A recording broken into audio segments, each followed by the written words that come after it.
I definitely wasn't muted there. Definitely didn't forget to unmute for a second there. Hello, hello, hello. How are y'all doing? Hope you're doing good. Welcome in Flamin. Welcome in Meme Extremist. Indeed, hamburger, mac and cheese, and lobster. The three greatest foods in a balanced diet, of course. They get all your major food groups, they get your fats, they get your carbohydrates, they get your lobster, they get your sugars, they get your oil, they get your lobster, they get your proteins, they get your amino acids, they get your lobster. Really, all the core food groups are gotten there. It's pretty nice. But I hope you're doing good. Welcome in. What are y'all up to? Where's your Christmas tree? Where's the tinsel? That little dungeoneer is afraid to get jolly, unwilling to be merry. Maybe just a little bit. Maybe I'm just a little bit scared to get jolly because that sounds like a lot of work. I'm too busy playing Starsector to get into that kind of work. That's all I'm gonna say, you know? How am I, as a busy mimic, supposed to find time to go out into the wilderness, chop down a tree, pick up the tree, haul it back to my dungeon, put it up, go kill an adventurer, grab his armor and gear, his ornaments, put the ornaments on the tree, and like I have to find the step stool. It's just a whole ordeal. Creating some stupid ass weapons on PoE just so your niche meme character can use an additional buff for a little more damage. Hell yeah! What kind of build is your niche meme character running, out of curiosity? Why did I come here again? Who am I fighting? Actually, it's probably the better question right now. Who hates me? Because I think we have a couple. I think there's a couple who dislike me. How are you doing as well, Yakuma? Hope you're doing good. Welcome in. You, the other guy does like 50 times his damage. Get ready. All right, hit me with it. I'm probably not going to understand any of it because I've never played Path of Exile, but I'll try my best. Okay, a lot of people are inhospitable, but it doesn't look like anyone's actually actively at war with us except for like the pirate faction, which is good. That's actually pretty helpful. Where the hell is the Persian League? Oh, they're neutral. That's right, I gave them a bunch of prisoners, so they were like, I guess you're fine. The elves find you guilty of anti-holiday sentiment and sentence you to be merry. I'd like to see them try. They show up, they're getting the Santa Claus Special 9000. I've seen Santa Claus too. I know what they did to Tim Allen. If I can kill Santa Claus, I can kill a couple elves. I mean, their power levels are so much lower after all. Self-reverse chill sped up self-triple minion buff that applies to you blonde girl spamming little arc lightnings everywhere. Okay, so let me see if I can understand this. Self-reverse chill sped up. Okay, self-triple minion. So I'm guessing you're a summoner.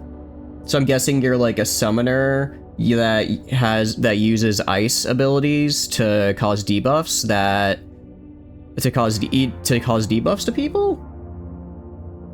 Now the buffs apply to you. Oh, do they have like a summoner in that game or no? Also, we need to check Lobster Town. Okay, we're still building the Gene Lab. If we go to the battle station, I'm gonna upgrade the battle station here. That was all of my money. It's okay though, it's worth it. Because Lobster Town here is gonna be my new big home. I'm gonna make it tier 7, I'm gonna make it the coolest colony there is. I already put in a decent amount of stuff. Actually, how many alpha cores do I have left? I need to go put an alpha core in Lobster Town. Well, I think first we have to go to Galatia because I think we were heading there. But I need to put a alpha core in the big thing, the big spinning space station, so it's harder to kill. You realize how screwed Estalia is? What do you mean, Morgar, or whatever, the Beastman faction is 75% range damage reduction over their main lord just from existing? Are they is that one of the Beastman Horde factions? I think I actually have a Beastman. I think I got them in one of the, because I think one of them was mixed with the Skaven DLC packs from Total Warhammer 2. So I think I got one from that as well. Okay, yeah, we just have to tell Provost Baird, however you say her name, hey, we found Karoz. I found her. Ooh, and Cryosleeper finally arrived in Westerness. So we're gonna go finish this quest, then we'll head back to Westerness here. Yourself with some self-damage, a skill that can chill, that gives you a max action speed, which is a global buff, and then they have some summoners, but this is some goofy shit. Okay. Out of curiosity, are you kind of in the stage of the game where it's like, you've already beaten the game, you're just making the funny builds for the funny? Trying to theory craft your way into something that shouldn't work but just does? Because I personally like to do that as well in games. Like a build, honestly, I do that in Starsector. I feel every single PD Assault conversion build is a build that should not work, but it just does.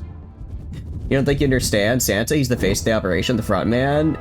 He goes around, does this thing, spreads cheer, but the elves are the backbone of the operation. They manufacture goods, prep reindeer, and you know what else they do? Sabotage radar, silence opposition, deal with the witnesses. Santa fucks up 1 year, little Timmy gets a glimpse. Bam, drunk driver next week takes him out.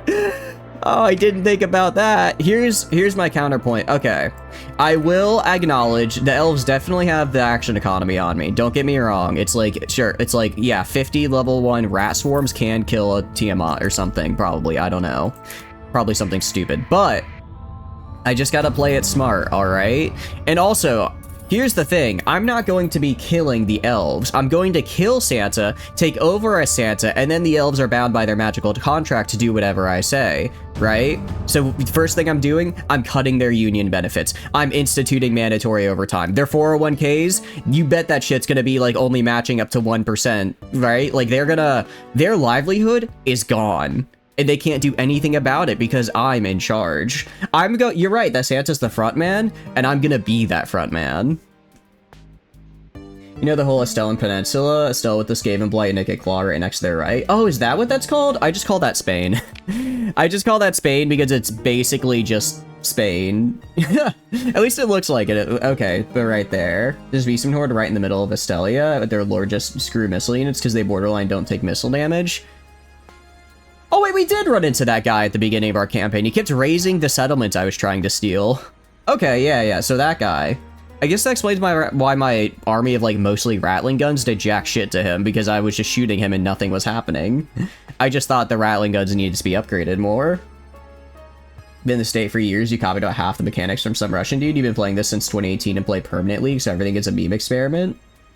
Yeah, him? Yeah! Get owned, elves. Out of curiosity, are you, is it like a permadeath thing for the permanent league, or is it just, that's just the name? Also, Captain, it's good to see you return. Finally, bring her by shuttle, she says, directly to docking port. A chime signals the receipt of navigation instructions, docking codes. I'll meet you there. You step off the shuttle, thrusters clicking as they cool, followed by Scylla Carews. The scientist was quiet on the brief shuttle ride, which has returned her to Galatia Academy, stationed after a time in hiding. As promised, Provost Baird is waiting with a small group of mass guards and senior advisors. Academia and Sebastin, Moise Diaz, your gaze drifts over to him. So good to have you back with us, Scylla. I'm gonna wave. Of course I'm gonna wave to Sebastin. Why would I not? You had 3 Jezzail shooting him and they just did jack all. I know, right? I kind of want to redo our AK. I feel like if I redid the AK Claw campaign, I could do it a lot better than I did.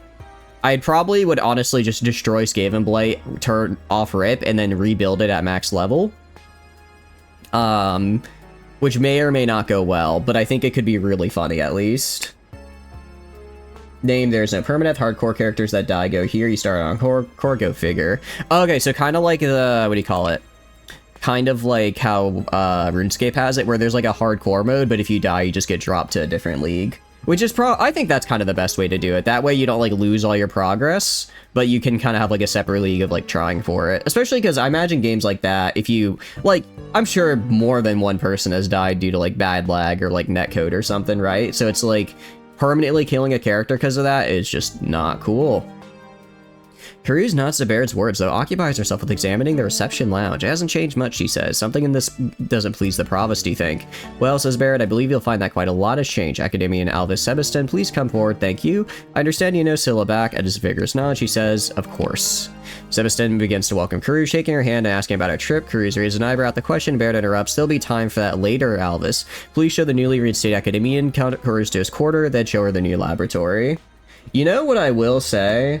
Despite all of the VN sector mods out there, I don't think I've seen one that lets you romance Sebastin next, honestly.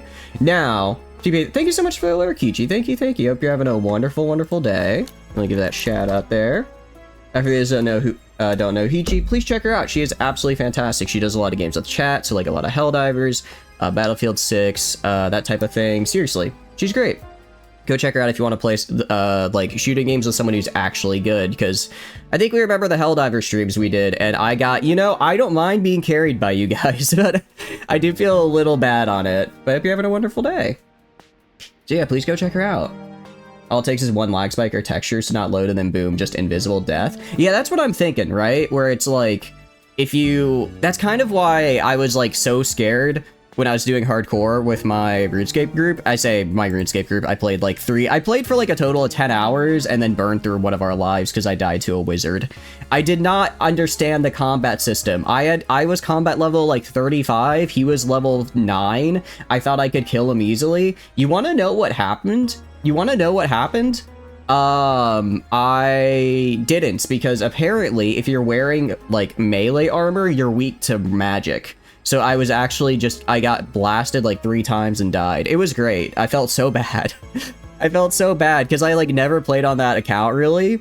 And the rest of my hardcore group was like going hardcore and doing really well. But for a brief moment, I was a top 2000 hardcore RuneScape player purely because my group carried me. Ultima Online was like that. Feels MMO. How was Ultima Online? I've heard of it, but I haven't really, like, I've heard the name, but I haven't really played it a lot, or ever. I just know the name.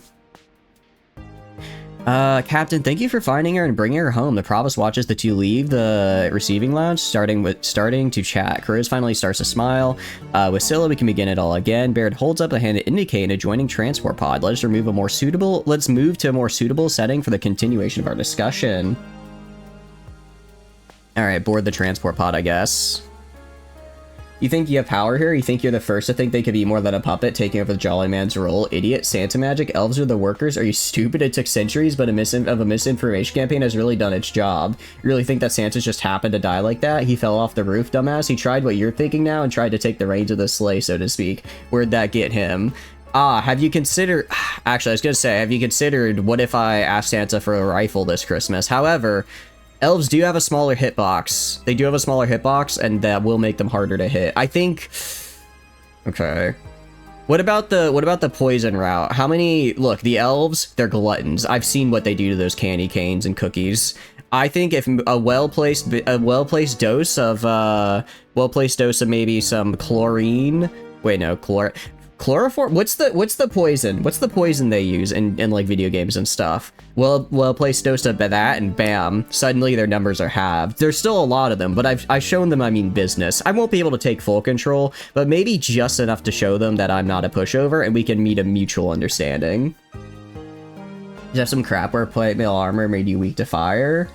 You played like 12 years. It was good until like 06. Spellcast time at the quickest were 0.25. Damn, that is fast. Yeah, I think, let's see, the only older MMO I played like a little bit of EverQuest. No, it was EverQuest 2. Like a tiny bit, just because it was owned by the same company that made PlanetSide, and I was like, let me see what their other games are. I think I played like 2 hours. Cyanide, that's it, Tano. Thank you. Chloroform knocks you out. Okay, and also welcome in Tano. Welcome Prepper. Hope you're doing good. At least that's the meme. And also welcome in Eddie. Hope you're doing good. What kind of evil deeds are we planning? I did maybe just kind of imprison this woman under Baird's leadership. I will say it should be fine, because I know I've done this quest line before. I know she breaks free. Which is good. I would help her break free. I just want the Janus drive. After that, I can de-civ Galatia Academy. I won't, because Sebastin lives here, and Sebastin, my beloved. But, yeah, we're gonna deal with him later. Played EverQuest 2 at your cousin's. It seemed good. I played it very late into, like, its life cycle. Like, this would have been, like, I don't know, 2015?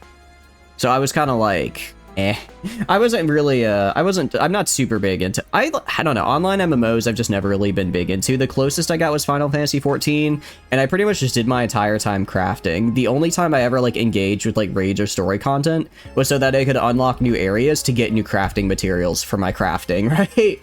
How are you doing, Sleepless? Hope you're doing good. Welcome back. You know, you want a hatchback? I do not want a hatchback. I quite like my car. She doesn't like you, does she? Baird looks at you for a long moment. You think you see something new, something almost like emotional pain. Still never appreciated the gifts the Academy offered her. It's how she used to raise perhaps. Her insubordination was indulged, became habitual. With time, when she sees what you accomplished, maybe her higher sense of rationality will win out. I know she is capable of it. I don't think the Persian League will be happy to lose her. Some among their ranks, yes, but others can see that this is the best way forward. The League can't pull the best and brightest from the entire sector. The Glacier Academy can. They don't have the theoretical research and experimentation infrastructure we do. It's all practical matters with the fleet armamentarium, weapons, warships, heavy industry, and doling out contracts to Gen's allies. Furthermore, sub-factions within the League would not call an open vote on a matter so delicate as this. We merely resolve their political questions by other means. The provost tips your heads towards you, acknowledging your role. So welcome in, Cream. Hope you're doing good. You played the original EverQuest from the start. How was it? Did you like it? Forget the hatchback. This here's a twin-turbo diesel mining haul truck, 16 feet tall, 3,500 pounds of torque, drinks feel like a fart boy. Totally, I misread that. Frat boy. Totally impractical, but imagine the commute, speed bumps, fear you, problems move you, dominate errands. That does sound pretty cool. I'm not gonna lie. I'm not like a super big truck person, but I think that would be a fun time, at least for a little bit. Like vanilla WoW on pirate servers, a lot of early in the Arc Age. Only 2 hours of EverQuest and you call yourself a gamer. I'm not an MMO gamer, Cream. I'm just a regular gamer. How are you doing? Hope you're doing good as well, though. Because it's a box, not a gamer. I can be a box gamer, I'll have you know. It's a Chinese sailing game called Voyage Century that was like insane and not completely pay to win if you PvP'd. But you knew a guy who did it 100% free to play and rolled, so it is possible. Creator of EverQuest wanted to make the version of EverQuest you really wanted to make at the beginning and called it Vanguard. That was a great MMO. Is it still around out of curiosity? Out driving fucking Decepticons. Sleepless gets to do all the cool vehicle stuff. Sleepless gets to do all their really, really cool vehicle stuff. Alright, nothing new here. Yeah, nothing new here. Alright, we'll leave. We'll leave. I've done that. I guess we can start our next quest. No, are you who I need to talk to? Okay. Oh, no, I think we already started the next quest line. We have to find Gargoyle, but I'll do that later. He'd farm a ton of gold in game and buy some store tokens from whales that were lazy. Oh, okay. So he was doing like kind of in Warframe where you can trade primes for plat, but you can get primes just from playing the game and then use that as currency. So he shut down Vanguard. Someone else made a server emulator though. Oh. Sucks that they shut it down. Do you know if they're working on anything else? I know the PlanetSide 2 devs are making a new game. Although it looks... I don't know. I don't know how I feel about it. It looks a bit... it looks interesting, I guess, is how I'll phrase it. I mean, I know I shouldn't have gone into it expecting, like, oh, they're gonna make PlanetSide 3, hell yeah. Like, that's the wrong way to have gone into it, but I was a little... It still has, like, the 3 factions, it still has the combat. I'm tentatively hesitant, but I'm hoping it's good. There's a private Vanguard server. Long-term, they're talking EverQuest. Are they? I mean, it'd be cool, but, like, the company... Because the company that owns, what do you call it? The company that owns, all of those old Sony games, so, like, EverQuest, PlanetSide, all of that, I don't even actually know who owns it anymore. They've been like bought out by like 4 different investment firms at this point. I don't actually know if there is anyone to own it, which is unfortunate because I do like it. They're very cool. Remember that big Decepticon made a multiple of them in the second Bayverse Transformers film? You mean Transformers Dark of the Moon? Yes, I remember it. I remember the name of the actual film, actually. What a fake fan. Doesn't even remember. Yeah, Transformers Dark of the Moon. The one where they executed that guy. Something about Knights, and then I'm an Inventor Mark Wahlberg. There's also the one with the dinosaurs, but that might have also been the one with the Knights. I don't remember. Okay, look, I watched like Transformers like a little bit as a kid, but it's been a while. Not sure you trust a Brad McQuaid game again. He made his game declaring that Sony screwed up his vision with EverQuest and sold his new game to Vanguard. Like, what the hell? I was thinking John Smedley for the PlanetSide one, because he's the guy for PlanetSide. I don't know about EverQuest though, yeah. Netflix bought Warner Bros. I did not see that. I mean, I'm gonna be real, I don't know, is that gonna change anything? All of them kind of seem to blend together, truthfully. You play PlanetSide, it was okay, but man, sure, Field's not good to play. I haven't played the original, or did I? I think I maybe did like a server emulator like once with some friends. But PlanetSide 2 I played the hell out of, and I like the gunplay. I don't think the gunplay holds up as well, especially compared to like modern shooters, but it'll always hold a place in my heart. They destroyed... is SWG Star Wars Galaxy? Wasn't the second film Revenge of the Fallen or something? No, Revenge of the Fallen is the... Oh shit, you might be right, actually.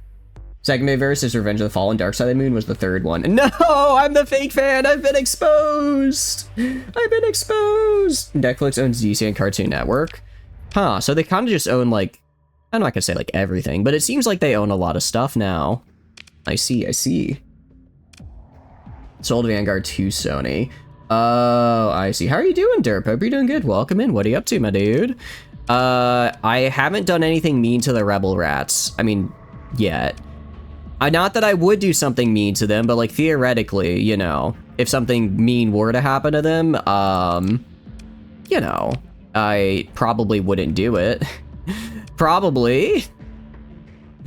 Feed you resprites. Ooh, I did see that you said you've been respriting and stuff. How's that been going? Star Wars Galaxy's fantastic game. They just decided to set on fire. That is unfortunate, to say the least. That's enough to run the U.S. military complex for like 2 days for $83 billion. That's a lot of money. Yeah, that's a lot. I didn't know. I'm gonna be real. I didn't know companies could buy stuff for that much.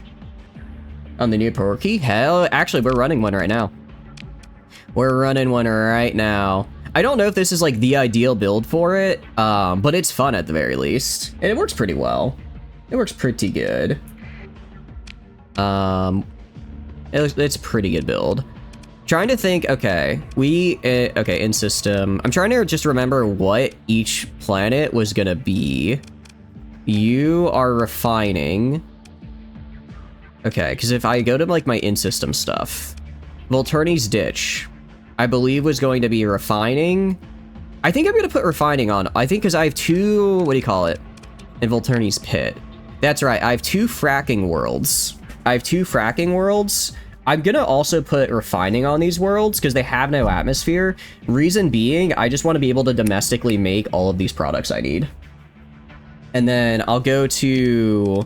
I guess I'll go to Sudine. Right, because I didn't upgrade anything on Sudine, I just took it. I'm gonna drop the refining on Sudine for heavy industry. That's what we're gonna do. Because it's already size 6, so I can get some nice bonuses out of it. 800 million a year. That's definitely incorrect, Silver. I think you're off by a factor of about 3 there. Check in it. It got smooth. Ooh, let me see it. I do like seeing the Porky. I mean, I like the Rebel Rat ships. I don't know. I feel like despite all of the, like, the fact that the sector's, like, very, you know, they're supposed to be, like, industrial ships, they're also, like, very, yeah, your ships are, like, kind of this, like, cool, like, I don't know, like, grayish purple look. I really like it. It feels very metallic. Very cool. It does feel, I do see the smoothie. I do see the smoothness looking at it. I do see the smoothness, and I think that is very cool. And also eating mac and cheese from the microwave. I see what you did there, Flamin. I saw what you posted. Let me compare it, look into this. Okay. I'm guessing you're gonna add on more of the stuff here, because it is quite smooth right now. It looks good, though. I like the new smoothness. Although, where's Bay 1? Hold on, where's Bay 1? I only see... Oh, it's, like, covered now. Oh, that's kind of cool. Okay, yeah. I like that. There's a cross on my planet. What? Is there? I think some of them have the, what do you call it? They might have the religious landmark thing, which gives us like +2 pop growth. It's not bad. It's not bad. No shame if you're eating mac and cheese from the microwave. I would never. Although I do wonder, did you at least boil it first at some point? You probably boil that bad boy at some point.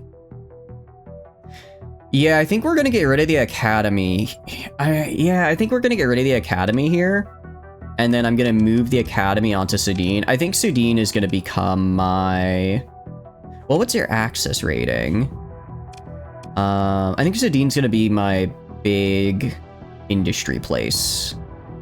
Yeah, that's what we'll do. Looks like a cross in the dirt. Oh, is there? Oh, kind of right here. It kind of does, yeah. Neat looking little dude. You have Ash as a domain? We do, gamer. How are you doing? Hope you're doing good. Welcome in. What are you up to? It's gonna get a nuclear gas core engine, because why not have an actively explosive engine?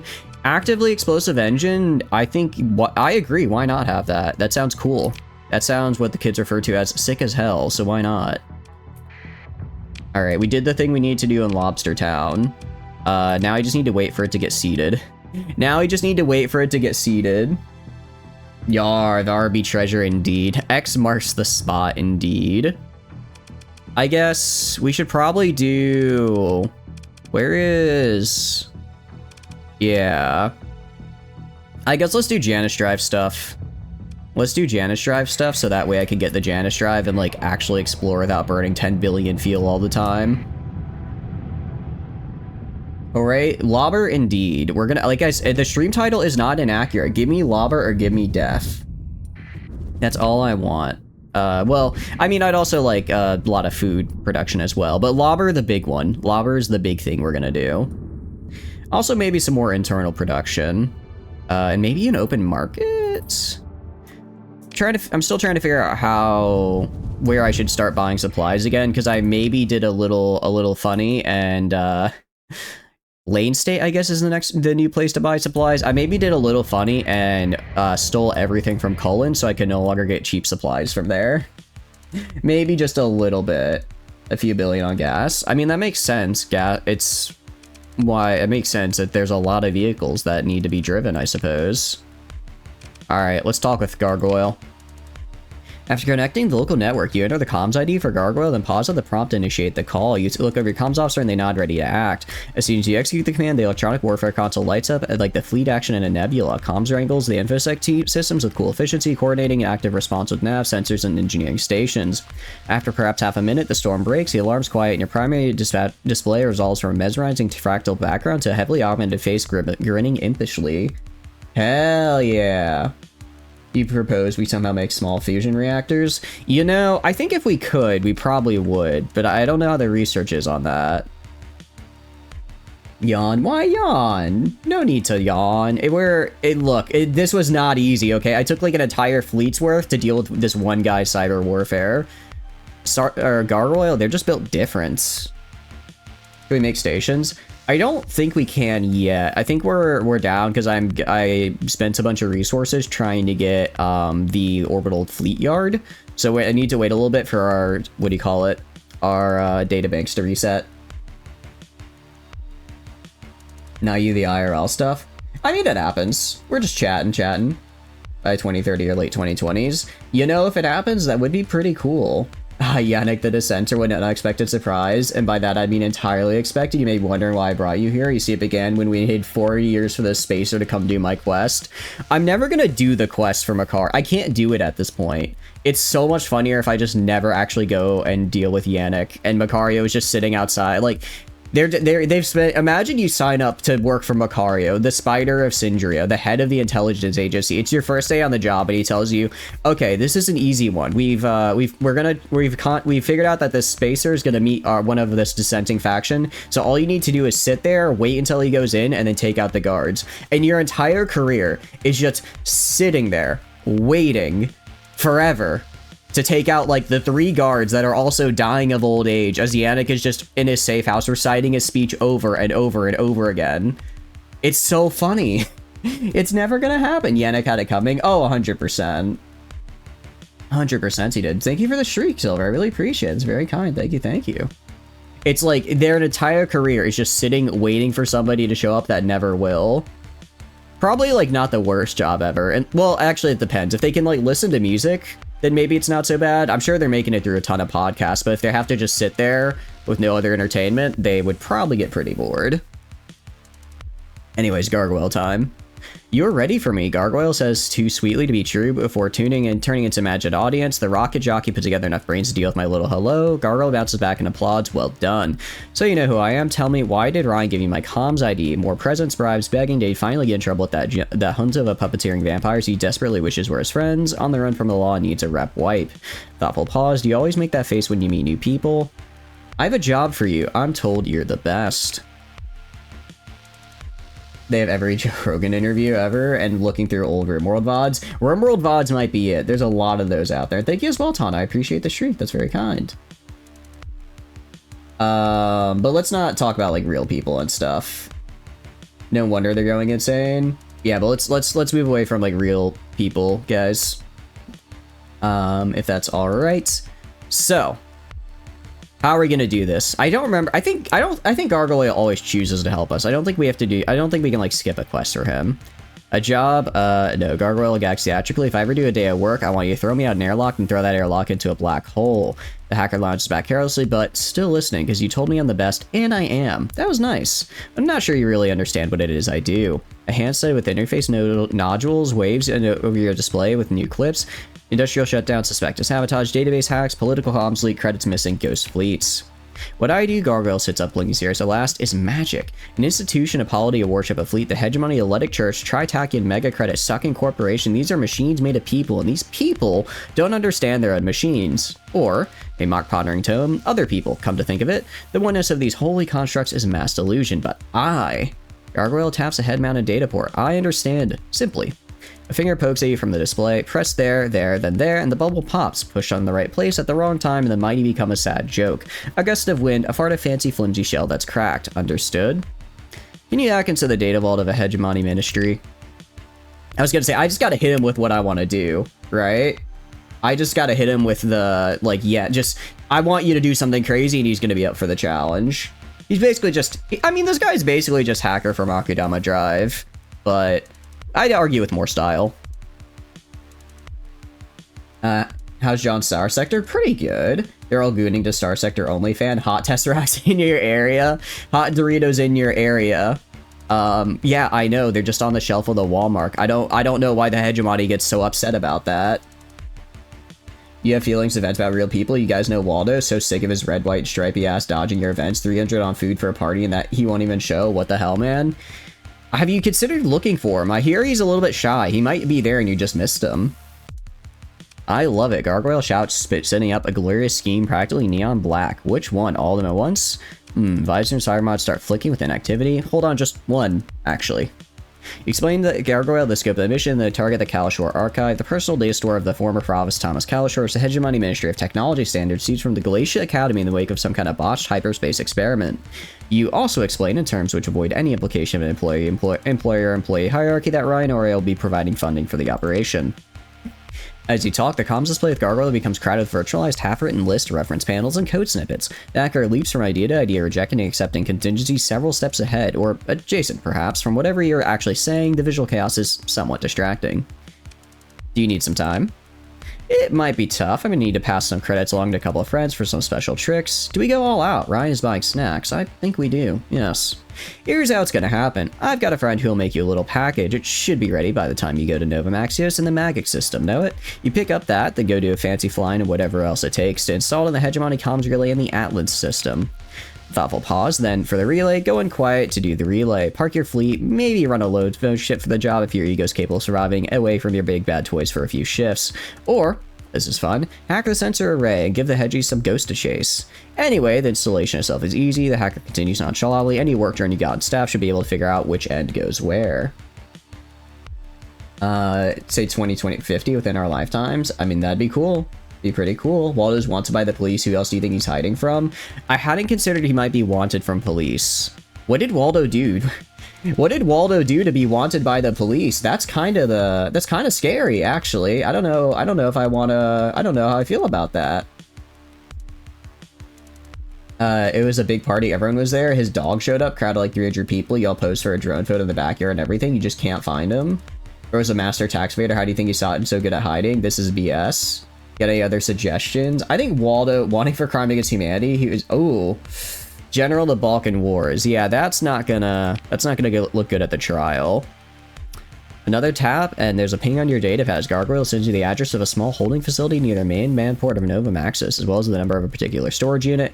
It'll be there, Gargoyle says with a smile that seems to imply you're not in on a joke. Now I have a lot to do before this is ready, so go along. ComSec is going to try to completely blow its top when we pull this off. Aha.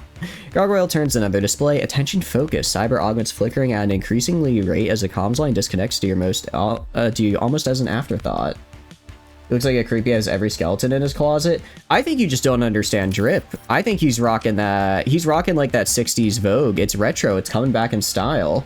The big glasses, the striped shirt with the red hat. I think Is Waldo a Santa elf? Hold on, we might be coming full circle here. He wears those stripes for a reason. Are they good at like breaking up surveillance cameras maybe? Are still being tried to this day in international courts? Jeez, I didn't know they were still going on with that. There's retro 30 years ago in 1995. Okay, so it's vintage now then. I actually don't quite... What's the difference between vintage and retro? Is it just the amount of time, or is it just synonyms for basically the same thing? Nova Maxius in Calshore Archive, sure. He knows. Elves, go, go, go. No, not the elves, not the elves. Oh, they're gonna get me, dude. I'm cooked. I'm cooked. It's just ancient now. It was always kind of dumb. It's dumb in like a goofy looking way. Vintage is actually old. Retro is the new stuff based on an old stuff. Oh, okay. So vintage is just old stuff that's coming back in fashion. Retro is specifically like emulating the fashion of something old, but it's like newly produced, if that makes sense. I couldn't tell you. Do you look like an English teacher? I mean, no, but I'm just trying to make conversation, I guess. I'm sorry. All right, I think we make cloning. Let's see. Because I believe cloning allows us to get this up to a size 7 colony, right? There's a cryo revival that I want. Increase population growth to grow past size 6. Okay, this is what we want. Okay, I can actually choose from different mod. I don't actually know which mod to grab it from. I don't know which one is like the correct one here. In other words, you're a bit unintelligent. You're not unintelligent. Don't say that. Don't, I don't want any of you guys to put yourselves down, all right? Don't do that to yourself. The Bazagam or what? The Bazagam? I'm not quite sure. I do have, if we look in system, because it has the, it should have actually, I don't know if the cryo sleeper's there. Well, let's do Magek and then we'll go over and see if the cryo sleeper's there yet, because it's in system, but I don't know if it's actually around the planet yet, so building it might be weird. Building it might cause some weird stuff to happen. All right, and then we're gonna do this. I don't really care if Diablo's fighting. Diablo's cool. I do need to do a Diablo run at one of these points. I do need to. I should actually be good just to show up to Kanta, because I gave her all the... Actually, I don't even need to go to Kanta. It's just Nova Maxius. I was gonna say, I gave her that forge earlier, so, like, we're chill. Like, we can check our colony crisis. Colony crisis. Like, it's just Luddic Path and, like, a little bit of pirates. And that's mostly just because they have bases that happen to be nearby. I probably should go and kill these bases at some point, though, just so that they stop being mean to me. You can't tell you what to do. This person can be you. Nah, I'll be fine. You need to rest. Thanks for stopping by, Eddie. I appreciate it. Hope you have a wonderful, wonderful rest and get some good and have a good day. Or I guess night for you. I think it's night-ish for you right about now. All right, Nova Maxius. I guess, do we just talk to a guy? I forget what I'm supposed to do here. Oh, Gargoyle storage unit. Maybe I should just read what I'm supposed to do. All right, you land a shuttle. You take a shuttle to the main spaceport concourse, leading and landing party of bodyguards and techs. The reception lounge ceilings are low, the old tube lights flickering, but the new Maxionians are proud of their makeshift polity. Some locals catch your eye eyeing a dripping life support conduit and smile, nudging one another. The address given you by Gargoyle leads you to a rundown logistics ring that looks to be used mostly by failing tramp freighters and smugglers. You ask a young clerk where to find a unit. Gargoyle provided. Yes, you must be Captain R. Boring. Alright, that's cute. I like that. The clerk squints at the desk terminal nervously. You log away this little goat from Gargoyle as you maintain impeccable composure. I still to be arriving for your cargo just a few minutes ago. Please come right this way. The clerk leads you through a back door, a light bulkhead lock that freezes. A pallid man in featureless gray uniform stands on the other side, a spotted gray in the darkness beyond. Mr. Lobster, the clerk stutters. I wasn't expecting, if I'd been told. The man, Mr. Loke, you presume, smiles blindly and says, I'll show this captain the way. Loke simply stops paying attention to the clerk, shifting his attention. He's still smiling. He nods encouragingly and turns to walk in the darkness in the portal. I don't remember if this is actually Loke or just one of the, like, 80 million clones of Loke out there, because he keeps getting cloned by Kanta. Mr. Loke leads you past rows of sealed storage units into a loading bay. Your footsteps reduce a dull metallic echo. Something that smells of organic compound is leaking. Loke indeed. How are you doing, Graywind? Hope you're doing good. Welcome in. What are you up to? Still smiling blandly, Loke stops and, with a wave of his hand, unlocks a storage unit. He speaks softly to you. When she heard of this, Jorian told me she thought it was very funny. She wanted me to come and make sure you got what the gargoyle asked Eliza to make for you. His water eyes stare at the storage unit. It must be a nice thing. Who are all these people? He just dropped like 3 different names, and I know... Actually, no, I do know Eliza. I do know her. She helped us earlier. He can get the airlock. I will probably throw him in an airlock, honestly. I want to say no, but I think it... Well, actually, I don't know. If I made Kanta like me and then I throw Loke out the airlock, I don't know if that puts pirates back on me. So maybe I'm nice. Maybe I'd be nice. Instead of answering, gives you a respectful nod and says goodbye, and then walks away into the shadows of the warehouse. You shake your head and turn your attention to the storage unit. Inside, you find a single standard shipping crate. You motion the text forward, and they approach with various handheld scanners. You're in a hurry to be the butt of another one of Gargoyle's jokes.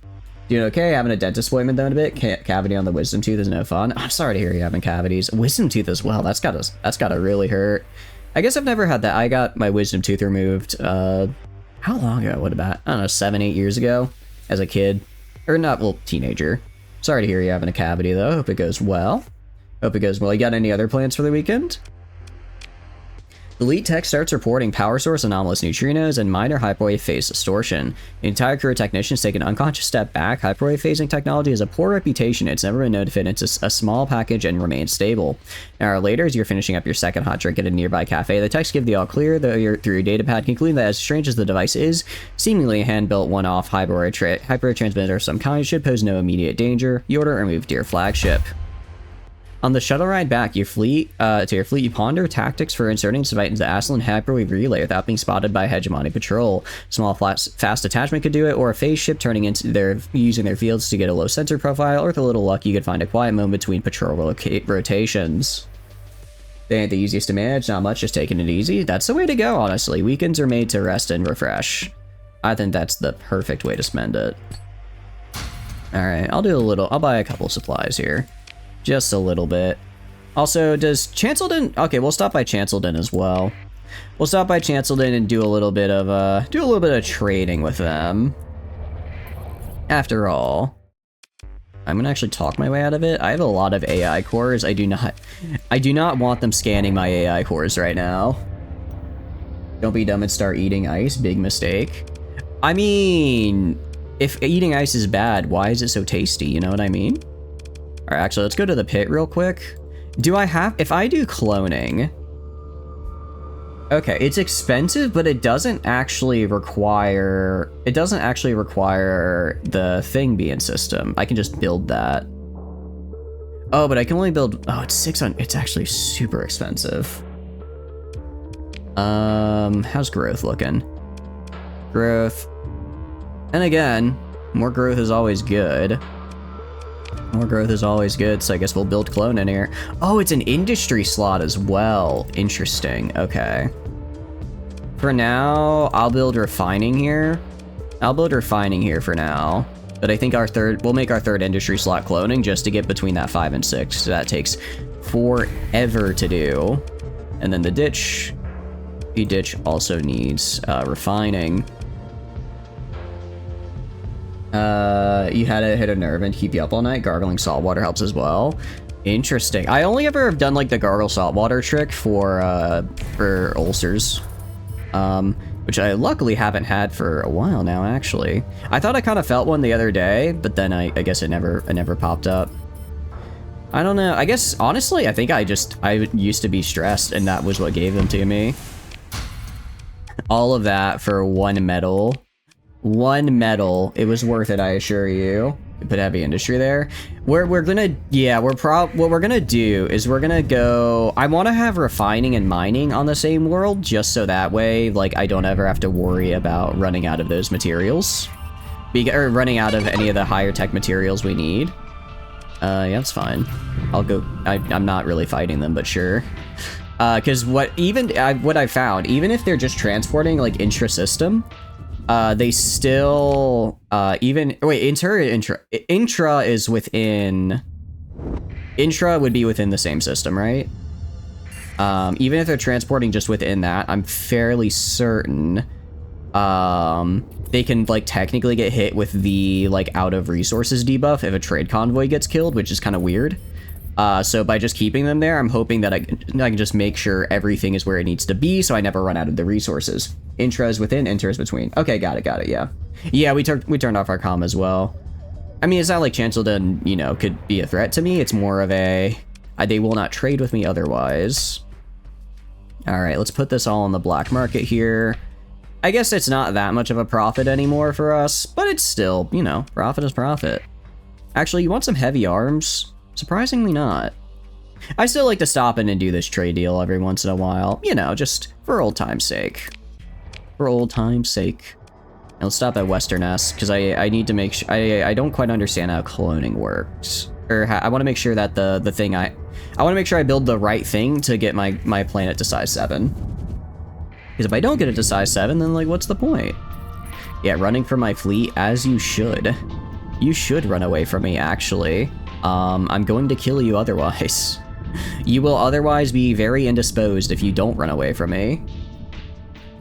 Alright, and then turn it off and just jump. Actually, I don't need to turn it off. It's literally just my system. Except for, like, the one independent fleet. I kind of forgot I need to... I do have to go and probably fight the independents for a little bit, just so that I can have full control of the system. Well, oh, they are independent. I mean, like, you know... they're not going to be doing much, right? Actually, I went to the wrong planet. I need to go to this planet. And let's repair. All right. So if I go right here, like, where is the cryo sleeper? Okay, I think I need to go to the cryo sleeper right here. Select destination. So it's already in Western S. Okay, so it just has to be in system. It doesn't have to be like, it doesn't have to, like, I guess, orbit a specific planet for this one. Because it used to be you selected the planet it would orbit. Unless, if I go to... okay, so right now it's orbiting, like, Horn, but there's nothing there. So I think we just go here and build the thing. I think we just build the thing here right now. So we'll build the Cryo Revival Facility... actually, let's... gonna save just to be on the safe side. Just to be on the safe side, we're gonna save, in case I mess this up. Since I haven't used new Ashes of the Domain. I mean, this is the first time I'm using Ashes of the Domain in like a year, so I don't want to mess up any mechanics and accidentally waste a Cryo Sleeper, because they are a very rare resource. Couldn't you believe it? Alright, so we'll do Ashes of the Domain. Build. Okay. That should be fine. I could also build cloning as an industry here. Let's build cloning as an industry. I'll get rid of it later, but this way I could just max that speed run that colony size to size 7. And then we're also gonna throw on... kind of want to throw on an underworld instead of a... no, actually I don't want to throw on an underworld because... a underworld, I don't believe... yeah, I can't put any items in an underworld, but I can in just like a regular commerce. And that'll get us more money, so we're gonna do that. We're gonna do this. And then I'm actually gonna get rid of the animal center. Well, maybe we keep... do I care? Do I care? Not especially. Not especially. Uncommon, yeah, there's nothing cool here. Nothing cool, and it's kind of taking up a slot. So I'm gonna shut you down. Because we could go above 12, but we start getting hit with some kind of nasty debuffs, which I don't like. So for this final slot here, I'm gonna build... I could build 2 Cryo Revival facilities. What do I want to build? I'm leaning towards planetary defense. Actually, we have room for another industry slot. Ooh, what industry would I want to do? Can I have... I don't think you can have the underworld and the... ooh, can I make this a resort world? Without any pollution. We could add the resort here. The resort center. Do we have pollution right now? Okay, I think we clean up the pollution, remove the pollution debuff, and then we throw on the resort center. Mesozoic Park. Mesozoic Park could also be a fun one. Yeah, I'm trying to think of like which, because it's like I'm trying to think of what'll get us the most amount of money, right? Mesozoic Park, monthly income 95,000. That's pretty good. It's pretty nice actually. And it would be like the cool water. It's like we get Spinosaurus, right? We get Spinosaurus. Yeah, let's build the Mesozoic Park. Build the Mesozoic Park. Once I get to size 7, I'll get rid of cloning, and then I'll make it a resort world as well. That's what we'll do. I should get some alpha cores. I need to get some alpha cores as well. But first, let's go do... Right, we have to attach a thing to the hegemony relay. Where is it? An Atslin. Actually, if I go to Lobster Town, you got any supplies? You have no supplies, because I have no supply production over here. Let's go back to our main system, pick up like 5k supplies. Just because we're starting to run a little low. And then I guess I'll just go into the hegemony. I'll just throw it on, and, you know, hopefully they won't see me. I mean, if I throw on Going Dark, I can be pretty sneaky. And I'll just wait for a patrol to not be in my way. What's a chat? A chat? I believe it's what you're in right now, Bob. How are you doing, though? Hope you're doing good. Welcome in. What are you up to? Hope you're having a wonderful, wonderful day. Spinosaurus, ain't that the one that has no spine, no arms, super cancer, no eyes, there's just a blob of goo on the floor? Your paleontologist keeps making up new shit to make Spinosaurus seem less cool. You also forgot that it has no sense of smell, touch, or any of the 5 senses, actually. It doesn't even know it's alive. That's how lame Spinosaurus is. It's like, imagine, it's like, not even, like, a pile of goo at least has some level of sentience. I think, like, rocks have more sentience than Spinosaurus right now.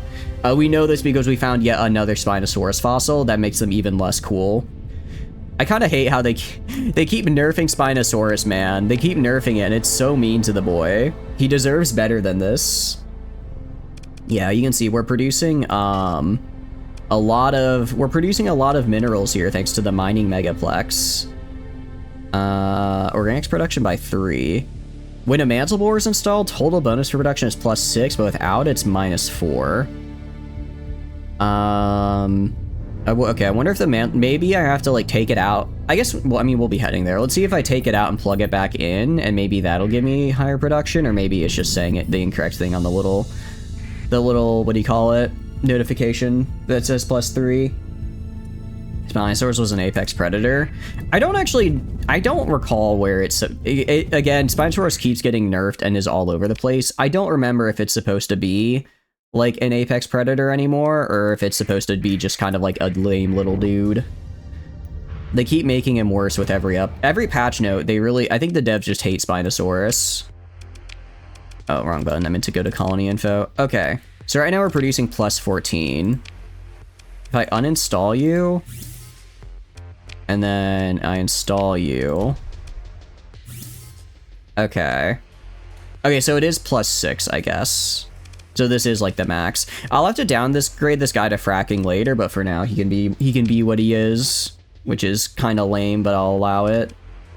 I'm also gonna take like all the supplies you're producing. You just take all that real quick. I can afford it. I'm rich. 8 is base. Okay, so it is giving the +6. Got it. Actually, if I go to research, because what I want to have is this.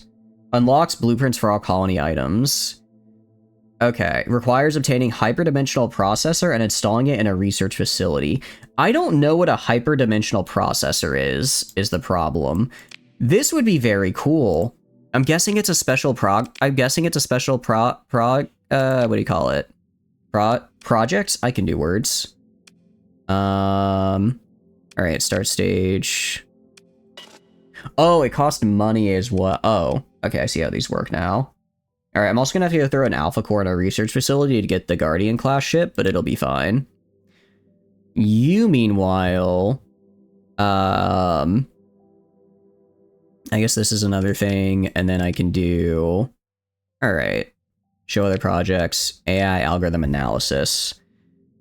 I guess this assumes you don't... I guess this is, like, if you don't have Industrial Evolution, you can use these to produce Alpha Core, or Gamma and Beta. I guess that's kind of how they do it. All right, in the meantime, let's go to Atslin. We need to get a Janus drive, guys. I need to get a Janus drive or I'm gonna go insane. I can't keep going from place to place. I need to just hop in between gates. I need to just hop between gates or I'm actually gonna lose my mind. So let's go to Atslin here. Alright, we're looking pretty good so far. I mean, we have like the fact that 5,000 supplies doesn't even get us like a full year of repair, or full year of supply is actually kind of, I don't think scary is the right word. Scary is not the right word, but it is unfortunate to say the least. Like, we are a very hungry fleet, to put it lightly. But you know, we're doing our best. War Sails, the commands in AI are so crap. Trying to finish the last naval tutorial, there are 5 enemies left on a boat, but nobody's getting them because they keep ramming it between each other to get the remaining boat, tossing allies overboard. Just rinse, repeat. I've heard a very similar thing. When we were doing the stream, which was that. Ooh, oh, that's right. They have the watchtower and stuff here. Okay, I'm gonna go like all the way. I'm gonna go like all the way into this cloud over here. Gonna go into the cloud, hit the sensor array, then go up through here, through the asteroid. Actually, okay, no, we'll go through the asteroid belt right here. Turn off, go dark through the asteroid belt, and then see if I can cause a little bit of a. Alright, so we're gonna go dark. Okay, yeah, this is our, range, but our detection, our profile is only 86, which is pretty good. So we're gonna try to get close, cause sensor ghosts to appear, and then snag our way into the other relay. But yeah, basically the tutorial mission is it is not there, which is quite unfortunate for how cool of a thing it is. Ooh, I guess I have to go a little bit out, don't I? I have to go a little bit out of the field here, and then we'll just dart right back in. Go out, and then back in. That's what we'll do. It'll be good. It'll be a good time. Alright. Guess I didn't really have to sneak up. Well, I guess if they had any patrols, we'd want to do that. Okay, so yeah, the field does help a lot. We're gonna introduce false readings into the feed to distract patrol fleets. Yeah, that's what we're gonna do. Alright, proceed. I'm also gonna hack it just so that I can, like, get its bonus. Get a little bit of a better idea here. Also, we are actually in ads right now. I'm actually going to take a quick break just to refill my water bottle and get some water and stuff. But we will be back. So we are going to go to the BRB screen for this break real quick.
Alright, welcome back, guys. Welcome back. Sorry, I went a little over the 3-minute break. I also grabbed a granola bar. Although I've kind of been chewing through these things. Because I was like, I'm like, I need a snack during the day. Because I like that, but I don't want to have like a full meal sometimes, but I kind of want a snack. So I ended up going and getting these. I found some granola bars at Walmart. They're pretty good. They're pretty good, and they're like, I can get like a 12-pack for like $4. So I'm, I have many 12-packs, because of course I'm going to buy in bulk. So I have like 3 12-packs of granola bars just sitting in my cabinet. And I'm trying to pace myself, but I've noticed I've been eating like 2 to 3 per day. So I'm like, ooh, that's probably not good. I mean, they're honestly not that bad. They're pretty tame as far as ingredients and stuff. Let's see, look at the wrapper here. Yeah, like 100 calories, like 5% daily fat. Like, what is that, 4% daily sugar? So like they're pretty bland, but they're good. You got an idea for the break? We can do it next break if you want, Tano. You get some health bars. Yeah, the problem with health bars is they're expensive. They're really expensive, and also a lot of them have peanuts in them. Because like a lot of like the healthy like protein bars are like peanuts are a great source of like cheap protein. So every time I like look at like the store for them, they're like, it's a 6-pack, like a box of like 6 is like $10, and also it's processed. If it doesn't have directly peanuts, it's processed on equipment, because the company almost always will have a similar like peanut variant, and then it's the same equipment, which is also not great. You're allergic to peanuts? Definitely allergic. I mentioned it a couple times, I think, on stream. I think I mentioned it a couple times on stream before. Mostly in relation to the care package that Yuna and Froggy sent, and then I was like, yeah, if you give me peanuts, I will actually die. Granola's good. This man's bloodstream is like 30% granola. It really is. And you got the granola there. You think they're paying this man? Big Granola's got its hooks in. Big Granola 100% has its hooks in me. It's not even close, dude. I love granola. It tastes so good. It's like not the worst thing for your health. Oh, stay away. Oh, they see me. Okay. All right. I'm gonna have to run away. Run away. I'm 100% gonna have to. Ooh. Okay. I'll just talk my way out of it. I'll talk my way out of it.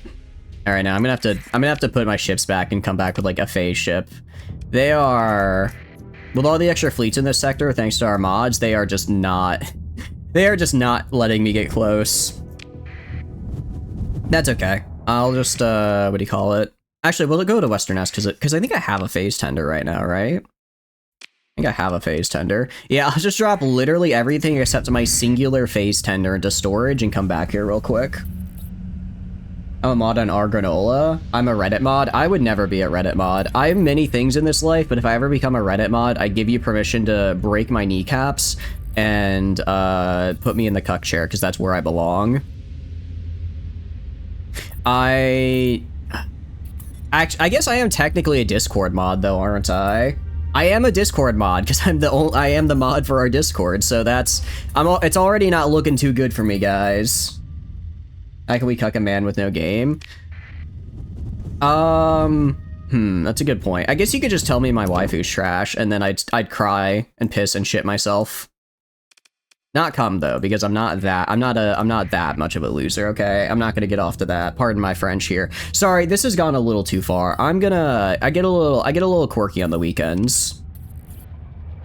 But no, if I see any Sierra bashing here, I will send you to the happy place. The happy place being, okay, I guess I store literally everything here. Store literally everything I have here, and then including my ships, and then I'll just take back. I'm literally going to go with just a phase tender and a dream. Any pirates that run into me, I will cease to be. I will actually die. I really hope no one takes my stuff if someone were to take this planet in the meantime, somehow, I would lose actually everything. So let's really hope that doesn't happen. She is worst girl. How dare you, Rocket? Oh, I get it. You're a Barrow kind of guy. Honestly, Barrow is also pretty cool. I think I can allow that. Oh, I'm gonna have to am I gonna have to re-captain everybody? No, I think it'll tell you what the previous, I'm like 90% sure it tells you what who the previous captain was. I'm almost certain it does. If not, then I might be in a little bit of trouble. She's no Uniforuni, but she's A-okay. She is no uni, that is true. She is no uni, and I'm not gonna hold that against her. But it's true, she is no uni. I should probably take like some supplies, right? I don't know, like 300, 500. There we go.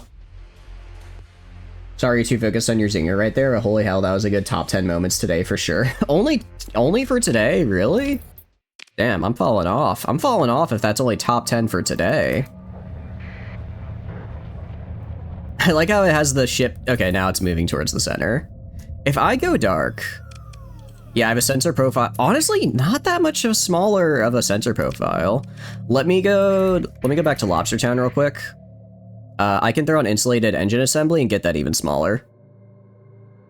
I can throw on insulated engine assembly and get that even lower. You're all for the robot lady from the UAF. You know, acceptable. Acceptable, actually. Previous was 375. Was it? I thought I got it down to like 89.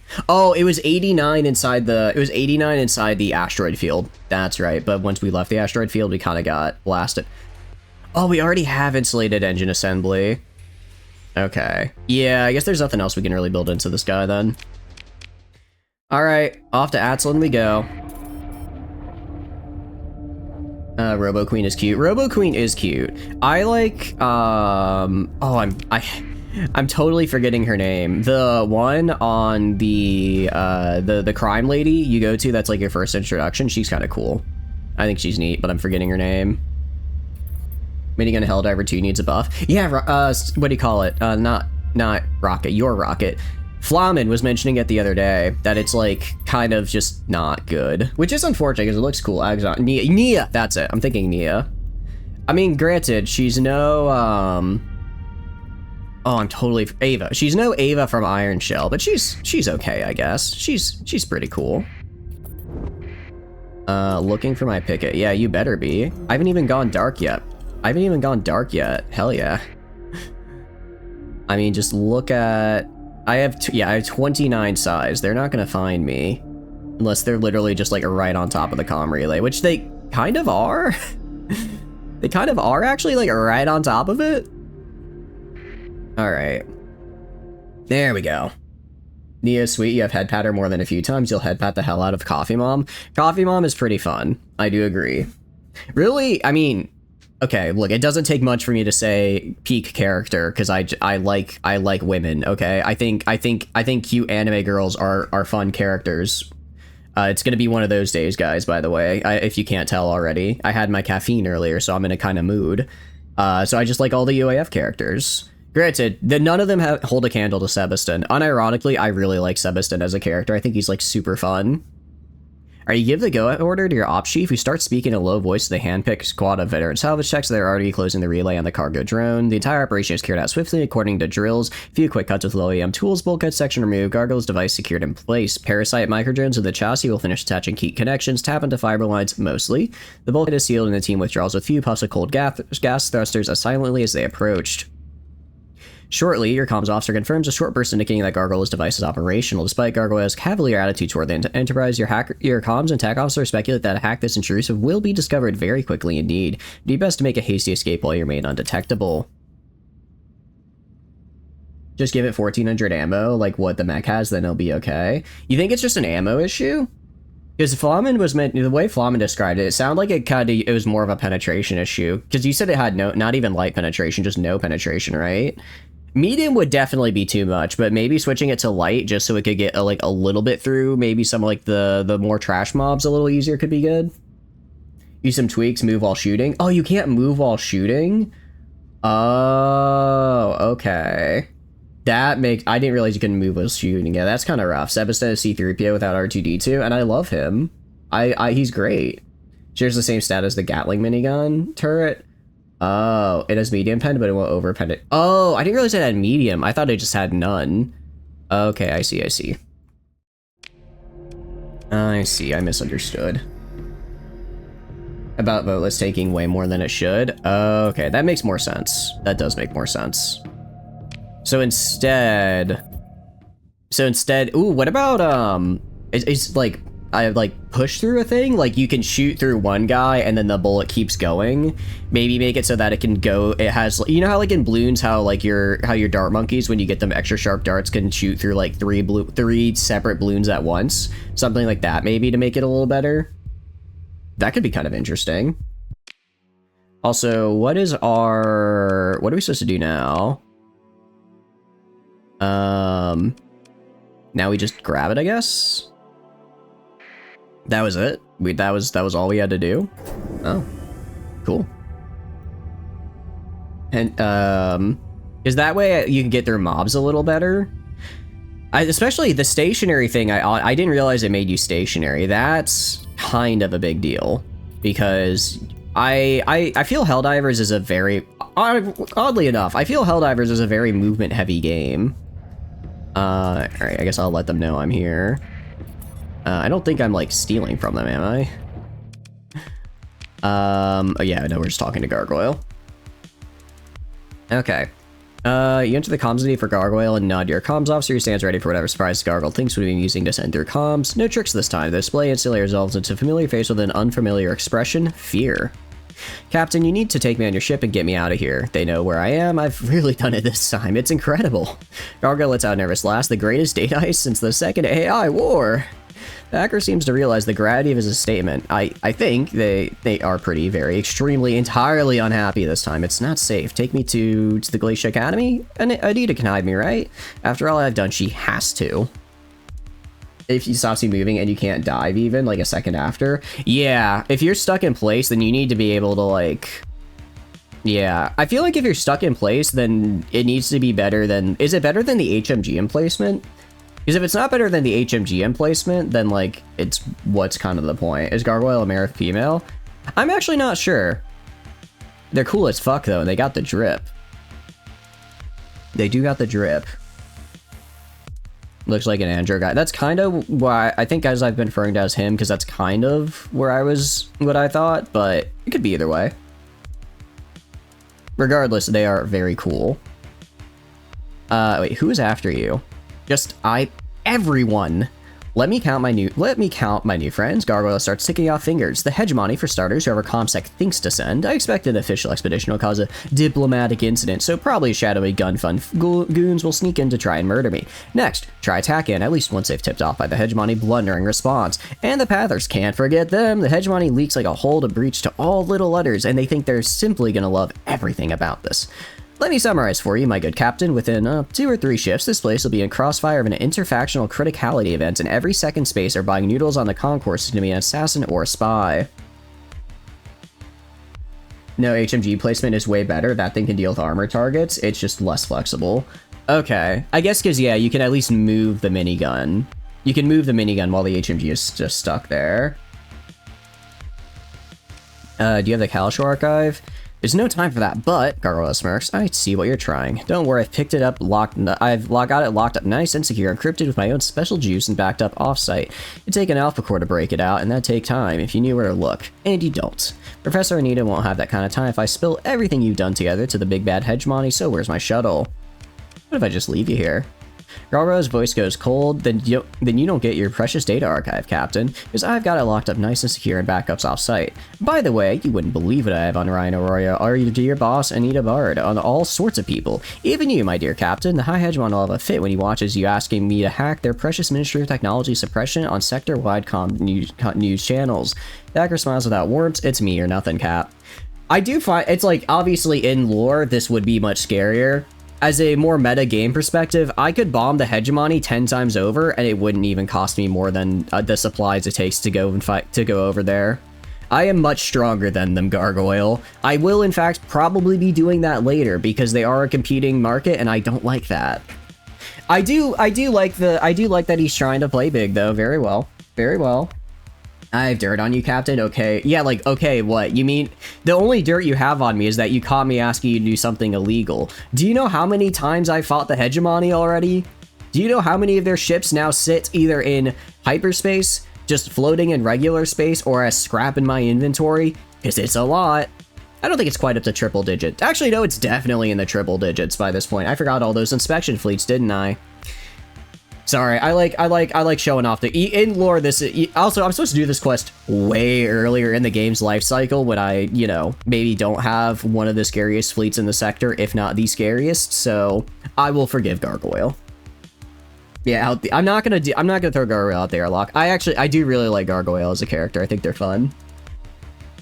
Yeah, it's like, oh no, the hegemony hates me. Me looking at my faction relation, and it's all just varying between inhospitable and outright war.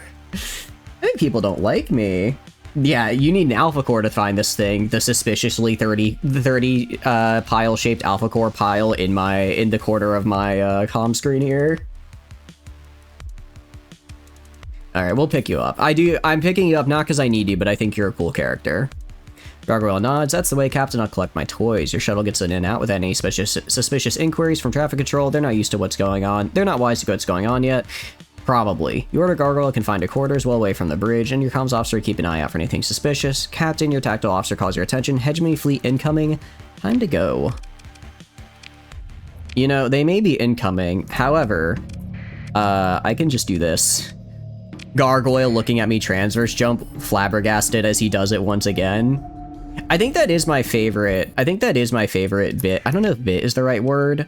Lore in just the game, where it's like if you have the transverse jump skill, when you go do the Galatia quest line, everybody is just like, you can do what now? Ooh. We're gonna disengage. How the hell did you find me, man? You know, when they said Hegemony Fleet incoming, I thought they would be already in system and not on the way to the system.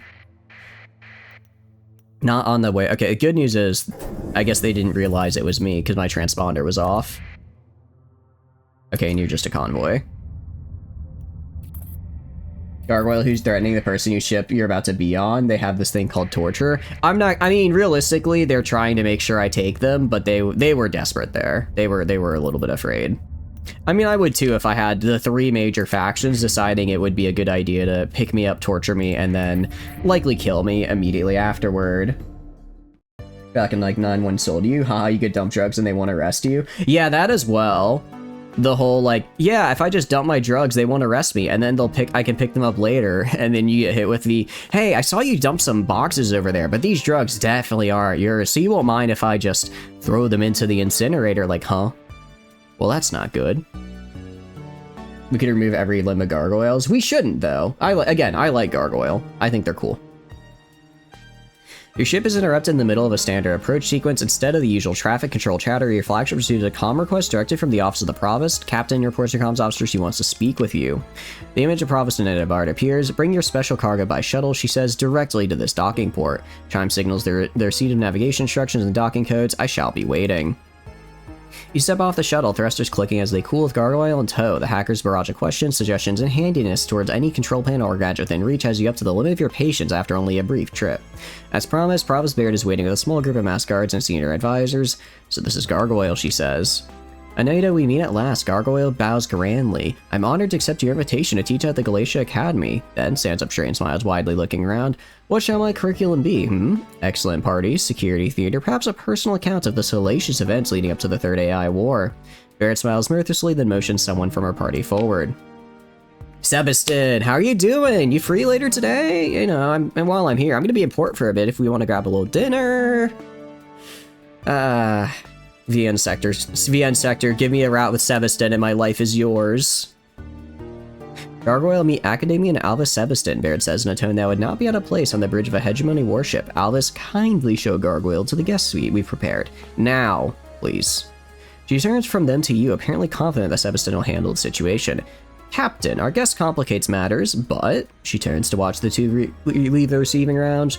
Gargoyle's seemingly choosing to cooperate with Sebastin's stammering appeals. The hacker seems to be wholly occupied discovering how to fluster the Academian. Sorry, guys. We gotta kill Gargoyle. I'm not gonna allow Gargoyle to take Sebastin from me. The Forbidden Bromance. The guy who makes Starsector, is his name Alex? Is that his name? I feel like I've seen that in, like, the forums and stuff. If that's his name, just give me the Sebastin route, my life is yours.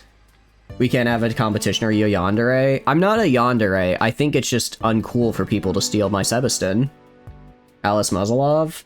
Alex, give me a Sebastin route, and I will buy your game again.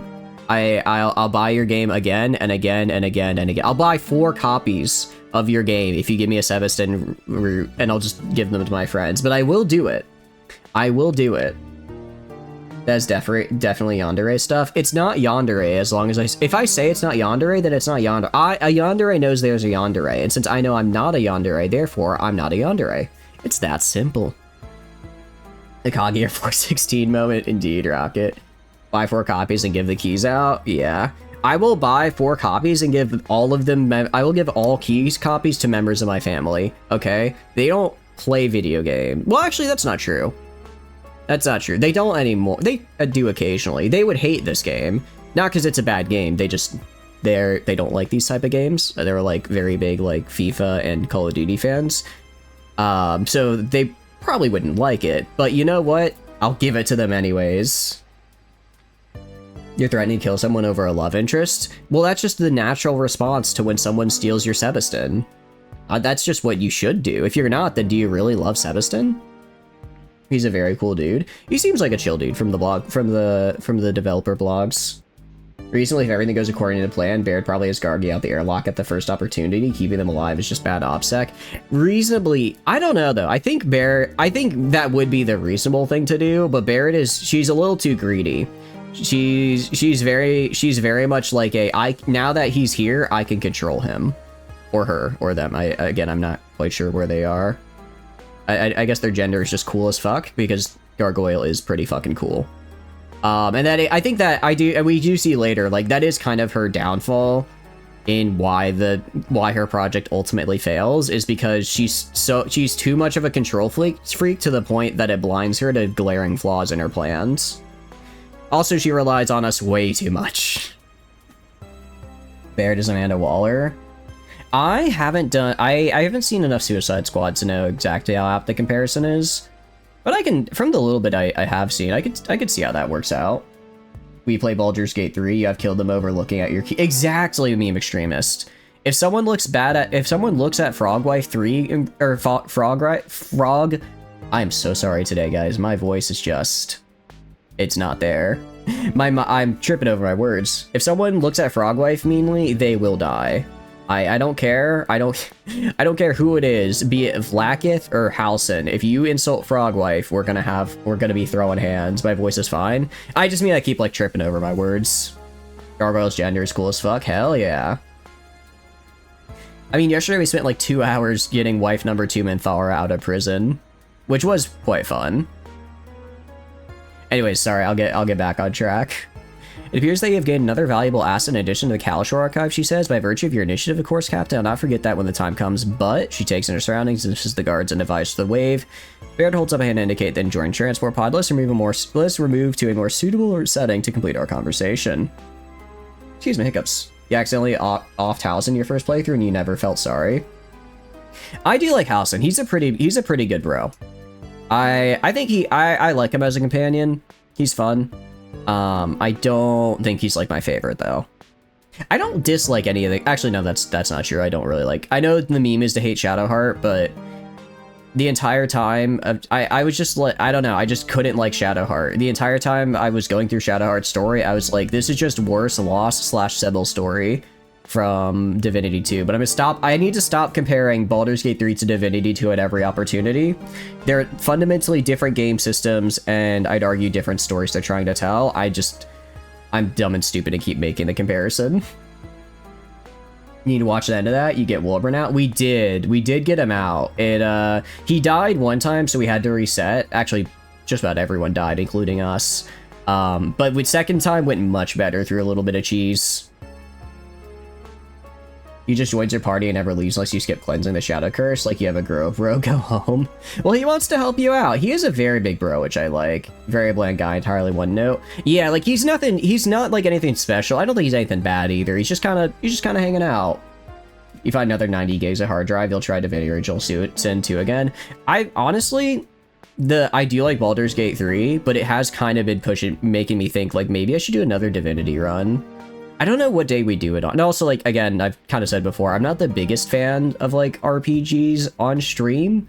So it might be, like, I don't know, I might just kind of speed through it and, like, play more, do it for the fights. I don't know, I'd figure it out for YouTube. I'm thinking maybe. I do want to play it more. I haven't really had time since the streams to do it, but I think, like, Sundays are kind of my days off. I think I do some Fallout London stuff. Again, I'm gonna just record it. That'll probably just be, like, a recording. But anyway, sorry, I'm getting off track again. Keep with World Route, you're not relying on keeping the Gondians alive to shut down the Steel Watch? Yeah. Anyways, Barrett seems to study the passing conduits and vistas visible through the pod's bay windows. Lost in thought, the silence grows, and you find out this may be an opportunity to ask something in the province without interrupting one of her lectures. I think the hegemony, do you think this, what will you do if the hegemony suspects you're behind the hack? Barrett looks at you, they suspect me already, of course. The Glacier Academy will appeal to the original data seizure and demand the return of basic scientific research material, which is not illegal under even old domain law. This data breach only provides the danger of restricting basic research as the situation enables unsavory parties to exploit discoveries without oversight from the Ecumenica. I appreciate the irony of my assumption, of course, but this is war by public relations. There's no room for scruples. I'll be exactly as cynical as they already believe me to be, and they'll believe they act as if because it is true. Spirit speaks, you find a note of satisfaction in her description of plot and counterplot. Behind that truth, of course, she continues, is what really happened, which shall be a fait accompli once they discover it, and one too embarrassing to publicize. Actually, that makes sense. That makes sense. It's kind of like, they can accuse her to let them know. They can, like, kind of accuse her as, like publicly to be, you know, like, hey, we know you did this, and sort of as a warning to, like, not do it again. But they can't really actually, like, definitively go and say, no, she hacked us, because then they look really bad. So it's kind of they're both kind of just playing tough to tell each other, like, hey, all right, we're cooling this down. But she's actually like, no, I'm not. I'm gonna find all your dirty little secrets. Just a guy named something Compass play Bloodline. Sometimes he just does highlights and fights on YouTube. Yeah, that's what I'm thinking. I think something like that could be good for Divinity. Just like the big fights and like big story moments for characters could be fun. You will 100% be in the comments typing a whole ass thesis on everything he did wrong just to be annoying. Not like story-wise, you'll be critiquing his moment-to-moment gameplay, minor shit, petty shit. I just want to make it to Camelot so that I can get a sword, a suit of armor, and fully embrace my punching melee build. Or not punch melee, but just melee. You think a gargoyle? Barry looks at you and raises an eyebrow and then looks back at nothing. Singularly charming, she says deadpan. I taught for 20 cycles, Captain. I've had worse. I do like that despite, like, you know, all of the schemes she's doing, she is still just, like, a university, like, provost. I do find it funny that she's comparing Gargoyle to just, like, a rowdy student. I do like Barrett as a character. In general, I dislike her actions. But as, like, I guess, how do I put this? From, like, an objective character perspective, I really like her. I don't like the thing she does. Does that make sense? It's like when you like a villain, it's not because you like what they do, and that infuriates, but you like how they come off as a character. She's a pragmatist? Yeah. She's just a teacher? Yeah. I don't think I'm describing it well, but I do like her. I think she's fun. At 1843, moves his camera 7 frames to the right. This puts his cursor off the door and costs him 0.2 seconds, makes him miss the coaster in this room. And thus I miss the bottlehead and I'm down a stat until I go back and read the comments. She gets results via... Yeah, pretty much. She's like... It's like, she gets results, mostly by paying me, but those are still results. Through the silence, you can almost hear Baird thinking. The transport pod hisses to a halt, and you feel the subtle shift of Agra field. You step off and note that there seems to be a back entrance, which allows Baird to avoid the waiting room full of important people unused to being asked to wait. As you enter Baird's office, you know Scylla Caruso waiting in the sitting area. She nods in greeting as she folds up a portable workstation. Ah, Scylla. Good. Give me just a moment. Baird moves behind her desk and unlocks the interface and taps into command. Captain, allow me to properly compensate you for your good work, Baird says. I trust this will cover a certain of your expenses. I mean, not really. I'm making like a million credits per month for my colonies. I'm just doing this for the love of the game. I do, because I love this game. Also, the Janus device is pretty cool. Can you give me that now? She turns back to her desk interface and taps a few more keys, activating a hologram projector. A detailed progress report on Gargoyle's activities flicker into being, including timetables for decrypting the Kalashor archive. Baird motions at the display. Sebastin is more capable than he appears. He is both persistent and meticulous. Kuro speaks up. He's been very helpful in getting my new team set up. Hell yeah, Scylla. Don't let her just Sebastin like that. He may be a little shy, but he's good at what he does. This is quite literally just a hobby. Bears nods in acknowledgement, and Corus continues. It looks like we should have the archive fully decrypted in about a week. Depending on what we get sooner, I may be able to restart my previous avenues of research. Cruz looks to you. The Glacier Jump Point experiment, she says, giving name to the previous project. That's not how I wanted to do it, but Provost Thomas said the timetable was too. Baird interrupts. You don't need to explain yourself, Academia, and the captain understands that you'll take all reasonable precautions when we reach the experimentation stage. In fact, they'll be instrumental in carrying out these experiments. Provost Bard pauses and turns to you, examining your reaction to what Cruz and she have said. You must be wondering what this is all for. Sure. This is about opening up the galaxy again, Captain. You see it now. The gates is always about the gates. Bear taps a data pad in the holo projector. It flickers a 3D hi-fi? I think I'm saying that right. Map into existence. You recognize the image and map of the domain era gate network within the Persean sector. A dense spot in one prominent lobe contains what you know as the core worlds. Or more precisely, what the gates can do, Baird says. Cruz speaks up now. It's about freedom. With the domain used to dominate humanity, well, we can escape from this small, cruel world. We still live in their shadow. I mean, the hegemony, of course, but even Tritacking and the Luddics, they're all reactions to the power that the domain had. No one has truly escaped. Scylla Cruz looks at the slowly spinning gate network, but maybe we can, all of us. You notice that Baird has watched Cruz without emotion through this speech. At its conclusion, the Provost speaks to you in a tone of commanding finality. Come back in a week or so, Captain. My people need time to work, and you've earned a break. But keep your head down. The factions are restless after the job you pulled in Attilan. Baird turns to her desk console, expressions moving across her face as she appears to skim messages. That is all, Captain. And Scylla. I want to talk about what are your Baird, what are your intentions with my daughter? I mean, this technology. You see, Captain, it's about the Mets. Go Mets, hit the ball, open the gates, get the Mets everywhere. Yeah, baby, go Mets. It's all about the Mets, baby. Go Mets. It's all about the Mets. Is that a Germa bit? Where is that even from? I try to remember where that bit is from, but I can't for the life of me. Alright, Baird turns for a desk display and looks upon you. There is no technology, Captain, merely possibilities, and vast through those possibilities may be there yet mere possibilities. She turns away again, dismissing you. We shall speak of this later.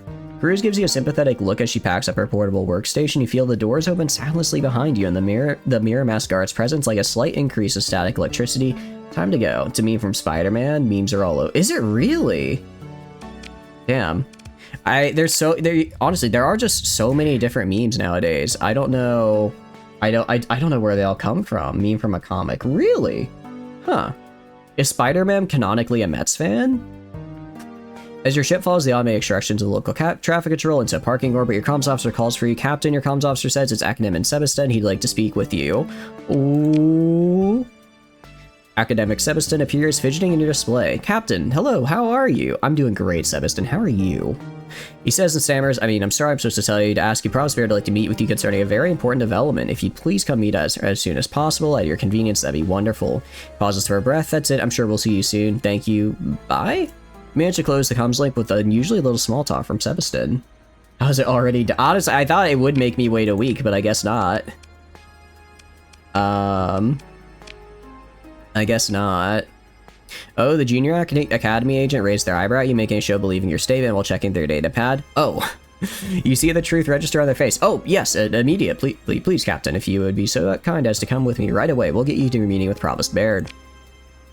You enter the Provost office once again. Baird's desk is messier than usual, covered in memory cores, interfacing device, and an anonymous matte gray case.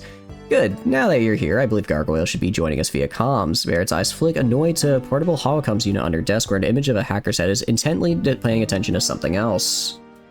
My name's Peter Parker, and secretly, I'm an amazing Mets fan. Spider-Man? Yeah, I guess, right? Baird turns fully towards you and begins her speech. Having examined the decrypted Kalashor archive, this catches Gargoyle's attention. We now have hard leads on a certain collaboration my predecessor carried out with senior executives of the Tritacking Corporation. Tritackian pursued research forbidden by the hegemony at a location outside the core worlds referred to only by the codename Alpha Site.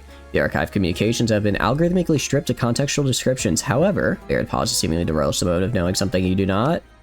However, There's many signs that an individual with the surname Astraya is involved. Who we are almost certain is... Gargoyle interrupts. Achilles Astraya, former weapons engineer employed by the Colon Starforge and the Hypercell system by TriAttack. And rather underpaid in light of how central the suit seemed to have thought she was to the project. That is... That's a very unfortunate place to be, the Starforge at... The Starforge at, the Colon Starforge in the Hypercell system. I have dropped a lot of explosives on that place. Is she still alive? Is she okay? I don't think she's gonna be doing all right. We cracked the encryption in like 20 seconds. The password for the Google Doc was password. It wasn't password. We tried password first and it failed. It was actually password 1. They almost got us to 1, but then I remembered my training from cryptography school and threw that little bit on there. We have to destroy the Starforge. I already did. Well, okay, it's not destroyed, but I did take all of their alpha cores. I did take all of their alpha cores and colony items, so including the nanoforge, so they're not doing so hot. Baird sets her jaw. Thank you, Gargoyle, she says. Kindly elaborate for the captain here. The hacker grins. Love to. So TriAttack fired Kelly over some incident, but if you look at her credit records, a couple taps the display table fills, or a couple taps in the display fills with table numbers. There are recurring payments. We're talking massive credits, something to do with Project Ziggurat, whatever that is. It makes up for her low salary at Colon, and using one hand to slide the volume control to the holocom unit down below, Bear keeps her gaze on you. We think Kalos Astraya was promoted to this alpha site, she says. Obviously, there are others involved, but she's a senior ordnance engineer that's clearly connected to the project, and her infosec practices were sloppy. I want to know what TriAttack was doing at this alpha site. Our best lead so far is Kalos Astraya. Go to Hypercell and find out where she's disappeared to. Someone must know where she's gone or has some evidence of her intentions. TriAttack watches everyone. Someone will be willing to sell you that information. TIE Fighter Noir is Kodor son. We did kind of do that, yeah. Baron turns and stares through the shaded diamond matrix windows overlooking the annexes and concourses of the Galatia Academy. I'm sure that you can find her for me, Captain, just like you found Karuz. Gargoyle, you have any more info? The hacker appears to speak, but is muted. Gargoyle's head gives Baird an annoyed look. I'm sure you can contact Gargoyle in your own time, Captain, she says without looking to you or the holocom display. You have no idea what the research is for. I have a strong theory, says Province Baird, but I don't want to bias your investigation. I hate this. I hate this. I hate this, hate this, hate this, hate this, hate this. This is like such a common line in like so many like shows and stuff. The whole I have a strong idea of what this is gonna be, but I don't want to bias your investigation, so I'm not gonna tell you. 9 times out of 10, when a character says this, it turns out they were right. And it's like, I don't like, I hate it when narratives do this because it like, I don't know. As a trope, I don't like it. I think a nice inversion of the trope would be having them tell you and actually have it bias your investigation in a negative way.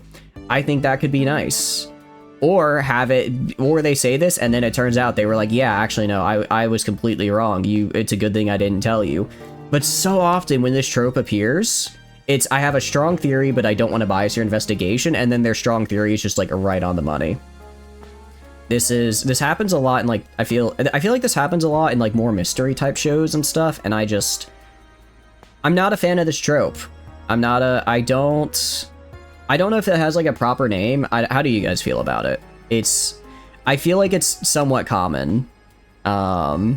And of course, right, I'm saying it's somewhat common, and for the life of me, I can't name another instance of it, but I know I've seen this before. You got any other leads? For now, Baird says no. Cruz's team working on something else that came up the Kalishar archive, but Baird still back-turned, rubs her spectacles thoughtfully. Be premature for you to speculate. I shall let you know when the time could be put to use. This isn't as bad, I guess, because she's saying, like, we're still working on it, so we're not going to tell you because there's, like, nothing there. This is fine, but the whole, I'm pretty sure I know what it is, but I'm not going to tell you just to try to, like, maintain... It's like, I'm trying to maintain narrative tension while also trying to show off myself as super smart. I know what's up, and that's exactly what I thought. Like, sure it was, you didn't... Okay, actually, that's a good point. It would be really funny if it's very obvious. It's like, oh, I know what's going on. Has no clue what's going on. You enter the ID, hand over the glowing confirm signal, and your comms officer nods ready to respond to whatever surprise Gargoyle thinks would be amusing to send through the link this time. Display results from a mesmerizing fractal background, a familiar face grinning impishly at you. Ah, Captain, are you back to wanting to find something interesting to do? I've got all sorts of wonderful ideas. Like 90% of every Sherlock novel is a Sherlock. Yeah, no, exact Sherlock. I think that happened in Sherlock like a billion times. Don't consume much modern media. Fair enough. I feel like it happened. I think Sherlock is the one that it happened a lot in. Although, do you guys care about small Sherlock spoilers? Because there is one scene, I think there's one scene in Sherlock that just makes the entire show for me. Like it's, alright, I'm gonna spoil it, I'm gonna go off on a little tangent here. But like, Sherlock, he's like a smart guy, right? And then throughout this season, he's like pitted up like against this other genius guy, who with Sherlock, BBC one with Benedict Cumberbatch.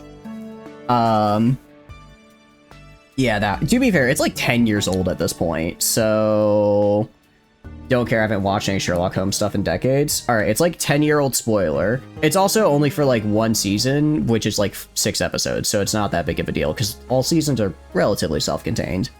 Anyways, Bundersquire, Candle Breach indeed. Sherlock was shit. I enjoyed it. It wasn't like I didn't really enjoy the mystery aspect, if that makes sense, because I didn't think the mysteries were like super mysterious. I liked the drama of it though. Okay, but anyways, because they do something really funny. Basically, the entire like season, Sherlock is like trying to acquire like he's like trying to like figure out this. The antagonist is like also really smart, and he has like data. It's like, I think it's like, I don't remember exactly. It's like dirt on like Watson and like all of his friends or something. And he's like using it to like blackmail people. So Bundersquire Candle Breach here goes through the entire trouble of like making this elaborate plan to like break into this guy's like remote house and like steal his stuff and enter his vault or whatever. And then he gets to the vault and it's empty. And then the guy is like, ha, you fool. You thought I had it. You thought I had physical, like, this data physically saved? No, it's all in my head. Everything is in my head. It's in my mind palace. So you'll never get it. I can blackmail your friends all you want. And then Benedict Cumberbatch just says, oh, it's all in your head? He's like, yeah. He's like, so no one else has it? He's like, no, it's all in my head. And then Benedict Cumberbatch just pulls out a gun and fucking shoots him. It's so funny. It's the meme of like, it's like, oh, you have a complex ability, dipshit? All right, meet Samuel Colt.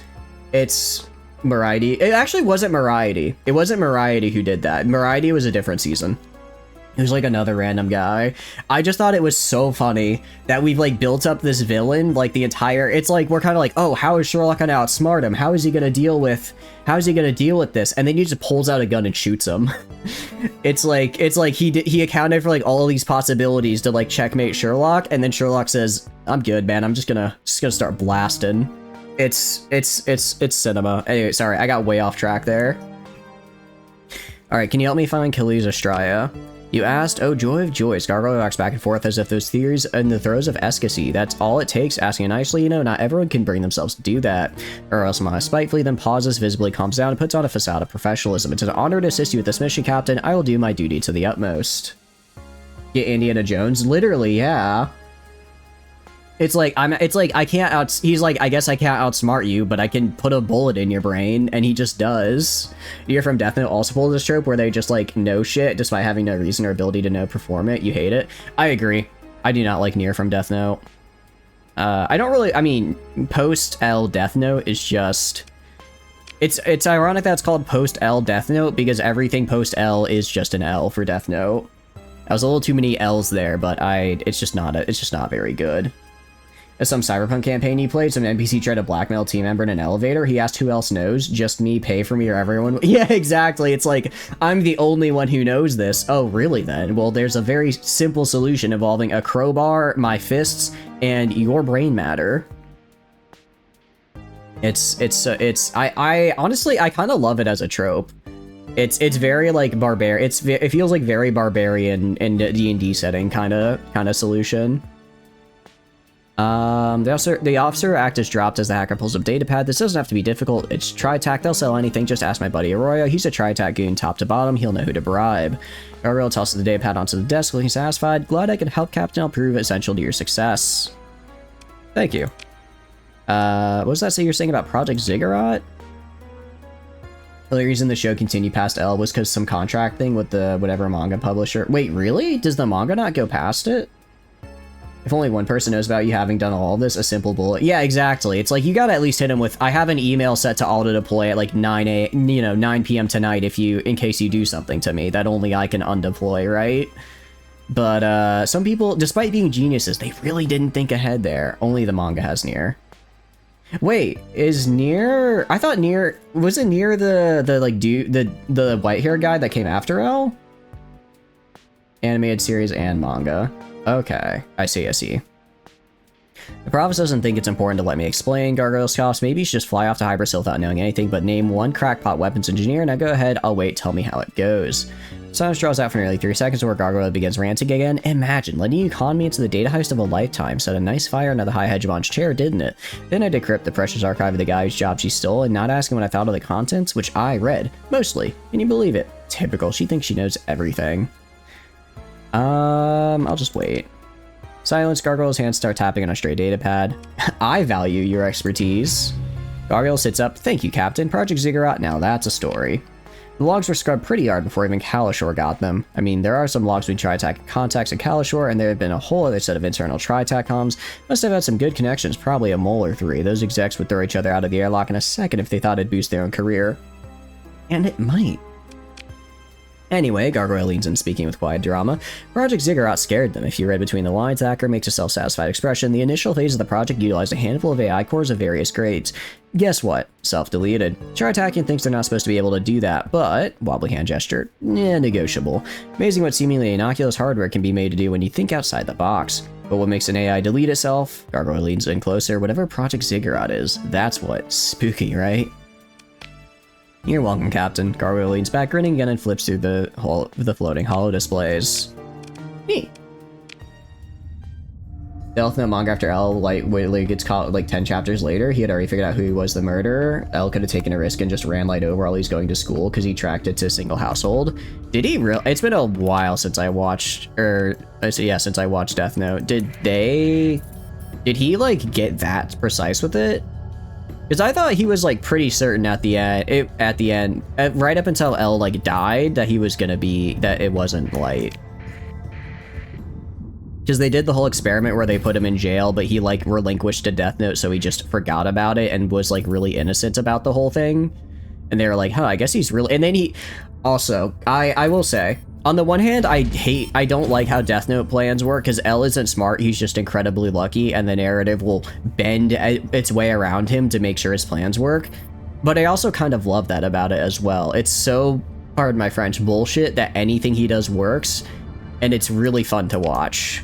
Like, he should not have any success at all, and the narrative has to, like, go through leaps and bounds to make sure he just isn't immediately caught. But it is also really funny just seeing the insane links and, like, coincidences that happen in a way. Alright, let's get our stuff back. I really hope I don't have to, like, re-captain everybody. Because that will be unfortunate. Or, not recap, or it'll tell me who the previous captain was. Alright, so, like, I go to you. I mean, some of them I already know. Yeah, last assigned. Okay, I just have to scroll down to whoever is under last assigned. Okay. It'll take a bit, but it's pretty easy. I do like that they have this feature. I think, I don't actually know if that's a vanilla feature or a modded feature. I want to say it's a modded feature, but if it's vanilla, very good, very nice. I don't think I actually had anyone on this ship. I did not, because I'm not actually using it. I'm actually going to keep you in storage. I know this is Prepper. Granted, I know a fair bit of who's on what ship. I do know a fair bit of that. Okay, no one was on this guy. You. This is communism ship. Nice. In a week, they had gone from all of Japan to a specific province. I do remember that. Because of the, what do you call it? They, like, played the broadcast, and then he got caught in the broadcast, and he's like, psych, I only played that broadcast in, like, one county, and I've just been going county by county, and now I know you're here, because you responded to my broadcast when I played it only in this county, and he's like, ah, you got me. Huh? Oh, because this is a Colossus. I'm gonna also have to reorganize my ships here in a sec, because I do not like the way they got organized. That's fine. Oh, I just realized we're gonna have to like it's gonna cost like 1,000 or 1,500 supplies to re-CR all these ships. Ooh, that's gonna be rough.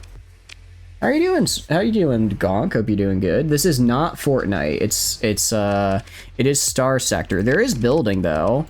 There is building through like a colony type screen, but I won't be cranking any 90s, so I'm not a real gamer. I apologize.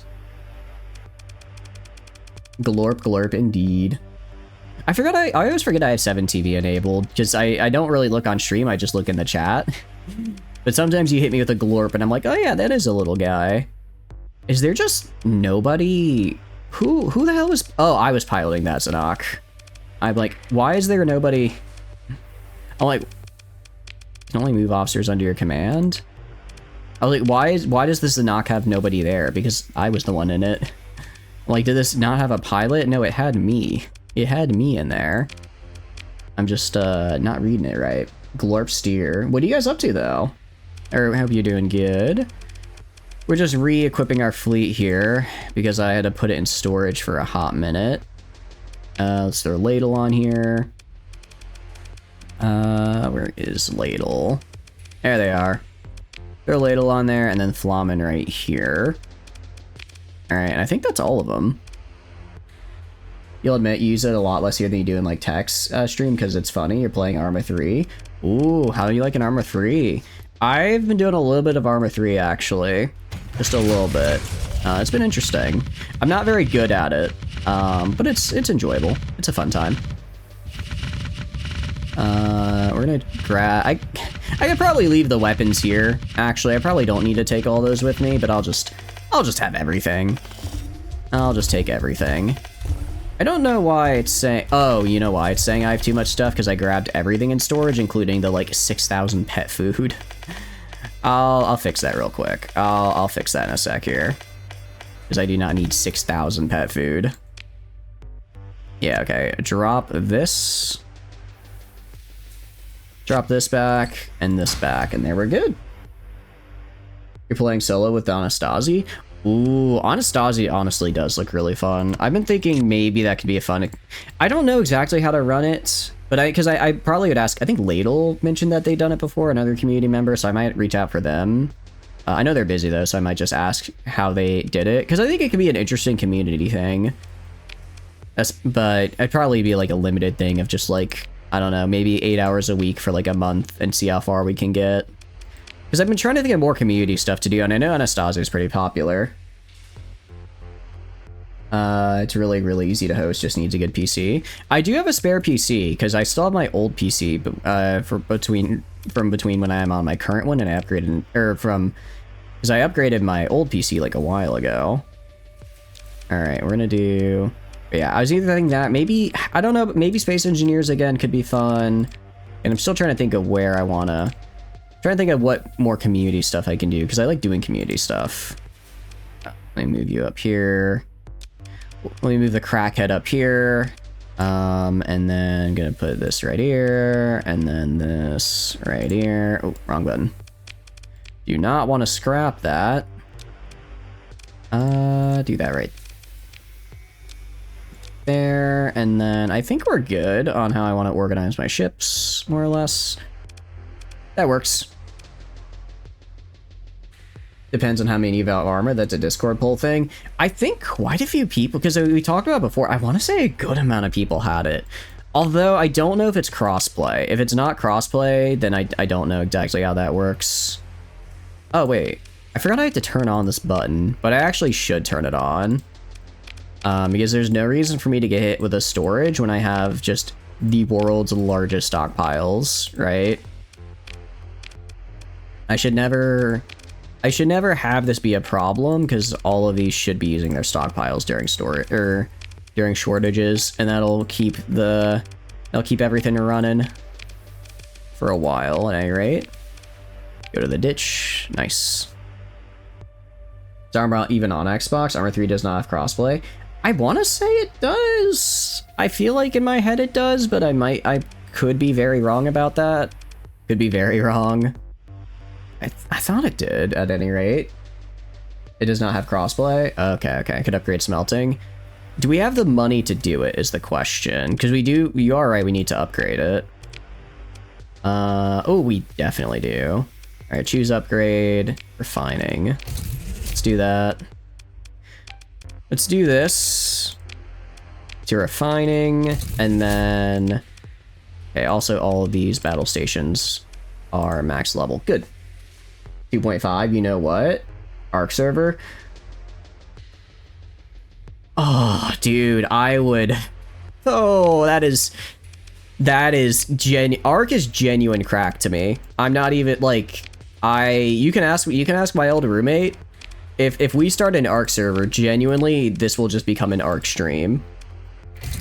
I'm not even joking. Arc is Arc is crack to me. I'm not exaggerating. That is but wait, community aberration server would go so hard. Like you could do Drake runs, you could go for the service, getting a Reaper King for like oh wait, that could go so hard though. You always played more than enough of normal Anastasia. You've been playing it with Half-Life 2. Interesting. How are you liking it then? How do you get fracking? Fracking gamer is going to be, you're going to want to press the D key to go under command. You can click command down here or just press the D hotkey. You're then going to go into research and production right here, which you can either press 5 for or just press the tab. You're going to want to go to the research tab right here, which you can either click or just use R. And then fracking is this research right here. I am using a mod called Ashes of the Domain, so if you're not running that mod, then unfortunately you do not have geothermal fracking. It's just called refining, I think is the last one. But yeah, this is if you do have Ashes of the Domain, this is how you get it. Hope you're doing good though. What are you up to? You have Arc, and when you be able to join, no DLCs. Isn't Arc like Paradox, where if just the server owner owns the DLC, everyone can join? Even then, island map is still cool. I could do like a 1 month of just gaming on the island map. $5 million a month Minecraft server. Here's the thing about Minecraft. I'm kind of meh on Minecraft, which I know sounds like heresy. I know that sounds like heresy, but I don't know. I don't know. I'm just kind of meh. Like, it's fine, I guess. You know, I play it, I build a couple buildings, and then I move on. I don't know, it just never, like, hit for me. We're also gonna get these guys right here, because this will get rid of some of the debuffs we're experiencing on our planets. Artificial simulation. This gets us the Kletka core, and I think we actually need this if we want to go to different parts of our tree. Yeah, I might as well. It's been pretty fun. Your first half of it when you're fighting conscripts is like normal Anastasia, but when the hunter choppers take up like 4 Titan missiles, it gets menacing. Oh, okay. That sounds pretty cool. Sounds very interesting. We have station building. It should be on the hotbar. Yeah, we do. What exactly would building a station get us right now, out of curiosity? Like, what would we build a station for? Is there like a certain thing there we'd want to grab? Income, colonies, Lobster. Actually, I haven't even built... Alright, I'm gonna get rid of Academy. Okay. Yeah, I'll build Academy somewhere else. I'm gonna shut it down for now. Gonna shut it down and build a way station. Build a way station, and then I'm gonna do the same. I'm gonna build a way station on all of these places because way stations are nice. I mean, it's just, I mean, they're expensive, but I should be able to support it in system. Should be able to support it in system, and then of course extra accessibility is really, really good for us. So yeah, we're gonna build these Bellas. All my way stations, boom, boom, boom, banna, banna. All my way stations, boom, boom, boom, boom, banana, banana, banana. You know. Place with only one planet system, you can build a thing on it instead. It's like an extra place.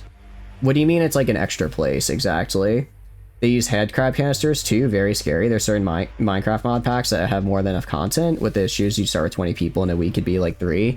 I'm not worried about amount of content. I don't know.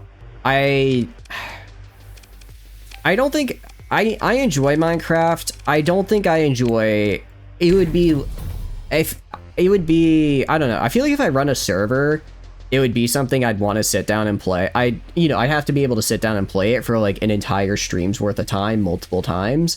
And Minecraft just doesn't hit like that for me. Minecraft, I pop in, maybe play for like 3 or 4 hours, and then I just kind of leave. It's basically just an extra planet. Oh, okay. That could be useful. Really got streamlined production, but didn't know how to get past that. Yeah. Oh, is it streamlined production? If it's a are you using the Ashes of the Domain mod, gamer, out of curiosity? Because that's what's given it to us. That's what's allowed us to do this. If you don't have the mod, then that's probably why it's not showing up. You do? Okay, streamline production then. So, are you working on the mining building? Oh, you know what it is? You're gonna, when you go to the colony, when you go to like mining, I need to do a colony with mining. Go to the pit here. You need to, when you left click on it, there should be a tab that says choose upgrade in orange. You're gonna need to click that and then click the fracking tab. If you just click upgrade, I think it upgrades into the other one. So when you click to make the upgrade, you have to make sure you specify you're doing the one that you need to make sure you're going to the menu where it opens options and then click the option you want. I think that'll help you, if I'm understanding the problem correctly. Any cold planets in this system? Let's see. Let's not show colony info, sorry. I guess, I don't know. Show system info? System. Show system info. Any of you cold? Rocky Metallic. Tundra World. Cold. I was hoping for very cold. I guess I could yoink Alamar and make it my AI core production place.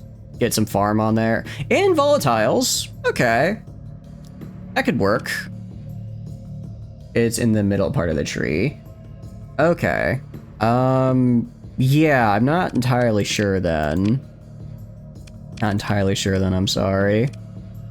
Extreme heat. Why didn't I settle here? Why did I... Rich, rare, rich, rich. I did rich, and then I did... Oh, because it has an atmosphere, that's right. I wanted no atmosphere so I could use the catalytic core. That's right, I remember now. I guess I could yoink Alamar from the Independence. Yoink it, get some farming, get some volatile mining. They're an AI production plant down there. It's only cold, not very cold, so it'll be a bit more expensive, but it's not too bad. And the extra habitable is nice. But yeah, I'm afraid I'm not entirely sure how to fix the problem. Sorry, gamer. Anyways, alright, we repaired our ship. I guess let's go to our accepted Project Ziggurat. Okay, we're still on Project Ziggurat. I thought it might have spawned 2 different quests. Alright, we can head to Hybersil. I don't know how happy they're gonna be to see me given everything else I've done to Hybersil, but maybe they'll be friendly. You never know. Wait, hold on. Streamline production, isn't that a light industry thing? That might not even be... That might be the wrong thing you're looking for. Yes. Okay. Fracking is an entirely different... So, like, if I go to choose upgrade... Well, this is the wrong tree, but... Fracking is that's an entirely different tree. Streamline production is right here. You don't want to be on the streamline production tree. You want to be on the exoskeleton tree up here. So you're going to want to be on industrial base, exoskeletons, then geothermal fracking. You're not going to want to go to streamline production. So it's a different tree. I understand now. I'm sorry. I'm like streamline production. That doesn't sound, I don't remember that for mining. Does that help at all? Alright, and let's keep on going. New intel, it should be fine. Actually doing pretty good on feel. But we might also, between missions here, do... Well, no, because if I get... Actually, I kind of want to get the Janus drive before I start doing more of these contracts. I mean, you don't have anything that's illegal. I was gonna say, Oh, I had my transponder off still, whoops. Gonna say, I don't have anything that they consider illegal because they're, you know, tri-tac. Alright, this better be good. Ryan Arroyo looks over you disapprovingly. Remind me to take your shopping for a proper suit. I know a guy who can do wonders. I kind of like Ryan. He's like, okay, you're my business partner now, so I gotta make sure you look the part. Ask for help getting info on Kali's Australia. Is it you asking or Provost Baird? He says in a tone that says he thinks it's Baird. Doesn't matter, he slaps a hand on his desk and looks away, chewing on the problem. So, try attacking employee, huh? It's not terribly hard to pry data out of HR, to say nothing of franchise Polity Muni services if you know who to ask and how. Manages a half smile, and you're me, then turns back to face you. After talking some real heat from the last misbegotten crash down of the operation you pulled, I'm gonna need a little favor before I help you with Baird. What kind of favor? Tech tree ended at Streamline Production. Do you need to discover megastructures? Are you running the most modern version of Ashes of the Domain? Like the tech tree just physically doesn't appear there? Because I don't believe you have to discover anything. I think it's just there. It's a gift is what it is, he says. Dead easy. I need someone else to do it. Here. Roya taps a key and data transfer interface overlaid to comms series, sending an archive containing a series of comms recording. This is a series of fake comms messages in which some leaky subcontractor proves that I was part of the conspiracy to hack the hegemony relay in Atslin. Take this to someone, I don't care who, someone semi-important, some pirate organization or the other. Try Dawn or go to Karis in the EMA system. Doesn't matter, have them blackmail me with these messages. Because yeah, it sounds like you might be running an older version of Ashes of the Domain that doesn't have the full tech tree. But you did take... should I hit him with what you did just take part of the conspiracy? Now, we'll be smart. You want me to help run a convoluted disinformation campaign? Exactly, Roy grins, and it'll be fun. Look, they're bad fakes. I spoofed a contract ID and bid low on this junk. Didn't even send the final payment. Hegemony spies will try attacking partner relations are already sniffing after me, so if it looks like a junior exec smelled blood and was coming after my operation by manufacturing dirt, well, it raises some questions about the veracity of the entire accusation. Doesn't matter how flimsy, my PR team gets an angle to work with, you see? Yeah, sure. I can follow well enough. Wonderful, can't wait to see who you choose. So, he says, tapping a few keys on his desk console, you have the files, go find a pirate who'll try to exploit me for all I'm worth. How about some credits to help the job along? Arya barks a laugh after a gargoyle chisels me for you on your behalf, not happening. Goodbye, Captain. I'll have the Australia files for you after some roach-eating brigand shows up on my comm trying to blackmail you. Or blackmail me. He disconnected his feed, leaving with the spinning Tritac and franchise logo. Can I give them to Kanta? I think it'd be really funny if I tried to get Kanta in on this. No, we're gonna go to Kanta with this. I just think I think it'd be really funny. Be like, hey, I've got a real good thing for you here, and then they get caught up in it all. Magic is down here, right? Yeah, it's down here. Okay. Dawn could work. Dawn could work, but I wanna, you know, I like a little bit of lore. I like a little, between VRI and the Imperium. Yeah, sure. That's fine with me. My ally wants to fight those losers. I'll fight those losers. It's the Persian League. I don't need an excuse to fight the Persian League, honestly. And now I can start raiding their stuff as well. They might show up to try to start sat bombing me or something. If they do, I think it just gives me an excuse to retaliate. Special Task Force event. MRC attack fleet. Oh, they have a lot of... No, those aren't Alests. I thought those were Alest for a second. Should raid their transport fleets. If I see any, I will. VRI is a little scarier because they're basically redacted, but they use redacted ships, just they're slightly worse. So it's kind of they're a little bit scary, and if I do see that they're going somewhere, I'll probably show up to defend it in person. But, what do you call it? You know, oh, maybe I can't do it at Kanta's Den. Because I'm not seeing the symbol here. We'll try it, but they might hit me with the, you can't do that. They might hit me with the, sorry, that's not something you're allowed to do. Also, I have a lot of money. Is there anything else like I can build here anywhere? Ew. I'll just upgrade you to Star Fortress, sure. I don't really care about Sedin. The symbol was only on Dawn. Yeah, but if I look at the quest here, oh, reasonable place to find such a pirate. Okay, I might have to specifically do it there. Because in the dialogue, it sounded like I could just do it anywhere, but it might be hard-coded to where I have to go to Dawn. If so, that's fine. This is a nice little jaunt. I haven't paid Kanta a visit in a while. I gotta see what she's up to. See why she hasn't been putting that nano forge to use. You're not gonna blow me up, are you?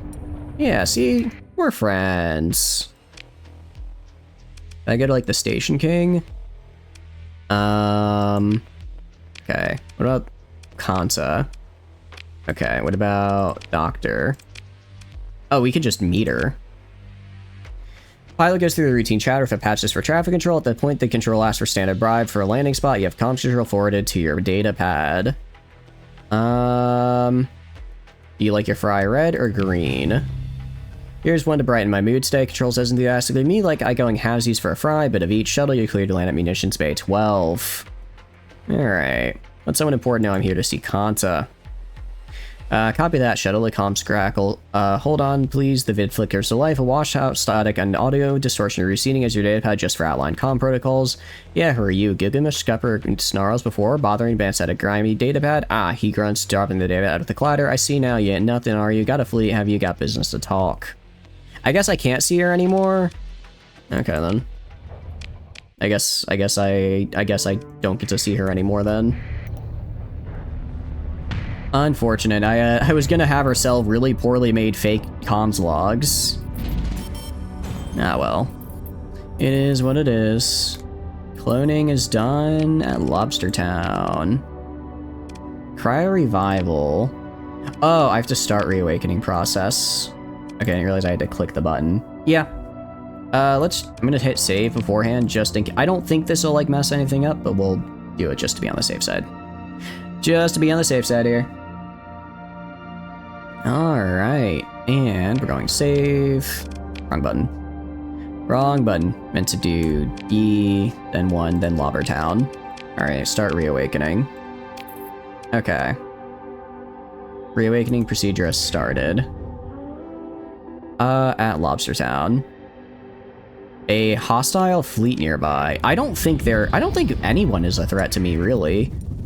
The only people that might be a threat are when the AI spawns a fleet for me to go fight in like a bounty or something, but just going around town here? Ooh, an event has occurred in the awakening procedure. Let's see. Awakened people so far, 20,000. Size will grow and that'll make the market receive special benefits. We might receive unique rewards from awakening as we awaken more and more people.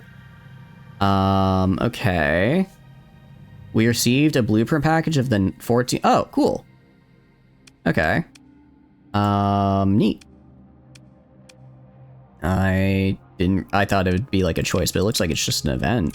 That's actually kind of cool that it's like, you know, it makes sense that if you're awakening in essentially a domain piece of tech that you get like domain kind of tech just there that you can, you know, work with. I'm gonna upgrade you to, wait, choose upgrade, huh? Oh no, it's just the terminus. I was about to say, wait, what do you mean choose upgrade? I was like, is there another upgrade I can do? Because that would be kind of crazy. That would be kind of wild. Also, I need to upgrade you to an interstellar relay as well, don't I? That was the ditch. Let's go to the pit now. Oh, I never built the thing on the pit, actually. Oh, I don't have enough money for this, but I might have enough for the military relay. Because we're mostly using military relays to spawn our fleets. Since, thanks to an item we found, basically military relays will just spawn a pretty hefty sized patrol. And also, that means I don't have to get like a patrol HQ on every single building. We do have lobsters. Actually, do we have lobsters, Beast Wolf? We have 30 days until Lobster. We are T-minus 30 days from Lobster, and I'm very excited. I might also get rid of cloning. I mean, it does get us harvested organs, and we're actually the largest producer of harvested organs right now, thanks to cloning. But it looks like so I'm guessing cryo revival with Ashes of the Domain is different from Industrial Evolution. Industrial Evolution, you just get like a bonus and then the growth goes up. This is like an actual event tree, and then I'm assuming the event, you just swap your size to bigger. That increase injuries aggression towards you since you step on their monopoly. Honestly, it might. It'd be kind of fun if it did. It'd be kind of fun if it did increase their aggression towards you. They're like, hey, dude, what the hell are you doing? That's my thing. You're stealing my thunder, man. What are you doing? Right? I think that'd actually be really fun. I think that'd be pretty neat. Also, actually, research and production real quick. I have a question about things. Because Orbital Skunk Works takes high tech, but Orbital Fleet Works takes the other one. So I think I build both an Orbital Fleet Work and I build a Orbital Skunk. I think I build both. Is what I do. How are you doing, Remark? Hope you're doing good. Welcome in. What are you up to? Hope your day is going good. We're just doing a little bit of blackmail in the sky. But no, actually, it might be, because if you produce a lot of fuel, Syndra gets upset with you, and that's kind of like their colony crisis. I wonder if there's like a coded kind of colony crisis for if you build their lobster as well. Do we got a colony with only one planet in system? I don't believe so. I've been specifically going for places where I can have like big colonies of like an entire system full of my stuff, right? That's what I've been looking for. I mean, I'll get these guys. Am I missing something? Yeah, right here. Open the comm door. Oh, maybe I have to talk to the boss. There we go.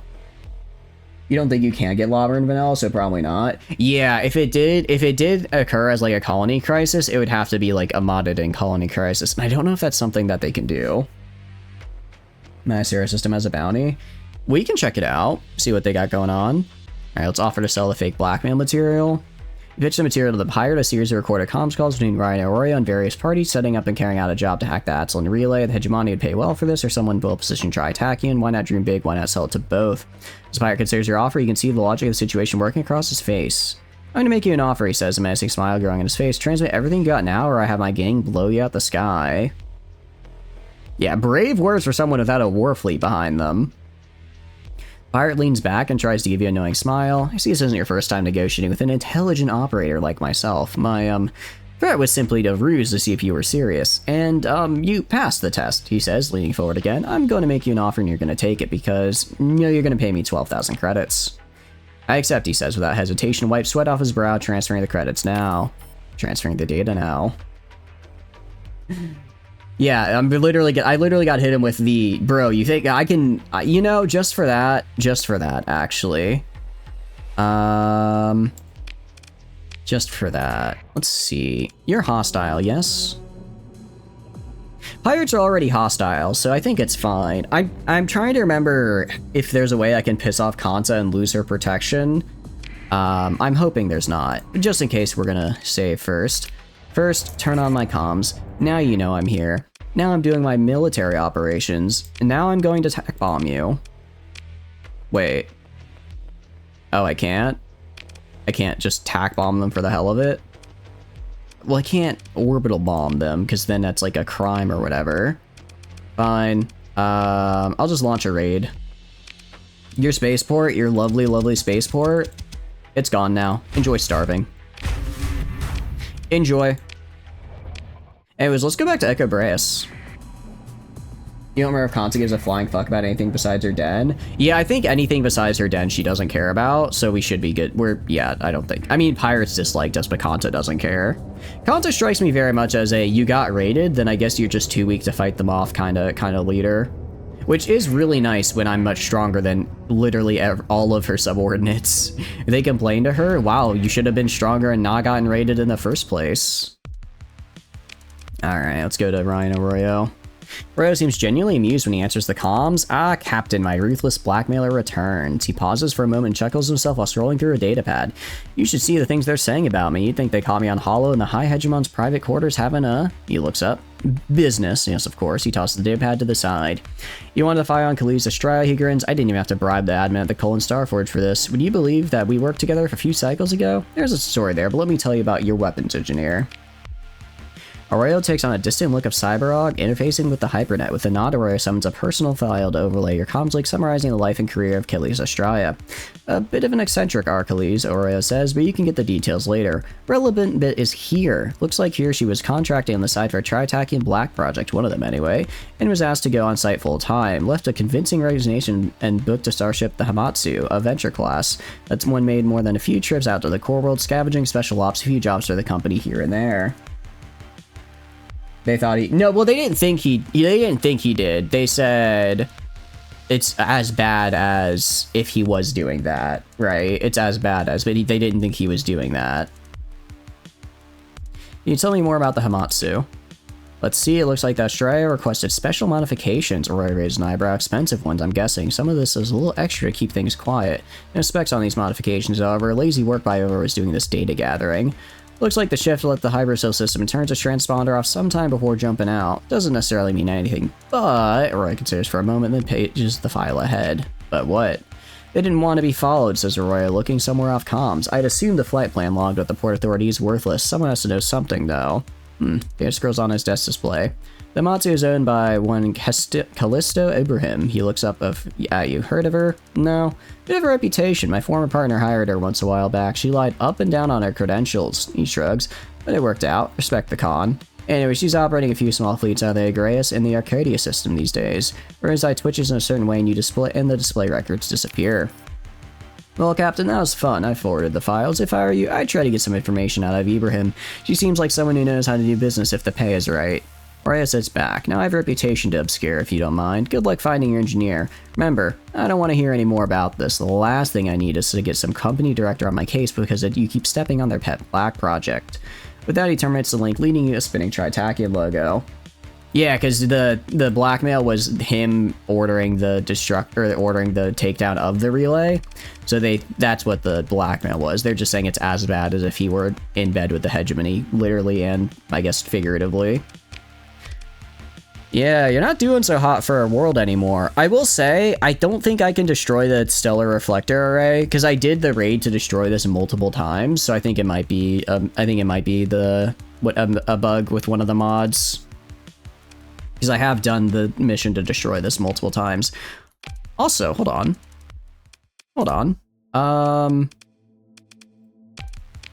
That's not possible.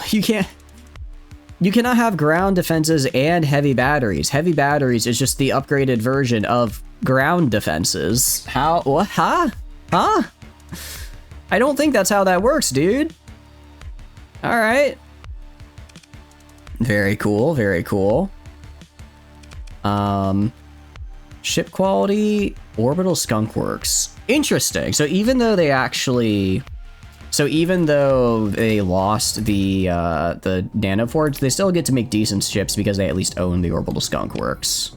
Okay, I see.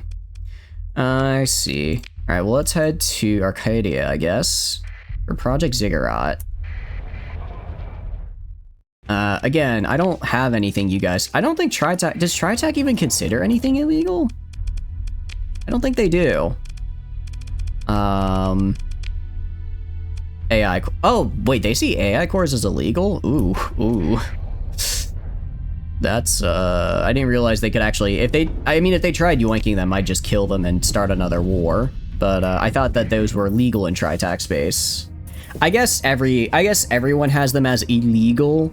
Technically, by, you know, the barest of margins, it's technically a legal type of deal. Right? Wait, who are you? Luddic Church Holy Armada. Hello there? Palms flicker and stabilize. A serious face of a Luddic knight appears before you, dotted by hollow snow. Here you are, just as Brother Cotton foretold, she says. I meet you, and in my right hand I hold the hammer of Lud, and in my left I wield the sword. Will you repent and turn from the path of evil to follow the blessed path of Lud? Seems to be some barely restrained expectation behind her words, a slow anger distilled over years into a force more pure by far. Do I know you? Your worship of the twin evils Malak and Mammon is not unseen by the path, chatters, and a wheel spin eye, and it is fiery and it is filled with judgment. Know that the servants of Malak can be bought. Your consort with the betrayers, with those with no faith in their hearts, will sell their erstwhile comrades. You think Tri-attacking only provides information to your ilk? They know of your loyalty, but that of blooded silver. I'm good. I think I'll just kill you, actually. Your comms officer snaps the hollow feet off, the knight's face hanging like a specter in the air for a moment of bluish afterimage. Your bridge crew coordinates, your fleet muster to combat ready status. Yeah, I mean, honestly, the dual Invictus is kind of scary. Oh, but I can auto-resolve them! As funny as it would be to auto-resolve the Ludic Church Holy Armada, I am going to take command of the action just because we haven't actually... We're 2.5 hours in and we haven't fought, like, a single battle yet, which is kind of surprising. Alright, I'm going to show you what the real power of Blood looks like here. It's a suicidal guy in a safety overridden onslaught. And, okay. Where's Flamen? Where's Flamen? Oh, I need to move Flamen back up here. Yeah, 2 hours and 32 minutes of Starsector without a fight is actually kind of funny. Alright, I think they're gonna go right side. I'm gonna have the Bias take the left. And the Bias take the left side.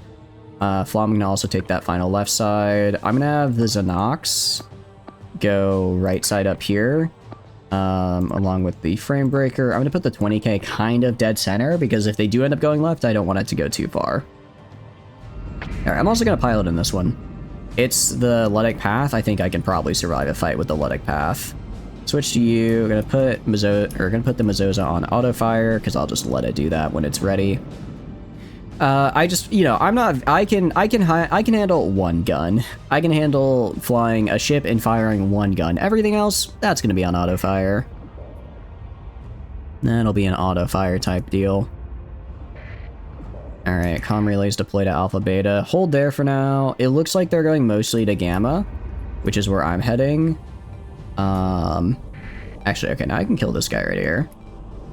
Can I kill you, pal? Oh, Lasher? Okay.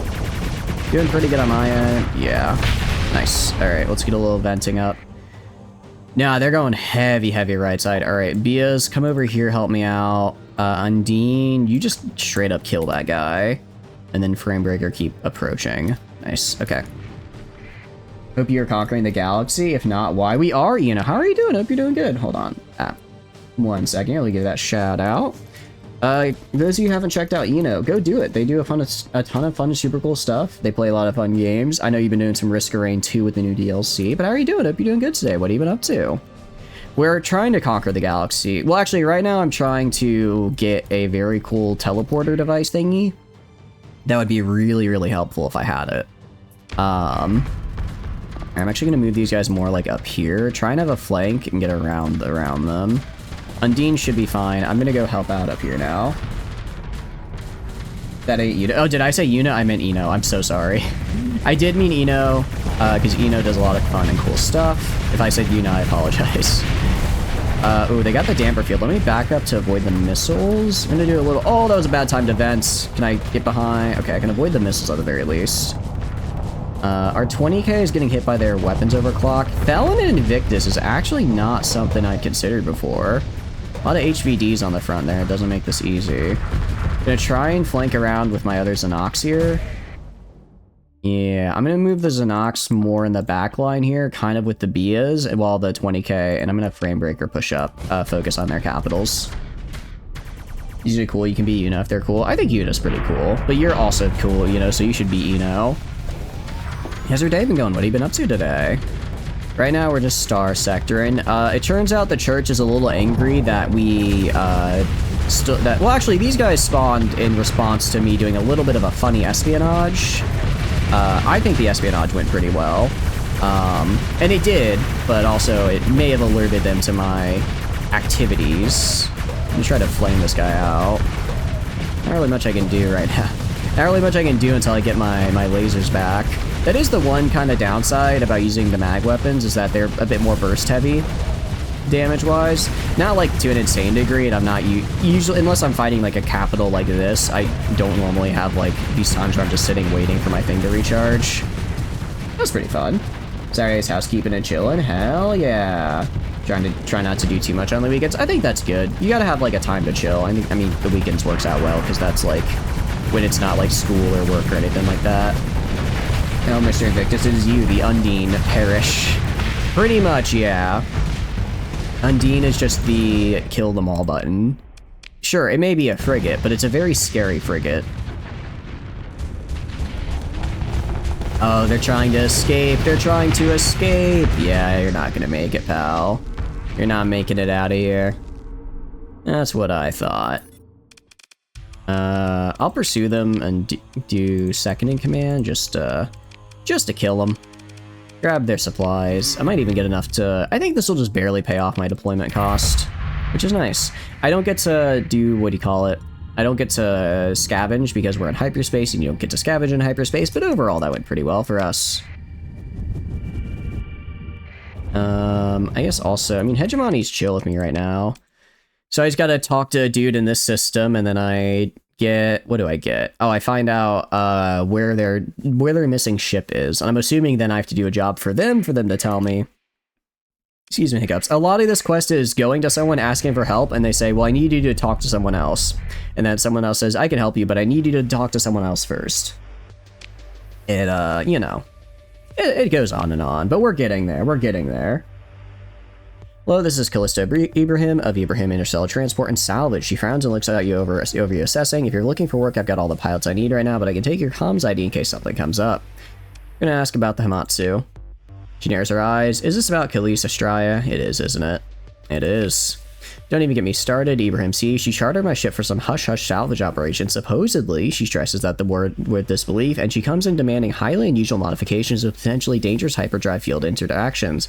Well, I got her to throw in a fair chunk of hazard pay and a rushed fee and a bit more to keep quiet about it like she wanted.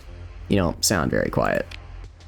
Yeah, she scowls, because disappearing with my favorite starship is a pretty big breach of contract. I'll tell whoever I damn well please. For all I know, she ran my Hamatsu into a black hole in some Tritakian boondoggle search for a more efficient drive field, a license back to us poor spacers just trying to get by.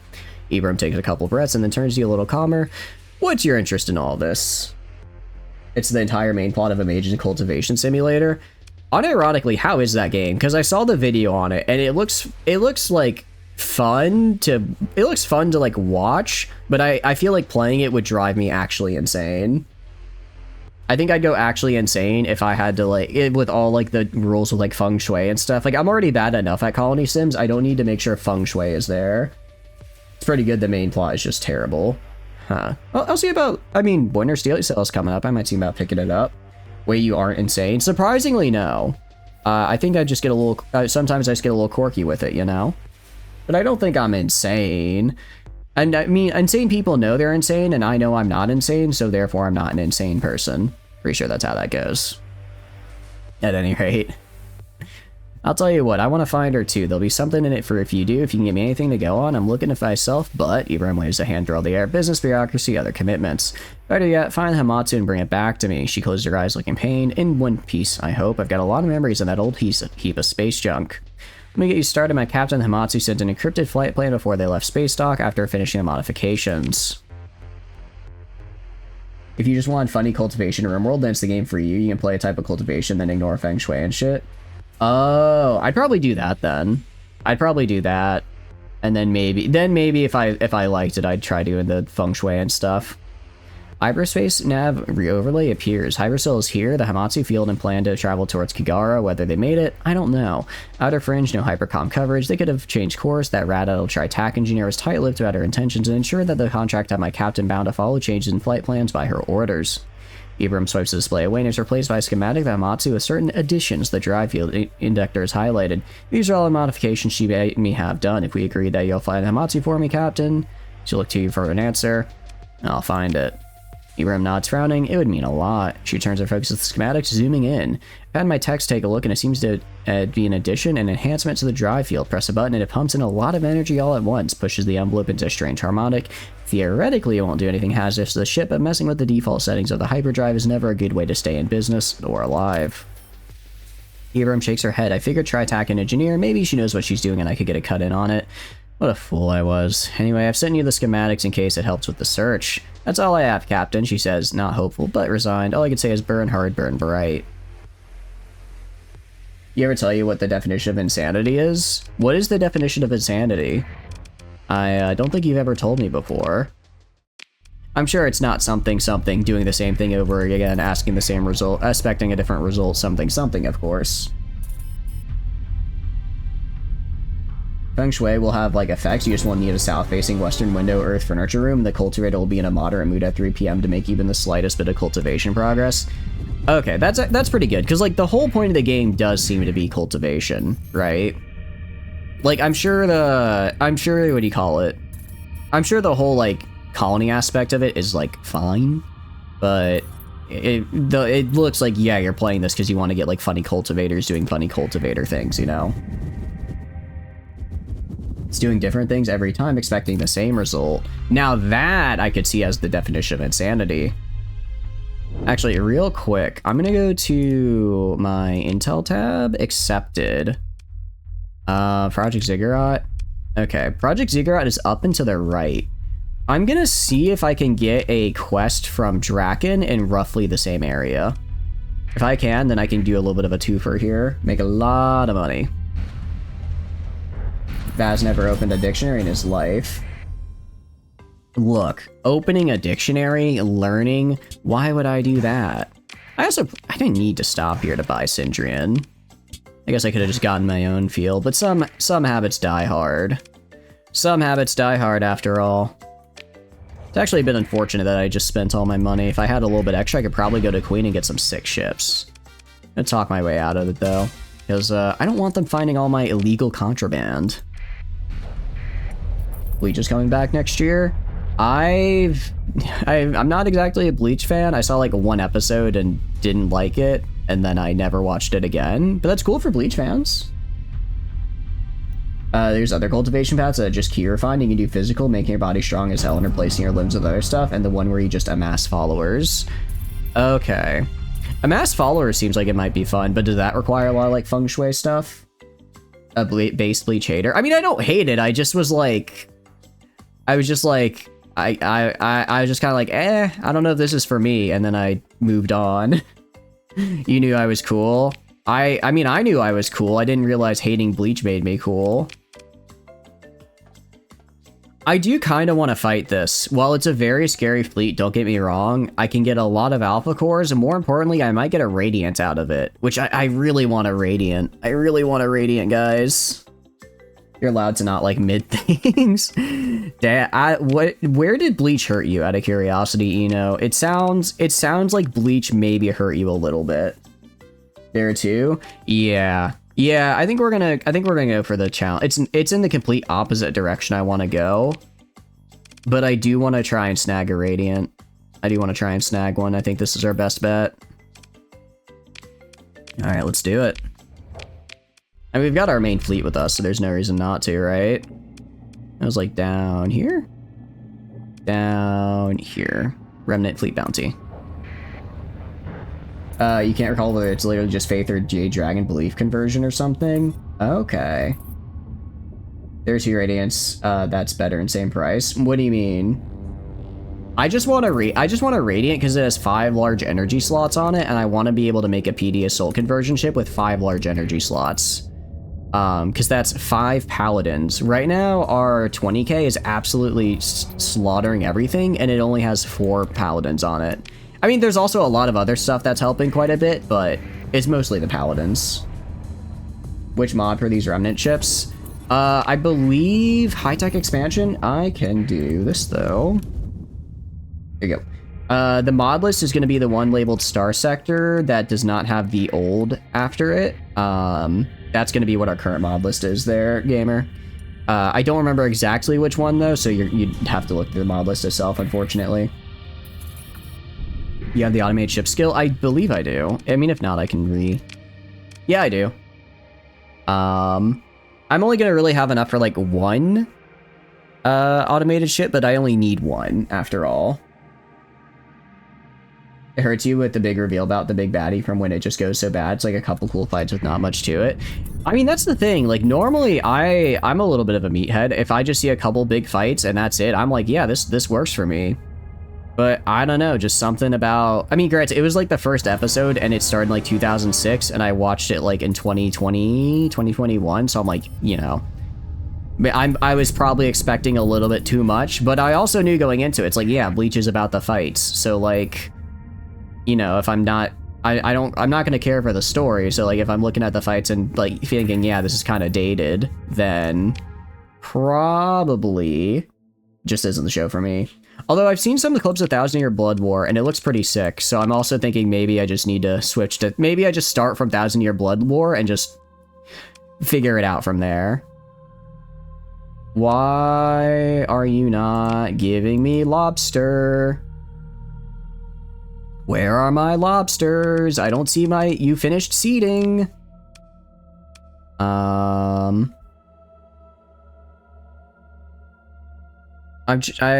don't... Why do I not see lobster? Yeah, no problem, no problem. HT was definitely in there, and Solar from Secrets of Frontier was probably a few other. HMI adds a few remnant ships as well. A lot of mods will add like a remnant ship or two, and they're definitely kind of all coalescing, right? Maybe your king should just lead from the front, man. Maybe, yeah, maybe my king should just lead from the front. I love how stupid Code ES is, man.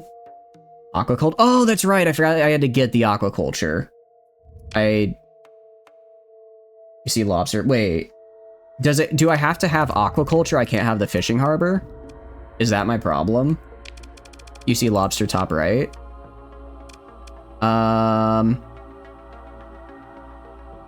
Do I have to downgrade? Oh, I have to downgrade to aquaculture. Oh, really? Huh. Well, that kind of sucks. Because it's modded.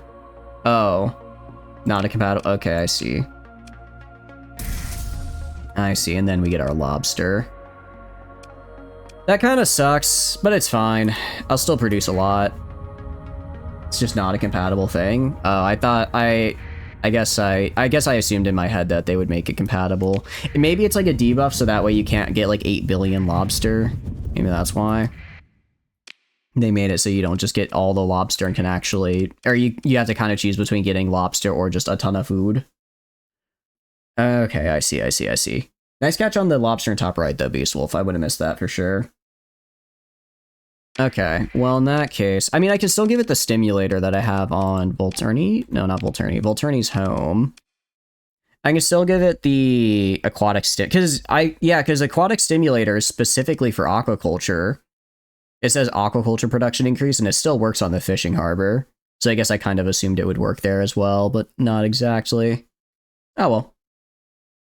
Also, light industry. I meant to have you make drugs. You are unable to make drugs right now. Don't worry. When I finish this job, I will become a massive drug producer. Don't worry. Just not a compatible thing. Unfortunate. Well, Lobster Town is at least Lobster Town now. It'll probably take a bit. It'll probably take like a month to cycle and start getting the production up. I mean, we have a lot of... I mean, we are a size 7 colony here, so I think this is about as big as it can get. Could be a balance thing, you don't really know. It's your Bethesda mod or you just eat hot chip and lie. I see. That'll do it. Alright. Unidentified fleet, watchtowers. I'm more just trying to find the one fleet here I do need to kill. There's like one guy. I'm here to fight one specific guy. Okay. I also need to make sure I'm pressing F5, not F6, because I remember it was like the second stream of this run, I accidentally clicked F6 instead of F5 for quick save, and F6 is reload quick save, and I had not saved for a solid amount of time at that point. So we lost quite a bit of progress. Oh, okay, that's artillery coming from somewhere. So let's check out the planets and see what... Okay. I think it's from over here. So let's check out the planets and see which one of these idiots is chucking shit at me. And I missed. Okay. Let's go this way. You just pause and save. Honestly, I think I should just stick with pausing and saving. I wanted to be a little fancy there, and I think that was the wrong idea. Also, I'm just noticing, why the hell is there hyperspace inside the system? What is going on here? Something isn't right here. I'm a little concerned, actually. They're invading Volturni's home. I'm pretty sure they're gonna die, but let me just check to make sure. Yeah, they are just completely outmatched. Alright, which one of you has the artillery station? That's a sensor array. Watchtower, debris field. Like, grab the sensor array at any rate. That might give me a bit more. Screw you, that's why. I guess so. I guess so. It's like, oh, you thought you were safe from getting hit with a bunch of, Ooh, okay, actually, I just need to rush this guy real quick because I'm about to get hit with artillery fire, and that could actually cause a bit of a problem. Okay. I guess I just kill these dudes real quick. They're on, like, these two guys and just finish them. That's a lot of stuff for a small subordo. Neat. Alright, and then... attack this guy? Yeah, I was gonna say, attack this guy before I get hit. But we already... one of the Xenox is already down. I'm gonna perform limited emergency repairs to get our... yeah, get our... combat readiness and stuff up. That'll have to do. Haka, cool planet name. Wonder if there's a Haka 2 around. I hate this. No. Bad Flamen. Bad Flamen. Ever brought the hypershunt ships? I have indeed. Not in a hot minute, but we have in the past, and it was an experience to say the least. They're fun, if not a little deadly. Not a little deadly at any rate. Okay. Ooh, we are outmatched here. Okay, we're gonna go for the network hubs. Gonna grab for the network hubs. Detached module as well. That's gonna be you, Flamen. Protect that with your life. You two, I'm gonna have go like right here. See if we can get like another couple ships in for support. I know. As I said it, I heard it as I said it. And I feel bad about myself, actually. You go right here. Actually, no, I want two of you going for the comm relay, because comm relay is guaranteed to give me more deployment points. I guess network hubs do not. The periodic reinforcements I'm gonna need, though, because they have a lot of them compared to me. And then try and grab the sensor jammer as well. Up to 32 deploy is nice. I'm gonna throw in... should be able to get in 3 more Xenox, which is good, because I just need more destroyers to kind of poke them. Alright, I'm gonna have you specifically defend here, Flamen. Okay, yeah, I want you just hanging out right here. Okay, you guys stay by the network hub. These guys are gonna stay right there. Okay, that's fine. I think I did just take it for a second, so I'm gonna use that to deploy here. Alright, Final Xenoc is gonna go up this way. Actually, I'm gonna put him over here with these guys to help them. Alright, same with these guys. I want you shifting left a little, try and help the two Bias. Alright, let's go right here. So far, Bias are kind of just keeping them back off. Fel is in a Radiant, which I'm not surprised by. I'm actually going to be aggressive. I'm going to have both my capitals just hone in on Fel over there. Going to be a bit aggressive. It is interesting, just because... ooh, they got a Bia. Crap. Yeah, it's interesting because they actually went really hard to the right, which I wasn't expecting. We're gonna put in this next Xenoc here. Alright, I'm gonna put another Xenoc on the right side here, but it's gonna rely pretty heavily on my capitals to kill these guys on the right side. That's Fel, yep, that's Fel in there. That's Fel in there. Hoping the Porcellus can at least keep this guy distracted until the 20k gets rid of the fodder, and then can actually focus. I mean, this good news is we're hitting with a ton of hard flux, which is nice, and hopefully we start hitting him with a railgun soon. That phase skimmer doesn't make it easy, though. Alright, I'm gonna actually have to turn you onto search and destroy. Because specifically, alright, I think all of these guys can kill Fel. Especially with the Porcellus with them, but I need the 20k to hold the rest of them back. So I need the 20k to push up here. And have all you guys target Fel. And I need him, I want him dead, because he's going to be a problem if we don't kill him. Luckily, railgun to the face. Actually didn't really do much because it got hit by the debris. Alright, well, come on, kill him! Kill him! I know you guys have the DPS to do it. I know you guys have the DPS to kill a single Radiant. Sure, it's Fel's Radiant, but he's still just one guy. You need me, you'll be watching Tedo in the corner. Wow. You know what? Actually, base. Don't get me wrong, Miku's cool, but I think Tedo is, I just think she's funny and relatable. Alright. He's gotta be overloaded soon. He's gotta be overloaded soon. 20k as well is just trying. 20k is just keeping all these losers off my other guys while they try to kill Fel. I read the Project Wingman. I have it. I got it because chat recommended it, and I have not yet played it, but it looks fun. Why does the Radiant have black smoke? The Radiant is piloted by a fun little guy named Felsis. Felsis is very mean and does not like me.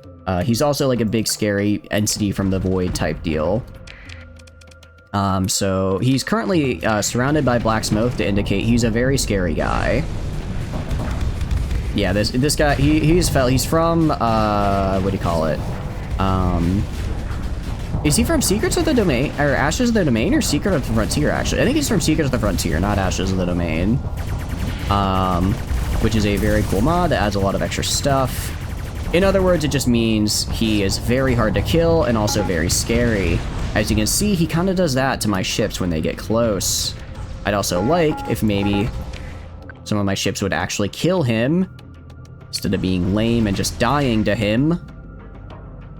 Secrets of the Frontier? Okay, and Secrets of the Ashes of the Domain of the Frontier. No, they're two separate mods. I get them confused because they're both really big and add a lot of stuff, but they are two very different mods. Geez, I don't know if I have the crew to repair ourselves after this. See what I mean? I'm dedicating so many resources to kill Fel, and he's still kind of wiping me. If I get close, he blasts me. Granted, this one little guy right here has also been kind of just slamming us because, I had my guy specifically just kill Fel mode. Alright, finally he's dead. Go this way. How's the 20k looking? 20k is looking fine. 20k is just trying to hold off against the hordes here. Radiant it's literally, yeah, it's basically a Radiant. It's a Radiant with a, I guess level 10. It's a Radiant that basically has an Alpha Core in it, but also has a bunch of other special abilities that it can do.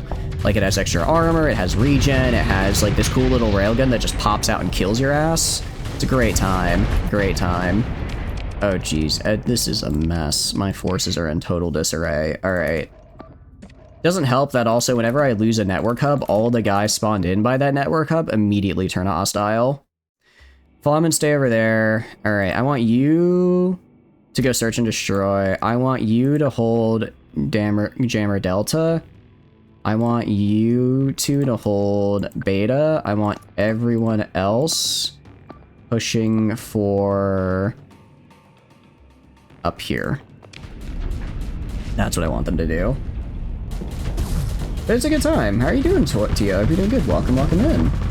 But no, I do need to do Project Wingman at some point, because I've seen a few funny memes and chat says that they think I'd really like it.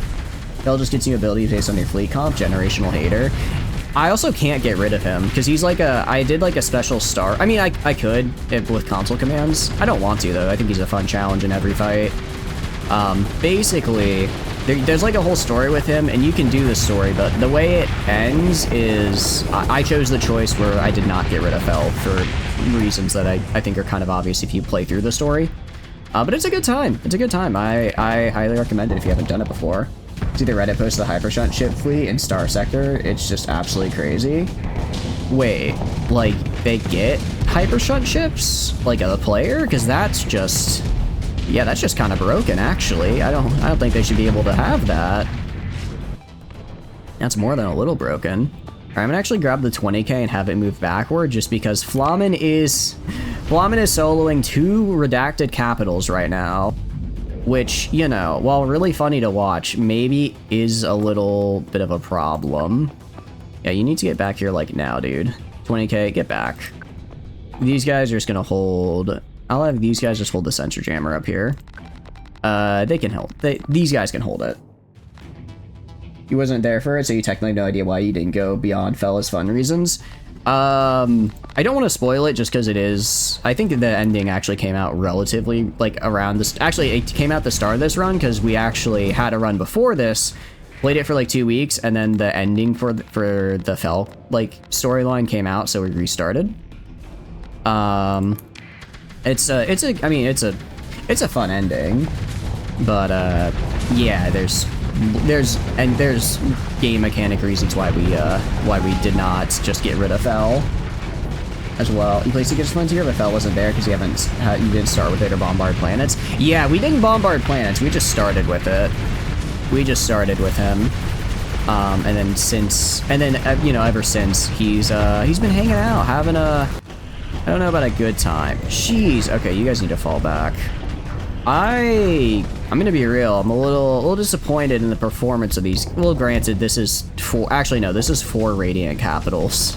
This is 4 Redacted Capitals up here. I don't need to be disappointed with their performance. They are punching above their weight class, especially because this is more of a support capital, not like a brawler. You can go through a star station. It can indeed, which makes it pretty useful. Like, this guy's, he's basically like the Myasura railgun kind of dude. So he's good, but he's definitely not made to be like a frontline brawler like we're using him here. Luckily, now I have the 20k, and also, like, regular Radiants are good, but it was mostly just Fell giving that Radiant, like, an absolute crap load of boost that made it an issue. And as always, we see the final evolution of every Starship design, the Onslaught. No matter where you are, no matter how safe you think you are, the Onslaught always arrives. Alright, I'm actually gonna have some of these guys retreat, except for Flamen. Flamen, stay in the fight. Flamen, kill that Radiant. Flamen, literally just kill that guy. And you can do, I bet, actually no, Flamen probably couldn't kill it. I was gonna say, Flamen could kill an Onslaught with this. Can't kill a Radiant though, just because the Radiant's too maneuverable, and Flamen can't, like, cheese just get behind it. If you think about it, the Undine is also an Onslaught. They both can equip ballistic weapons, basically an Onslaught. Yeah, no, you're right. One of the mods of it is called Omega Slot. Everything returns to Onslaught, it's great. Alright, let's recover our ships. We didn't get a rate. The whole reason I took this contract is because I wanted to grab a Radiant. We did not, in fact, grab a Radiant. You mean the new slot? Actually, that's right. It's the new slot, not the old slot. Got some Alpha Cores, at least.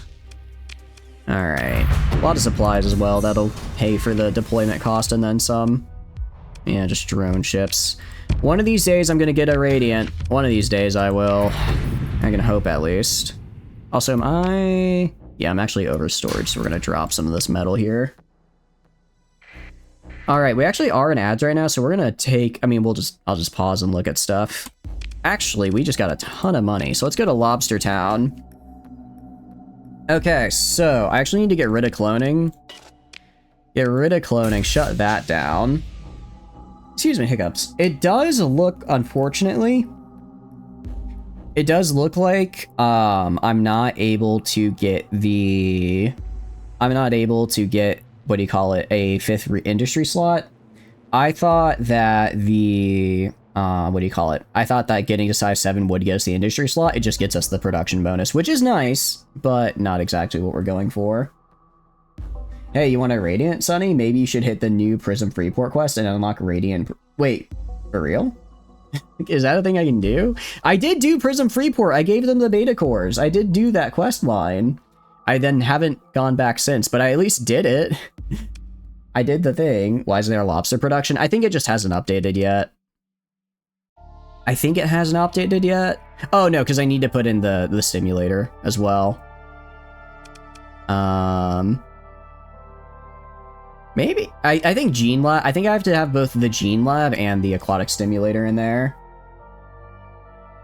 The contact is a Remnant one. You can forge Remnant shit from them. Oh, that makes more sense. Okay, yeah, I'll maybe be a little nice to her. Maybe a little nice and figure that bit out. Because that would be pretty cool. Okay, I think it just hasn't updated the commodities section yet. I hope that's why. I hope that's why at any rate. If we go to access... I mean, yeah, we have a ton of bonuses, which is helping out a lot. Commerce. I could put a story point into commerce. I'm trying to think of what I want to put story points in. I mean, Megaport and commerce. I think Megaport, aquaculture, obviously. Waystation, I don't remember if Waystation increases accessibility with the story point or if it just increases stockpile size. I think it is accessibility. I think stockpile size is the alpha core. There are more quests past the beta core one. Her quest line gives access to a super capital. Really? Ah, okay. Yeah, we can do that then. We can do that. I think we put a story point into commerce though. It's 8, so it's starting to get... Well, it's only another 10%. It's like, I don't know if it's worth 10%. I don't know if 8 story points are worth 10% or if I should save and try and get like more output. What I can do though is I can do the resort center. Yeah, that's a pretty good amount of money right there. It could also just be fun. What else are we using the story points on? That's a good point. That's a good point. I'm trying to think of what industries I want in my main like world here, because this is, I believe, the only size 7 world I can get. I believe this is the only size 7 I can grab, so I want to like, I don't know if I do production on it. I don't know, does having like exponentially more like food make it better? Because I can put like light production and a fleet yard and that type of stuff on here. But I could also, like, I kind of have to have aquaculture because that's the whole point of the run. I have to have commerce because that's going to get us a major income bonus, especially when I put the other thing in. I don't know. What the hell's a harmonic dampener? Oh, counter the effects of none. Yeah, I don't know. Domain majority. Interesting. Plus, how did I get? Oh, because of the cryo sleeper. So we need less drugs and just get a +1 production of all commodities? That's kind of insane. How are you doing, Rouse? I've been doing good. Welcome in. Do you look like a talking chest IRL? I do, however, I don't have the tentacles. Those are just a fantasy of mine to have. So when I can go to the virtual world, I throw them on, you know? A 4-foot chest. Okay, first of all, I'm 5'7", which is only slightly below the average height for a US male age 25. Second of all... Okay, I don't have a counterpoint. I don't have a second of all. But if I did, I assure you it would be a real zinger. It's 2 inches below, which is only slightly below average. Okay. Well, okay. Damn, I'm caught in a bit of a crossfire between 2 inches isn't that much, or guys, trust me, 2 inches is a lot. Shoot, I kind of cornered myself here. You go with meters and centimeters. EU boy here. I believe it's 172 centimeters, if I remember correctly. 172. We're just gonna do the funsies, and we're gonna throw on the resort. We'll throw on the resort center. I think it's kind of cool. It also does generate like a lot of money. About the same as you then? Okay, welcome to the same high club. Hell yeah, he needs help reaching the top shelf at the supermarket. First of all, it was like one time. Second of all, Walmart has really tall shelves, okay? Walmart shelves are like really up there. Like, yeah, I'm not gonna be able to reach the top of it. They stack them high, okay? You lost. I did not lose my fridge at Las Vegas. I lost my portable cooler at Las Vegas, and I did not lose it. It was stolen from me by a scoundrel and a rogue. I'm still very upset about it. We could put some stuff here. We could. Okay. Trying to think of what I want to build here. Everything is bigger in America apart from... Alright, that's it. I haven't heard that one yet. That's a good... Alright, that's kind of a good one. What are you up to though, Rouse? Hope you're doing good. Trying to think of what I do want to build here. What does embassy get us? Needs an ambassador to structure. Improve relations with the faction each month. I don't really care. Are you the mimic that traps Freerin? Maybe. I can neither confirm or deny, but, you know, we do have this emote. We do have this emote, which is kind of based off it. Although, actually, I don't know. Is it easy to tell what's happening in that emote? Where it's like, it's the little mascot, like, they're in my mouth. I do like the emotes, but, what do you call it? Or we were talking with, like, Yuna and the rest of them the other day, and they mentioned, like, some of the things are kind of hard to tell. So I kind of need your opinions on them. I'm doing good. I'm doing good. I'm glad you're doing well. Just trying to figure out what I want to build and where. I'm trying to figure out what should I build. I could build a variable assembler for like extra marines or whatever, but I don't really care. Just kind of looks like a blob. Okay. Just put a planetary defense force. We could. I mean, this is supposed to be like my well-defended place. It does require so much stuff though. No, even then you kind of need to zoom in to tell. Okay. I might swap it out for some of our other emotes then. I do think the emotes are fantastic, but some of them I think have a little bit much going on, and that's my fault for, because Ray did a fantastic job making them, Raven did, but, I was like, oh, can we try and do like all this stuff? And they were like, sure. And then I put a little too much. Herminic Dampener doesn't really help with us here. I don't really need Asmara's Sling. Yeah, we'll just throw down a planetary defense force for now. PDF. Wait, no, it's EDF. EDF is from... I was thinking, like, the Earth Defense Force. I don't know why I thought they were planetary... I'm thinking Warhammer for Planetary Defense Force. That's what I was thinking. Okay. I mean, this is our other place here. We go to the pits as another meaning. I mean, I guess it's one of the file formats of all time. Although, honestly, kind of fuck Adobe, because every time I try to use one, it's like, or I try to like open a PDF, it's like, do you want to use Acrobat? No, I don't. Just let me use the Firefox PDF opener. I hate it. Oh, really? You gotta be fucking kidding me. Not to be like, okay, this might be a hot take. Why do we have like the TikTokification of words? Like, we don't need to have like 8 different euphemisms. Just say the fucking word. It's all right. If I see someone being like, yeah, this guy's a PDF, I'm gonna be like, what the, huh? He's a piece of shit. Just call him that. Anyways, rant over. What does not work with this one doesn't work with dark mode because you can't see the raised eyebrows. This you can't tell it's saluting even zoomed in, and this looks like it's waving.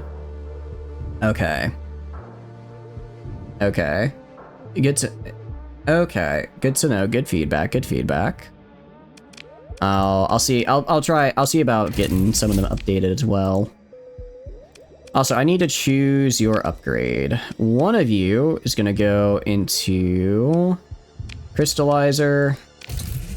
The other one is gonna go into the Isotope Separator. Nice. Okay. And then when we get to the next size here, which should be hopefully somewhat soon, I throw on the various heavy industries we need, and then we have, we have some really nice production planets.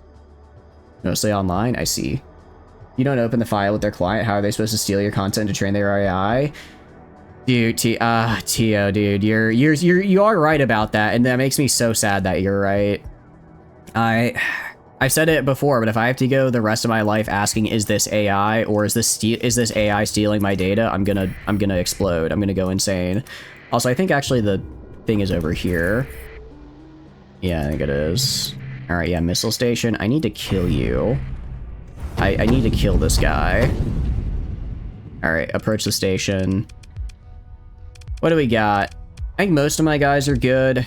Some of our destroyers got pretty injured. So we're gonna leave and save really quick, just in case I mess this up, but I think we can take it. You also might be really zoomed in compared to others, so don't take your word as gospel. Where do you get Planetary Defense Force? That is from... Good question. Where did we get Planetary Defense Force?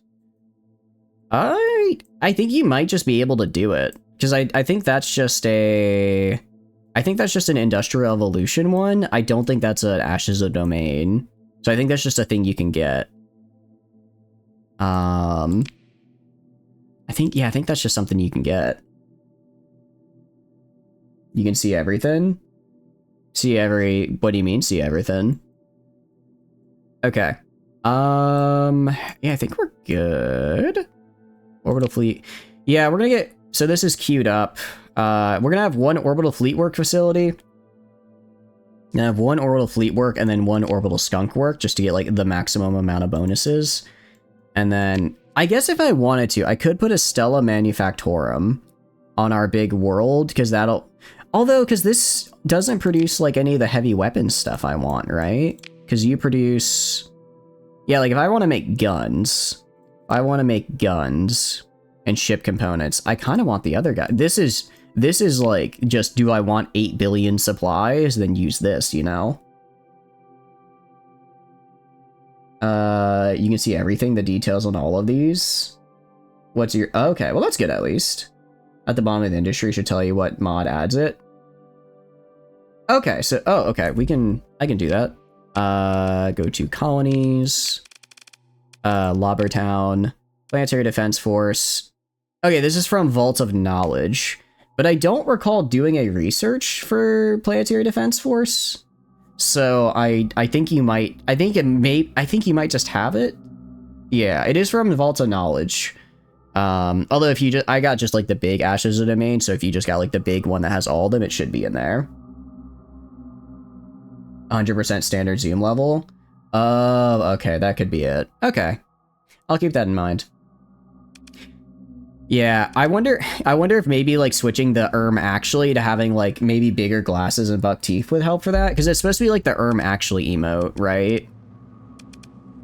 A lot of people have said that it kind of looks like it's just waving at me, which is still cute, but not what we're going for. I should build drugs on this planet. I should build a lot of drugs, actually. I know saying that sounds bad, but like, you know, we could get a lot of we could get a lot. We could take over the drug production of the sector. I need more drugs for my what do you call it, for my dudes. All right, I'm just gonna send in all of our big guys, and Flamen. Don't worry, Flamen, I won't forget you. And we're just gonna hold like right here in front of the station. The artillery stations aren't all that scary. I think an artillery station, like, difficulty, although he's gonna send out the big bomb that stuns me, I'm pretty sure. Maybe not. I feel like artillery stations are a lot less scary than, oh no, there it is. Are a lot less scary than, just regular, like, I'd say it's like the same as like a tier 2, like, midline station. They're not that bad. Especially now that I actually realize I have like 8 billion paladins, so all of his ships are just gonna get absolutely melted. So we should be able to get through it pretty easily. I am gonna grab you though, and I'm gonna grab you two though, and just tell you search and destroy because that's what you're good at. It's also really hard to translate human emotion to floating pair of eyes on a box. Yeah, that's true as well. That is true. I'm not trying to knock the work at all. I want to be very clear. They came out exactly how I wanted them to. I think it's just kind of a limitation to having the little emotes, especially like the little gold chest dude. Just, you know, it's the profile pic. I think that's probably my favorite. It's just really cute.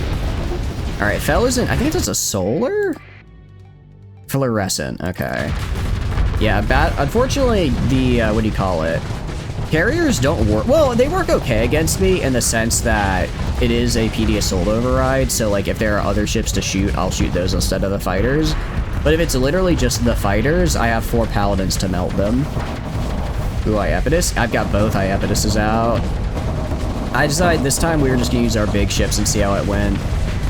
I find that when I'm fighting like if I'm fighting like a station, big ships are nice. Just having a couple of those, because they're really good at just rushing in and kind of destroying the station as it spins. Because like my smaller ships don't really have great DPS. They're mostly there to kind of just stall until the bigger ship comes in and kills it with its better DPS. But for a station where I just want a lot of DPS on a massive like flux bank, I think putting a bit more of my stronger ships helps a lot.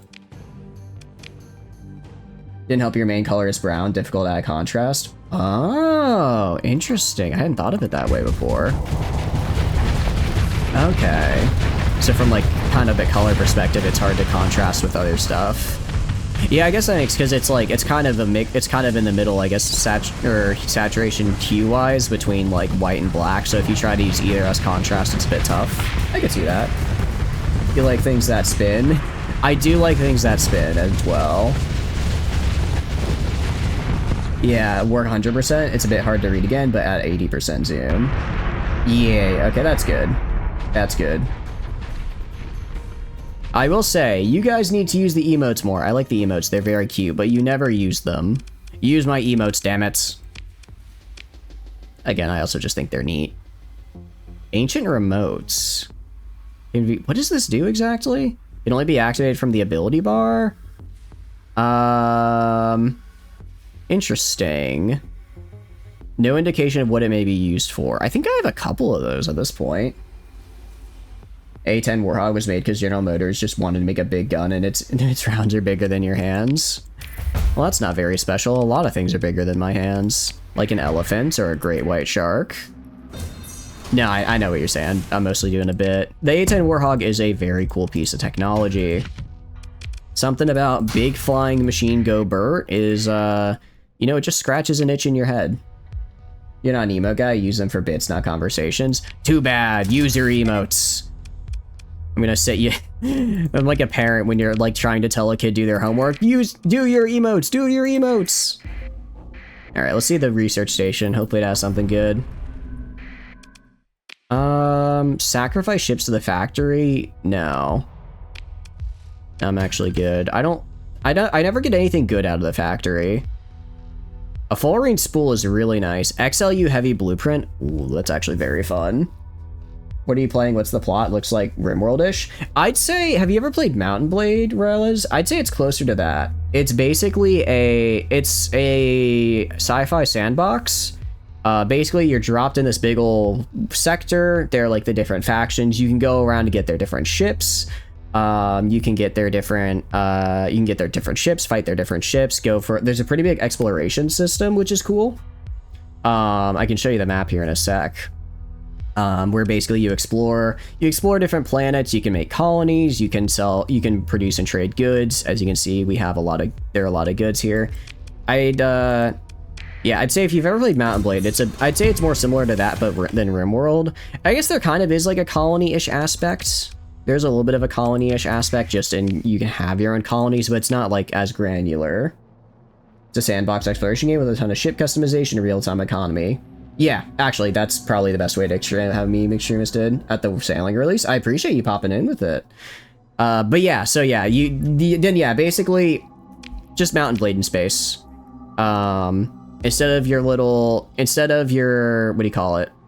Instead of like the Battanians or like the Empire, you have like Tritac up here, or actually, sorry, that's, you have like Tritacian Corporation, you have the Hegemony.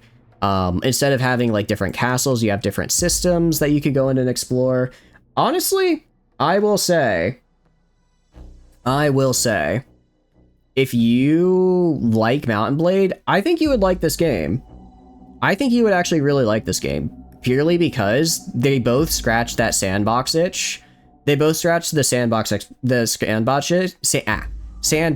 But this one, I think, actually the combat, it's very different style of combat as you saw, but it's really good. Kind of locomotion ship, sacrifice ship, 99% other time crap. Yeah, pretty much. I will say though, this is a very heavily modded run.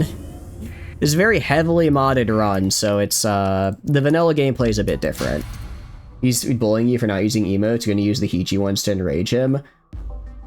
Wow. Wow. I can't believe it. I can't believe you would use another. Granted, she has very cute emotes, so that's fine. But also, wow. Guys, I'm being bullied and I don't like it. It's also bomb ass and only like 15 bucks. Yeah. That's also it's also sure free if you have the code. There is also a very famous YouTube video if you type in Starsector. I think it's literally like the first one, and I think he just straight up puts his code there that anyone can still use. The devs have more or less said it's fine if you just use our code, you're gonna enjoy and buy our game anyways, which is like, you know, pretty damn cool. Tried it first, but still bought it. Yeah, honest, I know a lot of other people that have done the same. It's so good. It's such a. I love this game. They're honestly. It's like, you know how map painters are like for a specific kind of autistic person, not in like a mean way. That's just kind of the meme. where it's like they want to see the map all turn one color. I think this also scratches that itch. Sci-fi Mountain Blade combined with Asteroid. Yeah, actually, if you've played, is it Pirates and Zombies, I think? It's like Pirates versus Zombies, or not Plants versus Zombies. There's like a game called Pirates versus Zombies from like 2014. I've not played it myself, but I think a lot of people in chat have mentioned it before, that it seems very close, gameplay-wise, to at least the combat aspect of it. And if you've ever played that, then it's kind of similar. What is that heater? This is from UAF. I think we put it in... Yeah, we have to put it in the interdimensional confectionery. Unfortunately, we are not doing a UAF run, because we've already done quite a few UAF runs before, so we don't get to use it. But it's fun to have the item. Fun to have the item at any rate. Your time spent in this game is a 10% exploration, 10% fight, 10% quest, 10% bounty, 10% colony management, 90% fitting screen. Genuinely, it's like, I mean, we've been running these builds for a while, but it's, if you like building, like, if you like getting a unit and then just microing it and building all the different things into it, this is the perfect game for that. Because there are so, like, this is just a build. There are a half a different dozen ways we could build this, all of which are viable. I'd argue the build I'm using now is one of the less viable ones, and it still is insanely good. I've put a crap load of upgrades into it, which helps, but still. You live in the simulation. Run simulation is also quite fun. Gotta have a special kind of tism to play this game like that. Seems like a big learning curve. That is, I would argue that's like, yeah, I'd agree. I think there is a pretty big learning curve, and that definitely makes it a bit rough. You know, yeah, I will say that's more of a meme. I don't have the tism either, and it sucked me in. It's very, it's a good game. It's a good game. I highly recommend, but also if you just enjoy hanging out, sorry, I'm like trying to sell you a game now. You don't have to play. I love talking about this game because it's so much fun. It has quickly become, I think, one of my favorite games of all time. I don't think it's my favorite, just because I think that's always going to be held by PlantSide too, even if it's not necessarily for the gameplay, but just for the, you know, for like the memories and stuff that I have with it. But it feels like it is a very unique, one of a kind game that is phenomenal. You won't play? You're just here for the ride? Well, I appreciate you hanging out for the ride. We are going to be doing a little bit of story stuff today, mostly because I kind of neglected the story. But the story gives us like a really nice item that I really need. I really need so that I stop spending 8 billion fuel doing everything. You cycle this Path of Exile and Rimworld mostly. Cut in VTMBs, but mostly these three. What is VTMB? I know Cud, but I haven't played it, but I've seen it. But I don't know the other one. We can also check out that ship. There might be something cool in there. Excuse me, hiccups. Oh, stay away, stay away! Okay, no interdict pulse. It's not like it would hurt me, but it'd reset my speed, and that's kind of a pain in the butt. The one thing in this game, every time the AI, like a little patrol fleet interdict pulses me and I get stuck, I'm like, man, I don't want to have to be stuck waiting now. I'm going to take this array here because we can overload it and get some hyperspace topology for a little bit of money. Oh, Bloodlines were on. Yeah, sorry. I forgot the acronym. I remember talking about it. I'm bad at acronyms, okay? I'm bad at acronyms. There's no wrong way to play that. Yeah. Especially because, like, it seems like each, like, starting house has a pretty unique run. Which I imagine makes it, have a lot of longevity. Alright, and we are researching artificial simulation now, which is good, because we can start getting the Click customs up. Which will be nice, because that'll allow us to make AI cores. We don't really need them. Well, we kind of do, actually. If I want to get alpha cores everywhere and just really piss off the Ludic Church. Hyperspace bipartisan. The rift between dimensions, a direct link to hyperspace. Due to the accumulation factor, as well as the unpredictable nature of hyperspace, the clouds may not always envelop the planet. Moving it would certainly isolate from the benefits and hazards as well. Okay. So, if it were to be removed, the following effects would not apply. Interesting. interesting, actually. So it gets a 50% accessibility bonus, which is absolutely insane. While also... But then it has a pretty high hazard rating. But it's, I mean, planetary shield's pretty easy to put on it. We're not going to colonize out here because we're just kind of in, like, the middle of nowhere. That's interesting.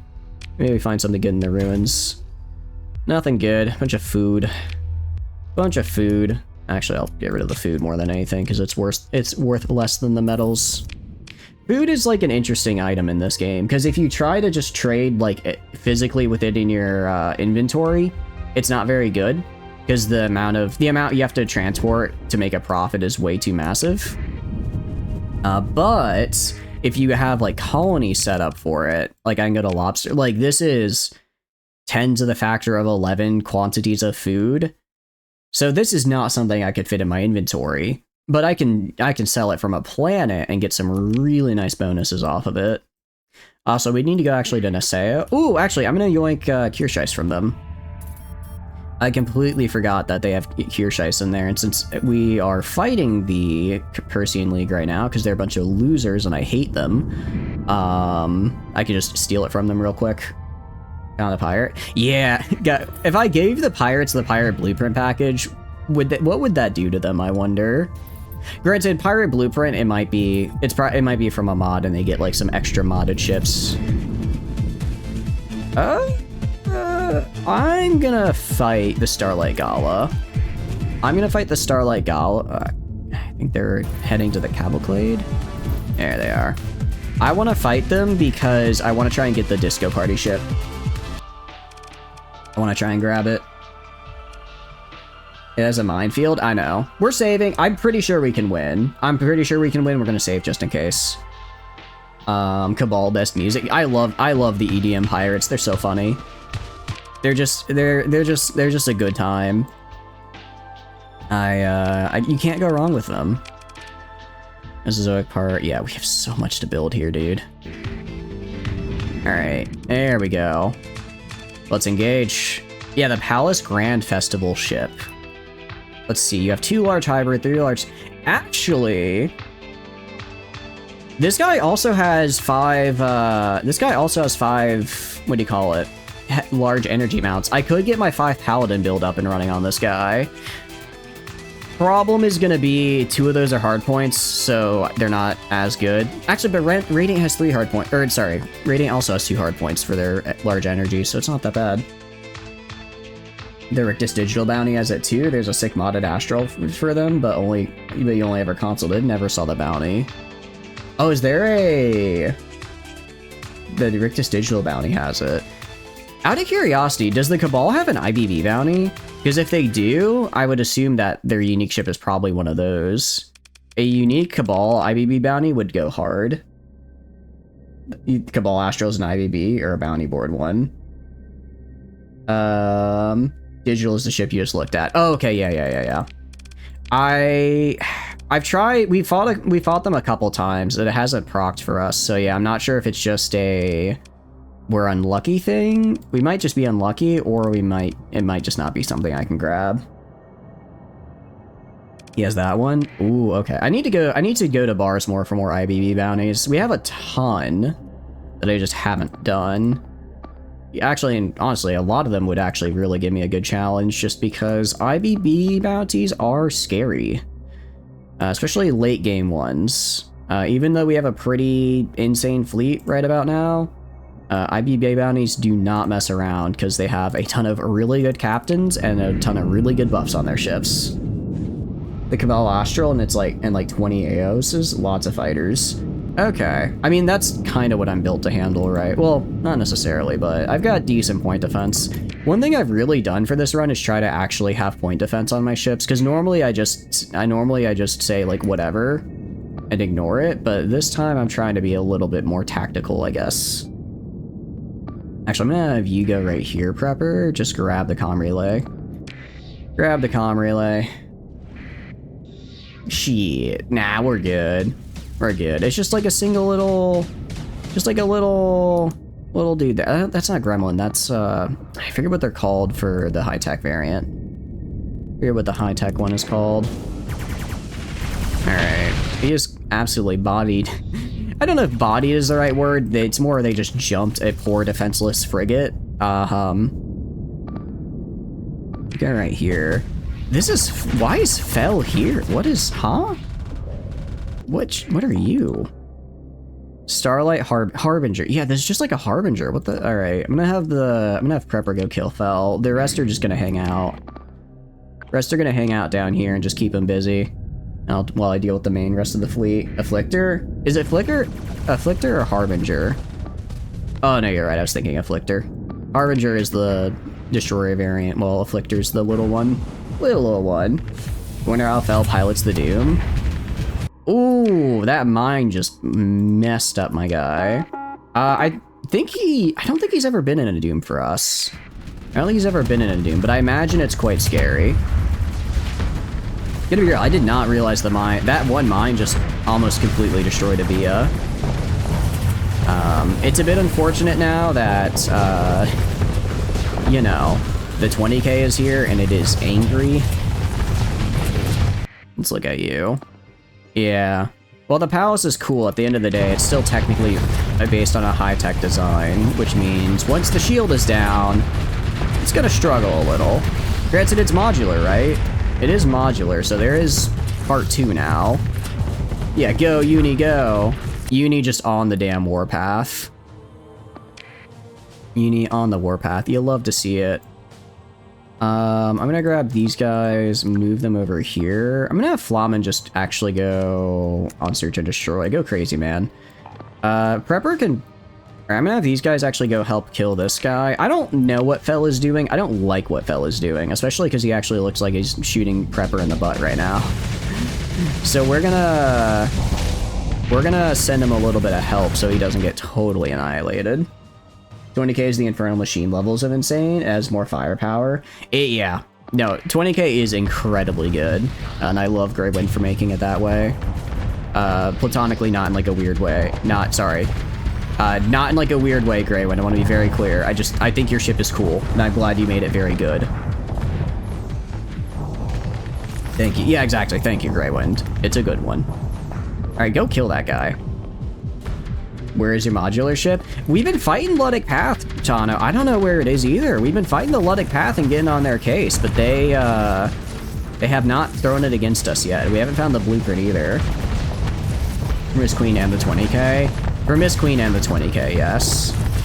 You miss rolling around with the TIM. The run you did a while ago was fun. Wait, which one is TIM? Oh, dang. Does he get Fort? No, I don't think he gets Fortress Shield. I think he just has a crap load of flux. Neat. And you're gone. I'm gonna be so sad if I don't get the palace this time. I'll probably just look for his IBB bounty and hope I get the guaranteed unique one. Raid a heavy industrial Pather and just raid until we get the blueprint. Pather and heavy industry unfortunately don't really go hand in hand. I can try and find it though. We can just raid like Chanceled and see if we get one. I feel like 8 capitals back to back the simulator with it, with a shield option minefield would have done better. What do you mean with the shield option it would have done better? I think it still did pretty good. It was doing a real good job against my destroyers. It's just the 20k is the 20k, right? Thank you as well for the gift sub. That's very kind, Gamer Wonder. Thank you. I appreciate that you're giving the gift sub, and if you were gifted a gift sub, please be sure to thank Gamer. It's very kind. Infernal Machine, Underworld starting option. Oh, yeah, I remember that. Infernal Machine was fun. I liked the Battle Wagon, though. Wait, Battle Wagon is the Infernal Machine, isn't it? You can gift a planet. We could, and immediately raid it. I'm not. I guess I could give them a planet and then raid it, but I don't know how that works.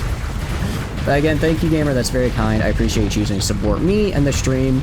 All of the support you guys give goes right back into the stream. And actually, I was hoping to show off some of the cool stuff that I got for the stream during Black Friday sales. Unfortunately, it has not all arrived yet, but it should arrive on Wednesday. So on Wednesday or Tuesday, whatever day the 9th is. So there'll be some cool stuff then. Battle Wagon is not upgradable. Okay, I see. Got it.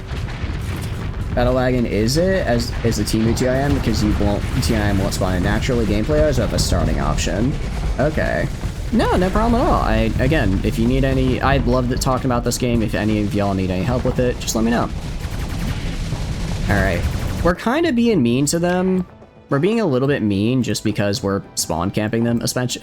We're essentially spawn camping them right now. Switch to your search and destroy. We're basically spawn camping them, but also they can't win. They can't win, so you know what else are we gonna do? Yeah, Doom's gonna run away with. Actually, it might not be able to, depending on if someone else already. No, someone did already use or no one had used the retreat option yet. It's called the Reborn Battle Wagon. Okay, I see. This boy got a hype train. Oh, for real? I really appreciate it. I didn't realize we had one. Thank you. That's very kind. Again, I appreciate all that you guys do.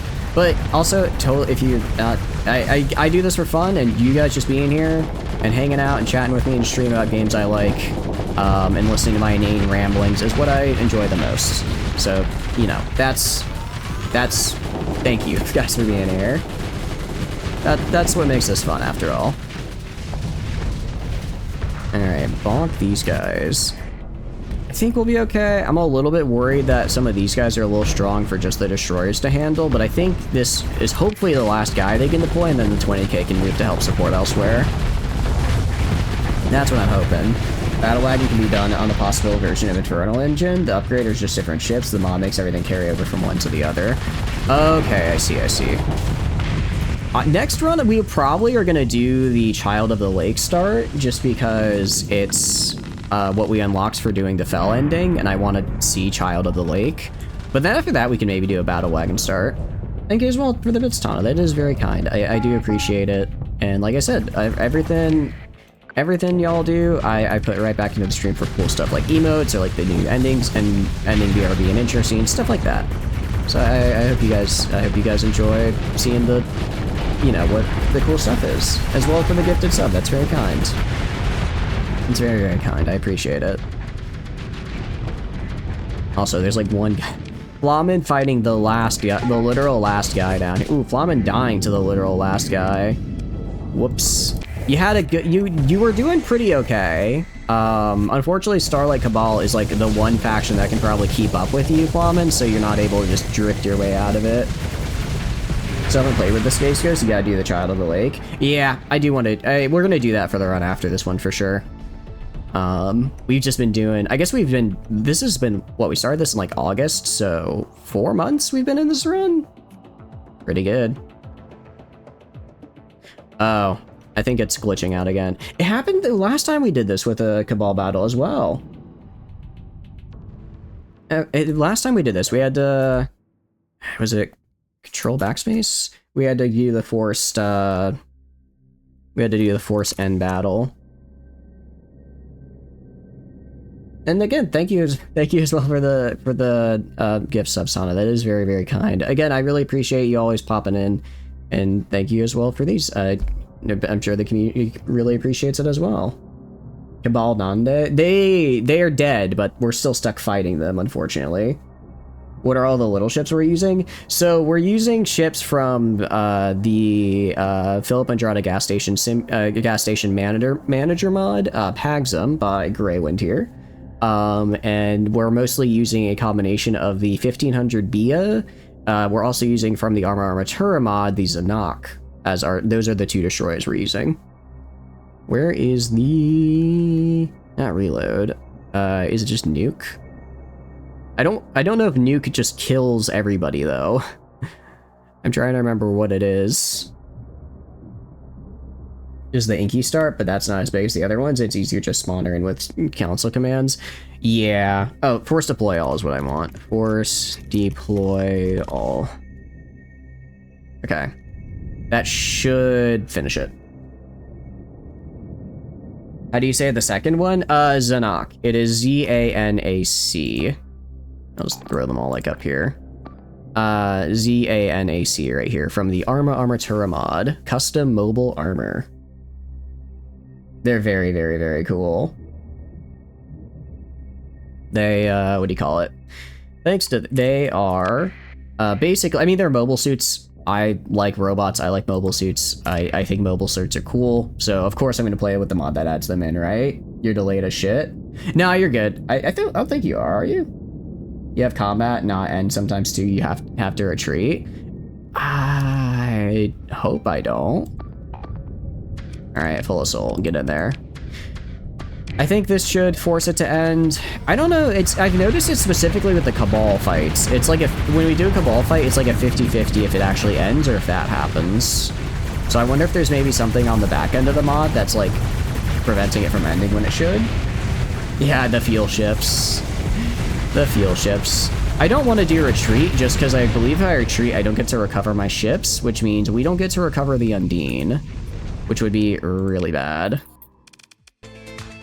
It'd be really bad if we couldn't recover Undine because we put a lot of effort into it, to put it frankly, and we did not get the parade, unfortunately. We did not get the parade, unfortunately. If you have a mod that forces recovery of that palace, you can't get it from fighting. Oh, okay. I did not realize, I thought you could just get it from fighting. Okay. I mean, it was still a fun fight, but I guess we kind of didn't have to do that one. Second failed palace drop. Apparently, it sounds like we actually just can't get it to drop, so we have to do it from the IBB. What? I mean, I know they're pirates, but what the hell were you transporting? Damn. All over the damn place. Gentle! Gentle, we finally found the Blaze blueprint! We finally found a blueprint for your Blaze. Gentle has been trying to find this ship for forever. There we go. Okay, we can make this now for you. There we go. Also a Tri-Tacan fighter wing. BlazBlue poggers, yeah. No, I'm thinking Brawlhalla, not BlazBlue. They changed that, you know, we got a palace drop like 2 years ago. We did like 2 years ago. We did like 2 years ago, but that was also 2 years ago, so they've probably changed it a bit since then. What all can I drop? I have so much like garbage. You want it so hard, so you search around and it's marked as just not recoverable. Okay, that makes sense. I guess because it's supposed to be like a special like IBB bounty type deal. I can see that.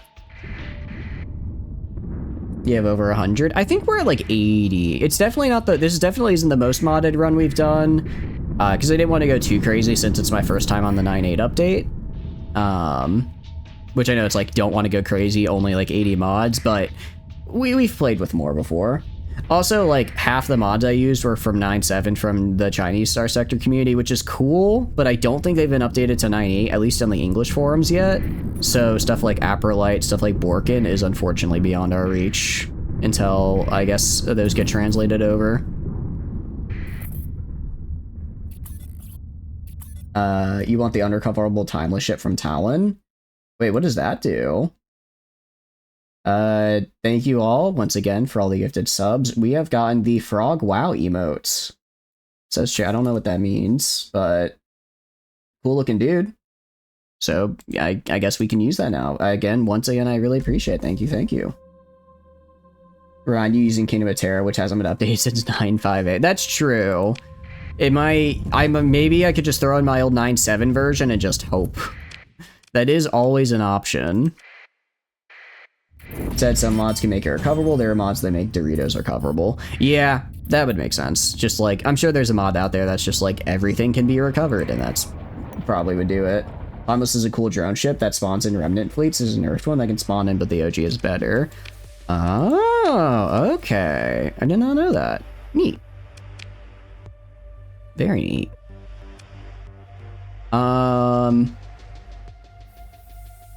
Okay, this is for ships if I want to reverse engineer them. I don't really have any ships that I want to reverse engineer, I think, which is a bit of a bummer. Nothing I really want to grab, or I don't think I have anything. Actually, hold on. Hold on. Does the engineering hub work with IBB ships, and do they keep the IBB? Yeah, I was about to actually ask that. Does this work with IBB stuff? And like it keeps the bonuses? So yeah, because if so, we guys, can you imagine it? More 20Ks. More 20Ks. Okay, oh, it'll say if it can't. It'll say it cannot be reverse engineered. Okay.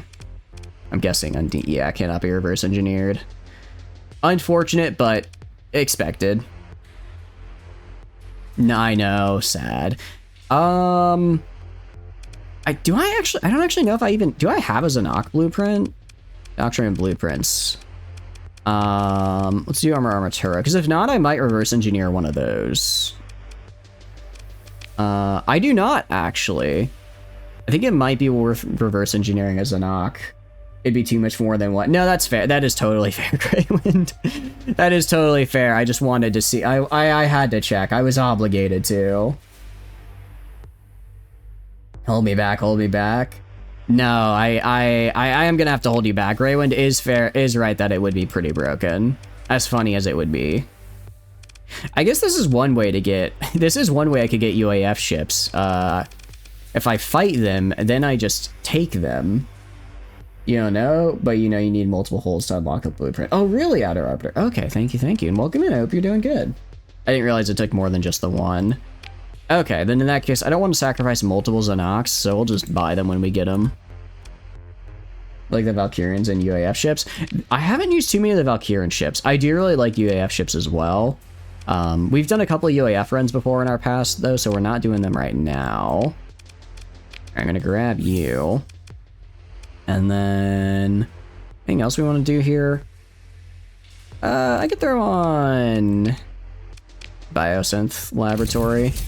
Get some drug production up and running. If you could do that, you'd print Ziggs and be a massive jerk about it and have zero supplies all day. Yeah, delicate machinery is, you know, the ships are fun, but having to supply the Zig like that would be a pain.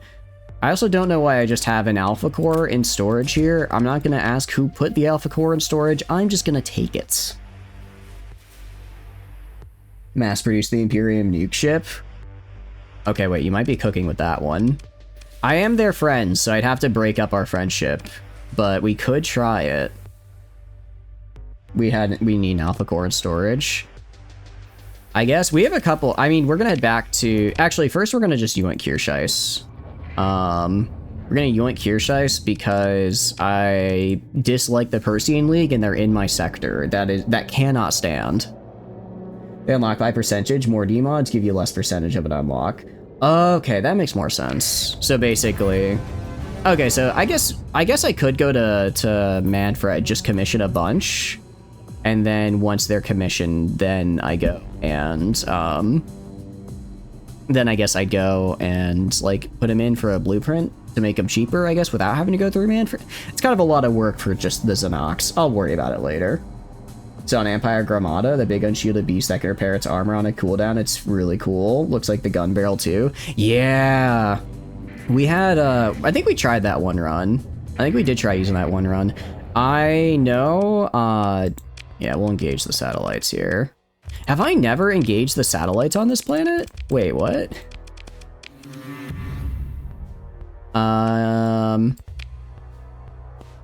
No, I guess we beat it. All right, we're gonna aid the attacking forces. Auto-resolving against space station's kind of finicky, but I also don't feel like fighting it. Continue. Do I have to auto? Fine, engage the orbital station. Fine, I will throw literally everything I have at you because I don't like you, Persean League, and I refuse to acknowledge I might have to go in a field battle against you. There we go. Imperium's new IBB ship anyway, probably has the no replicating. No, so there is the, you're thinking of the missile ship. The Imperium IBB ship is the one that has like 8 billion missile launchers. The nuke ship is just like a ship they have. That's just like a regular blueprint you can get, I believe. Their phase capital and that secret ship are great. The squid. Is the secret ship the one that lets them just, like, take over another ship for a little bit of time? Because that one is always fun. Always fun, I assure you. Hold on, let's look at your column. What do you got going on?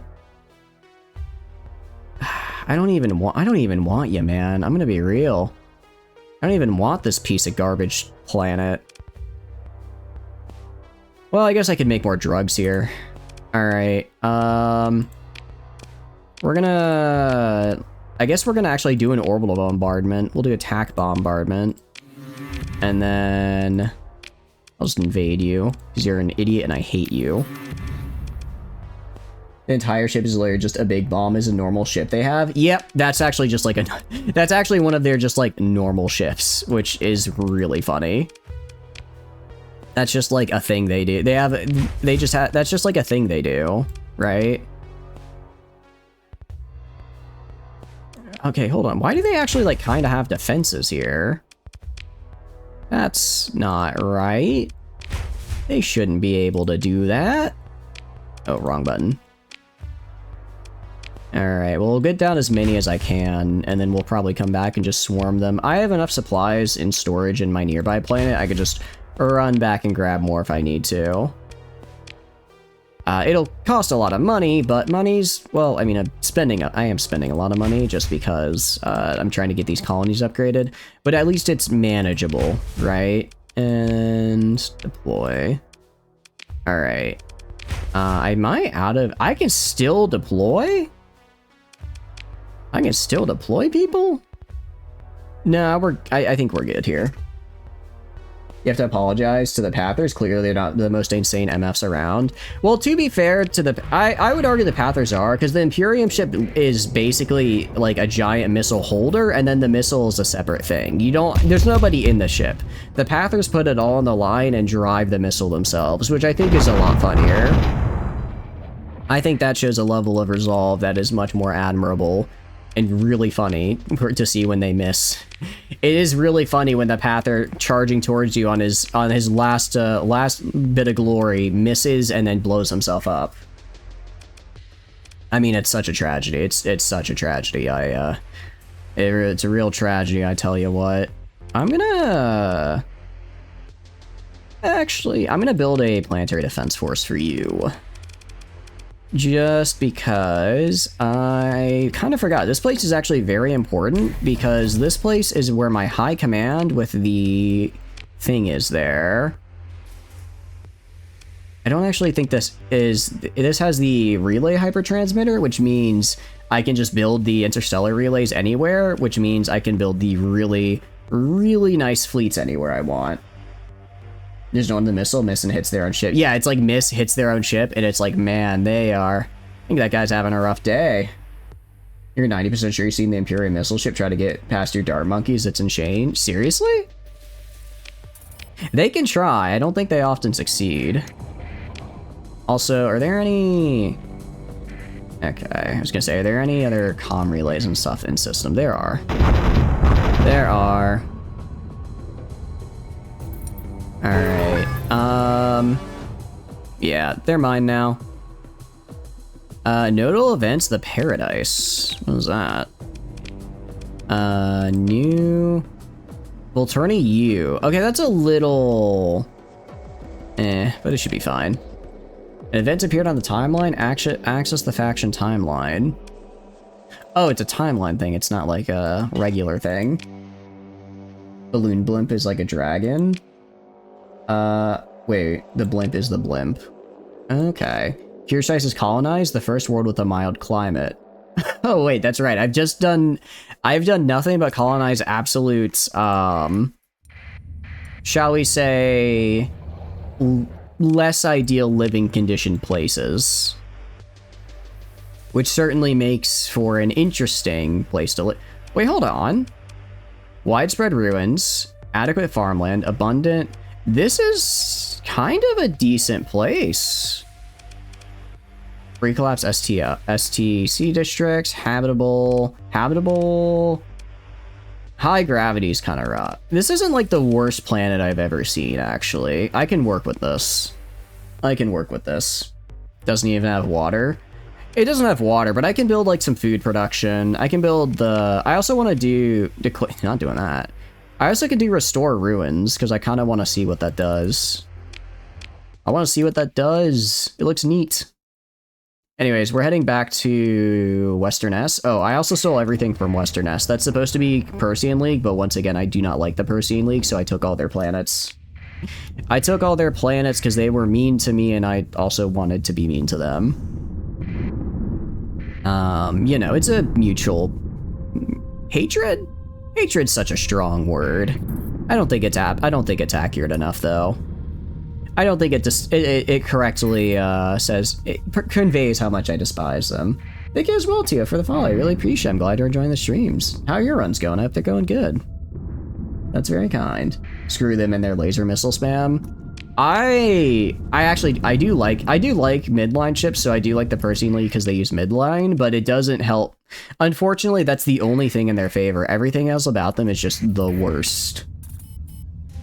Everything else about them is the worst. Luddic Holy Armada. I suppose I can help them out. I like the Conquest and Pegasus. I really like the Pegasus. Conquest is fun. Septicom request. Perhaps a larger tithe can inspire a broader arrangement? Okay. Leave off raids for your colonies but not fleets? No. Perhaps we could share a more permanent and bountiful path together. I believe this is how I start Scythe of Orion. I believe this is how I start the Scythe of Orion quest. Which would then let me get the path off my back entirely. Griffin, your beloved. Griffin is pretty nice. I like the Heron as a midline cruiser. I think the Heron is a fun midline cruiser for... It's got enough firepower to keep, you know, itself alive for like a little bit, but it also has a decent number of hangar bays if you want to do... So you can do like actual proper, like fighter stuff. You're not playing so you can't lose. You know, fair enough, that works. Sorry, player piloted Conquest. Oh, yeah. I tried piloting, it wasn't a Conquest, it was a Conquest kit bash in the, I think it was Aprolite. I mean, it's literally just a Conquest, but colored purple. And that was actually a pretty fun time. But I haven't tried a regular Conquest, I need to do it. I need to pilot more in general. But it's scary, man. Done the church quest, going all the shrines and stuff. I have not, actually. I've gone to, like, 3 shrines? I think we have a couple more I need to do. Oh, so it's the converted hangar dominator span. So the wait. Converted hangar dominator. You could do that. Oh god, why would you why would you do that though? Oh, but it would be really funny, wouldn't it? Kind of want to try that now. Well, thank you as well for the follow, gamer. I really appreciate it. That's very, very kind. I'm glad you're enjoying hanging out with us. And thank you again for the gift subs. It's OP. It's great. Yeah, because Dominator's a 25 deploy cost at 240 max. That's essentially 9 fighters. I mean, like, and obviously 9 fighters, like, it's good, but you could get more from other things, except it's 9 fighters plus 9 dominators on the field. That's like really good. There's like 2 to 3 more missions after the shrines. It has some decent stuff in it. Oh, okay. I didn't realize that. Okay, so we do need to... Let's finish getting the Janus drive, then we can do church stuff, probably. You can edit the whole mod CSV to build in safety overrides again. Yeah, that is like the one thing about it, is that you can't build safety overrides in on... I don't think you can build safety overrides in on a Dominator, can you? I don't think so, because because the whole point of the special one you get from the IBB bounty is that they have them built in. Omni Shield Dominator is solid, its one weakness is gone. Honestly, Shield Shunt could be fun. Alex nerfed after 9.5A. You could do it then. Okay. I was gonna say, I feel like I remember at some point being a... No, I wouldn't... No, but actually I wouldn't have. It's only from the mod that I've ever done it, because I started playing at 9.6. Or did I start playing at 9.5?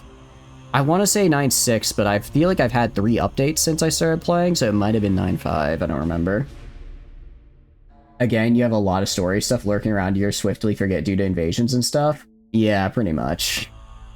Derelicts can spawn with built-in safety override, so it's fair to fix that. Oh, okay. Okay, that could work out well. That might be how we try and get some of them.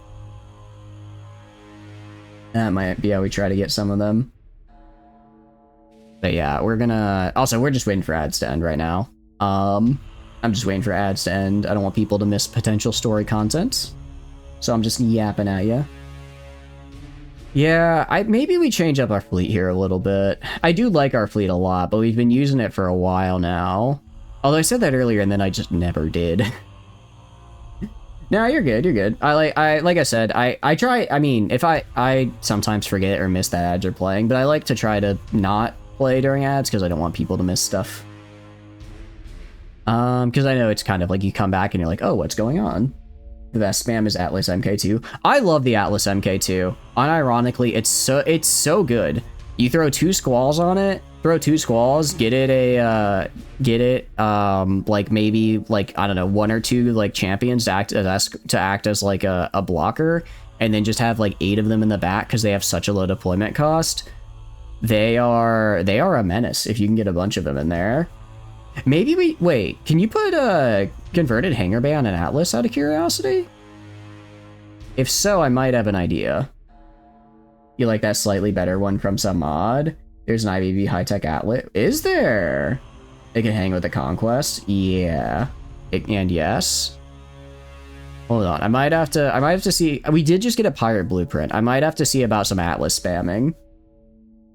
You have a hangar on capitals too. I might have to see about some Atlas spamming here. There may be a fun potential meme fleet. All right, welcome back from ads, guys. We've just been chatting about different ship builds. Let's see what we can get with a more permanent and bountiful path together.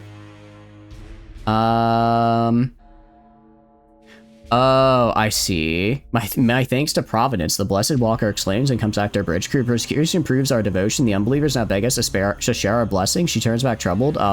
However, my standing is limited. It is not my place to welcome you to the fold under our hammer and sword, no matter the tide you offer unto our holy war. You'll have to speak with our shepherd of greater authority than I at one of their gathering places in the fringe world. Of course, she is abashed now. I cannot tell you where a station of the Ludic Path is located. I'm pledged before Providence's secrecy. It would be a sin to swear a false oath. That path must be yours to discover. I suggest you pray for revelation. Pray the agreed upon amount. I need to consider this. Okay, now I'm just gonna kill you then, I guess. Sorry, lady. If you're not gonna tell me where your friends are so I can discuss theology with them, then you gotta go. To learn all the blueprints? Yeah, we'll learn some of them. If you find a high-tech Atlas. I don't know how I would feel about a high-tech Atlas. That feels like wrong though, you know? Like, it's an Atlas. They're not supposed to be high-tech. That's not what they do. That's not their thing. They're supposed to be low-tech. And just kind of, you know, being like little pieces of garbage, but garbage that's like kind of good at its job.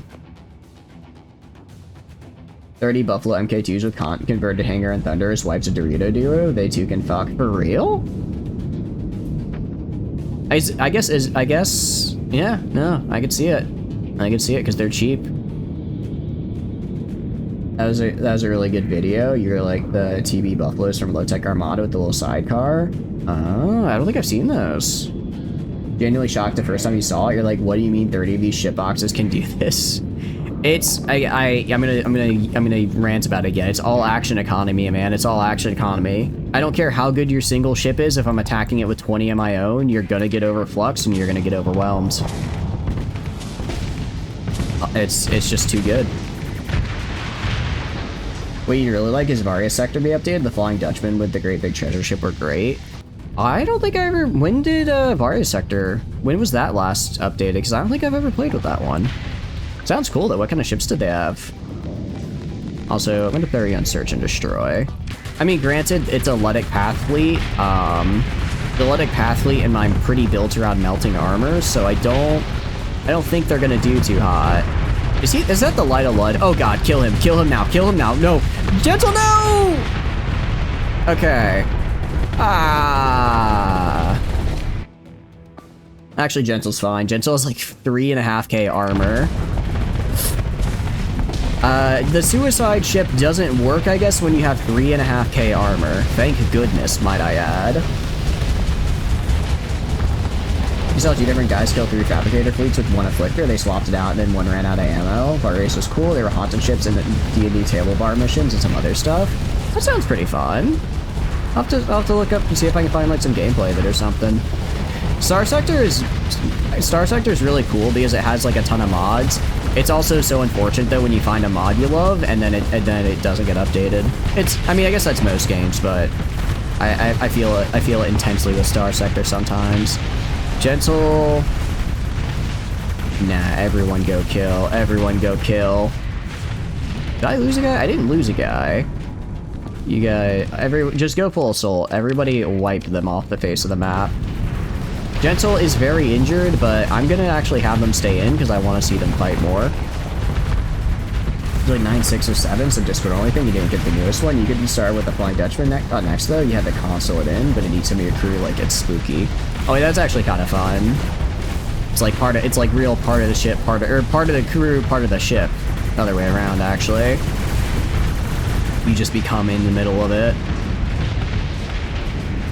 Big pissed off pirate broadside ship. I think I do love the Conquest design wise for that, just because it's like, yeah, we have the Lobster that is the Onslaught here, but there's just something nice about like an old broadsider side ship in the far off future of whenever Starsector takes place. Do we know when Starsector takes place? Like, obviously it's in the future, but like we don't know what cycle 0 was in relation to our modern time, I guess. Oh, also, I want you guys to kill this dude. I don't like it when people raid in my systems here. Oh, but Undine died. Whoopsies. Whoopsies. Sorry about that, Undine. And let's salvage.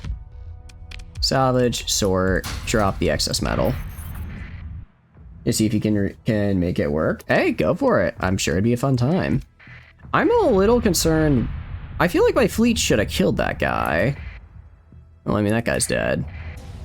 Kind of wondering why they didn't. Do I not have a big enough fleet? What's my fleet size?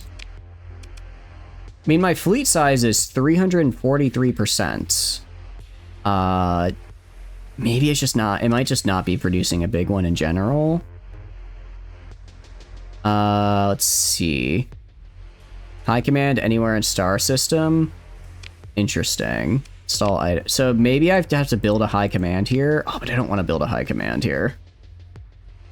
They might have only just dropped in. Oh, probably, actually. We did fight them, like, right next to the jump point. That would make sense. All right. I'm gonna install here. Okay. Gene Lab now. Hopefully. Global shortage nearby. I wonder, maybe, is it because the Gene Lab has a shortage? Is it because the Gene Lab has a shortage? Maybe they can't produce lobster? Because according to this, we should be producing lobster. I don't think so, though, because the Gene Lab, like, already seeded it. Maybe I have to, like, maybe I might have to redo the seeding. Let's see.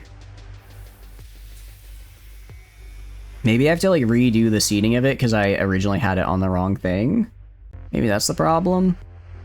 We'll see if it pops up in, like, we'll see if it pops up now that I've got the aquatic stimulator, but if not, then we'll just, we'll rebuild, unbuild and rebuild. Lobber indeed. How are you doing, Ladle? Hope you're doing good. Welcome in. What have you been up to? We can also just go to the market and sell some of our stuff real quick. You believe I have to pay 9% tariff? I own you. What do you mean 9% tariff? Fine. Fine. Fine. So let's put all of our weapons here. Put all of our weapons here. And we're going to learn that pirate blueprint because I want to make atlases. You're making lava in the stockpile? It might just be a UI thing. Oh, am I? Was I? All sort. Only info. Stockpile. Oh, we are. Okay. Yeah, you're right then. Okay, yeah, we are making them. We can see it here. I guess I don't know how much I'm making off of it. Well, actually, no, I can if I go to credits per month. F1 for more info. Local income. Let's see, exports. Although it doesn't say we're exporting it. I'm not seeing a, yeah, I'm not seeing a exports for Lobster, even though it's going in. Check market data. Yeah, I guess just go like here. Full market data to see if you're one of the producers. How do I check full market data again? I normally just go through the commodities tab. Some guy did emerge a Various mod on March 9th. Hell yeah, I hope it works out, meme extremes. You, I know, right? It's like, hold on, where's the big market thing? Okay. I know I do have a mod until... if I go to here, military markets. Browse markets and their sub-markets. Items. Not ships. No queries. And this is like this is just fucking like an SQL query right here. It's absurd. Select market. Okay. If I select Volturni Lobster Town here, confirm. What are you producing? Open market, 959 lobster. Okay, it's being I don't know how much the share is or how much I'm making off of it, but they are producing it at least. Put everything that tells you the market share that. I can get into that. I can get into that screen. I just go like, I just click there and go right there. Consumers. But I don't know how to like check. Oh, you know what I can do? Go to, what is it? I just have to find Volturn. Not food. Everyone needs food. Consumers, find Volturn. It's gonna be down here because it's gonna be in V. Volturn. Okay, Volturn also isn't showing what producers. Consumers. Volturn also isn't showing though. Oh wait, no, this is that. Okay. All right, we're heading. This is like the jank brute forcing it way of doing it. We're heading to Volturn. And to Volturn real quick. Also, if I give you an AI core, increases income, that's pretty nice. Probably same right here. I guess reducing demand and tariffs are pretty nice. Anything else I want to throw an alpha core in? Gene Lab. Actually, oh, I can't give them a... I was gonna say, if I could give this guy a core to reduce that cost by 1, that'd be good. You need the thing of the thing. What thing of the thing? I have the thing of the thing here, so maybe it just needs to take a bit. Might just need to take a minute. Worst case scenario, you just play 9-5 again? Oh noes. Do you like 9-5? I did not play that one, so I don't know. Hop in infrastructure. Hop in infrastructure. Increase production. That would be my last alpha core, though. I could throw this guy in for a beta core. Throw a beta core in there, so it's, we at least reduce the cost. I mean, that did reduce our cost by like 40k a month, which is good. Actually is pretty helpful. If we do get a food, yeah, our this is like our lowest producing food of the colony, but it is also the 3rd biggest food producer of all. 9.5's last update, where Alex took for built-in S-mod bonuses, was called Better Deserved S-mods, and it was awesome. Oh, okay. Interesting. Might have to check it out one of these days. Alright, I think we leave Lobster Town. Only thing you'd miss are the Abyss and the Luddic Shrine stuff and like 4 ships. Also like crisis management as well. Isn't Colony Crisis? Well, I guess there've always been Colony Crisis, but they've gone through a couple changes over the years. Reduce demand. I guess anywhere that doesn't actively have a stock. Okay, anywhere that doesn't have a core yet, I'm just gonna throw in. Yeah, increasing stockpiles is nice, but I'm just gonna throw the beta core in to reduce the upkeep cost. All right, sweet. I don't think I can do. Yeah, I can't do that yet. Alright, I don't think I have items from Mesozoic Park. Make improvements. Another increase in income. Alright, let's go to... We actually got to go back to our main place here. Gotta go back to our main place. Reason being, I have to grab the big thing, the hollow suite, from them. I have to grab the hollow producer, the holographic suite for the market, so I can put it in Lobster Town. Which, you know, would be nice. I guess I don't actually, we might lose money overall per month because well, actually, no, we should gain money. I guess Lobster Town is producing slightly less, but it is bigger because it's size 7. It's just producing less food because I don't have it at the better upgrade. Everything else, I mean, let's see. Alpha Core accessibility, market income multiplier. Yeah, tons of money off this guy. Resort Center, I'm assuming is going to be something similar. Really, I can go to... Actually, I should go to Sudine. Sudine should definitely be light industry. Choose upgrade. Consumer industry here. Get that made. There she is, the Atlas MK4. It's beautiful. It's beautiful. Speaking of the Atlas, let's research. Where are you? Pirates. Gonna go to that. Gonna go to right here. Gonna go to Doctrines and Blueprints. Ship holes. Atlas. Oh, wait, this isn't a... Oh, I didn't realize the Syndrome Field Company had a kit bashed Atlas. Nice. Okay. We're gonna do pirate. P. There it is, pirate. Let's go by name. Does it not include an Atlas MK2? Wow, it didn't actually. I guess I might have to go just kill some pirates to grab some Atlases and reverse engineer it. I'm just thinking, is the Atlas deploy cost is only like 18, right? I think that could work really well for us. Who are you? Just salvage independence? That's fine. Salvageable independence, I don't need to be mean. New Paradise. Resort Center construction started at Lobster Town. Hell yeah. Now we also completed the way station at Lobster Town, which is... Actually, how much money did we make? Yeah, 1 million. We got a Lobster Town. We, 268 access. Pretty good. Oh, that's also just the way station. I haven't even built the terminus yet.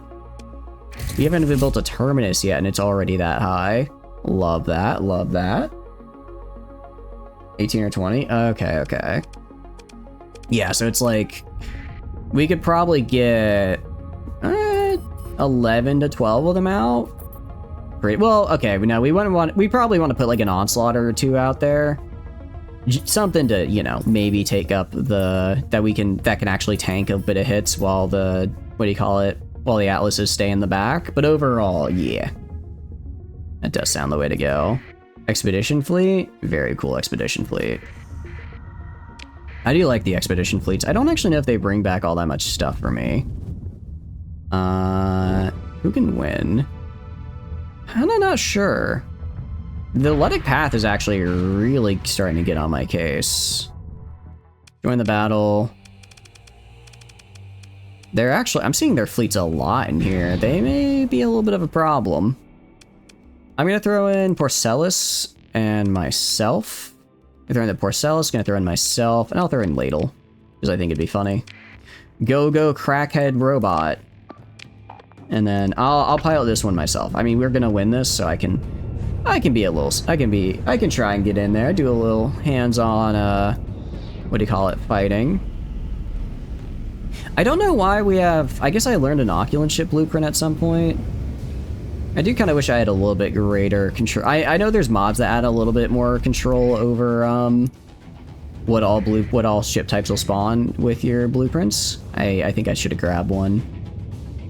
Because like, if we're going kind of with like a specific faction vibe, then I'd want to make sure my ships are of that faction, you know? Okay, go this way, and then how are we looking? Alright, so they went all in on Alpha. Let's get them. Let's get them. From the safe distance of next to a Bia, at least. I don't want to be the only guy up there. Oh, well... I mean, you know, I guess baiting them into wasting their IED ship is a thing you can do. Speaking of IED ships, back the hell off, man. I see what you're doing. I see what... Oh, stay away! They had wow, they had a lot of IED ships there, didn't they? That was certainly something. Alright, back off a little. Gonna back off. Try to get behind friends. We are getting rid of a little bit of our flux, but I want to get rid of a little bit more, so we're gonna drop the shield real quick. Drop the shield real quick, swing around here. See if we can hit this guy on the side. He's trying to get a little fancy. Auto pulse, and... Oh, you're not dead. I didn't quite finish you. Oh, he's just barely out of range. Come on, come on, come on. Nice. Okay, hit him. Managed to hit him. Mazozas are good. Kinda don't quite have the amount of auto pulse I need, though. Wait, I'm gonna run out. Gonna run out. Ooh. Flux-wise, we're not looking too hot. I'm gonna drop this and hope he doesn't hit me with anything too crazy. Alright, we're venting, we're venting. And I got my auto pulses back. Kill his ass. Nice. How are you doing, Elsorp? You doing good? Welcome, welcome in. What have you been up to? Finally escaped the EU5 addiction, got replaced with Stellaris and Mabinogi one. Ooh, very cool. What are you doing in your Stellaris run, and how are you liking Mabinogi? I've seen like people like talk and play it, but I have not done it. I've not played it myself. It's like it looks kind of like Maple Story. Is that accurate, or did I just make an incredibly incorrect comparison? Oh, hello there. You kind of tried to flank around. You have dampener active. Alright, well I'm not gonna waste ammo on you if you have damper field active. Made by the same devs? Oh, okay. That explains why I thought they look kind of similar. Alright, literally just shoot this guy in the ass.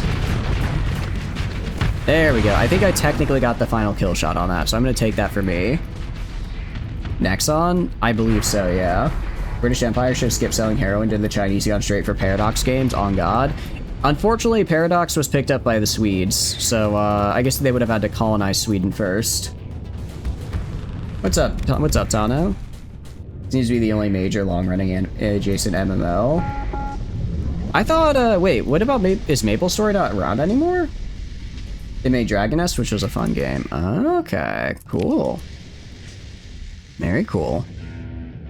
What else have they made? Because I've heard that name before. Wait, I'm thinking, are they the ones who make Final Fantasy? No, I don't know why I'm confusing for Square Enix. They don't sound the same.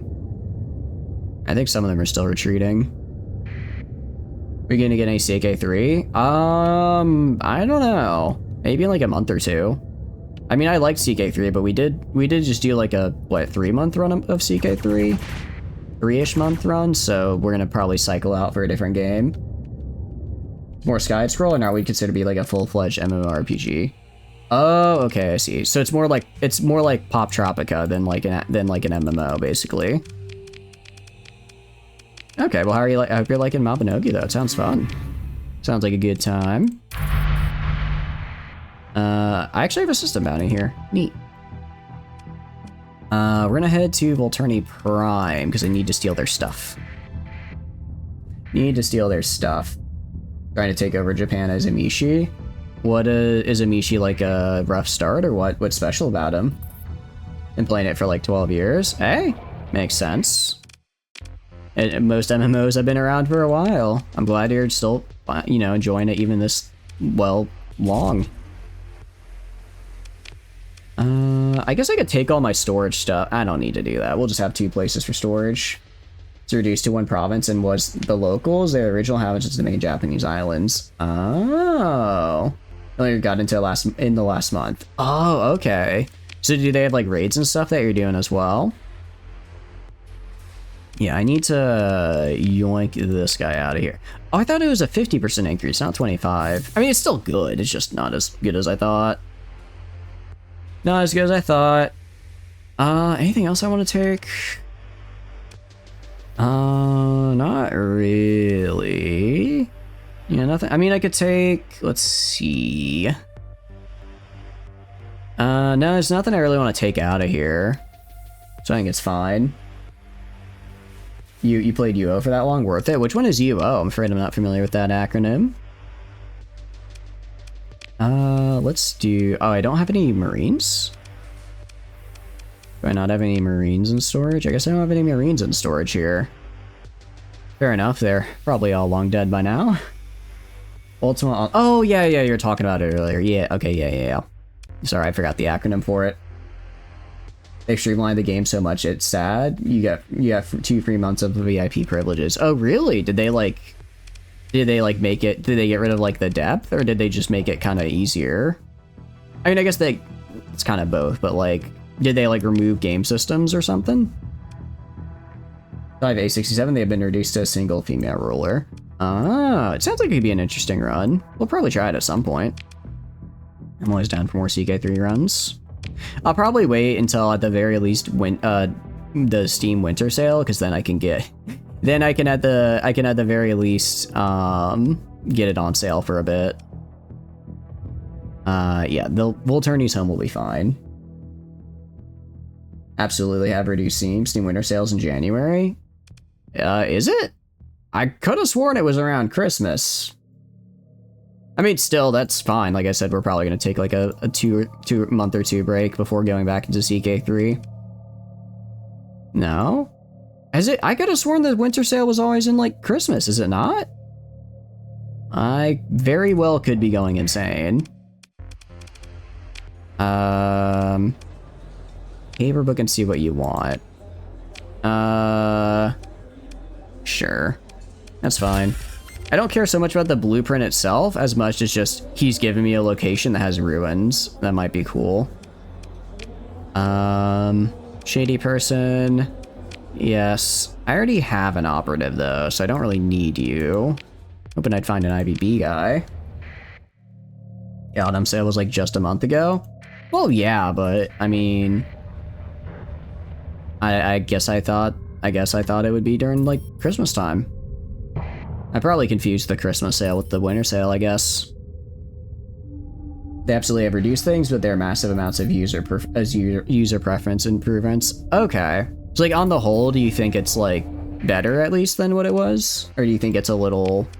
Do you think they went a little too far in one direction? Okay. Trying to think of what we do here. Because I need the Synctotron Core, because if we go to our research tab, special projects, oh, do these. Oh, that's right. The stages cost money. I kind of forgot about that. Her story quest has a good 1/3 of the quest require you a certain time frame of day for you to interact with the quest character. Like IRL day or like in-game day? I mean, both are kind of rough, but in-game day, I guess it's like, if you get unlucky, I guess you're waiting for like 20 minutes, but that's not the worst ever. They have a Christmas sale, not special projects. No, I know. I was just also want to do that in-game day. How long is the wait in between the in-game day stuff then? We need to get hyperdimensional processor. I don't know what that is. Yeah. Obtaining the hyperdimensional processor and installing it in a research facility. Like 20 minutes or so. Okay, that could be worse. That could be worse. I mean, I can check my inventory and see if I have one. We have a lamp, hyper shunt tap, bunch of corrupted nanoforges, some stoves, catalytic core. Ooh, I actually need to install these. I didn't realize I had 2 of them. Logistics, neuroconditioning, biofactory, stimulation engine, fluorine spool, plasma dynamo, and hollow suites. I wonder if it's a... I mean, I'm assuming it's probably a thing I have to, like, find. Or, like, a quest item of some kind, right? Just because... that would make sense to me. Should you learn the blueprints? I'm torn. I'm torn if I want to learn them or if I want to give them to pirates. And I know that's what I say every time and it's driving you insane, but it's how I truly feel. It's how I truly feel. Yeah, I don't know if there's like a quest line for it. Need to be found, and you'll know when you find it. Is it just somewhere out there in the sector? Okay. Nearby star systems while in hyperspace? Okay. I guess then we'll just have to get lucky while it's a bit unfortunate then that I increased the sector size, because it means we're gonna have to get real lucky for it. Not sure if it was a fixed location, but it was on a planet. Okay. I mean, that makes sense. Let's head to Western S. Put our stuff back. Sorry, I know this has been a lot of just me yapping while going between planets. I promise we're gonna get back to doing actual... We'll go do the ziggurat here. I just need to make sure all my planets have their stuff, and then we can go do ziggy things. Actually, no, it's actually a good thing then that we're getting Janus Drive, because if we're gonna have to be doing a lot of exploring for this device, which I'm assuming we will, that will help. Also, if I go to... I completely missed it. If I go to research, Orbital Fleet Work Facility? Okay. We're still waiting to research. Still we're researching gas giant weather manipulation to make those cool orbiting cities. Was protected by an Omega and a Radiant. Do you remember, out of curiosity, I don't like asking too much for spoilers, but since it is kind of a holdup on the tech tree, do you remember if it was like in like a blue supergiant or anything like that? Maybe I can narrow it down a little. The first story quest, it takes over 4 hours even with the teleport editions they added for people to use. Damn.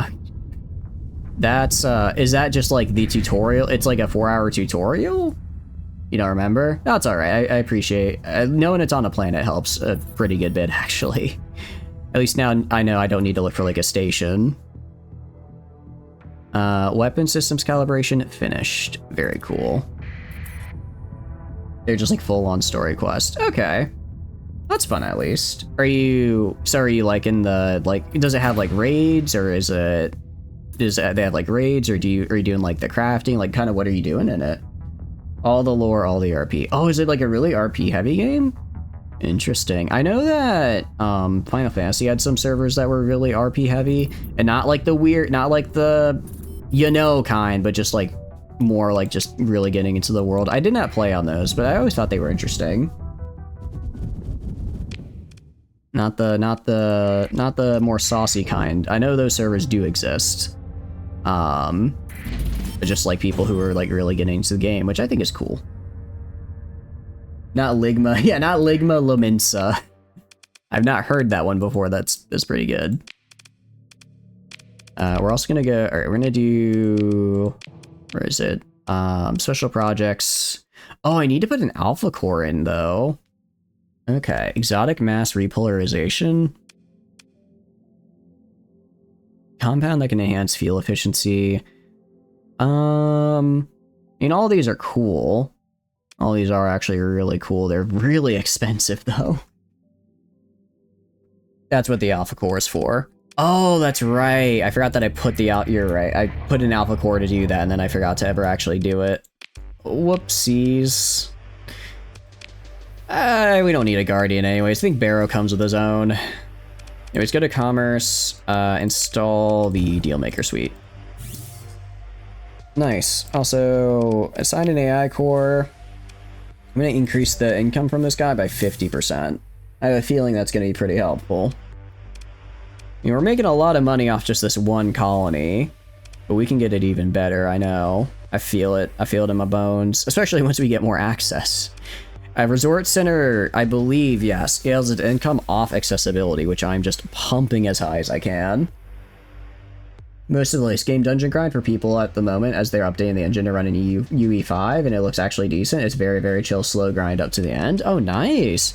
Have they said when they're thinking that update will come out? I imagine that's going to be a pretty big one. I imagine that'd be a pretty big update. Actually, I kind of want to put an alpha core in here just so I have really big stockpiles. Reasonably soon, TM. That's about, sometimes that's about all you can hope for.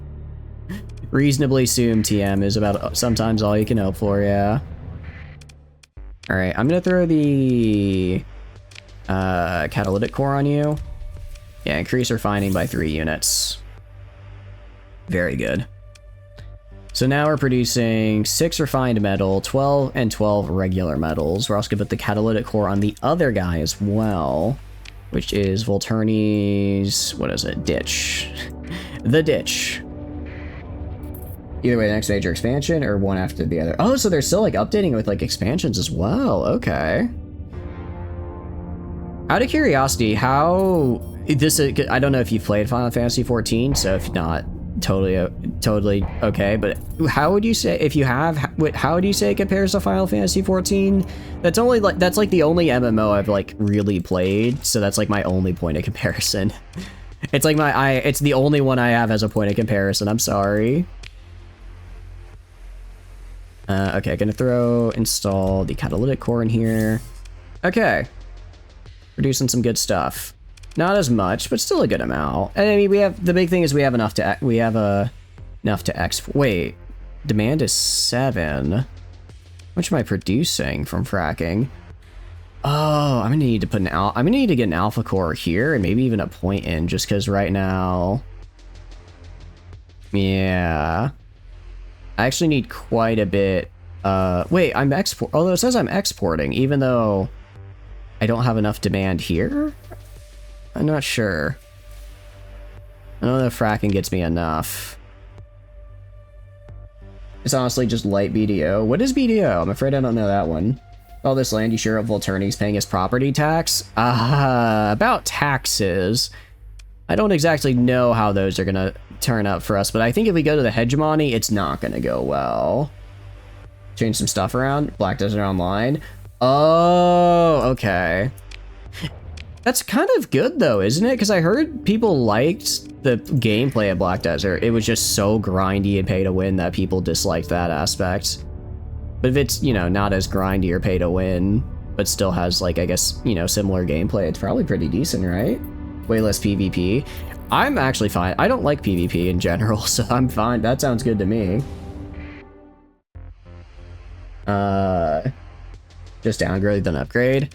I mean, it should be fine. I have enough in system to supply it, so I think it's good, but I have to make sure it's that upgrade because that's the upgrade I need. I need to have those at that level so I can build the starports. Korean MMO, the one people bailed on Arcage for. Okay, and Arcage was as well. For your curiosity, double checked. Apparently now there's a quest line and bars to find that item. Okay, so I just have to like start checking bars then. Yeah, no, fair enough. Alright, we're gonna need a lot of alpha cores. We're gonna need a lot of alpha cores, actually. I don't think of where I can take. I don't want to take them out of here, because these are actually generating, like, a lot of money for me. These alpha cores are generating a lot of money, so, I guess we could fight some Radiant. Actually, hold on, what are my other colonies doing? If I go to Volturni Prime... Okay, I don't need an alpha core near Terminus. Okay, that's 3 alpha cores I can get from Volturni Prime. Volturni's mine. Okay, no, I can actually take a lot of these alpha cores out. I can take a lot of these. Wait, hold on. If I go to Volturni... Oh wait, Volturni's home. I could also install another... I could... Oh, but it's not hot. I could make it... Okay. Oh, I know what we're gonna do. I know what we're gonna do to Volturni's home, and it's not gonna be pretty. Alright, sorry, we have to head back to... I know we just were there, but we have to head back, and I need to get alpha cores from them so I can put them in actually useful things. Alright, good show. You have evaded 14.3 septillion credits. Pay interest. At this point, I think it's cheaper to just pay and kill all of the hegemony. If you kill the guy who's collecting your taxes, I guess they can't collect anymore, or something like that. At this point, it's cheaper to fund the destruction of an empire than it is to pay my taxes. And you know what? I have been nothing but a cheapskate. You actually like the look at Black Desert Online, got in during a free period, and like 80% of classes and race or gender are gender locked. Oh, so you have to be like a specific race or gender to play a specific class. I don't know how I feel about stuff like that. On the one hand, I think that is kind of cool because it makes it so that classes have like more of an have like a visual identity that's like really specific. But on the other hand, it also like takes away a lot of the like customization. So it's kind of, it's like, you know, it's like, do you want to have more customization and then less of a class identity, or more of a class identity but then less customization? Yeah, I don't know. As massive as your sector, the quest is the best bet. Oh, for sure. We're gonna have to just start hopping in bars. Sorry, I'm gonna ask you for help again, Tio. Do you know if it's like I have to do a specific thing to trigger that quest, or if it pops up eventually and it happens? You get way more inventory XP, but so what? It's an MMO that has a level cap and reset function that you can do every week for more skill points and such. Okay, also welcome in, Coffee. Hope you're doing good. Welcome in. Indeed, we are lobstering. You wanted to play a class, but your only option was a toddler-looking schoolgirl. Like what? Yeah, exactly. It's like the, you know, the pull between customization and class identity. But also, I think the best way around that would be making it to where class isn't like gender or race locked, but then the outfit locked would probably be the best middle ground there. I think that would be the best middle ground for that. Anyways, I need to take all your stuff. Mining Megaplex, I'm taking your AI core. That's mine now. High Command, I'm taking your AI core. That's mine now.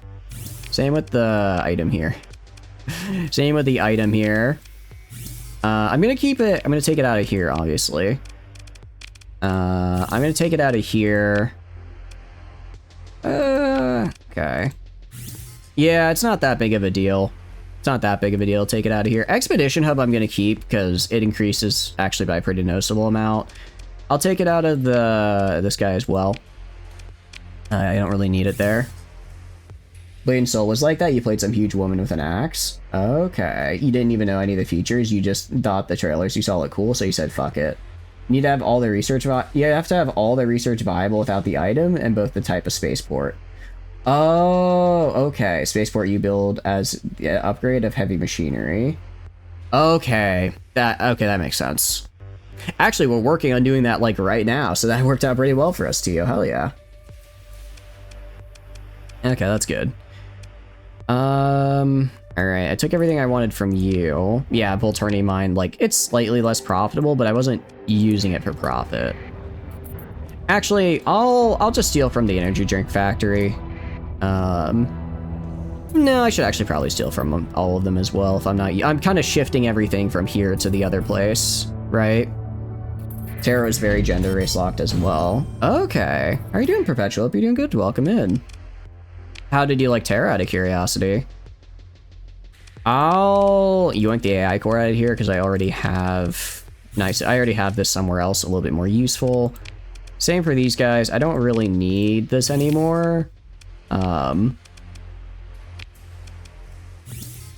Okay, I'll actually keep the item. I'll keep the item in here. That's like 40k a month. That's kind of useful.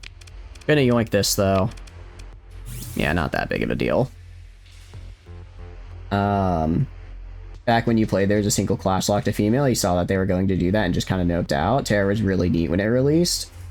On the other hand, it had lots of gacha-like mechanics. Unfortunately, that will not dissuade me. I like the gacha. I like it. What can I say? So is Diablo 2. A lot of games are. I've noticed that there. I think a lot of it's what is. I don't know the right word for them, but I've seen quite a few games do that. Yeah. Played a trial and liked it, but your friends didn't stick with it, so you never bought it. Fair enough.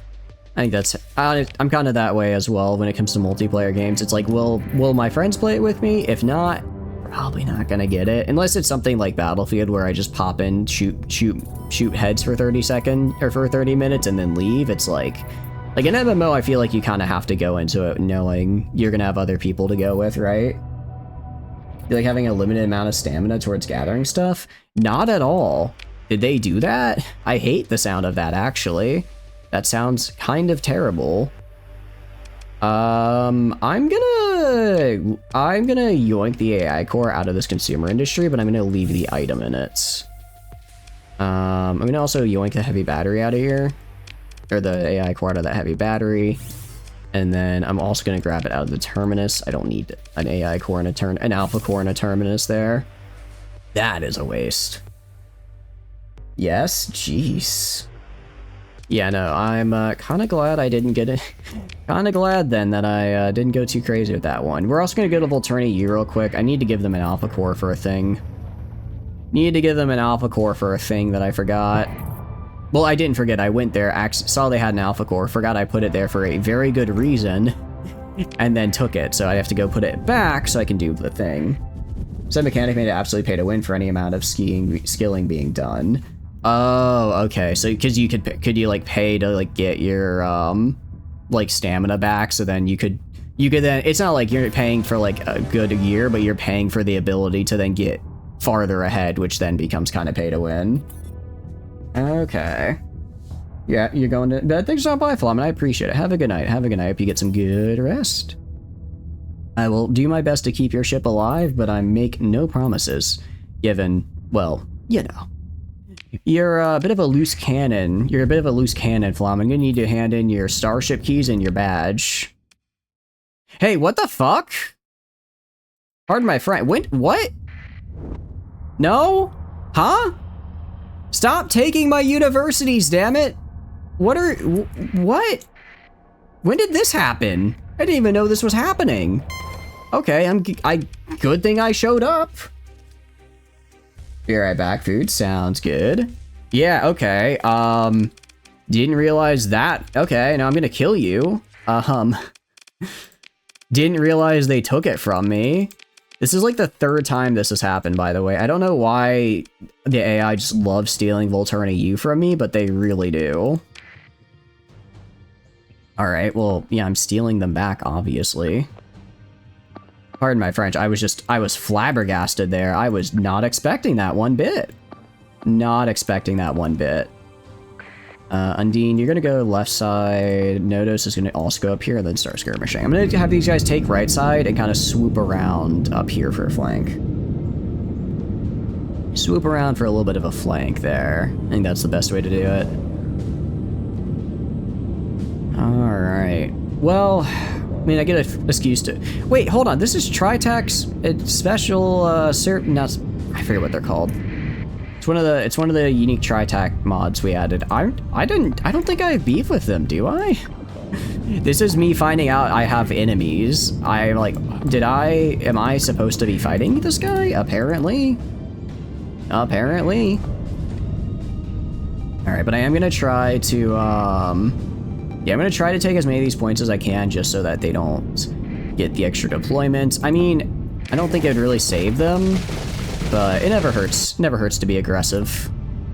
Yeah, alright, I'm gonna keep these guys over here a little longer, let them come in a little bit more to try to take Alpha. Yeah, because they're making a push for Mabui Alpha. Once they full commit to Alpha, I'll have these guys come in from the side. Okay. Yeah, 20k is doing 20k things. And then, what are you? An Azad Heavy Standard Variant Salvage Freighter. A Hranish class standard carrier. What am I looking at? They're cool ship designs. Was not expecting them. Interesting. Interesting. Okay. I think that's actually their whole fleet, so I'm gonna have these guys push in from the side. I'm gonna have you guys push in from up here. You heard the hit streamer has no enemy. I have no enemy. Actually, that's a lie. I have a lot of enemies in this game. One thing that I think I would really like on this game, because I just tried it there because I was wondering if they had it. You know how in Total Warhammer, where if you want your ships to like move, if you want your units to move, you can hold shift, right click, and then while holding shift, right click again, and then they'll move like in following that path, right? So like if I don't want them to go straight, I want them to go like up and then left. I think that'd actually be a really nice feature to have. Also, I did not realize they had a whole second fleet behind them, so I'm kind of getting pincered a little bit. I'm gonna switch you to search and destroy. Alright, so that flank didn't go as great as I thought, just because I didn't realize they had more guys to commit, but overall it was okay. How are you doing, that Rocket? I saw you earlier. Hope you're doing... I think it was like right as I did the VRB screen. I hope you're doing good. What have you been up to? What games you been doing? Starsector Total War? Yeah, like, I think I guess... Actually, I don't know how many people play... Because you guys usually mention that you like to really pilot the ships in person, but I like to play this as just an RTS, right?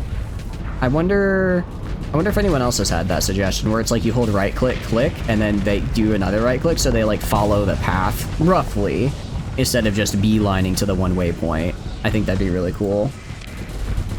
I think that'd be a nice addition. You've been playing Divers from Hell too? That's right, because you mentioned the minigun. Have you been doing, what difficulty you're on, out of curiosity? What difficulty do you like to play? I find like 7 is about where I like to do it, because it's like enough, you know, it's hard enough to where like I kind of have to focus and I can't totally goof off, but I'm not like sweating to win it, you know? Although sometimes I like to sweat, like when we do the stream nights, but that's also because I can look at you guys and say, all right, carry me now. Carry me to a win, I'm begging you. You much rather a Starsector Star Wars Battlefront? Oh, you mean like getting Star Wars ships in Starsector? I know there's a couple, I think there's a mod that adds it, but they are pretty overpowered. They are pretty overpowered, so it's a little... and also it's still like the regular sector, not set in Star Wars. I think like a Star Wars Battlefront game with Starsector type of like combat would be really, and like set in in the Star Wars universe would be pretty sick. You've been soloing the 7s? Nice, very nice. I can't solo a 7. I like it, but I gotta do it with the team. If I try soloing it, I lose for sure. Actually, I know people were mentioning, because Total War said they were doing a really big announcement for the anniversary. Did they say what the announcement was? Because some people were speculating it'd be like a Star Wars Total War, because I guess they have the IP. Med 3. What is Med 3? Is that I'm afraid I don't know which one that is.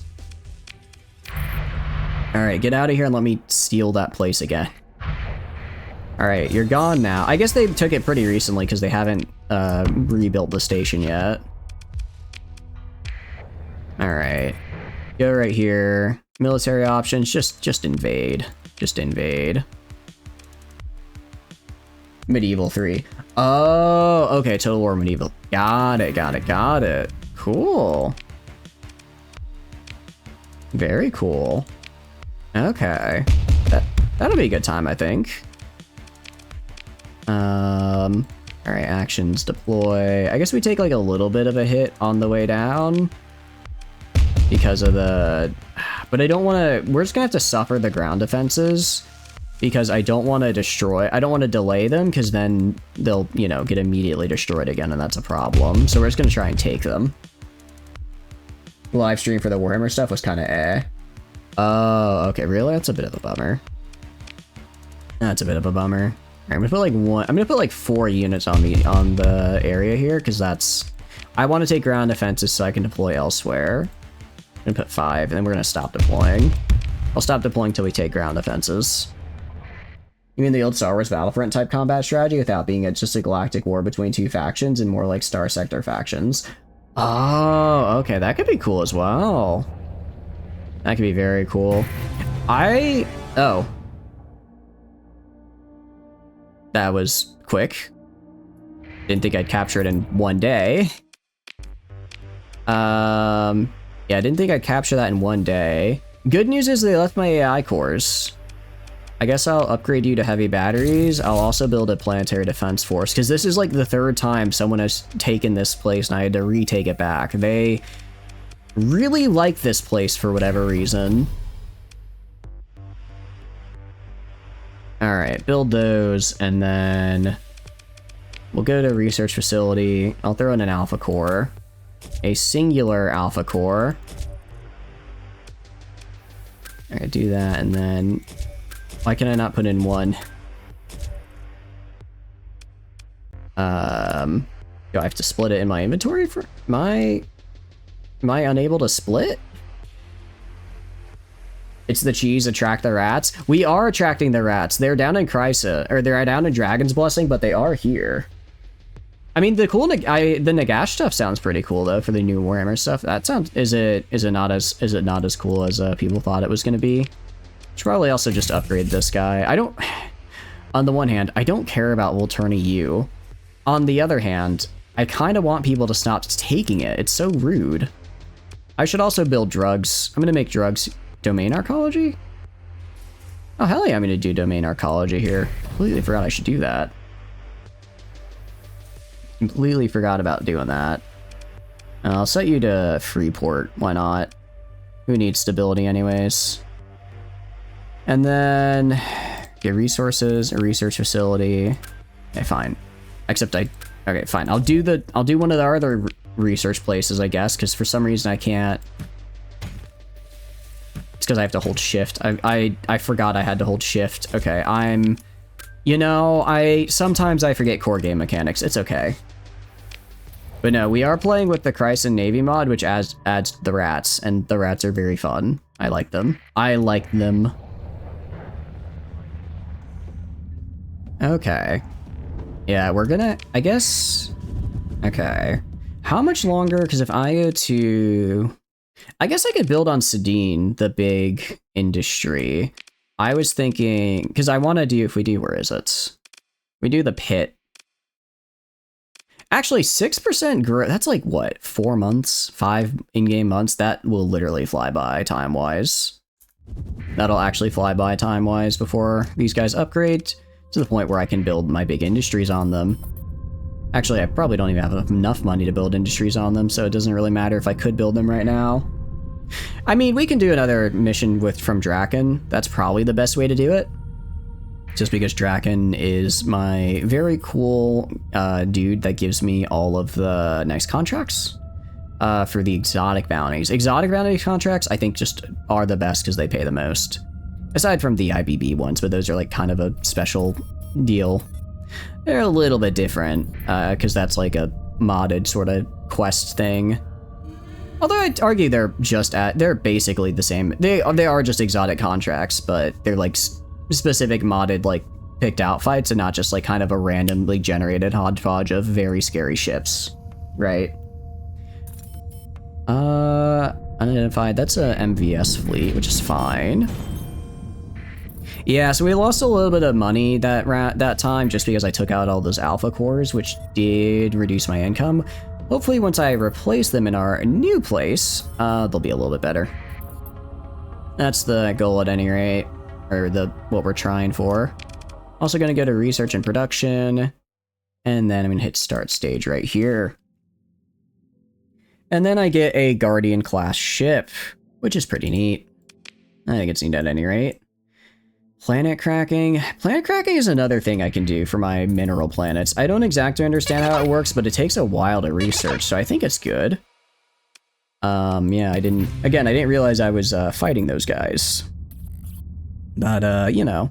Oh, wait, no, I was fighting them, because I was fighting VRI, and they're allied with VRI. So I kind of it was kind of an ally of my ally, or an enemy of my enemy, got dragged in, right? Because my allies wanted to declare on the Persian League, and then the Persian League is allied with VRI, and then VRI is also allied with Tritac. I don't exactly know how they're, like, all together like that, but I think that's how it worked out. It looks like Lane State, it captured Samuel. Is that inside their... Okay, no, that's in Mercy. I was about to say, is that inside the Legio place? Because that is kind of insane if they took a planet inside the Legio home system. We tried that earlier. Well, we survived, barely. We killed a lot of Legio ships at any rate. I guess that has to count for something. Assigning an AI core to you. Assigning an AI core to you. Okay. And then assigning an AI core to you. Also gonna give you do I have a spool I can give you? I have a spool. I'm gonna give this guy a spool. Give this guy a spool here. And then also assign a core to you for the extra production. I'll assign yeah, I got 7 left. What does this do? Increases stability is actually pretty cool. It's not what I'm looking for, though. I'm looking for where an AI core would be useful, and I don't know if this is exactly useful right here. I could give a beta core. Actually, I only really care about a gamma core. Increases production by 1 unit. Yeah, I would just get like an extra crew produced. I don't care about that. I'll assign you a beta core. Reduce upkeep, but more importantly, reduce the demand. Reduce demand for stuff. Okay, sweet. Yeah, like I could put an alpha core in Terminus. I might do that later, but right now I'm gonna hold off on it. Right now we're gonna hold off. We're gonna go to Volturni's Pit over here. Also, how is Sudine looking? Because you have, that's right, you have consumer industry. But we're missing a lot of, how are we missing? Oh, because I guess our trade convoy got raided. I guess our trade convoy got raided, so we're not able to produce all this. Yeah, that's the one thing I'm missing, or actually, does Alamar have organics? I don't think it does. No, it has volatiles. I don't think anywhere in the system has organics, unfortunately. Acid World. Oh, this, okay, Monaba does. Not a lot, but they're there. Interesting. It might be worth settling there for organic, because then I could have I could have every single resource in one system, which is pretty insane. That's actually really, really good. I'd have to try to get it there, but we can get it at any rate. All right. Only 64k research till you unlock the Bradley? Oh, hell yeah, that's not too bad. And welcome back from ads, guys. Welcome back from ads. You didn't get anything, you just basically got me traveling from Hasson to Volturni's Pits. Didn't really miss anything, I just put a couple alpha cores in places. So I didn't think it was really necessary to pause. And I was just yapping at you as always. Definitely gotta throw the alpha core here. It's unfortunate I don't have another fluorine spool to put in here. We're also gonna put an alpha core right there. Increase production. You already researched 90k. Yeah, that's pretty, I mean, that's pretty good, especially because, like, I mean, if you that's genuinely like 4 or 5 good matches. Just load up on Attica and start absolutely crushing it. At least that's the only map I was ever able to do good on. I was only ever really able to do good on that one. Oh, just like Gamma Core here. Reduce demand cost. Yeah, I can't reduce demand on some of these other guys. And I can assign just like a Gamma Core, I guess, for the extra stability bonus. Same with like this, just reduce demand necessary for some of our other dudes. Every reduction helps because, you know, things are expensive. You got second and only got 3k. Wait, really? I feel like one time I got like, granted this was in lower rank, but I could have sworn one time I got like 10, 15-ish K in a single fight. I got first and I got like 15 kills because I like popped off, but I was like, this is actually pretty doable. Maybe it was Silver Lions, maybe, I don't know. I feel like I got a lot of research at one point. All right, I think we'll do upgrade crystallizer, fracking, and the other thing we're gonna, what do you call it? Crystallizer, fracking, and then whatever the big mega industry we put it on is. That's how we'll do it. Okay, now we're gonna do the funny at Lobster Town. Wait, no, is it Lobster Town? I don't think it's Lobster Town I do this. No, it's not Lobber Town I want to do this. I'm going to do a thing, just not at Lobber Town. Lobber Town is looking good. Actually, we're gonna wait here for 5 in-game days. We're just gonna wait here for, I'll speed it up. We'll wait here for a few in-game days just so that I can wait until the, sorry, resort center? Yes, wait until Jewel of the Sector. Oh, probably it's getting the resort center. Wait until the planetary force vent source starts building, because then I can just give it an AI core real quick. And I can just assign, I don't think I have items for it. Because you can get 20k silver lines with no boosters. Maybe that was it? Maybe that was it. Yeah, alright, we're gonna do this. Increase our ground defense strength. Okay, so resort center, yeah, that's making a lot of money. It's making quite a lot of money there from the resort center, along with the Mesozoic Park. Also a lot of money. Aquaculture, surprisingly, isn't the most, you know, money-making thing here. Which is kind of wild when you think about it.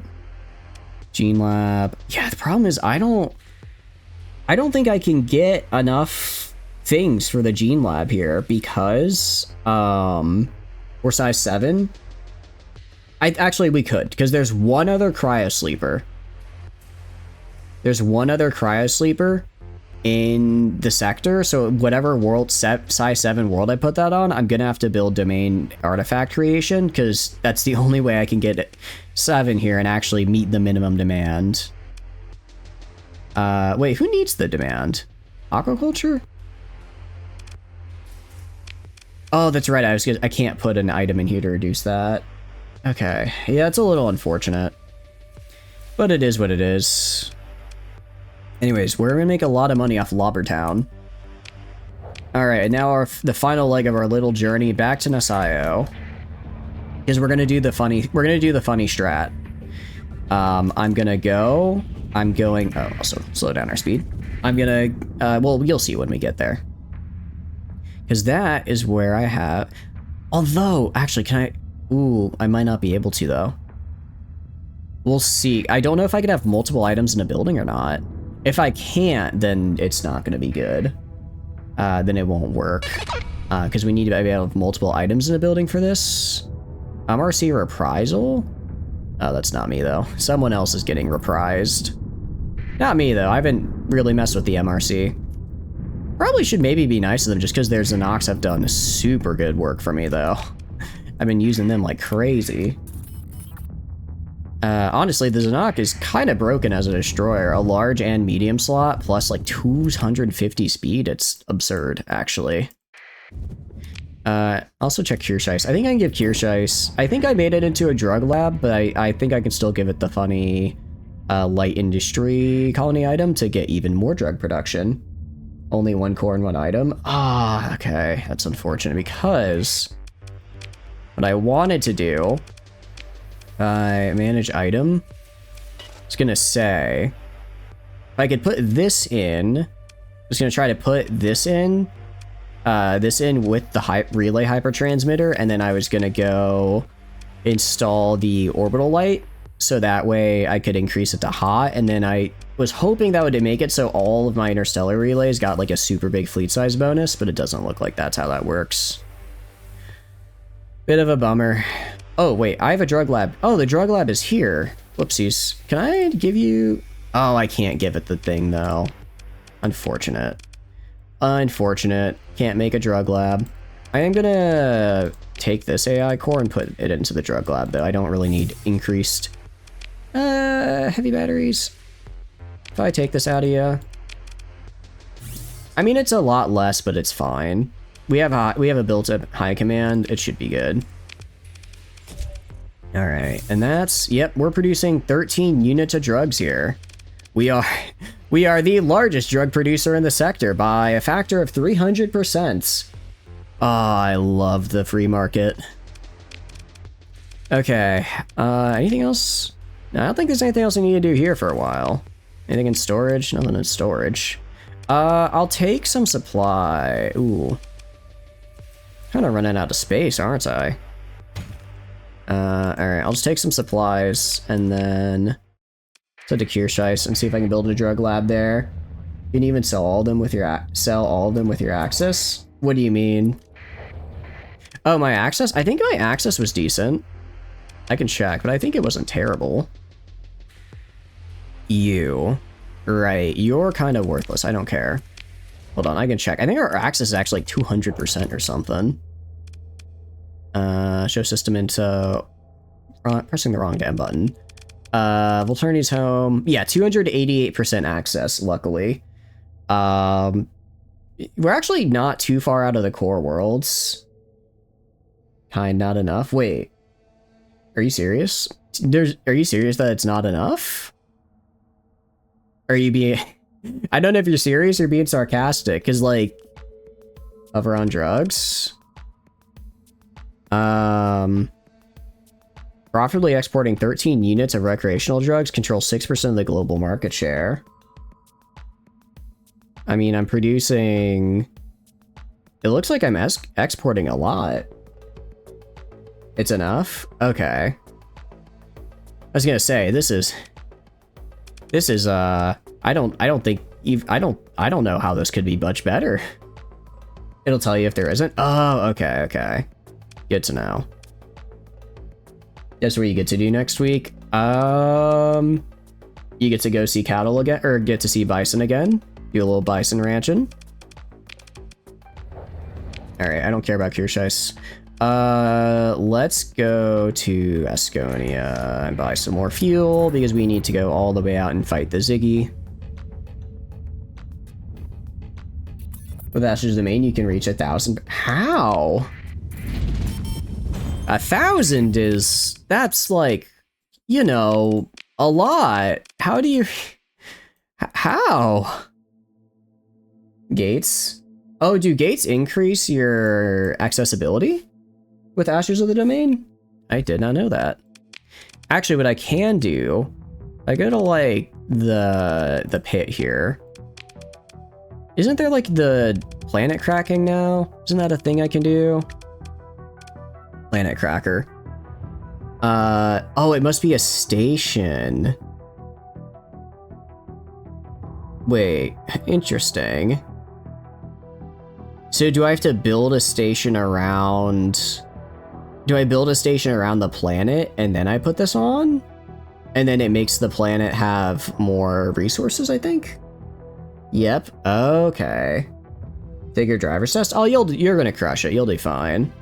I know you said you're already practicing a lot, so I believe in you, Silver. Just remember, stop at the stop line, not stop sign. I made that mistake and automatically failed my first driver's test. Which, you know, wasn't the most fun. Planet Cracker is new, you don't know anything. Yeah, I think it's one of the newer ones. Planet Agraph Field. Okay. Because it says Volturni's Pit must be a station. Oh, you know what? I think this is the whole station construction thing. Because we have, where is it? Siphon station around a gas giant, around an asteroid field, Astropolis station around a planet or moon, or colonize. Okay. So I think I have to build the Astropolis station, and then once I build that, I could then give it like some of these other things we have, and then including the planet cracker. Granted, planet cracking in a inhabited planet, I don't think would be fantastic. You know, might be a little bit rough. I don't exactly know how that all works. Okay. Project is completed. And I think it said is at Volturni Prime? Delivered to Volturni Prime. Wait, no, it's production report. Alright, I'll find it. Alright. We could do these. Kind of expensive, though. Well, actually, we're gonna save. We're gonna save up because if we go to research, or we're almost to the point where we can build our, what do you call it? We can build our new production facilities, and I'm gonna need a fair amount of money for that, I'm pretty sure. I imagine that takes quite a bit of money. Quite a bit of time, too, because we have to go through like 3 different upgrades to get there, but we'll get there.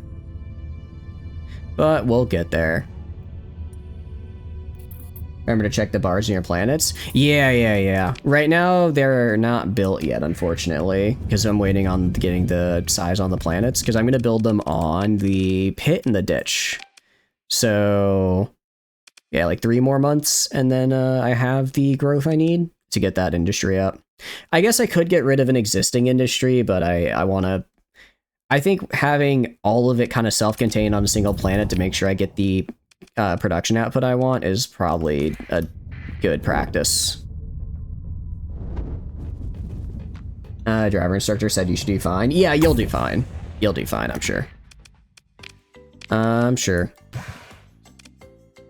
Mostly it's just, like I said, I always, whenever I hear someone's taking a driving test, I always say, like, you gotta remember that there's the stop line. Is you can stop on the stop line. You can also stop on not the stop line. Be sure to stop at the stop line because that's the one that like matters. How's your Spotify Wrapped looking this year? It thought I was 37 years old, so you know that was cool. You know, not as bad as some other people I know. Some other people got hit with like the, oh, you're like 80, and I'm like, it's like, okay. That's a little rude.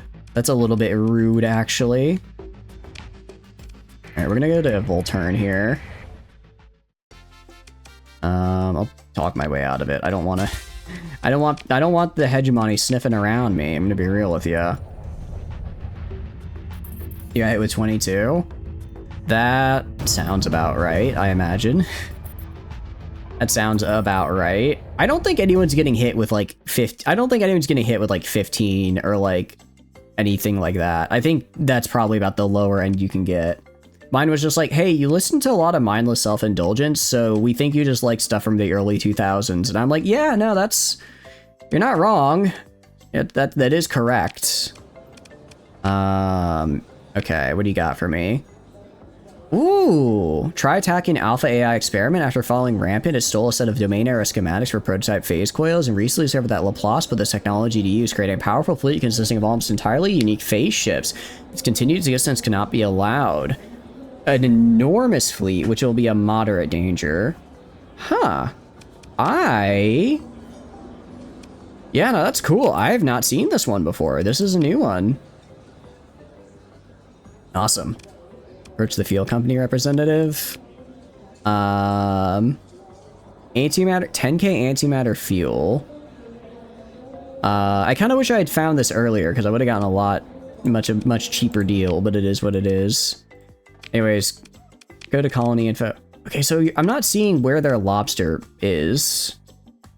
Yeah, I'm not seeing where their lobster is, but I guess it's being produced. Yes, it's being made. Mining megaplex, very good. Could steal that from the light industry, but I'm gonna be nice. I'll be nice. And we are not preparing a shuttle to go to Yannick Ram safe house because it's, well, I'm never going to. I'm never gonna do it. I'm never gonna go. You can't make me. You can't make me do story content. I promise. Oh, interesting. We're also like right next to a promise actually, so we can grab Sierra. Wait, a promise is a promise Sierra's quest line? I think it is. Pretty sure it is. Colony growth. It is kind of interesting because just because the game has gone on so long, a lot of colonies are hitting size 6. Like a lot of the initial size 3 and 4s are at 6 or have been for a while.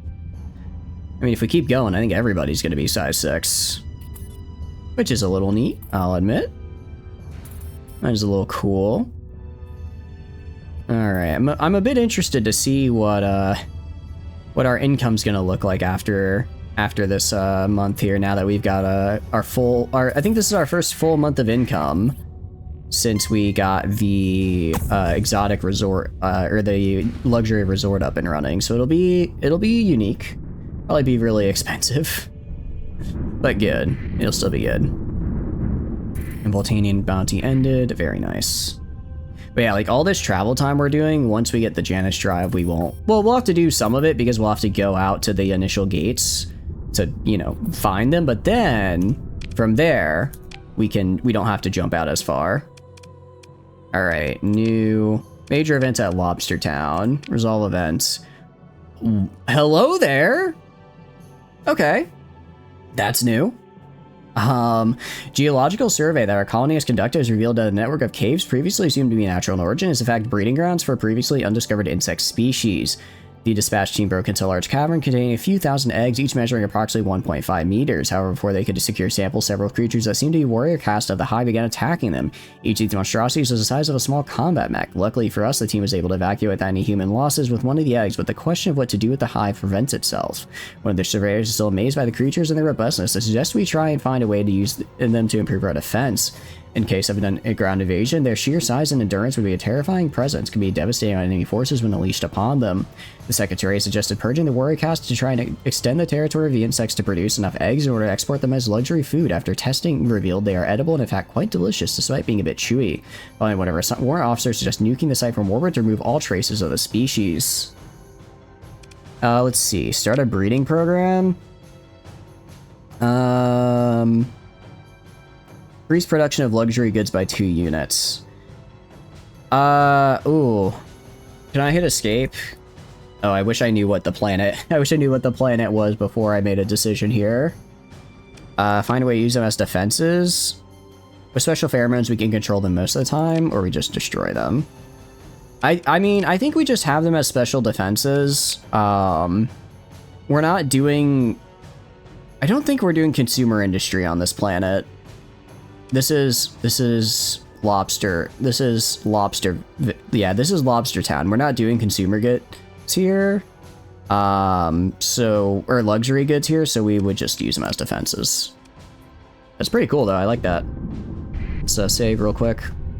It's been a minute since we saved. We want to make sure that everything's all good to go, right? Make sure we're not losing anything crazy. An incident averted at the energy drink factory. Well, that's good. I don't want incidents to happen at the energy drink factory.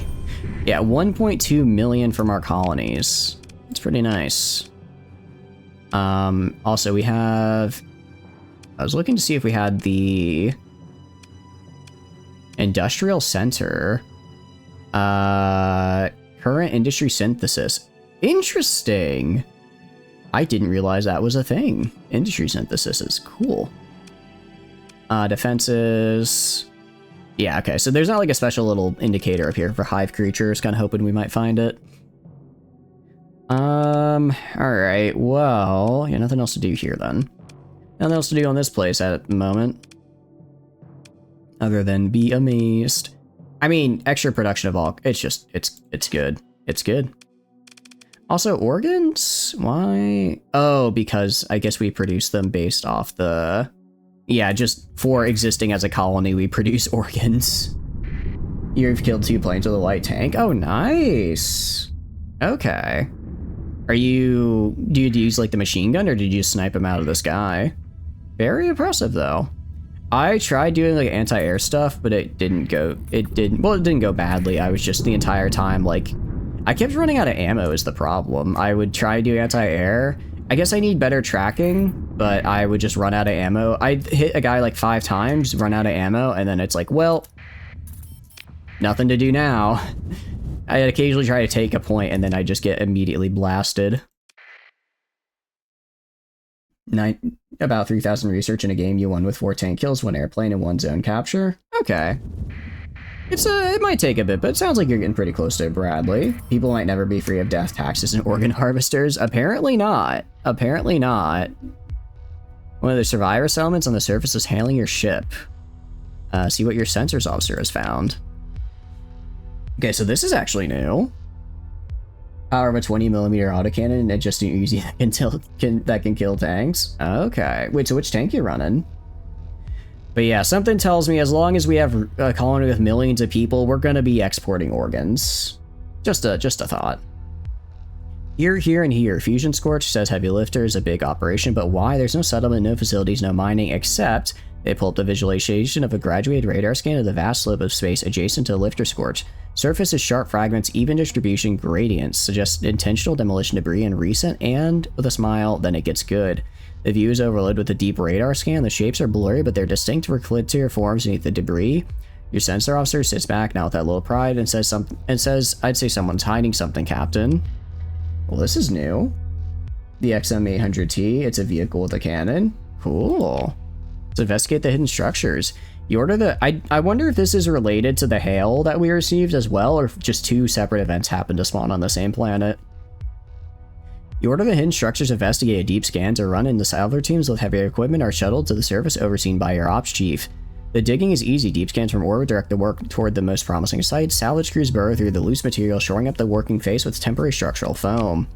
After significant progress is made, your op chief gives you an overview of the situation. Whoever ordered this place up, they were thorough. Most of what's left are concrete foundations and paving made from local material. A few embedded foam metal slabs with sheared off anchor points and a smattering of garbage and small cracks and rifts.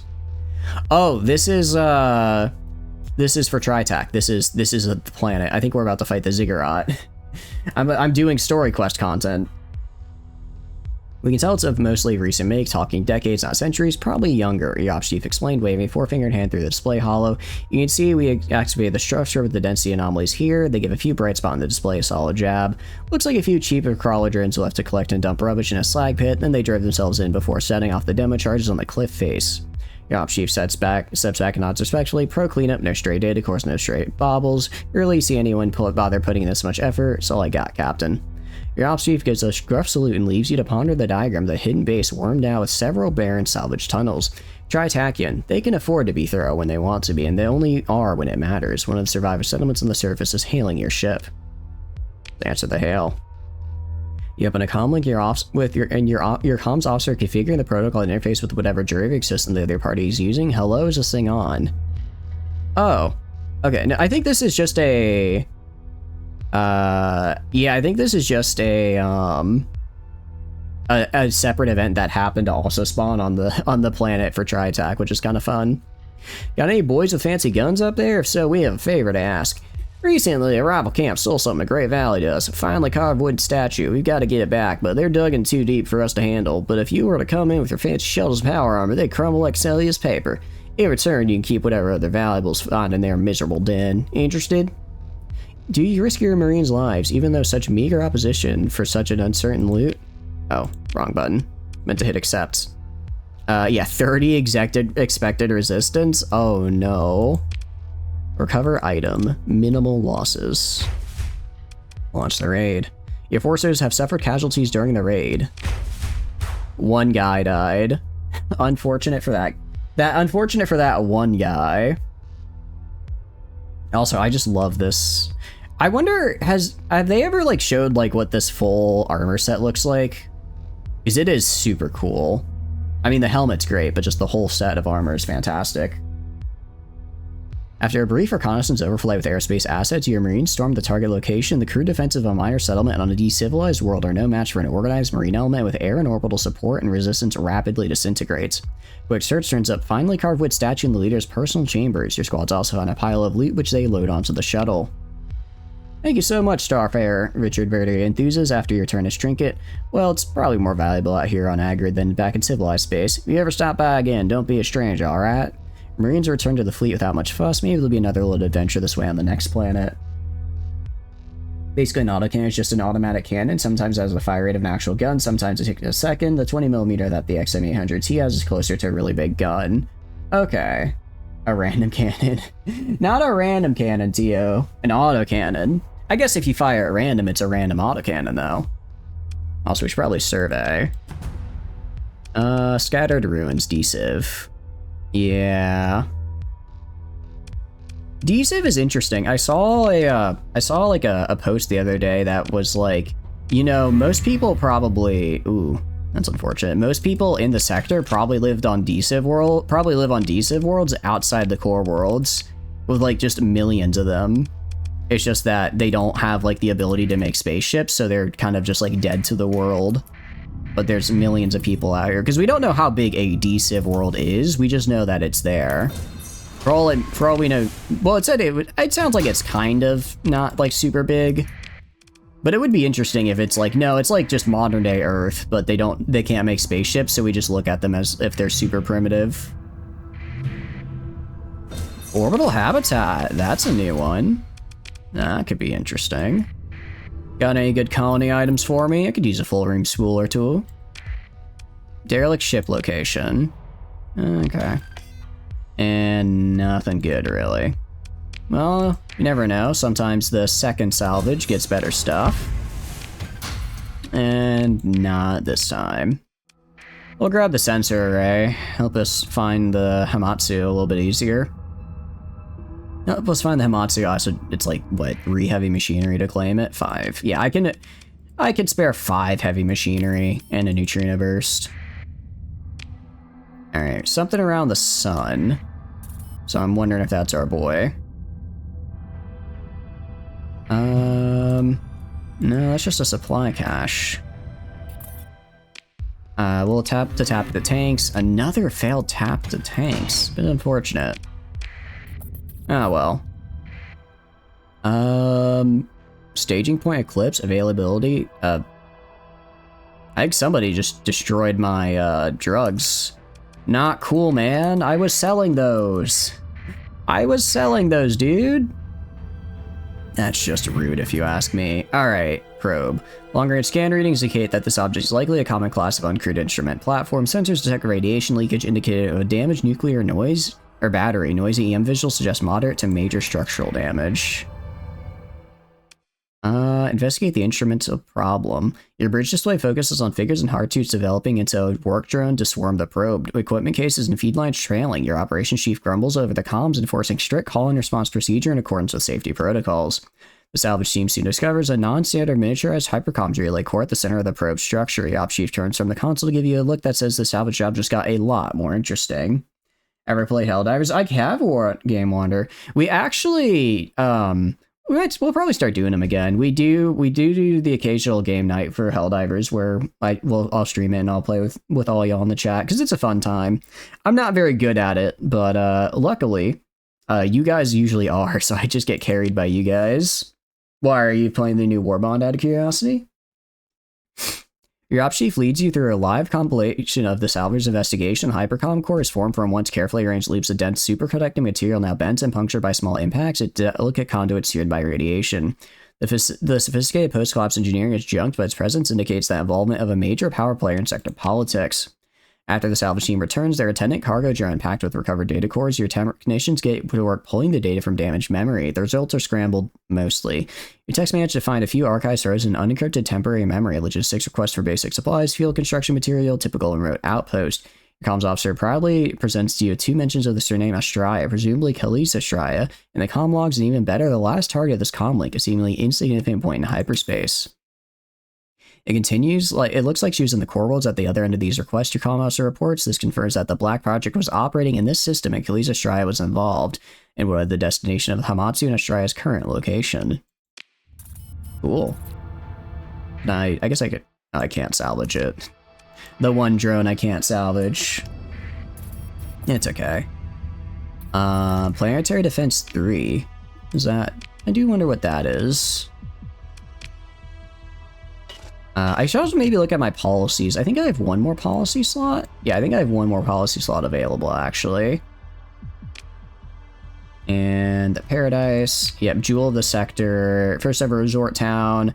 Guardians Awakening completed. Ground defense of 50,000 points. Didn't realize it would get that high. That's exponential scaling for you right there. AI legalization. Ooh. Okay, but that's permanent hostility is the problem. If it was just like a one-time war, that's one thing. But permanent hostility with these guys is, that's a bit rough, to say the least. We could do that. Oh, but decrease income on markets. I don't want to... Also, every 3 months having to hunt down pirates or Luddites is kind of a lot of work. Yeah, exactly, Beast Wolf. Permanent hostility requires permanent graves. And, I mean, I don't hate... I guess it wouldn't be that bad. Well, in the normal game, it'd be rough. The problem is these guys have, like, all of their different, like, allies and stuff now, so it would probably be a lot of the sector I just wouldn't be able to trade with. 10%? Let's see. Oh, actually, Monopoly only counts as 30%. Interesting. So actually, this one isn't too bad, most likely. We'll probably get this for extra... I mean, this could be a 40% income boost if we get all the monopolies. Yeah, I like the sound of that. Also, full surveillance. I don't hate this. I don't hate this because they're kind of a pain in the butt. Reducing stability by 3. I'm gonna hold off on, I guess, that last policy slot for now, though. I'm gonna hold off on it. Alright, and big old barren world. Nothing really here. Can survey it at any rate. Moderate ore deposits. Alright, let's go back to the mud skipper right here. See where that point in I don't know if the point in hyperspace is nearby or not. Intel... no, I want to do accepted. Is the point of hyperspace right here? That's Relic of the Past. Project Ziggurat. Oh, that's actually in the core worlds. Oh. I didn't realize it was that close. Okay. We could do a promise real quick. It's like right there. Yeah, domain refurbishment barge. I don't know what that is, but I don't think I need it. So we'll just head in this way. We should be good. Another debris field. Oh, hold on. Let's get the debris field. Because so actually, I don't know if you guys know this. Most of you probably do, but for the game, everything is already like spawned in like all of when you go into a system, like all of the planets, all of the loot, everything on it is already spawned in by the game, right? So it's like if the game is like, oh, I'm gonna put XYZ thing here. So if you're thinking to yourself, oh, I want like a, well, I guess it doesn't change whether it has a chance to spawn when you enter the system, or if you just go for it, or if you just, yeah, actually, I don't know where I was going. I was gonna say it's always worth checking stuff, because if you're looking for a certain item, it might be there because it already spawned there. I guess what I'm trying to say, it's not chance based. Everything is already there. You just have to find it. Am I explaining that right? I feel like I'm explaining that poorly. Yeah, okay. I know how I want to do it. Exploration is not chance-based of like, you have an X% chance of going into a system, and then the planet that you like explore for its materials, it's not like if you explore ruins, there's a 10% chance you get like an alpha core. Everything is already there. It's just you have to then explore and find if the thing you're looking for was actually on that planet. I still think I'm explaining it kind of poorly. But that's essentially what I'm trying to get. Also, we have we now know the what it is to have a military industrial complex. Very cool. We're not researching anything right now. Can I do? Probably not. I actually don't have a combat drone replicator yet either, which is kind of unfortunate. Finished basic. Yeah, I think a lot of my research is now stuck behind other things. What about terraforming station construction? Okay, I'd have to put a cryothermic engine for Chameleon, AI Nexus re-engineering. Your Helion project, what does this do? Oh, this lets me build a hypershunt, which is actually kind of insane if you think about it. Because I could, if I look at the map, and if I do, where's our stuff? No, I'm sorry, I meant to do tab map. Okay, so we're mostly in Western S. Are there any blue giants nearby? Andor? I don't think it is.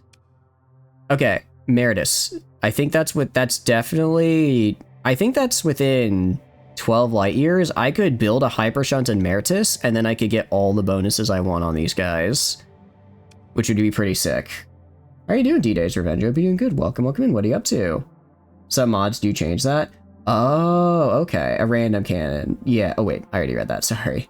POIs and other loot are static as sector generation, and that. Yes! That's what I'm trying to say, D-Days. Perfect. Yes, that's exactly what I'm trying to say. Everything you want is out there. You just gotta find it. Hope you're doing good though. What have you been up to? All right. I guess I might as well just research. I don't know, hypershunt distribution. Sure. We can do these things down here. Got nothing else to research. Do you have What We Left Behind? I don't think I have What We Left Behind. I think when I started the run, it wasn't updated, so I decided not to. I think that was why. I'm pretty sure I don't. If I do, it would be in the mod list, but I remember seeing it. I think I remember just not taking it for some reason. There's a lot of stuff going on here. A lot of derelict ships, it looks like, in this area. And ruins. Neat. Very cool. Explore the ruins. I don't really care about slotting into VPC. The VPC is kind of rough because that one actually destroys the VPC chip, I'm like pretty sure. I meant to grab all these actually. And then I'm over storage. Get rid of you. There we go. All right. I guess maybe it's not the best time for exploration. Well, I mean, I don't really care. I don't really care. If I get like, I'm mostly looking for like colony items and cool weapons, just raw materials or kind of whatever. In fact, I'll just like drop all. I don't really care about this. I'm not trying to like sell it. What I care about are colony weapons and colony items and cool weapons that I can grab while exploring. Nearly undamaged, though determining whether it is recoverable or require closer examination? What's going on here? Oh, because there's a remnant fragment intercepting me. I see. Let's just blow them up real quick. Yeah, I'm gonna auto resolve the fragment here. It's probably over. 2 of them retreated? I sent in 3 capitals and 2 destroyer. Okay. Good for you then. Good for you. Oh, also the ODS Dusklight 9, a cruiser-sized starship. It's sending out short range. Oh, this is what I'm here for. Okay. I'm like, I don't recognize that. Oh, oh, these are procs. Okay, I think these are like special things specifically to deal with the Dusklight. What are you?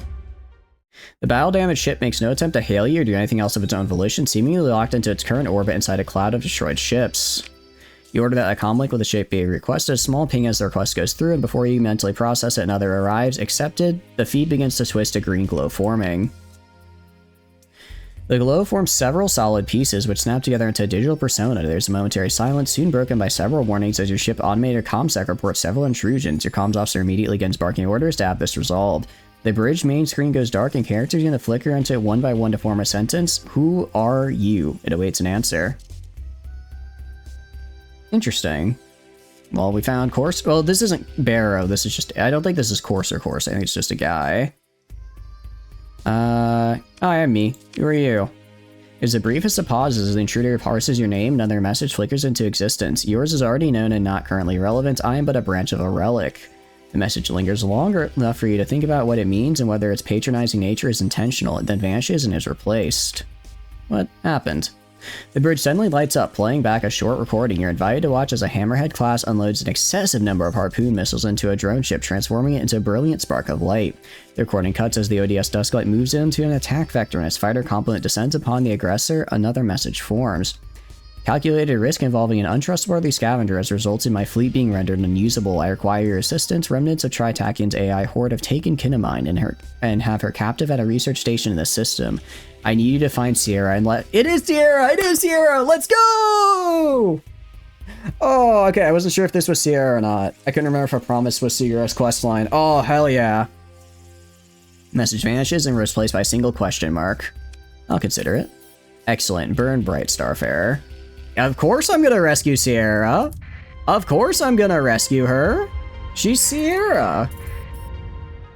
I don't really know how Sierra just be— Ooh. Gonna be real. This system as a whole is also pretty nice. Plentiful organics. I kind of like that. Who is Sierra? Sierra is from the Ashes of the Domain mod. How much of a spoiler do you— she's just cool. She's just the best. I love Sierra. She's just really fun. She likes lobsters just like me. She's perfect. She's perfect in every way. That's why we love her. Also, never let Queen know who Sierra is. That's don't do it, actually. Don't do it. That's just a bad idea. That's a not safe thing to do. Well, it's safe for you, not Sierra. She, you know, I guess if you've ever wanted to see what happens when an AI core gets lobotomized, you do that. That's a good planet. Yeah, honestly, these planets are kind of good here. I'm a little surprised. I don't know if the system is, if it randomly puts her in a system or if this is like a specific generated one. I mean, I know it generated the, like, destroyed ships, but I don't know if they, actually, I'm gonna fly this one manually. I can join in the fight here. I don't know if they, put her— I don't know if this whole system is pre-built or if they just randomly spawned her in a system with, like, the random bits of debris. I mean, there's some interesting stuff in this system so far. I'm not hating it. And I guess once I have the ability to build gates, it's like, you know, I can kind of just settle wherever. Obviously, trading is a little bit rough, Although it sounds like, because you also have Rat Abyss, I do have Rat Abyss too. I do have Rat Abyss. I went there a little bit earlier, and then I ran away because it scared me. The Rat Abyss, yeah, no, it scared the crap out of me, actually. Ooh! Oh, holy crap. Okay, I found Fel. Found Fel, and he is not happy with me. Not one bit. Alright, you know what? I'm gonna kill Fel. I think this is the first time I've actually, like, fought Fel as the player. I'm not doing it alone, mind you. I'm not suicidal. But I'm participating. Participating, damn it. Oh. Ah! Alright. No, save me, 20k! Ah! Okay, I got a little greedy. I got a little greedy there. What is Rat Abyss? It is random assortment of things. It is a mod that adds just like a lot of extra content. Specifically, it adds the Abyss, which is kind of like a big it's like a challenge area. It's like a challenge area with a lot of cool like ships and stuff you can get, but it's also very dangerous because there are a lot of scary ships to fight there. You have it?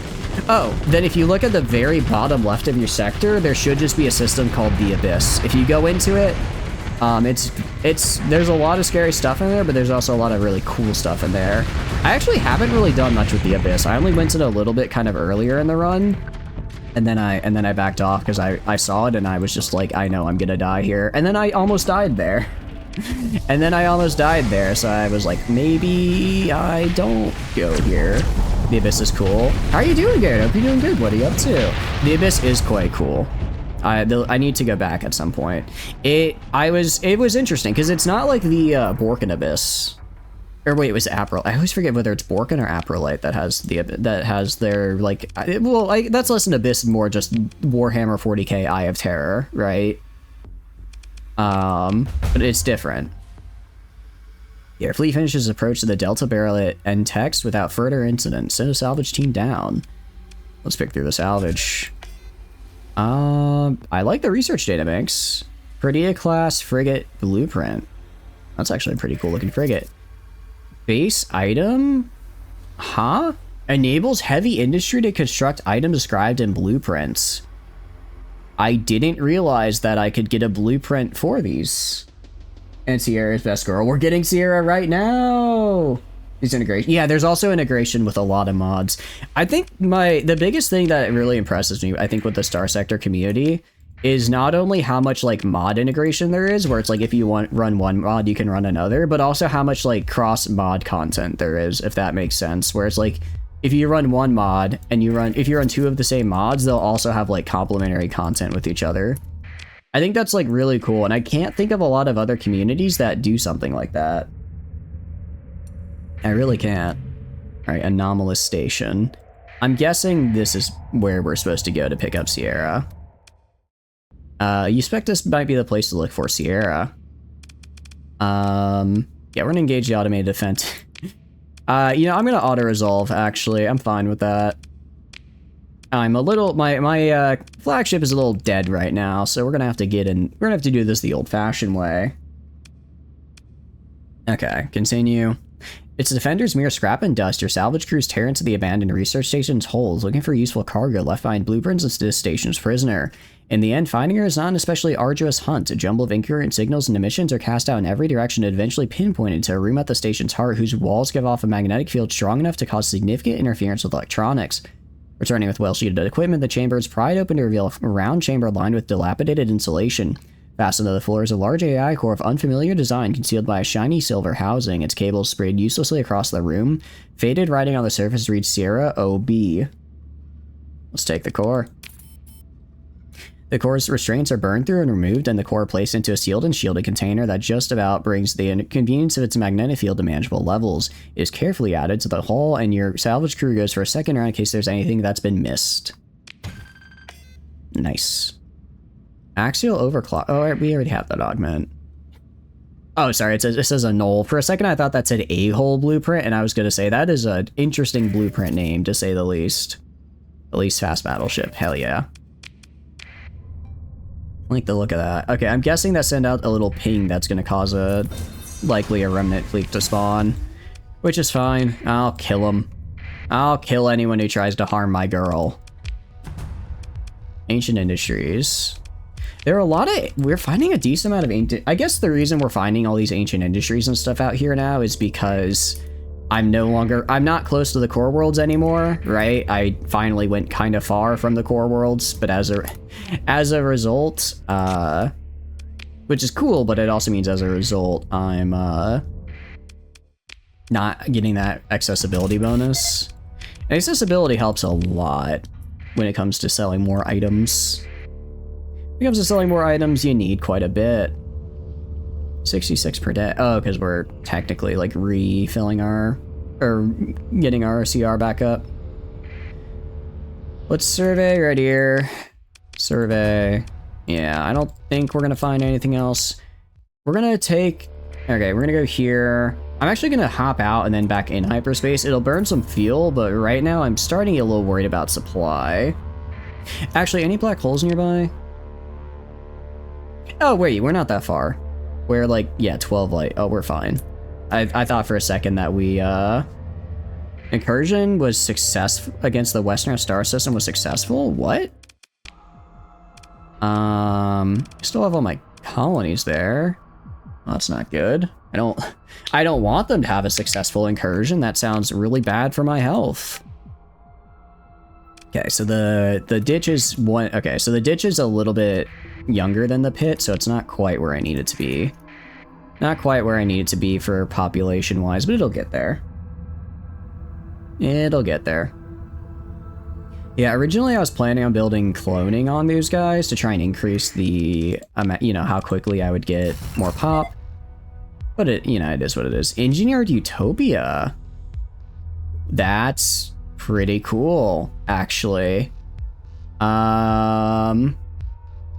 The bonuses below are only active if the amount of industries is below the maximum that can be built. Okay, interesting. So I could build like just mining. So I could build mining, farming, and then I could build mining, farming, and the market, and then okay, we're gonna come back to this system. This is a really nice system, actually.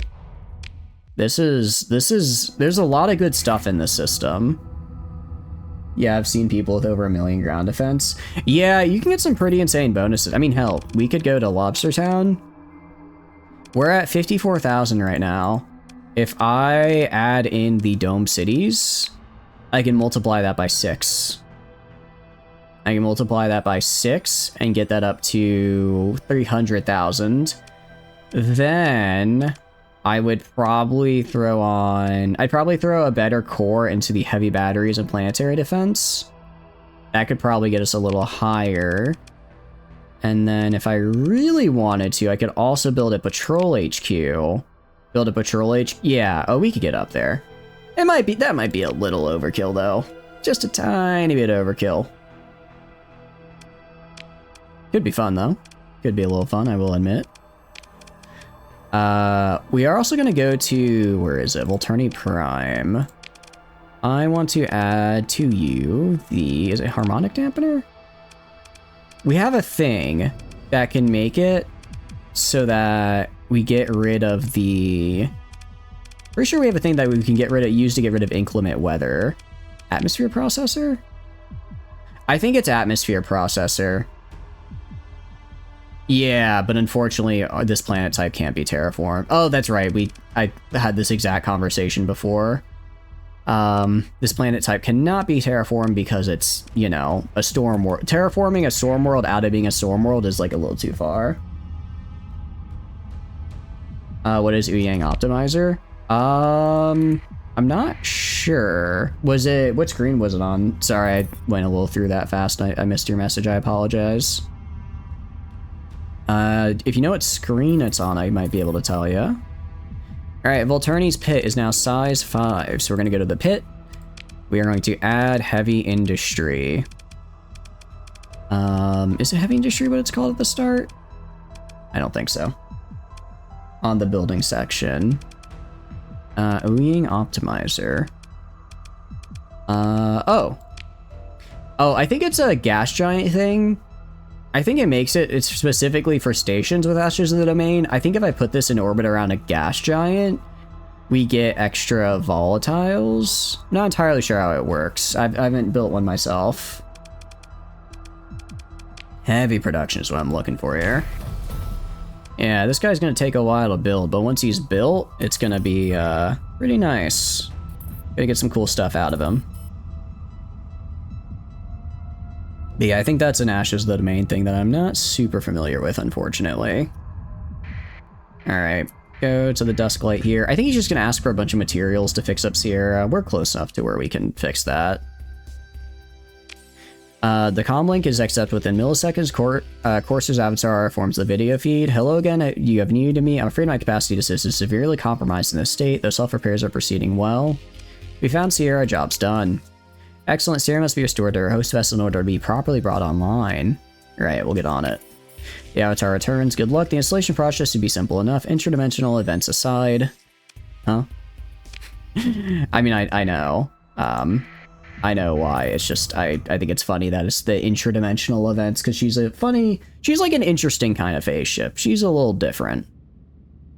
Is nearly undamaged, though determining whether it's recoverable or not will require a closer examination. Install the Sierra core. Your salvage crew is board the automated destroyer by an easily accessible shuttle bay which connects to a habitat module. There's total silence within. Unusually, the ship seems designed to be human-occupied. There are fully equipped crew quarters rivaling those of most of their liner ships, albeit only for a 10-person crew. Breathable air is present alongside functional but offline circulation systems.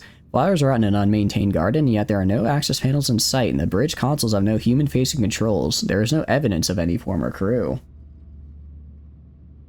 You do the main menu mission where you play as her? Yeah, I've done it before, but we haven't in a minute. Do we do it now? I don't know if we do it now or not. But we are gonna do...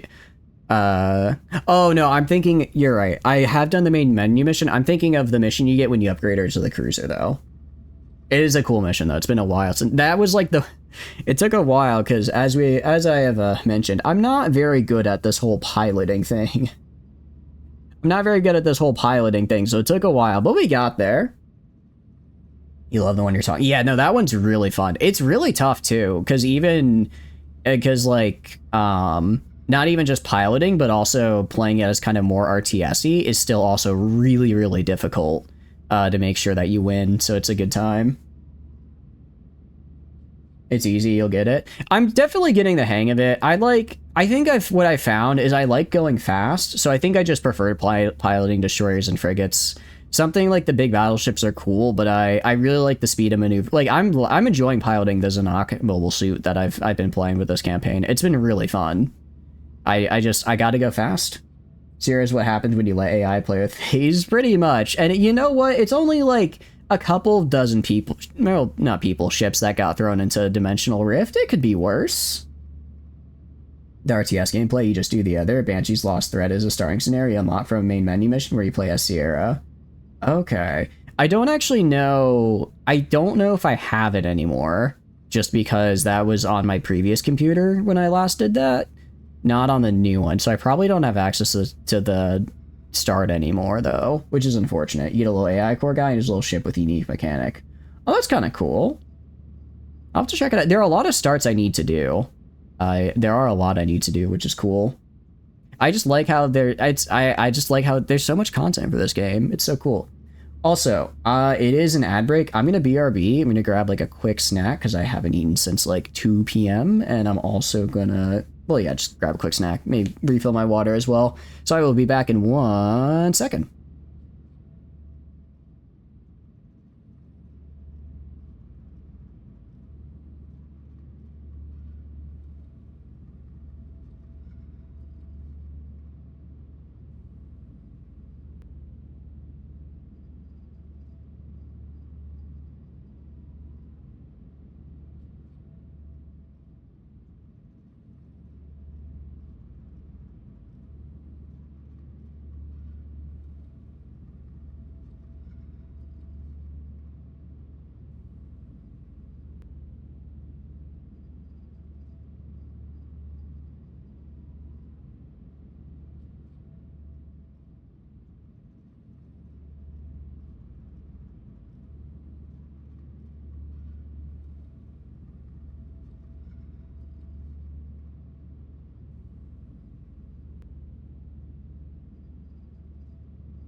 I agree. Such an L. I can't believe I can't believe my streamer would take a break for snacks. Honestly, unsubscribed, unfollowed.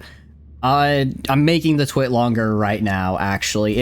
The call out post is gonna be legendary, just you wait. What a dick, I know, right? What a jerk. I can't believe it either.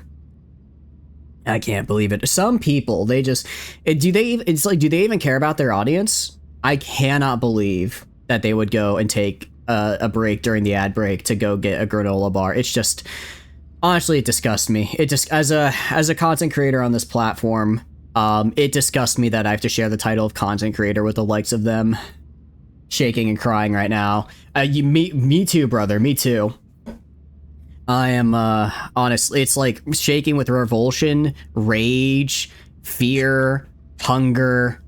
Don't worry about the hunger. I would never go take a break during my stream to get a snack. So entitled. They feel so entitled to our time that they know that if they leave and come back, they expect us to still be here. I can't believe it. Hope you guys doing good though. What's up? Sorry about that.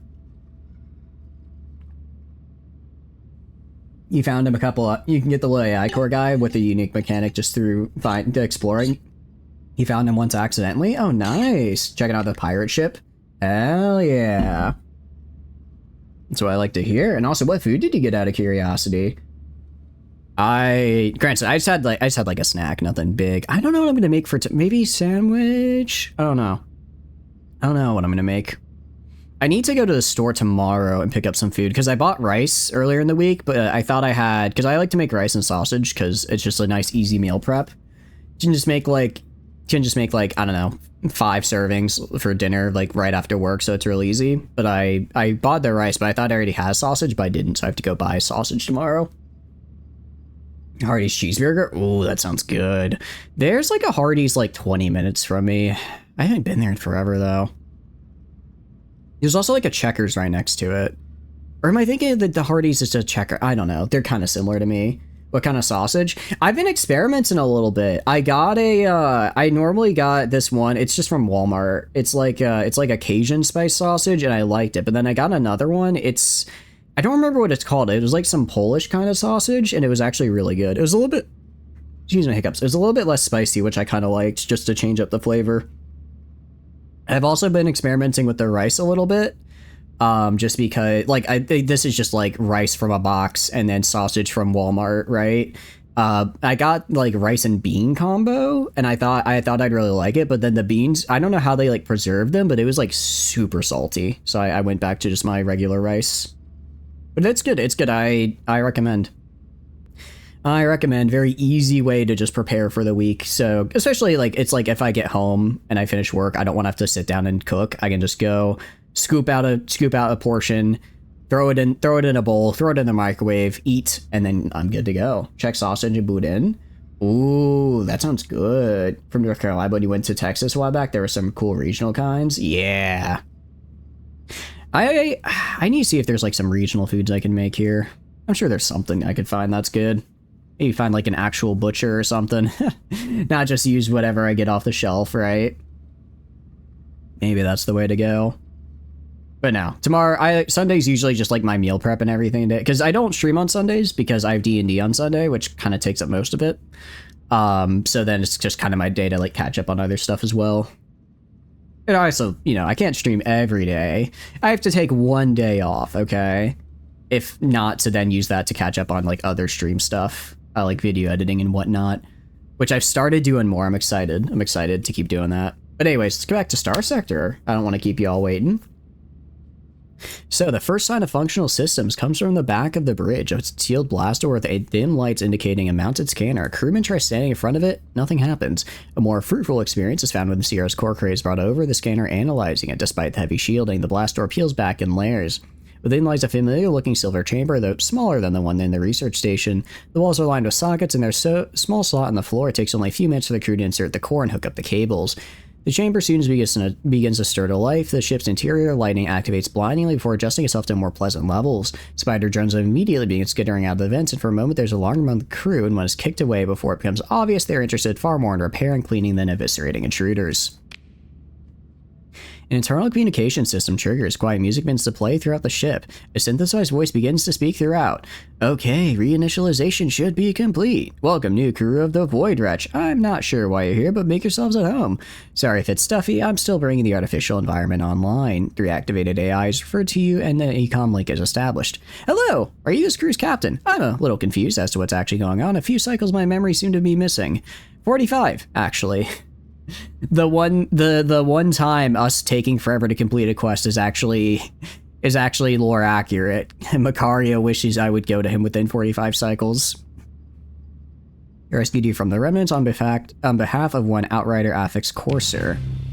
I see, she replies. They gave me a briefing while you were accepting the comlink. Yours is a valiant soul and I can't thank you enough. What's the deal with the ship? This is the Void Wretch and I am its operating mind. With this vessel I can dance between realms. Quills grant trespass to the beyond, my Concord alone gives passage. Your feet stabilizes, excuse the dramatics, it's sort of my thing. What now? The Void Wretch is combat operational, though it's seen better days. You seem like the sort who could use another warship if you'd have me. Her feed flickers. I don't remember if that groove is meant to be there. She ponders. One of your engineers confirms that there's a massive rupture on the bottom side of the ship. I don't know if I'm supposed to have this giant hole in my stomach. Let me go ask a doctor. Yep, doctor confirmed. I'm not supposed to have a giant hole in my stomach. I don't think we have to use... well, I'm upset. I don't think we have a use for your talents. No, welcome to the fleet. Great, she rejoices. Our pact is sealed and I won't take it lightly. I don't need help flying this thing, but I feel free to keep a few souls on board. I always enjoy some company. You speak to her using the contacts? Alright. Well, what exactly are the terms of this pact? Purple Alpha Friend, yeah. Alright, well, I'm moving to the Void Wretch. Oh, she begins. It's largely just flowery language, but I suppose we can have a few rules. Firstly, you are bound by our accord to lead me across the sector on daring adventures. We'll sing to the farthest flung stars, dance with the deadliest foes, and see the most hidden nooks and crannies. And secondly, she says and thinks then amusingly, don't commit genocide. In exchange, I shall share with you my blessings of the void and stars, she says serenely and then more happily, and shoot anything you point me at. Ooh, we're not gonna do that, Sierra. Now, we will be doing intense market manipulation, so that, you know, that's what I'm calling it at any rate. We may not, well, we're not going to be sat bombing any of these worlds. We may be tack bombing them until they're no longer operational, though. I'm sure you understand. All right, let's, I guess, head back. Oh, we can talk to Dusklight here. And let's get Sierra built. Open a comlink. Okay, the comlink is accepted. There's a notable delay of 16 to 17 seconds before a silent message arrives. Hello, I'm Courser, a shard of a relic. You're saving us here without any assistance. It was truly unusual in this place. I thank you. If you ever find yourself in danger and require assistance, or simply desire to hunt together, broadcast a signal, and I shall find your light. Receive an information package containing code for a long-range communication being on an unusual channel outside typically used temporary frequencies. I think we'll be seeing each other again. Farewell, Starfarer. Oh, that's right. Why don't we grab Courser? Not kill everyone, but she can shoot a few. Yeah, exactly. She's not gonna shoot. We're not gonna kill everyone. Just a few. We're bombing them until they pretty much Ginger. We're as long as I don't click the saturation bombardment button, it's technically not a war crime. Pretty sure that's how that works. I guess otherwise it's just considered good business. But no, we have Sierra now, so we're gonna go build her because I want to start flying Sierra. The Zanok's good, but Sierra's fun. Sierra's just really fun, actually. Oh, also, did the pit level up? Sorry, not the pit. Did the ditch? Ditch is not quite there. It should grow in a couple days. And once the ditch is grown, then we'll start we'll just, you know, get more of our upgrades done. And I'll give them like their nanoforges. I think I have, how many nanoforges do I have? I have one currently in use and I have one pristine right here. Okay. If I check research, don't I have, basic. Okay, so I'm gonna have to build these guys first. I don't think they take a nanoforges to make though, which is good. They don't take nano forges, which is gonna be helpful. And then yeah, so it's just kind of a matter of time until we actually finish building the buildings we need to make, and then once they're built, I think we just check those bar events like y'all were saying earlier, and hopefully we get that little quest line to find that item. Wait a second, hold on. No, that's a different item, isn't it? Because you require hyperdimensional processor. You require basic AL algorithm special project. That's this guy. Beta cores. I need 3 beta cores and 5 gamma cores. Actually, I'm gonna have to yoink beta cores from somewhere because I don't have any. Time to go get the Ziggy and steal the extra package and mount a cryo flamer or 2 on Sierra. Ooh, actually, that's a very good idea. If I could get a couple cryo flamers for Sierra, I would be very, very happy. I have a little bit of tech for from the redacted or from the Omega tech, but not as much as I'd like. All right, there she is. All right, first of all, let's change out your skills, Sierra. Actually, I forget what do you do again? Get Sierra with that kinetic blaster. We can do that. Okay. So her system is that she can basically she phases while also having a shield. Dive, mind stack, cryoblast spam, win. Okay. Wait, is she hold on. Is she a phase ship? I thought she had a shield. Sierra's Concord. Considered phase cloak and spec by all relevant bonuses. Not considered phase ship and does not benefit from phase coil tuning skill. Okay. It's both. On a Doom. Oh, okay. I see. 2 cryoblasters on the Doom are legit. I see it now. Oh yeah, I mean, I think most things on a Doom are legit. It's called the Doom for a reason. Your ship cooldown is a die but generates flux. I'm gonna max out. I think maxing out vents is pretty good. Okay, so kinetic blaster. Which one is kinetic blaster? This guy. Long range, let's see. 600 range, 500 DPS. Max charges are pretty good though. Special hull mod exactly. Choose.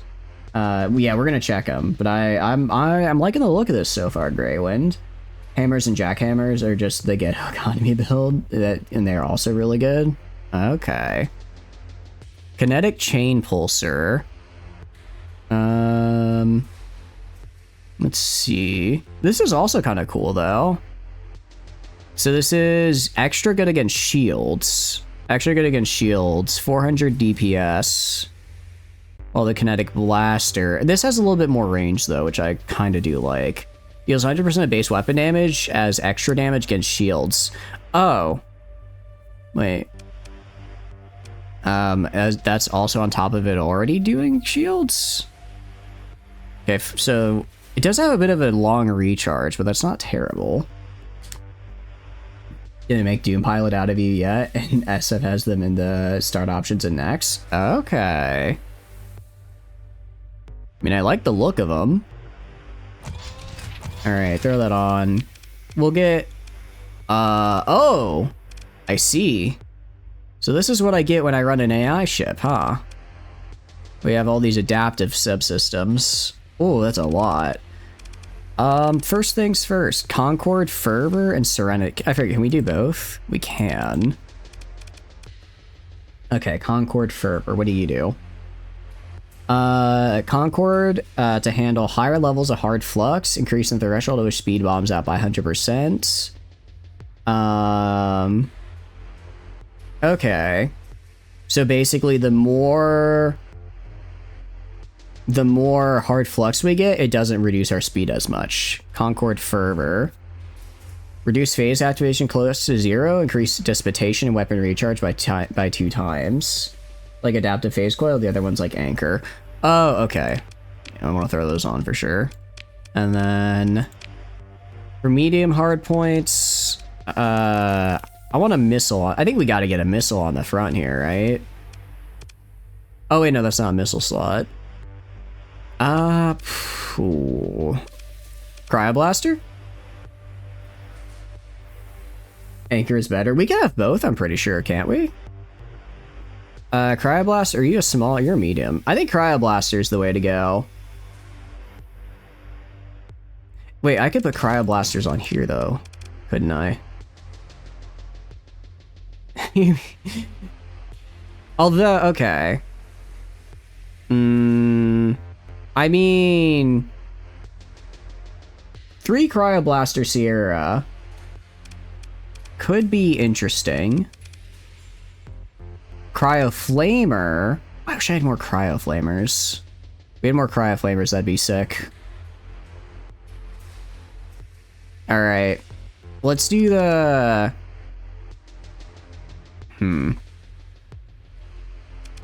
Yeah, I've only got the one Cryoflamer. I have Disintegrators. I do have Disintegrators. They might have changed it. Yeah, I think they changed it.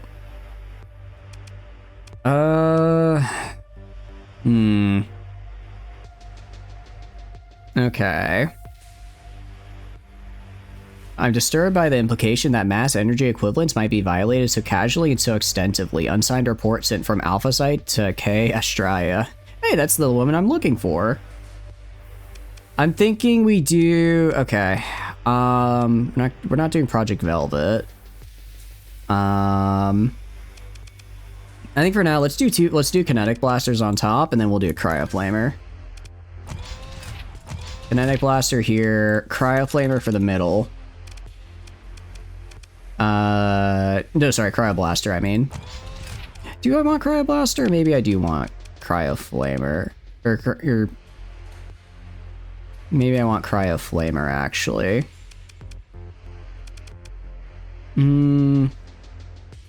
Let's just do Cryoflamer, because I think I can get more out of it with, yeah, Cryoflamer for sure. What am I talking about? Definitely Cryoflamer. Okay, let's see. I don't really care about the smalls. Like, theoretically, I just use that for, like, PD. But we're going to be running a sort of semi-phase shift type deal. Probably not going to do that. I mean, I could throw on mining lasers, I guess. Yeah, so I think that's just a waste. The mining laser. We're going to go right here and throw on... Expanded magazines. Okay, we're going to have to drop some vents. Drop some vents, and then throw on ITU. Flamer's better? Yeah, I agree. Okay. Yeah, I mean, the missiles are interesting. Kind of expensive, though, is the problem. Fervor and Concord do take up a lot. It's okay, though. Throw on vents. Alright. Let's run a sim. I honestly think this on its own is probably good enough. I'm gonna try piloting it. I'm gonna do... Well, actually, no. I'm gonna have it pilot... I'm gonna have it fight once on its own just to make sure it's viable, and then I'll try piloting it. Alright. Should be able to kill an Eradicator. A single Reaper. Ooh. Okay, actually, that's a good point. We could throw out a single Reaper could be good. Build a bunch of stuff in. She's worth it. Oh, yeah. We are gonna build it in. We are gonna build it in for sure. The big thing is we're running with the mod that makes it so that S mods are what do you call it? We're running with the mod so that S mods are built using XP. So in order to actually, I guess, kind of get her stuff built in, we're gonna have to first have her win a couple fights. Yeah, so no, we're definitely going to build them in, but we're using a mod that changes how S-mods work a little bit. I kind of like it. So they don't take story points anymore, but as ships fight, they basically gain XP depending on what all they do. Alright. I want to see how this goes. Okay, no, she can't overload. She can. She just kind of has to get really high flux to do it. Okay, I think she's fine. Go with Intel, talk with Sierra, make her more aggressive.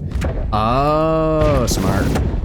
Smart. Because, yeah, She's not exactly acting like an AI does she? Let's also go probably all the way down here.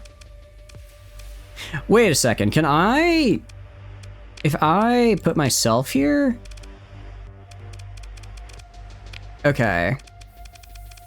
Because Sierra's like right here.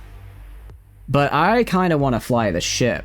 So do I put myself in here, right? It's been a while since I did this. Been a hot minute. Do I put myself right here? And I'm guessing she's still there. Think you can? I think I can. I actually have better skills than she does. Need to do the quest. Really? I mean, right here, I'm hanging out.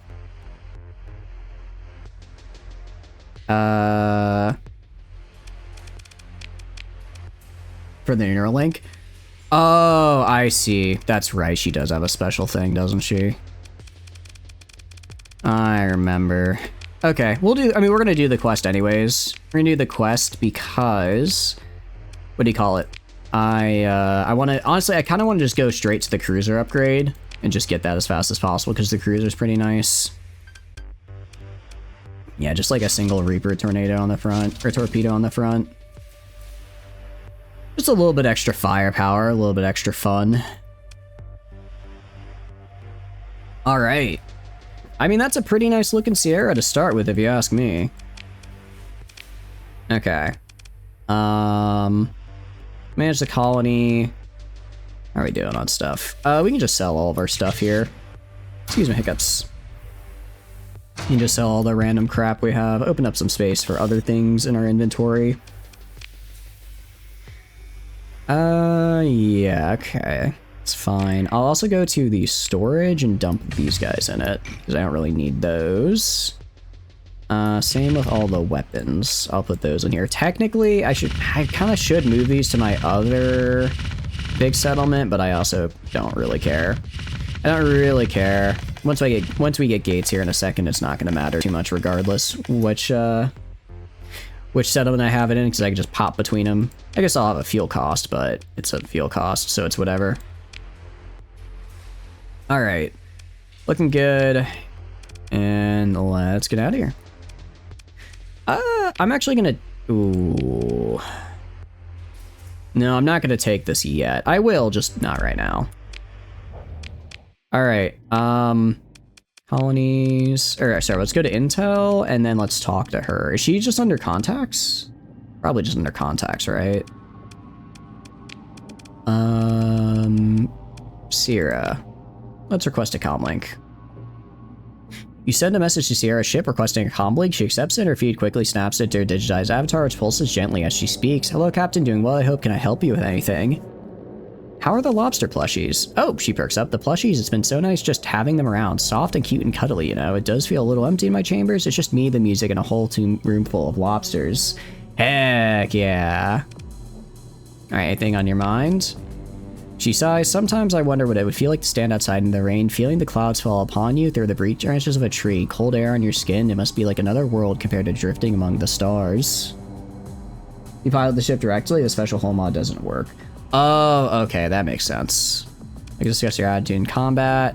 Be fearless, destroy everything, we've all got your back. Ooh, that's motivation, right. Next time there's no holding back, turn up the music to 11 and bring in the pain. Alright, nice. Okay. I'm guessing we probably have to do stuff with her for a little bit. We probably have to, like, do...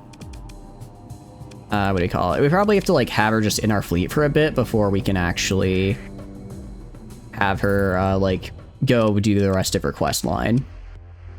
I don't remember. Actually, I don't remember. Is there a way for us to just do the rest of her quest line now and get the cruiser? Or do we have to just kind of, like, have her in the fleet and just kind of hang out with her for a bit? But no, the bonuses are quite nice to see. Ceasefire from VRI? Sure, man. I wasn't... I didn't even pay attention to us fighting, but sure. Have you ever made Midnight Talk with Sierra? I don't think so, actually. I think you fly by it in the TIA system. Oh, okay, cool. All right, let's actually do that. Trying to think of if I could win with Sierra right now in that mission. That's a good time. It's a tough one. It's a tough one, but I think we can do it. Midnight is... Which AI core is Midnight? Out of curiosity. I'm trying to remember which one. Alright, let's head for Tia, actually. Because I think we can win now. And also just the sooner we get her new ship, the better. In Prism? Oh, that's right. Yeah. I haven't had them talk before because this is the first time I've actually done the Prism Freeport stuff. I've had it for forever and I just never did it for whatever reason, except a comm swink. Sierra's avatar opens on the feed. Hi, Captain. She begins cheerfully. I just want to point out that those funny sensor reader ghosts, they kind of looks like they're dancing. She briefly all silent. Wonder what they're doing around Tia Texan. Isn't it a pretty empty system? I think it's worth checking out. I think it is indeed. Just me, my robot AI girlfriend, and the Luddic path. You know, as one does. As one does. Alright, well we can check this guy out. I think it's in the asteroid field if I remember correctly. Hey Sierra, you want to go for a little test drive? Because I certainly do. The Athena? Yeah. Invite the Luddic path to join the Dragon Axis. Oh, okay. Interesting. So this actually is like a dead... Oh, no, I can just attack them, I think. Yeah, I think we kill these guys. Well, hold on. Are they causing any problems for me? If they're not causing any problems for me... Okay, actually, they're not causing me any problems, so I don't care. Main menu mission for that one is just nuts. I'm excited. I always love a good music track. Also, how has the ditch leveled up? Oh, because it has to go for one more. It got to 99%, but it didn't get all the way. It's a little unfortunate. All right. Are you gonna throw out the scanner? Okay, there it is. Or not. That's another fleet. I know it's around here somewhere. Just gotta figure out where. It's been a while since I last did this. Probably close on 2 years now. So I don't think the last run we did, we actually did the... Oh, there it is. Is it the Aurora? I thought it was a... Oh no, it is an Aurora. I think it is an Aurora, actually. I don't know why I thought it was a Griffin. Right, get to the ditch. And then we're building heavy industry. Or sorry, heavy production. And then, actually, if I check the pit... Okay, so they're almost done building there. Go right here. Let's actually do a quick save, because... I think if we die, we just get kicked out and try it again. But, you know, just be on the safe side. Save because it's a hard fight? Yeah. Alright. As you approach the destroyed Aurora class, you receive a communications request from Sierra. Sierra's feed comes alive. Your digital avatar is unusually jumpy, occasionally being interrupted by a burst of static. Captain, there's something wrong here. The feed is briefly still before resuming its jittering. There's something strange about this derelict. Unusual resonance phase activity, a crack in the veil. She thinks a moment. I'd like to try and tune my Concord system to what I'm feeling here, see where it takes me, and, she pauses, I might like a second opinion. Do you mind coming aboard? I'll head over now. You take the shuttle to Sierra's ship, walking through the miniature garden held within the HAB module and taking a seat at the central command console. Not that any of that truly controls any function. Few spider drones scamper around measuring oxygen content, temperature, and air pressure. Serene piano music continuously emanates throughout the ship from nowhere in particular. One climbs onto the central console and looks to you with its singular violet eye. Ready? Brace for the dive. You lock yourself into your seat and brace for phase shift, an experience that never quite becomes familiar no matter how many times you shatter dimensional barriers for time-accelerated strike missions. A loud humming arises from deep within the ship. Eventually, it becomes drowned out by an unholy wailing as the metal walls begin to shimmer with purple energy as the entire ship tears into an adjacent dimension. Your senses begin to twist. You hear distant music in the back of your mind. A memory. The opposing fleet's commander, Poseidon Casey Level 1, possesses the following personal combat skills. None. Listen closer.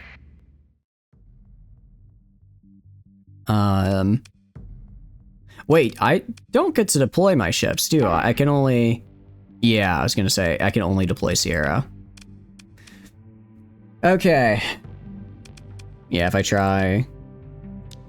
Yeah, deploying with unprotected vessels is highly unadvised, so it's just Sierra. Alright, how do we want to do this? We're not gonna worry about deployment points here. Base speed is interesting. Sensor jammer for ECM. I think ECM is gonna be key here. We're not going to be able to expect any reinforcements, so I don't want to get too aggressive. Aurora is going to be our best ship, because it's fast. I think what we do... Commerce, can relay get us again?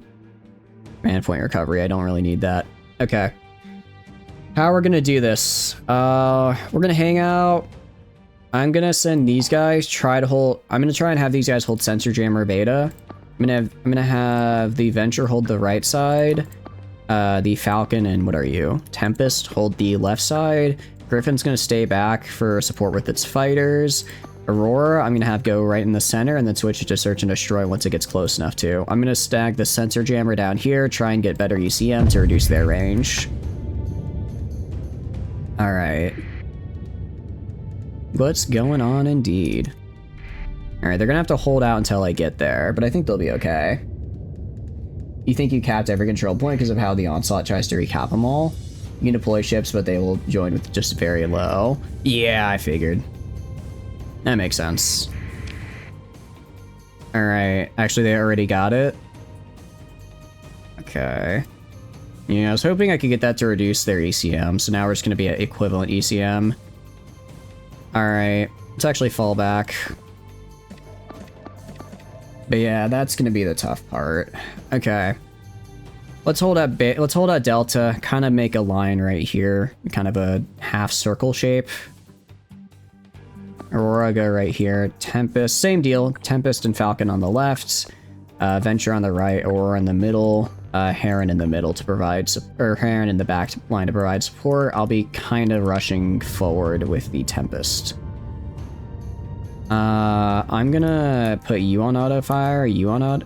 I'm gonna switch to 3. And put 1 and 2 on auto fire. MK1 and CR is almost irrelevant. Is it really that bad? Is the CR reduction that bad? Okay, you're fighting... Kind of coming in hard on the Aurora, but it should be okay. I might have the Venture move a little bit farther up. I'm gonna come in from the side to help it out. Alright, we have our shield and then F is for the system. Right. Okay. Aura's doing good. Come from the side here. Try and shoot this guy. No! Don't use the Reapers right now! Oh, I shouldn't have put those on auto fire. That's my bad. That was a waste. MK1 is immune to CR law. Oh, is it? How? Is that just something it can do? Alright, I am gonna go... Forgot they had an onslaught. Given a void order on this guy. Man, oh, that's a hound that's dead. Where's the... Oh, I think we already lost one of our dudes. I don't know where the Tempest is. Oh, it's right there. Alright, I'm gonna try to kind of bait away... And try and bait away the onslaught. Gonna try and kind of bait it this way while the rest of my guys fight the rest of them. Jeez, they have so many ships. Alright, let's go phase. Move this way. Oh, I forgot it's like a temporary one. I don't control when I come out. I just come back out. Okay. It's a lore thing in vanilla. Interesting. Alright, good news is I'm kiting about half of them over this way. I want you guys pushing in right here. Kill them. If I can just divide and conquer, I can win this. I just need to stay close enough to provide a enticing target for our onslaught and friends here. I do have, I am pretty juiced as a captain at least. That's my only real bonus right now. Okay. And try to get in close. Keep their ass facing that way. I need you guys being aggressive and killing these two. I wish I could see what's going on, but the second I leave this fight, I think I'm gonna run into problems. Okay. Again, I've got elite field modulation, so as long as I just kind of, if I take an occasional hit, we're good. Now that's less good. The heron. Crap, how's the heron dying? You kidding me? Okay, Aurora and Falcon, kill that guy. Venture and Tempest try to guard the heron.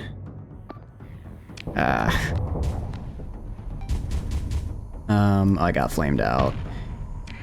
Okay, I think I'm failed this time. I think I'm gonna have to try again. Just throw in a void order on the onslaught and try to kill everything else. I mean, I can kite the onslaught and support all the way all I want if my own guys aren't pulling the weight they need. Well, how are you looking? That guy's dead. All right, rest of you guys. Kill her right here. Aaron, switch to search and destroy. You also kill her right here. Phase when he shoots. That's right, I keep forgetting I have the phase. Alright. Get out of the way. Nice. Ah! Ow. Okay.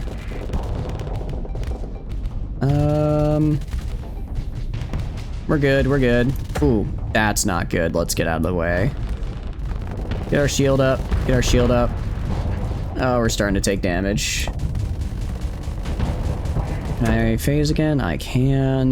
Get out of the way. Okay, maybe I do need a little bit. I think I might need to adjust my build a little bit just for this fight in particular. I think this fight in particular might take... Well, actually, hold on. How are we doing up here? I think we might be winning up here. Kind of hard to tell. All right, you kill that hound right there. I want you two focusing here. You keep search and destroying. I kind of want to, if I just throw in you. Incoming vessel. I'm guessing a CR dies immediately. I want to see if he can just get in quick enough to kill this dude for me. Can you get in here quick enough to kill, or are we just gonna instantly die?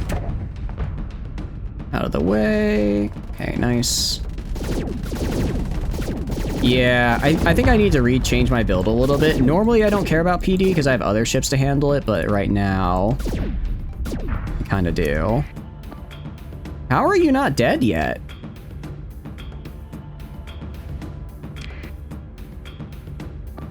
Honestly, actually. Oh. Oh no, it's debuffed. Alright, get out of here. You're gonna die. I guess I shouldn't. I guess that was a moment of weakness. I shouldn't have done that. Okay, the Aurora fighting the Griffin head on. I'm gonna give you that full kill order. You should be able to kill that guy. You can't kill that guy, we got a problem. Aurora pilot, who's actually been dead for 40-something odd years. Let me see if I can get close and kill this guy. Go this way. Okay, back up, back up, back up, back up. A little aggressive, but it worked out. All right, now it's just me and the onslaught. Me and the onslaught, baby. It's just a body double, Tempest is losing CR. Come on, guys, you can do better than that. Also, the Venture, it's a hound. Kill the damn hound. Flank and win. It worked well-ish. How are we doing over here? Come on, dudes. Okay, Aurora. How are you doing? How are you losing to a Griffin? Okay, I guess it's not just a Griffin. Alright, fine. Alright. I'm just gonna have to run away. I'm gonna have to try... I am faster than the Onslaught. Faster than the Onslaught, so I'm just gonna have to go and try and sneak up behind these guys and finish them before the Onslaught gets close. Ow, I thought I could tank those missiles. That was incorrect. Okay. Go right here. Do that. Okay. Let's back up a little. Go right here. Get rid of our flux. Okay. That's one of them dead. Alright, let's see if I can get this Eradicator now. Oh wait, no, that's not an Eradicator. It's a Flasher? Yeah, I'm gonna have to... I think we're gonna have to redo this fight. I'm gonna have to get, like, actual point defense.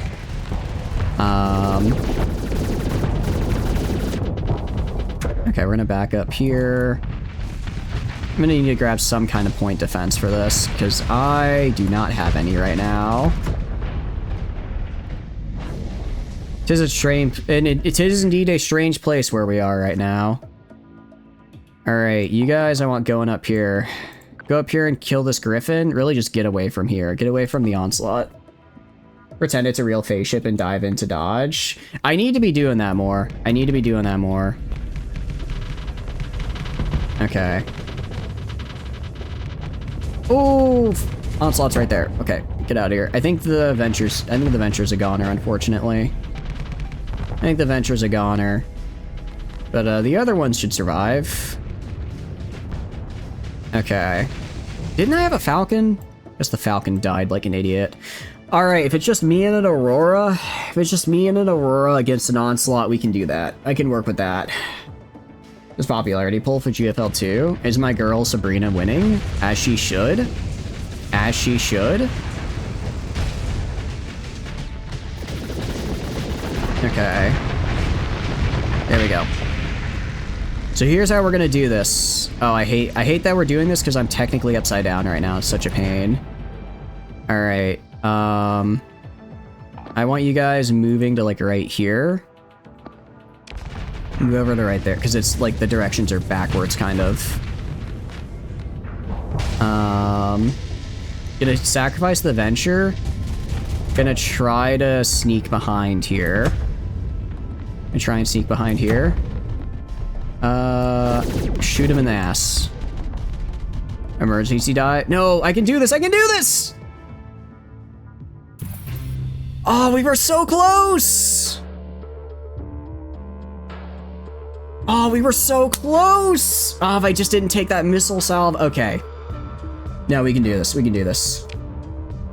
We don't count who is won as a Fandite character. You don't count anyone in these polls. Oh, fair enough. Again. Alright, I know I said we were gonna do a different build. That was actually a lie. Let's do it. I got this. Alright, oh, I have to repair myself. I guess I have to repair myself between dives. Crap. Oh, seriously? You know what? Screw it. I'm built different. I got this. I got this. Alright, I'm gonna have them all move, like, over here. How we're gonna do this, first of all... Okay, no, due to low combat. Can I retreat? You know, I can try it. I didn't think I would maintain the damage. No, we're gonna... Now I'm just gonna get myself killed real quick. Reason being, I don't want to have to reload the save, because every time I do that, it like annihilates my RAM. But yeah, no, I'm gonna redo this. I'm also gonna not have the creepers be on what do you call it, auto fire, because otherwise the AI is just gonna waste them. You think fish get thirsty? I don't think so, because they probably get nutrients from their, they probably get hydration from their environment. Yes. Alright, I'm just gonna face tank it. Yeah, I'm gonna have to emergency dive my way out of that one. I imagine it's kind of like how we can gain sustenance from what do you call it? I guess it's probably the closest one. Yeah, return to my duties. How we can gain sustenance from like fruit and like vegetables for liquid. They can do the same thing, but just when they breathe, because they're breathing. Although, actually, that does raise a good point, though, because, like, we can't drink salt water, right? Because salt water is like really bad for us. But what do fish in the ocean do? Like, they're not having like rainwater. I guess they filter out, I guess fish can filter out salt water more than we can? They've got to have something going on, right? Yes, if you put them out of the water. I guess if you put them out of the water, they're probably going to struggle a bit. They do need that. Heavy production, choose upgrade, heavy industry. It's taking a while. It's gonna take a while to get these upgrades up, but once we get them, they're gonna be worth it. I guess, how do fish deal with salt water? I hadn't really thought of that. Because it's like, obviously if we try dealing with it, we get like we get too much salt. There's that character, it's very funny ahead, and then everyone else, you're counting who's coming in second first. Oh, okay. Wait, so who is in first right now? Actually, it's Lena, isn't it? It's Lena. Actually, no. If people were based, it'd be Lena, but they're gonna choose 416 because they're losers, and I hate them. They just filter it better? I guess so. Yeah, 416. Yeah, I called it. It's gonna be all right. I'm gonna call the top 5 right now. Actually, I do need this question for context. Is it a global poll or is it a CN poll? Because that does determine how it's gonna be. Global? Okay, global. So we don't have to worry about like Aro or Sapo. All right, for global, I'm gonna say number 1, 416, number 2, Wawa, number 3, I'm gonna say, ooh, who am I gonna say number 9? Or not 9, I was thinking UMP9. But has UMP9 like just came out, right? I feel like she's gonna get up there because she's a well-liked character and recency bias. So I'm gonna put her at 3. Number 4, I'm gonna put... Who am I gonna put at number 4? I'm gonna put Groza, because she is like main character. And then number 5, I'm gonna put Sabrina. I don't actually think she's at number 5, but she's my favorite. I at least want her in the top 5 rankings. 416, 1CN. I'm imagining she's gonna win global as well. Riverfish die in the ocean because they can't filter salt as good. That makes sense. That makes sense. And then, so what about fish that are like, I guess, in the ocean? If like an ocean fish goes into fresh water, is it kind of like when if a human has pure oxygen, where it's like you get a little too lost in the sauce because you're like, it's the pure stuff, so they don't have to like, I guess, filter as much salt, so they do good. All right, we got it this time. We got it this time. All right. I'm gonna actually go and send these guys like all the way to the left over here. I'm gonna try having them be really far away. I'm gonna try attracting a bunch of these guys, and then I'm gonna try having them trying to kite away as many as I can while just having these guys slowly envelop and kill one at a time, right? I think that's our best bet. Okay. How about you like 416 character Joffa 1 because their character development? You feel like someone like Ara should be more of a global favorite? I think she'll be more of a global favorite once she comes to global. I think once she comes to global, she'll be more of a favorite, but right now she just isn't here yet, so people don't know her. People don't know the greatness that is RO. What did I do? I may have lost. I was honestly really close to winning, actually. I went aggressive. Alright, I went very aggressive, and as a result, took a little bit of damage. You can't stop farting? Well, that's not me. That might be something you need to talk to a doctor about. It's not my fault. I got my shit rocked. I did not get rocked. I think it was pretty damn close. Okay. He's got 2 enforcers. I'm not kiting as much as I'd like. Okay. Let's go like right here. Kill this guy if we can. Oh, I did not realize how much flux I generated there. These kinetic blasters are nice, but damn do they generate a lot of flux. While I was top 5. I called that. I knew that was gonna happen. I knew that was gonna happen. Alright, I'm gonna have you 3 go like up here. You 2 I want staying right here. Kind of circle around. You got a good attempt in. Can't be too easy. You can't be too easy on me. That's true. It can't be too easy. Grows a second. 45 is the damn. Okay. Wow. I was way off so far. I was right about her being top 5, but... And just go around this way to miss the missiles. Alright. I think I can fight a griffin. Ow. Move to the side. Okay. Gonna kind of do that just to be mean. Gonna back off a little. Again, the more of them I kite over here, the more we can kill over. So I want you guys. I want you guys just killing one at a time over here. Go, have them get... Actually, that's not true. I want you 4 killing right here. I want the Aurora to go and start attacking the Condor classes. The Aurora can handle the Condors. It just needs to get over there, and I'm gonna have to just stay over here. RO is 13th. Honestly, I'm surprised that she's even on the poll. She's not... Has she appeared in Global yet? I thought she hadn't appeared in Global at all. Okay. Kind of kill some of these guys. Back off here. And then kill the fighters. Dive down here. It's going to drive up hard flux, but we can worry about that later. Yeah, it's a little bit of a waste to use a cryoflamer on, like, those pods, but it's fine. Okay, I need you to move back this way. I'm going to try and go up and force these guys to follow towards me again. 9 is 9. 9 is 9. Okay, I was way off on that, actually. Ocean fish survive fine in normal water, but there's some exception that the salt is needed. It's like for you, your minerals and drinking water. Okay. Also, you guys, it's like... Okay. It took a bit, but they are successfully ganging up on a single enforcer. Okay. Let's go around this way. How is the Falcon overloading? Alright, I'm gonna get in this guy's ass and just blast him. Okay, let's get around the missiles. Again, the big thing is I'm just trying to keep attention on the Onslaught's attention on me.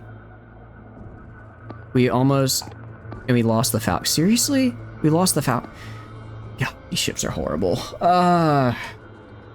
You survive in normal water until they don't. You know, I can believe that. Genuinely, the only ship, one of these ships worth a damn is the Athena. Alright, go up here. I'm gonna try and swing around. I'm gonna try and separate the Condors from the support so you can kill the others. You 3, just go this way. Actually, I'll throw in a Void Order on you. Spaz is in the 20s. That's mean. I'm not surprised. She's a launch character that hasn't really had any major story relevance. She was just kind of a starter unit. I'm not surprised by it, just disappointed. Try and hit this guy a little bit. Okay. Let's go down here. Might be able to grab a Condor and knock it out. Alright, we're gonna get in close and then blast him. Do vents. Do a second vent, get on out of there. Or, sorry, not vents, phase, and get out of there. Alright, what do we got? Go over here. These 3 are retreating. I'm gonna have them kind of go up here, try to aggro some of this. Gonna try to save the Aurora, because it's getting a little pushed in on. Same happens if you put the box in the ocean. Yeah, I wouldn't do so hot in the... I don't do bad in the ocean. I don't do so hot, though. Okay, it's, again, using a cryoflamer as PD is one of the choices of all time. I guess I can't deny it's effective, though. Even if it's a little absurd. Ow. Yeah, well, that was rude. Okay, you guys go, you go over this way for the Aurora. You guys come up here. Okay, I'm just trying to get rid of these condors because these little fighters are the real pains in real pain in the butts. Okay, we're gonna go around this way. I don't think I can 1v1 the onslaught, but I think I can get past them. Do that. Also kill this guy while I'm here. Finish this guy off real quick. Wait, I have one more. I forgot I get an extra system charge, because Sierra only has 2, but I get an extra because I have systems expertise. Alright, let's back off and go this way. Alright. I also regain the charges, like, really fast. Also, gonna pause because we are in ads right now, and this is actually a pretty good fight, so I don't want anyone to feel like they're missing out. The Aurora is not gonna be doing too hot here. Okay, I'm gonna swing up. All right, how we're gonna do this? Fuck 4? You voted for one? Who do you vote for out of curiosity? No, you hate Twitch. I'm sorry about the ads. I am. It's one of those things that happens when you try and do the... I mean, I like having the affiliate stuff, but the ads are kind of unfortunate. Anchor Sierra's Anchor like skill speeds up cooldowns. Okay, no, that's super good. I need to be spamming it a lot more. I really do. Alright, you're gonna go here. I actually want the Heron a little farther back. Alright, I'm gonna try to swing up here, hopefully help kill these 2 condors. Once the condors are gone, I'm gonna focus, see if I can go Condor, Condor, Griffin. Probably have these guys retreat again and then sort of loop back around. The onslaught's not slow, but it's not really fast either. The Dustkeeper system is static. Oh, nice! So are you gonna get Barrow real quick? Because grab and Barrow is always nice. I like to put him in a guardian. Barrow, I usually get, it's, what do you call it? It's choose your, it's like D mod. It's like, I don't remember the exact name. It's like choose your D mod. Basically the way it makes it so you can give your ship a D mod, but choose what it is. You give that to Barrow because he has like the unique skill that makes it when he's using D mods, he's like super good. Combined with the other thing that gives your ship D mods, and like you'll have a very cheap but not actually all that messed up fleet, because you can just be like, oh, I just lose extra berthing space, right? Or like, oh, I just have like increased fuel capacity. Like, yeah, okay, that kind of sucks, but it's not that big of a deal. As long as you make sure you don't have anything like bad, it's pretty nice. It can be pretty good. I guess the only problem is that there's not a maximum amount of D mods, so if your ship does get destroyed, it'll eventually take a D mod. And also, it doesn't scale. It's like, if you do a D mod, it'll eventually get buffed out if you have hull restoration, so you have to take off hull restoration. But that's kind of bad, because then ships you own can get, like, permanently destroyed in a fight, which isn't great. So it's like, you know, a little good, a little bad. But it is what it is. Yeah, that Griffin's basically just full still. Alright. Yeah. I'm gonna actually... I kind of want to give the Tempest the harass order, but I don't think it'll... I don't... Even if it was at full health, I don't think it could successfully do a harass order. Yeah, my best bet is to try to swing up to the top left here and then kill the condors.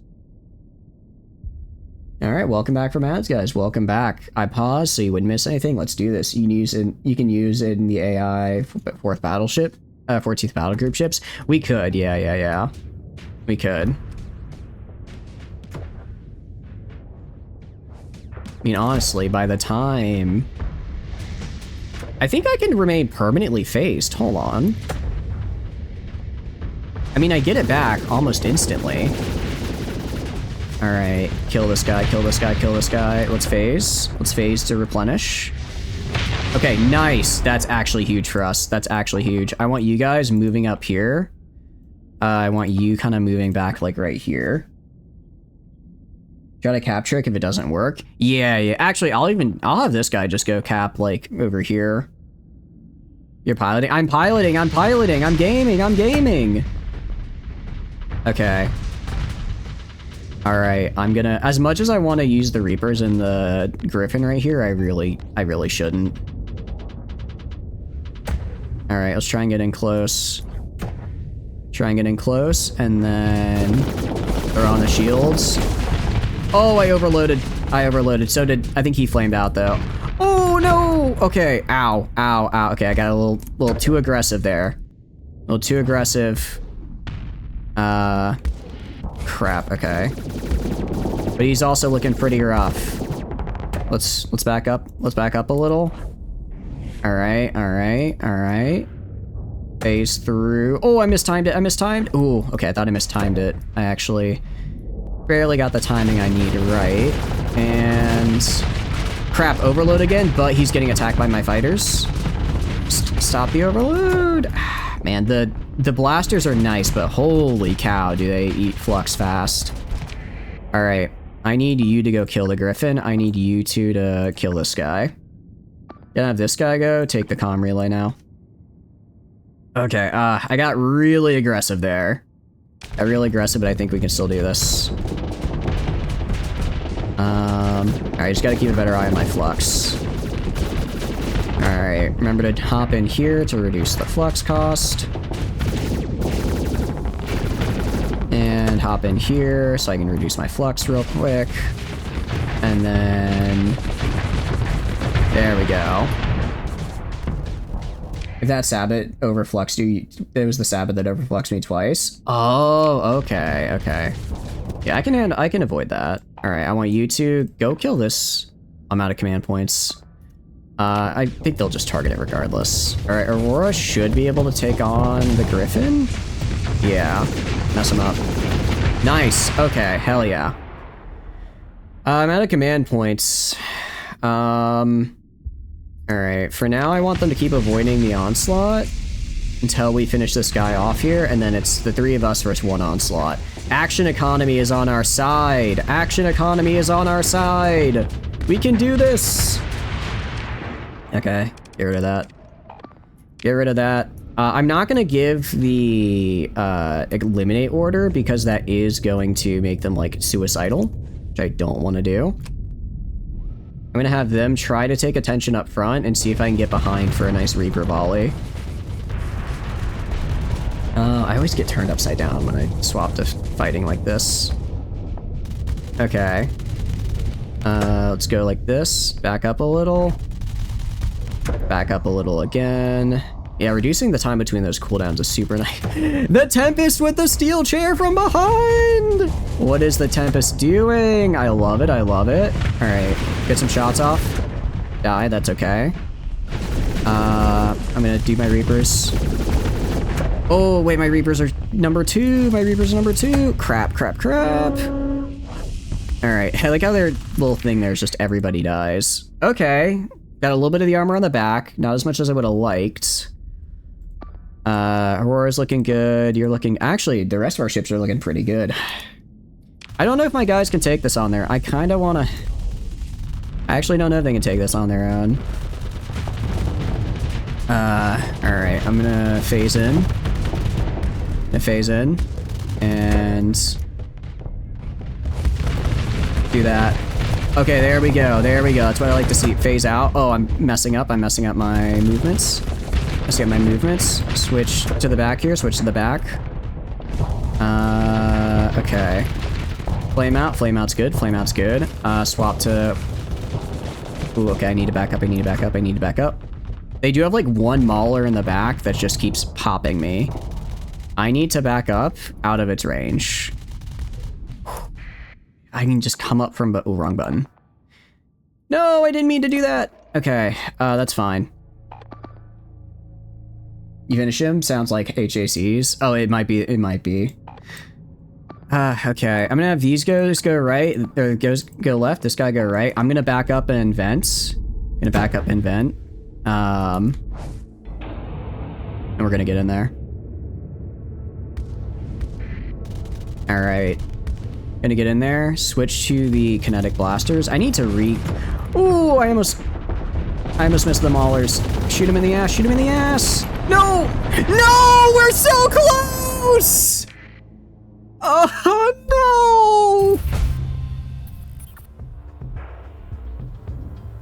no! We were so close. We were so close. Okay. Unlucky. Yeah, okay. Let's go repair and let's do it again. Randomly showed up to bring the cool idea of Lords of the End Times, adding a new campaign where you can play stupid, powerful Lords lore-wise.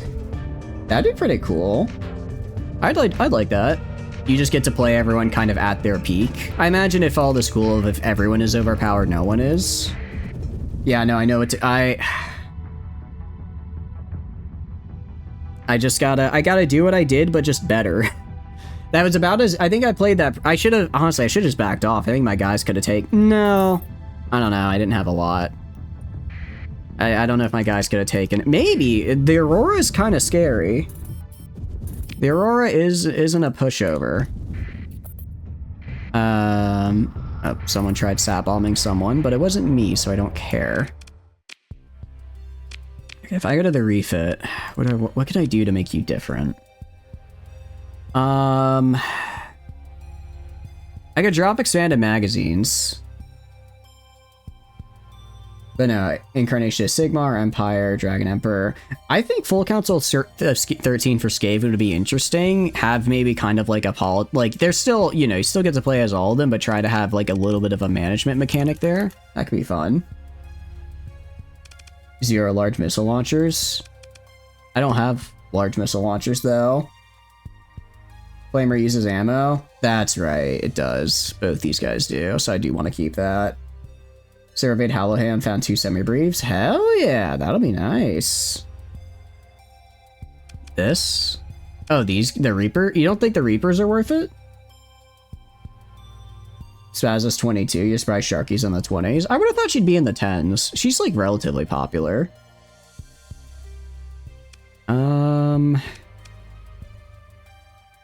Drop the Flamer and add PD. Reapers are fine. I think we keep the Flamer. Flamer is doing good there. Actually, no. Can I check combat? Can I see how much? Ooh, I don't think it's, yeah, I don't think it counts that as a combat, unfortunately, for the case of this. The semis are useless. Oh, those semis are useless, yeah. Okay. PD is annoying. I don't think it's like my main fighters are annoying, but they're not like my main problem. My main problem is that I'm getting too aggressive. I'm rushing in and I'm not paying attention to my flux. 2 ion pulsers and an IR pulse laser. No, I think this works. I think we can do this. I just need to pilot better. It's genuinely just I need to pilot better. Just disable. The problem is my team has like absolutely garbage. Excuse me, hiccups. I mean garbage damage ability, except for maybe the Aurora. Everything else is just terrible. Ardent shields. If you can fit him, I could lose vents for hardened shields, but I really don't want to do that. Genuinely, I think it's just a skill issue. Like there are ways I can maybe make this a little bit better, but I think it's mostly a skill issue right now. I think it's mostly we almost had it. We almost had it that time.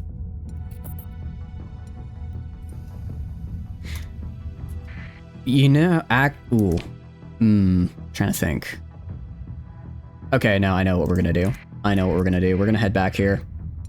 Because the one thing that is one thing that I'm struggling with that I need to do in order to actually kill the Onslaught, because the Onslaught's the final boss, right?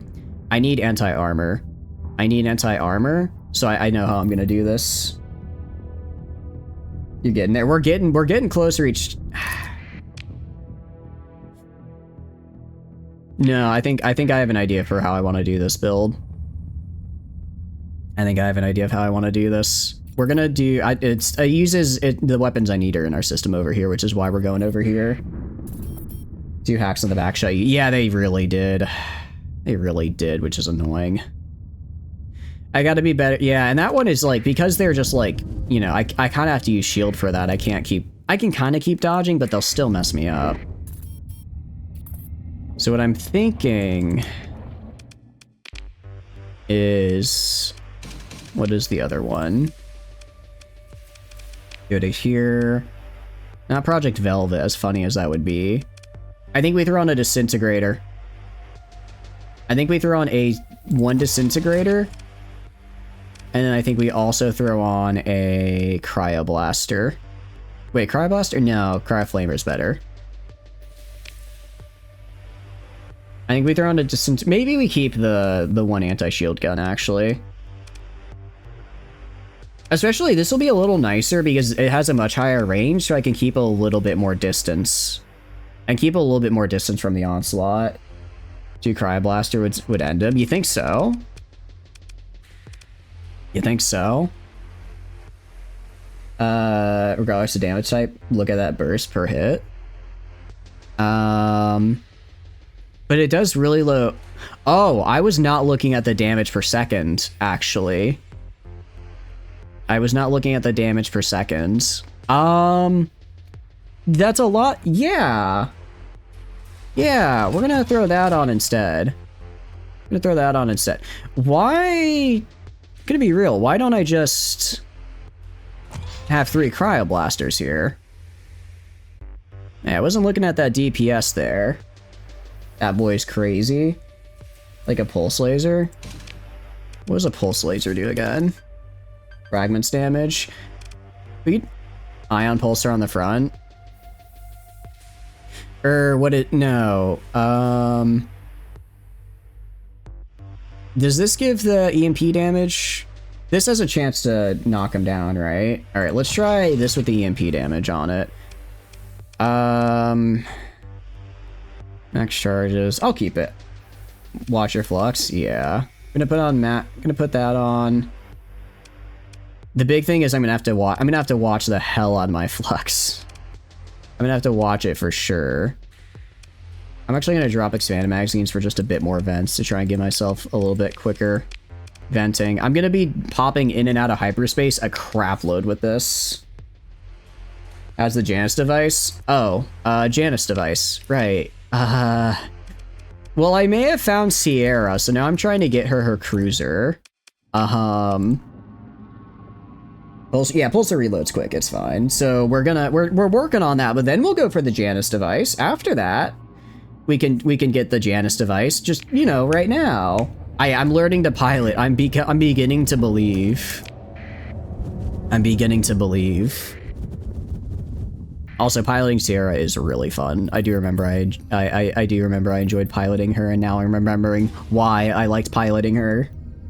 I don't have a lot of Omega weapons, but the ones I do have make her into a menace.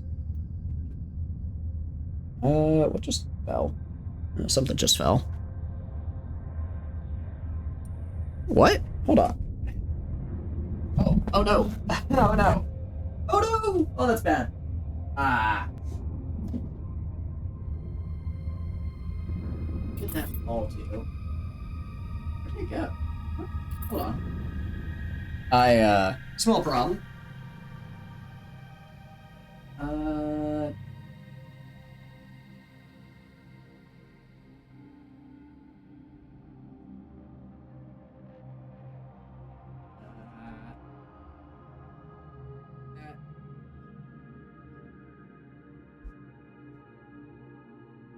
There we go. Not the water, not the workout wheel. No.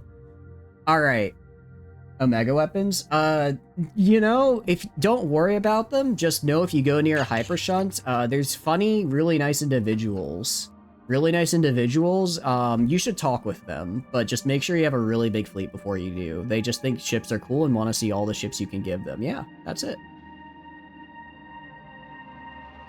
Water indeed. I'm gonna love a Neurolinking and a Radiant. I want a Neuralink and a Radiant with 5 Paladins and just melt everything. Because I love PDA Soul Conversion.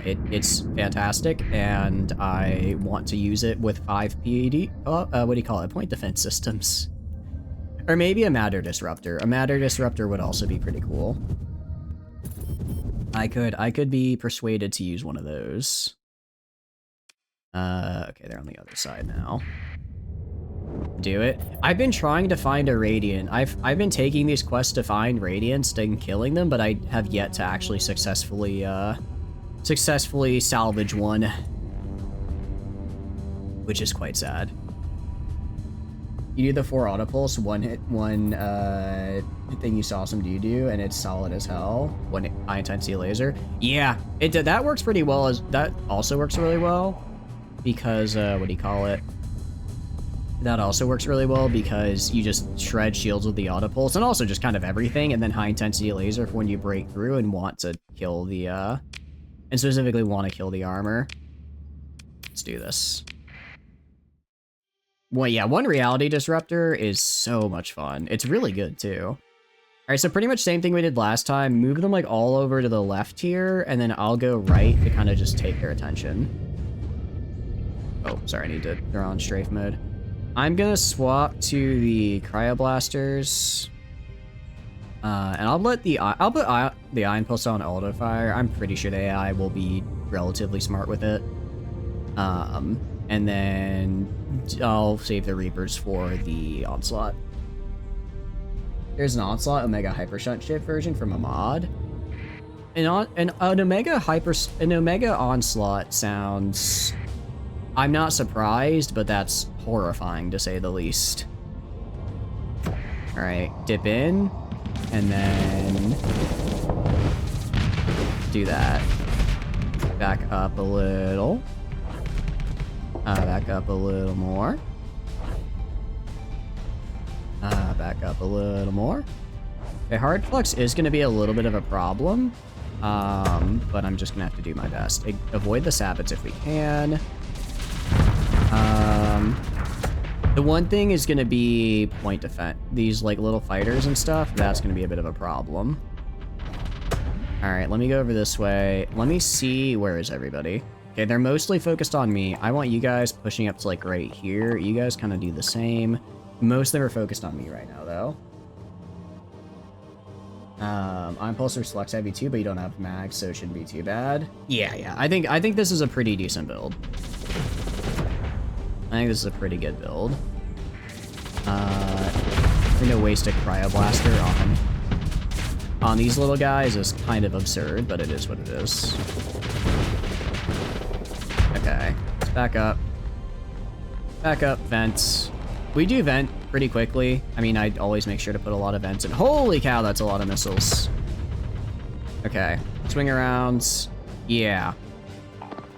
Alright, I want you three going down this way. Go down like this way, actually. You two are kind of slow. I'll have you just stay where you're at. Let me try and kite these guys away and spread out this lump of dudes a little more. Sneak in to twist the condors. Yeah. I'm gonna try and sneak, kind of go like a woo all the way around to get behind. Mega, why is a bossy about how much a Beetle machine wants to go home starts playing with the background for Monster Hunter? Oh, that's right. I still need to beat Omega for Monster Hunter. I still need to beat him. I want to do his challenge version. All right. Oh, they have so many missiles, dude. I forget. Does the AI get like infinite missiles? Does the AI get infinite missiles, or can I eventually like have them just use all their missiles and then they'll leave me alone? Nah. Okay, that's good. I guess I can waste their missiles. All right, I'm gonna be aggressive. I'm gonna go for these guys over here. And for these guys over here.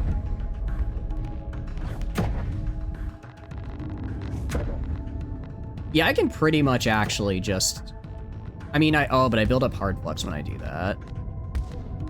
I do build up a fair bit of hard flux when I do that, but we're gonna get close like this. Gonna go for the Griffin. Gonna go for the Griffin. Go like this way. Crap, I'm trying to... Ooh, I'm trying to... Ow, ow, ow. How do I control... When I'm upside down, the controls get like inverted. It's very weird. It's very weird how the controls change, and I was unable to maneuver, to say the least. It's like I struggle enough. Oh, I'm dead. I'm dead. I'm dead. There's no way. Maybe you're not dead yet. You're screwed now. Stations run out, missiles run out unless they have recharging, or stations have infinite as well. They did that be more endless space, not Starsector. It's weird, but you get used to it. Yeah, it's like turning upside down. Ooh, barely avoided that. It's in my head a little. All right, screw these guys then. Screw these losers. What hit me? Something hit me.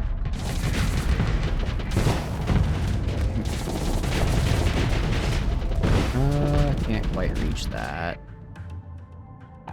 Alright, I also want to throw the avoid order here. I want you guys moving more up here. I'm gonna try and go up this way. Sorry, I don't want you on the point. I want you next to the point. I'm gonna try and go up this way and get the condors. You guys just keep the Griffin occupied. I'll be back later.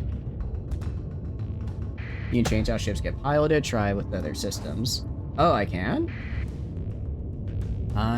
Oh, yeah. With the, what do you call it?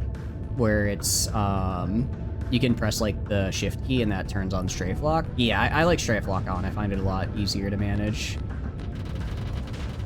Alright. Let's go this way. Get one more to get a little bit closer, and then one more to get a little closer, and then you're dead.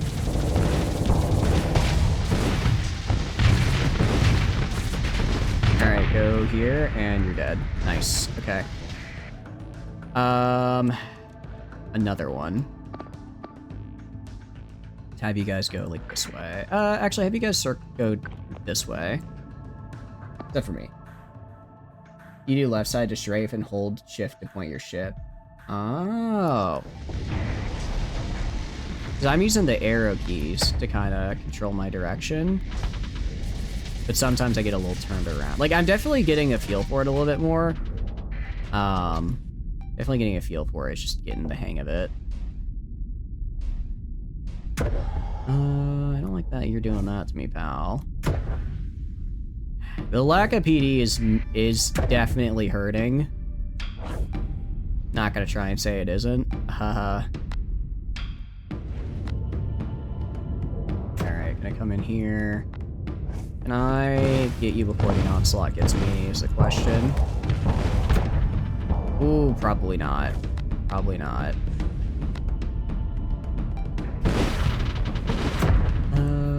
Okay. Ironically, because I lost most of my health in a failed flanking, I actually have decent front armor still. Which is certainly something. See you later. Thanks for stopping by, Rouse. I appreciate it. Hope you have a wonderful, wonderful night. Get some good sleep. Get some good sleep. Alright, you guys are gonna go like this way, and then I'm gonna have them swing around to help out down here, and I'm just gonna keep the onslaught occupied. Same here, you're gonna have, you're lefty as well. Like having a son playing baseball, I see. Yeah, the team is safe at least for now, so that's helpful. For the moment at any rate. Although I don't think they're gonna be safe. Yeah, I was gonna say, I think they're not safe for long. Which is the unfortunate bit. Alright, we're gonna try and go down this way. It's like I don't want to have to waste resources, waste OP putting point defense on, but man, do I really need some point defense. Oh, I'm dead, I'm dead, there's no way. Got the vent and dream, vent and dream, vent and dream. Oh, I somehow got that vent off. I don't know how. They change it in Radibus, you can get the best PD and they cost 0. Oh, I actually haven't done it yet. I haven't done really a lot of rat stuff. Okay, I'm gonna have you guys go back up this way. I can at least swing in from the side here, maybe get a couple of these smaller destroyers and frigates and whatnot. So much point defense. I might just have to throw on mining blasters. They're not good, but at least it's something, right?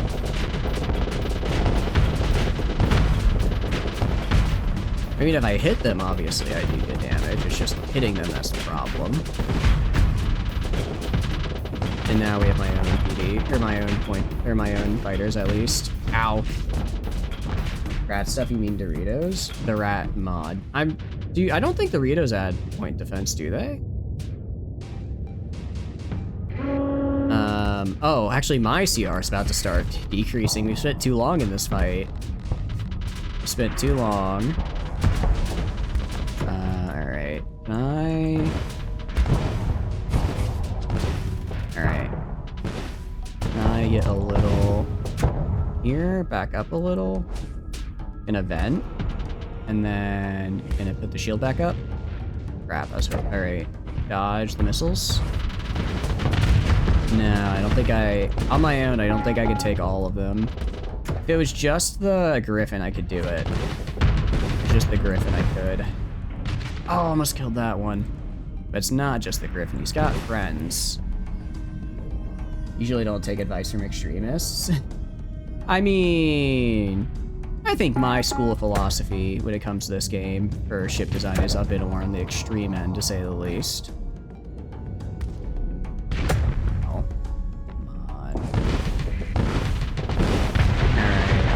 Back up, and then Mega Repeater is excellent PD, a bit expensive to mount flux-wise. Okay.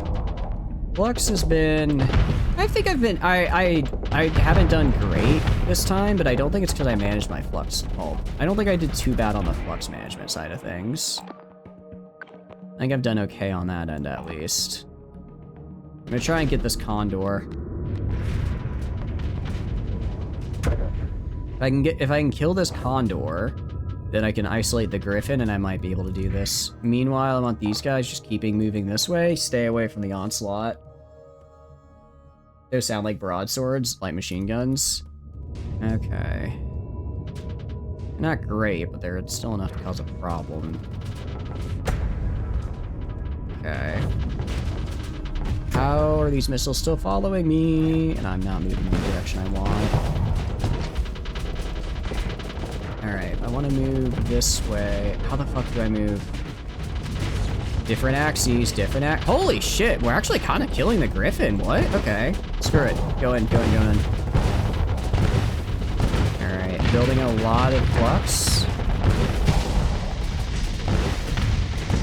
There we go. I have no idea how the Heron is beating the Griffin here, but he is. I'm going to assist. Oh, not the Sabbats. Okay. Okay, hold on. We might actually... Ooh, those two missiles would have hurt. Okay, hold on. We might actually be able to do this. You got him? Okay, we got this. Okay, we can do it. We can actually do this. You guys go here. You meet up right here. I'm gonna try and bait the onslaught away a little bit, and then if my allies can kill those final two ships, it's just all of us against the, onslaught. Falcon's gonna die. Because the Falcon is garbage. That's fine. My hull is so low. Oh, do I not have the skill that repairs hull? If we die, I'm just gonna take literally every combat skill I can. 55 CR. Oh shoot, I didn't even realize my CR. You gotta be kidding me. Yeah, you gotta make it quick. Alright. I want all of you guys rushing in to eliminate. Alright, it looks like they've still got a Condor somewhere. I think we've only killed 2. I want you guys to rush in while they're separated. I'm gonna go for the Condor. Onslaught's gonna come in. You're just gonna have to deal.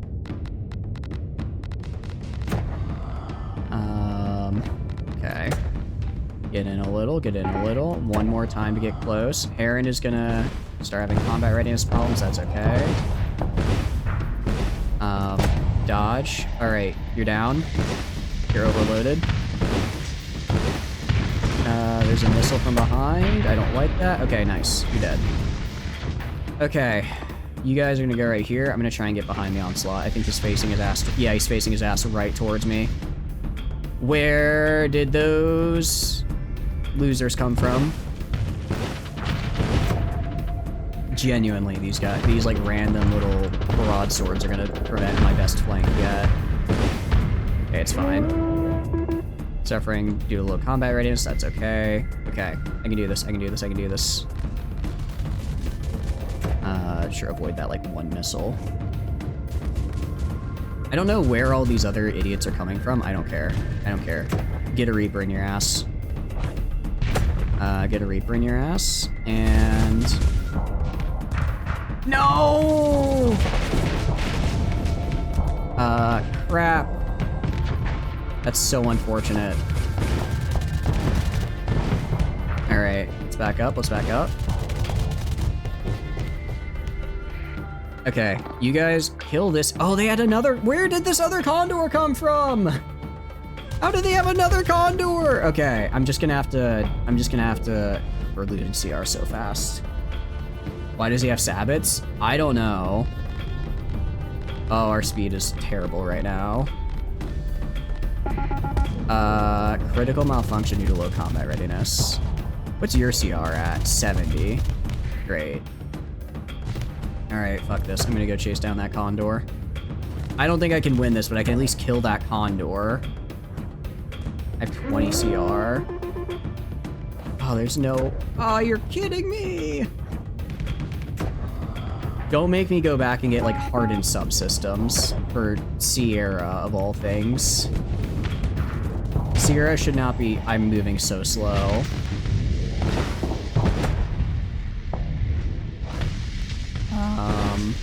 No, I'm dead.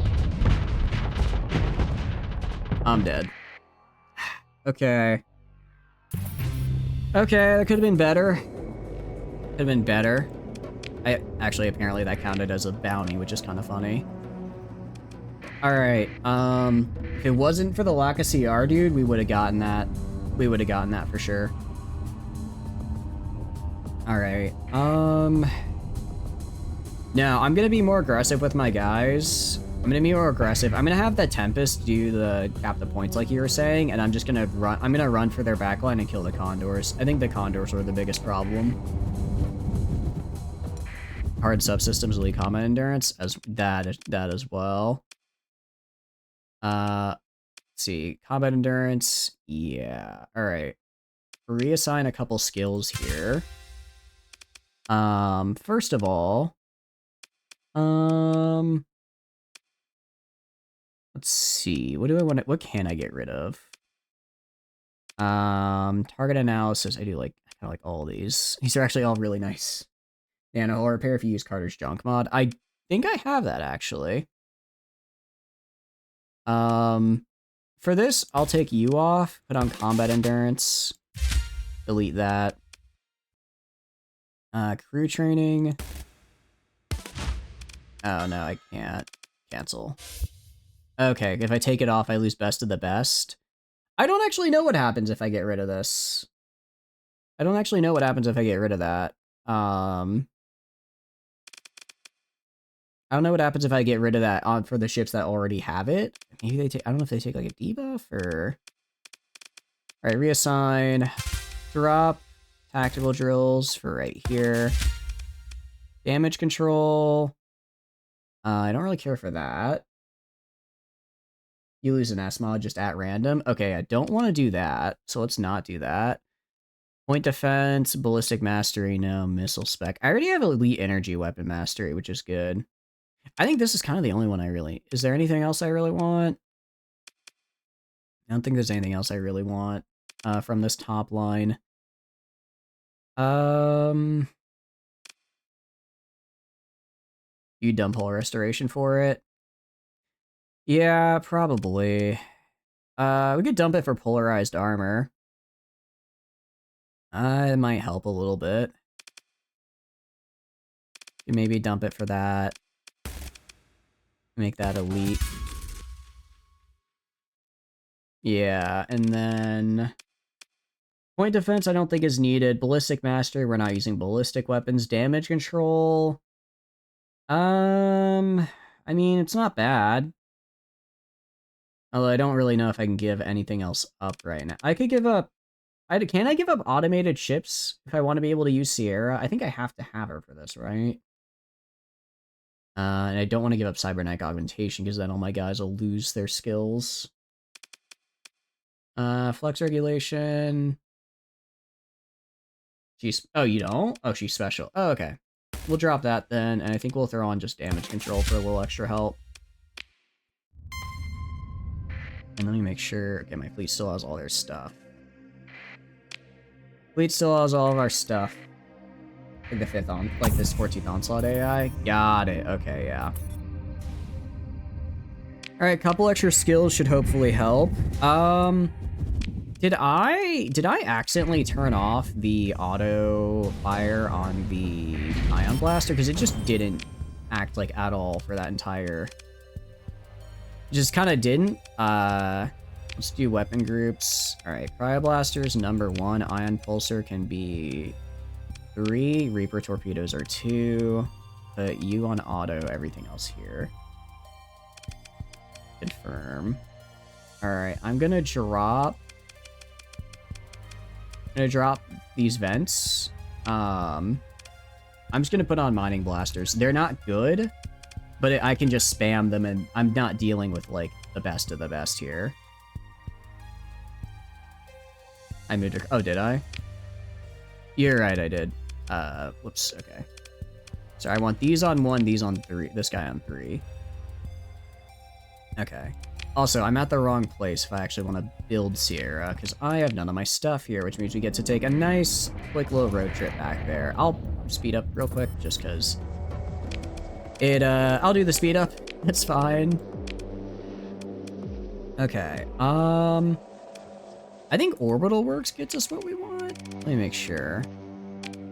I do choose upgrade. Orbital Manufactorum. I'm assuming the Manufactorum gets us where we want to be. If you have some zero cost PD. Yeah, all of my stuff is stored at Volturni Prime, so we gotta go there if we want to check. We gotta go there if we want to check. I'm assuming it's civilian heavy production. Yeah, we're gonna go, I think we're not sacrificing military output. We're going for the Orbital Works here. And then the ditch is going to upgrade to heavy industry. Yeah, most of my stuff is over there. We can check for, if we can find zero cost PD, that'd be great. I don't care if it's absolute garbage. Just something to shoot at those little ships that are kind of all over me all the time, I think would help a lot. Alright, hear me out.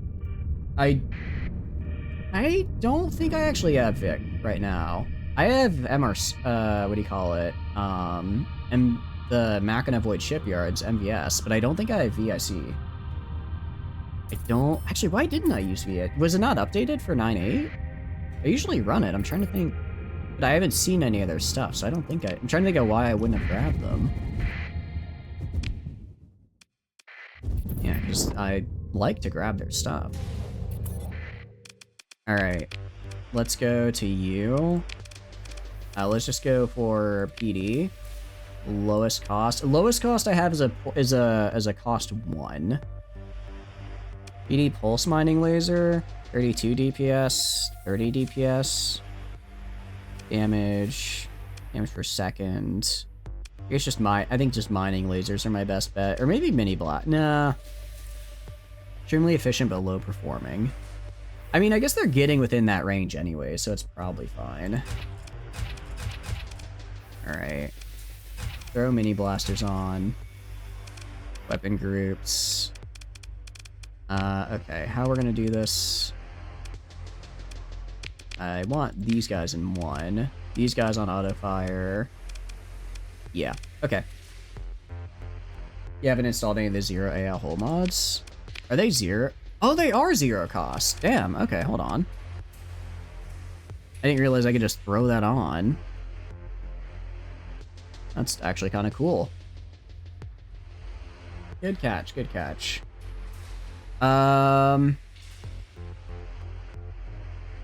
Interesting.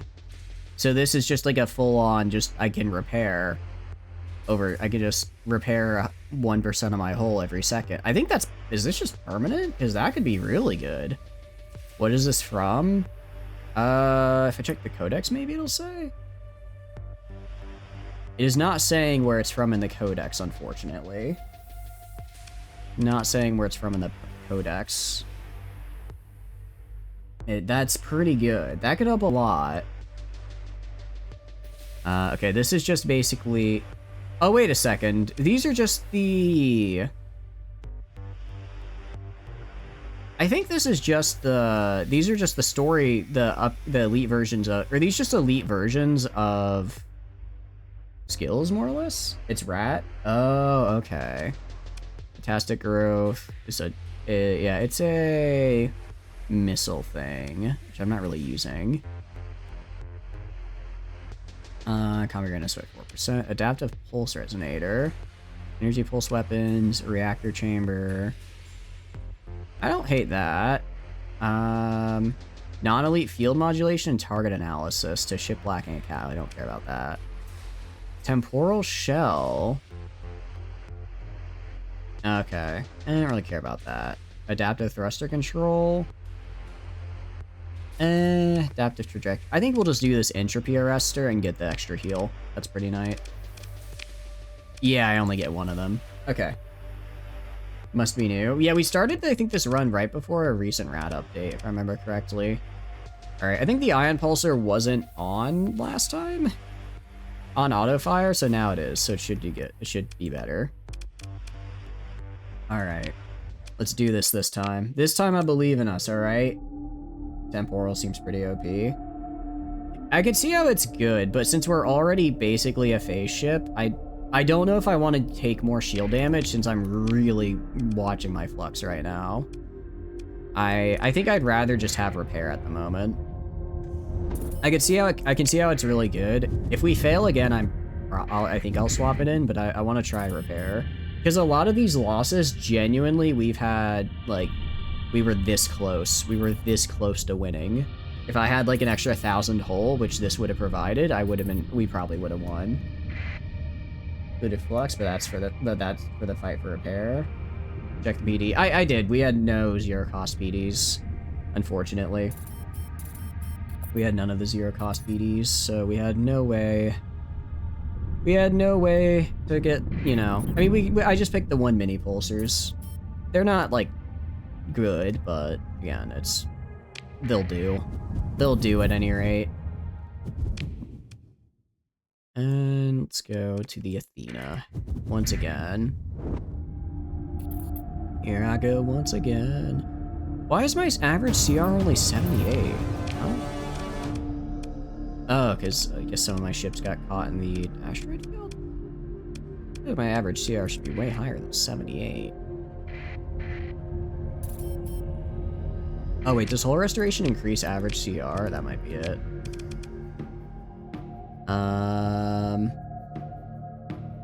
It did, okay. I was about to say, I'm like, my CR has been way higher. What changed? Well, I'm not using the combat right. I don't have hull restoration anymore. Which is fine. Alright. I think this time is it. I think we got it this time. We've done this fight a few times. I got a good feeling. I got a good feeling about it. Let's save. Alright, so... After this mission, you're gonna be amazing with the Zig and okay with the Doom, then you master blocking Reapers with Mines. Ooh. I'm gonna probably, I think I'm gonna just stick with Sierra's ship, though. Not... Are you kidding me? Her ship was one of the ones that hit the drive bubble, and we start with lower CR. Fine. Fine. If I die to CR again, I'm just gonna scream. Alright, I want you going up here. If I die due to a lack of CR readiness, I'm just gonna explode. It's okay. It's okay. Alright, I'm gonna have this guy just snipe points, try to spread them out. These guys... I'm just gonna have these guys go up here, these guys go, like, down here. I'm gonna have them stay kinda close. They got a little separated last time. I don't know if that's good or bad. I mean, it worked out because we ended up separating them. It's like the more separated we get, the more separated they get as well. So, kind of good, kind of bad. It is what it is. Alright, ion post on auto fire, I'm fine with, and all these mini blasters. Hopefully make the condors a little bit less of a pain in the ass to deal with. And one more time to get in close. And kill the hounds. There we go. Back off. Do a quick vents. Okay, a little bit longer of an event than I would have liked, but that's okay. I'm gonna have you go up for Gamma right here. I'll attack this guy. These guys are getting pulled pretty heavily on the side over here. It looks like they actually already killed another hound, which is good. I'm gonna have them kind of fall back here. I'm gonna have these guys fall back. They're gonna be kind of smaller, separate groups, so I'm gonna try to keep them together this time. Try to keep them together at any rate. Okay. Go around the side here, and then go down like here. Okay, watching my own flux, nice. Went pretty well. Gonna go up there, all right. Oh, I thought they only had 3 condors, they have 4. All right, no, I'm gonna just try and swing around and attack the condors from the back. The faster we kill these condors, the easier my life gets. You go into this fight and you think, oh, the onslaught, that's the problem. No, it's not. That's not the problem. It's a problem, but it's not the problem. Actually, they're kind of focused on the guy above me. All right, we're not gonna go for the condors right now. We're not gonna go for the condors. We're gonna go for this fella right here. Let's go down here.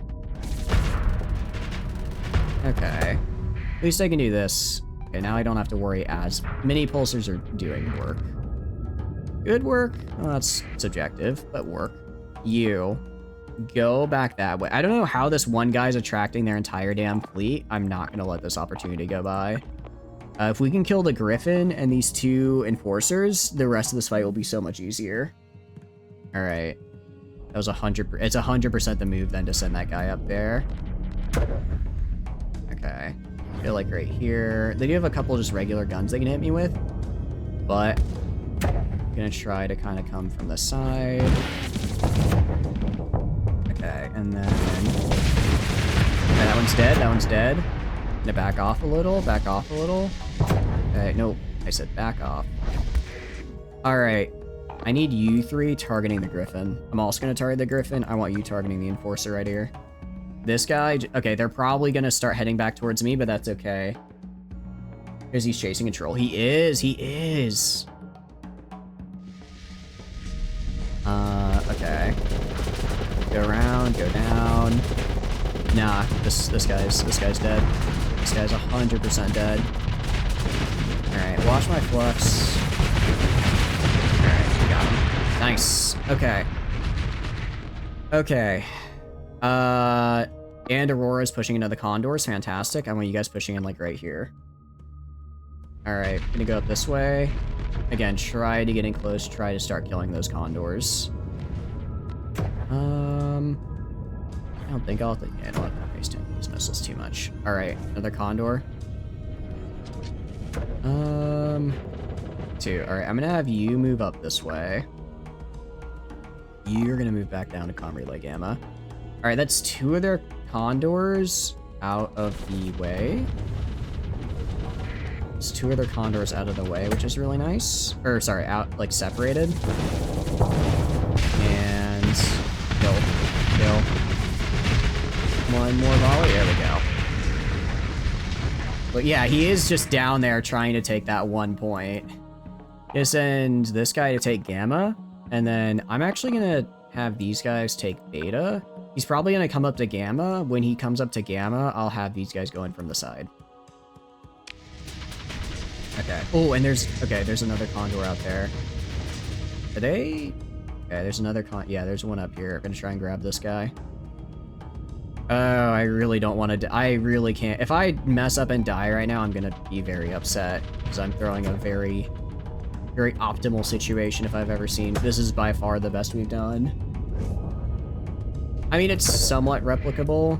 Again, just to have our guy. Ooh, back up, back up, back up, back up, back up. Okay, that's a lot coming at us. That's a lot of hard flux coming at us. Help me, please. Okay, we're just gonna have to drop it. I mean, it's like broadswords. It's not exactly big damage, but still not great. Still not great. Alright, we're just gonna have to back off. Alright, I want you guys to go down this way now. You, I want to back off this way. Okay.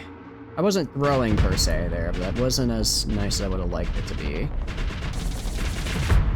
Built up a lot of flesh trying to kill that guy.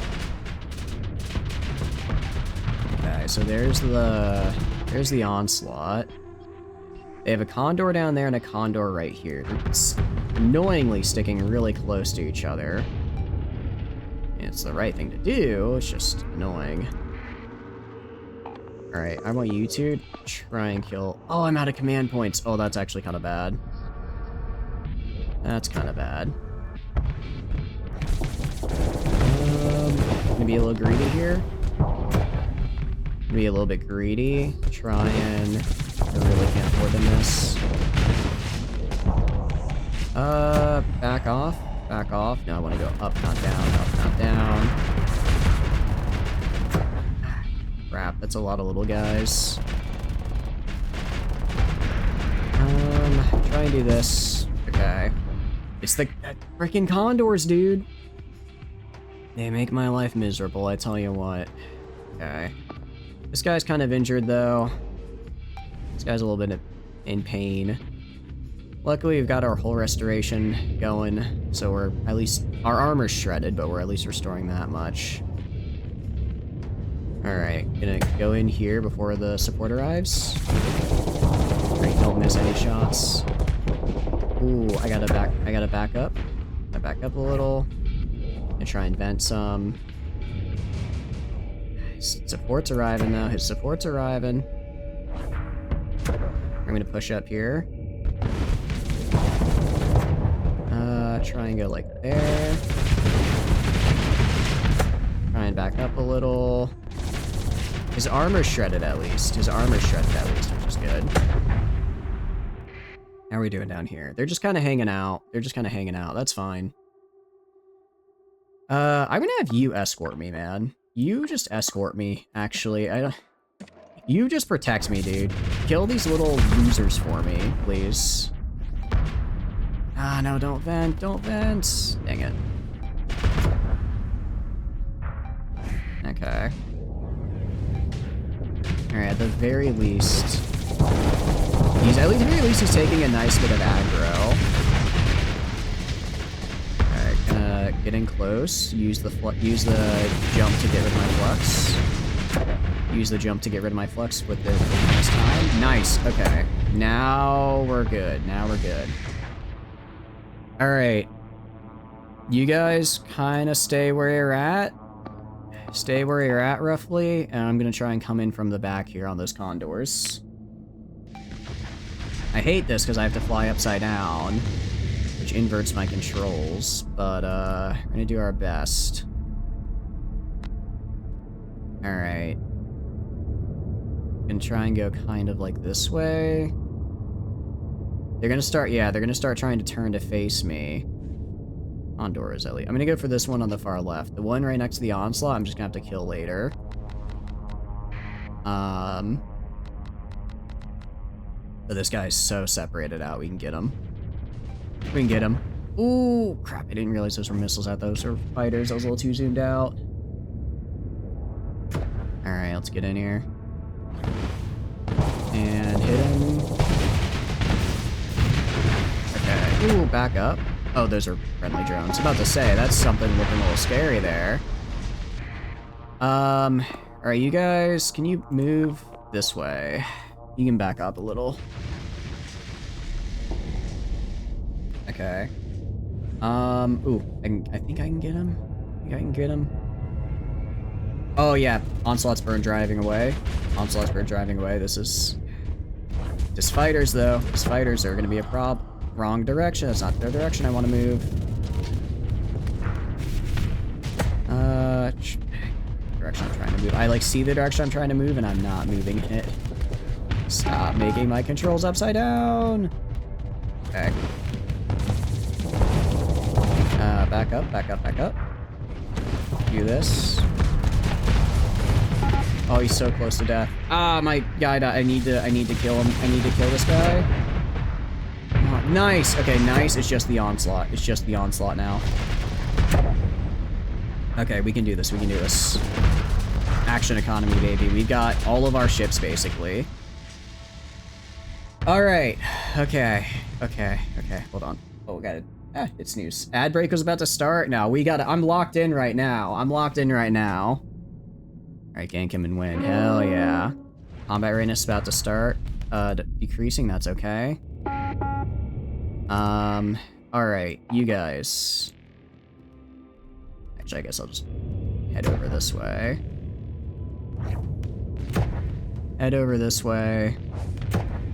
Make him come to my guys. I wish I could tell them to move up, but I don't have the, what do you call it? I don't have any... I guess I have a command point now, but I kind of want to save that for something a bit more important. Okay. I'm gonna have them come in, start fighting my guys here, and then I'm gonna try and get around and sneak side. It's 4 of us against 1 onslaught. CR is starting to decrease. Is he going after me, not them? Use an engage order to be safe. I... engage? There... eliminate... oh. I kind of forgot engage is like a thing. Honestly. I'm used to eliminate orders. Kind of forgot that engage was just like an order you could give. Because it eliminates just makes them suicidal. I forgot there's like, yeah, there's the one though that doesn't make them suicidal. Like right now. Alright. I mean, they're mostly focused on me. As much as I would like to kill this guy, they're gonna focus on me and expose their backside to my other ships. I'm fine with that. Totally. I don't know why the Aurora is doing what it... ooh, wrong button. I don't know why the Aurora is doing what it's doing by backing the hell off when it should be getting way closer to them, but it is what it is. Burned. Man, he knows. He's got metagame knowledge. He knows if I die, then the whole fight is lost for the... Then they win the fight. Can I back off? I need to back off. It's a nice little bit there, but not quite what I wanted. He's flamed out. And launch my Reapers. Come on, make it! Oh, that was beautiful. Love to see that. Oh, we got him. He's dead.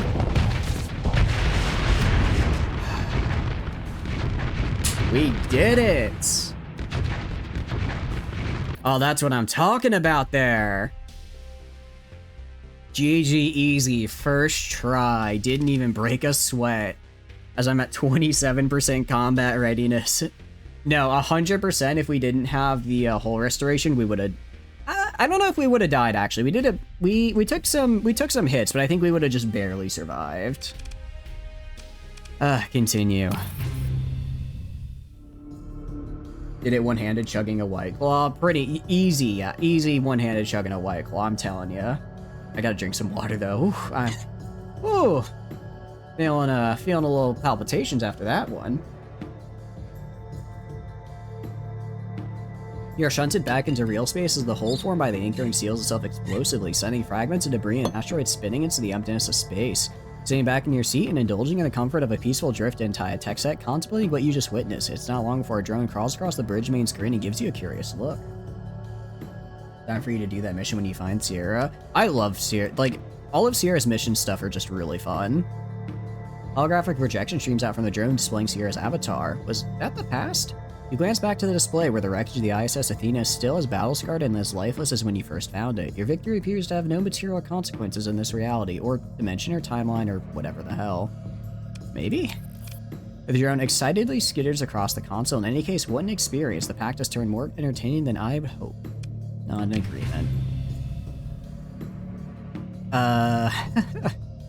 You nod, a rather effective pairing as a captainship control mind. I'll give all of this some more thought. If I get any more strange signals, I'll be sure to let you know. Turn to your duties.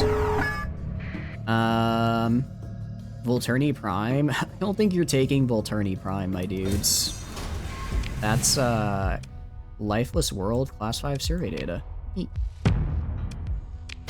Do you guys remember where to go next for Sierra? You guys remember where we go next at all, or no? Because I, for the life of me, do not. Also go accepted. Let's fight Ziggy Boy. Let's fight the Ziggurat. Also, I'm gonna save after that. That warrants a save, TM. You haven't played this game before? Because it's like her stuff is based on you just walk into various systems and it kind of pops. We might have to go down Barrow's quest line more. We might have to find Barrow and then do it. Excuse me, hiccups. You get some message about a world out in the sticks. Oh, okay, so it just takes a little bit of time. It's really good and in-depth. It's great. This is a fun game, Ginger. I don't know if you've played like a lot of sandbox RPGs. If so, you'd probably like it. It also has a very sci-fi feel, so that might also get you in. You can just sling dope and ignore most. That is true. You can also just trade a crap load of drugs. Like, so many drugs. What I am gonna do, actually, I'm gonna research some of these. Start stage. Start projects. I'll research some of these right here because I have the money. I have the money, so I might as well start it while I've got it. You ever play that text game back in the day, Dope Wars? I never did. I'm afraid I did not, Meme Extremist. Is it a Steam game? Because I'm sorry, I don't mean to make you feel old with this one, but I don't think I've heard of that one before. Granted, I had a very, shall we say, what's the word?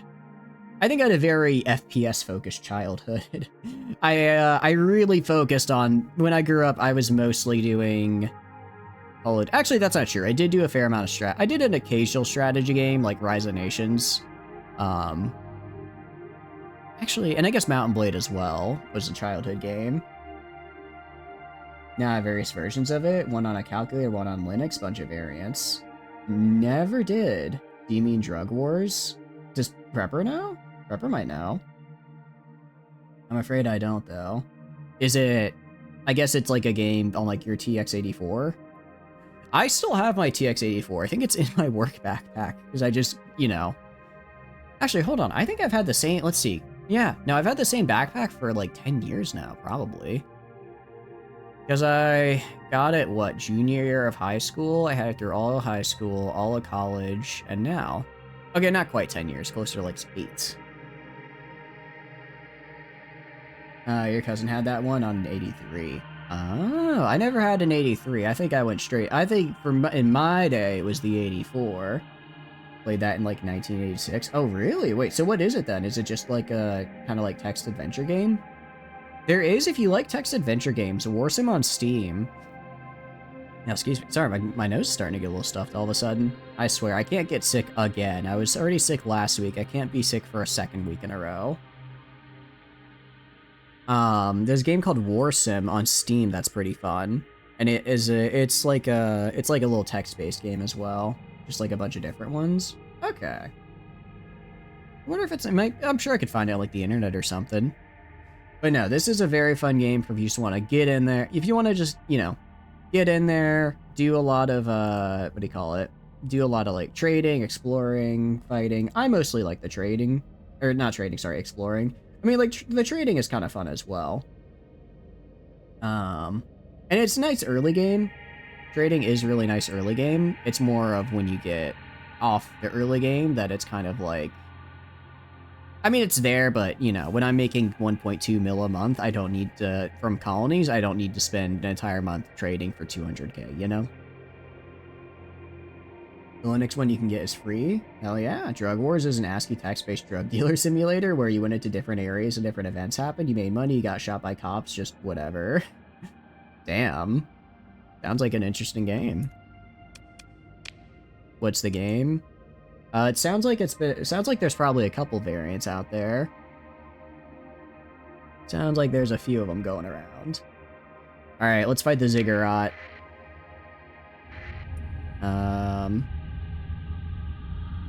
Space and... Is it... Do I interdict this?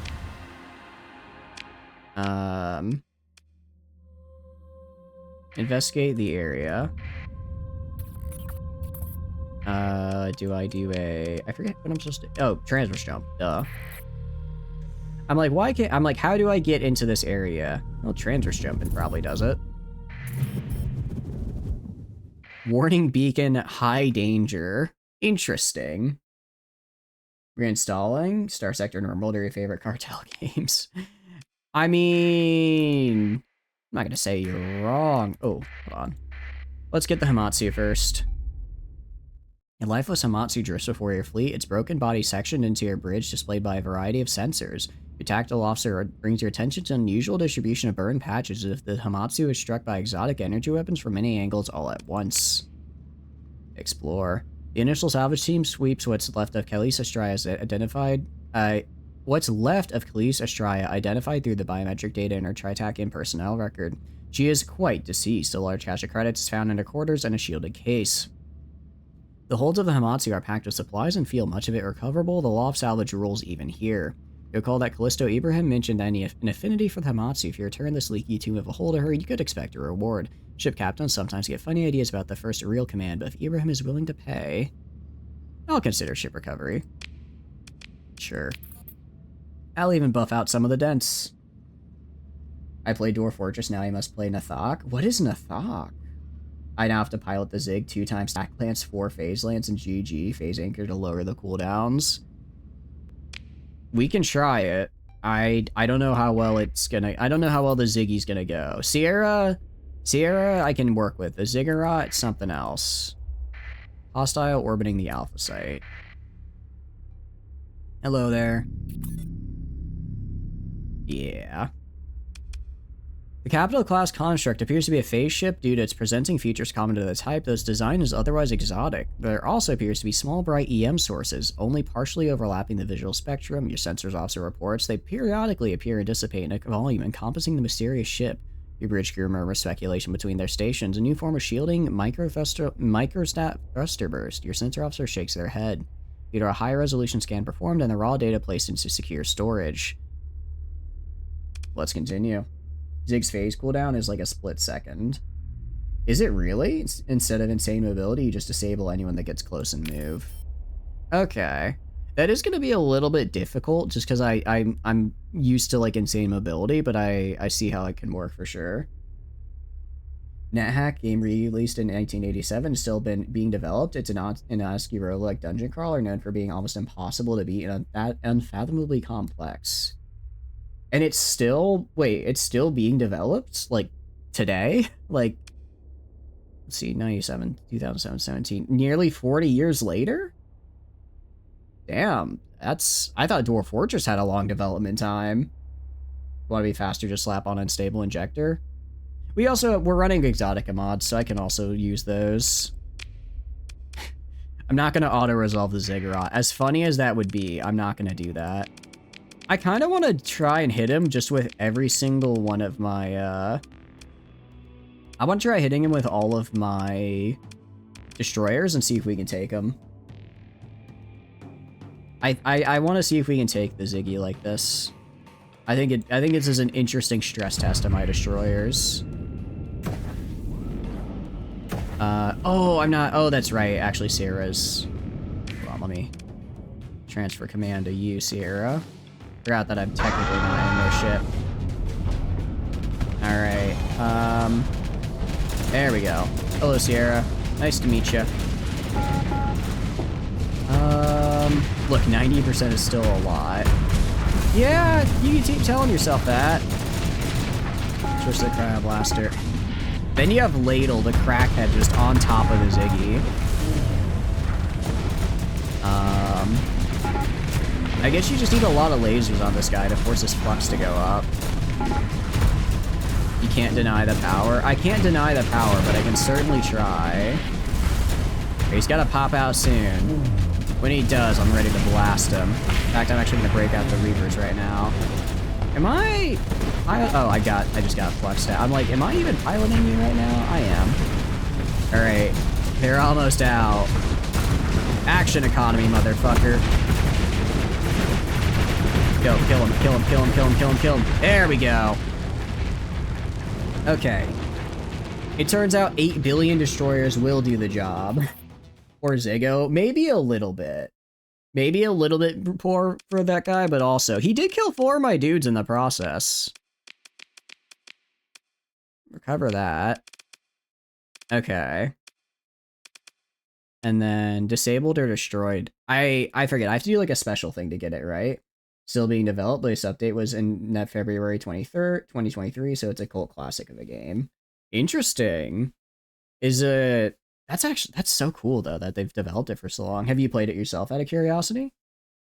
I mean, I didn't get like another option to recover it, so I think we did the best we could.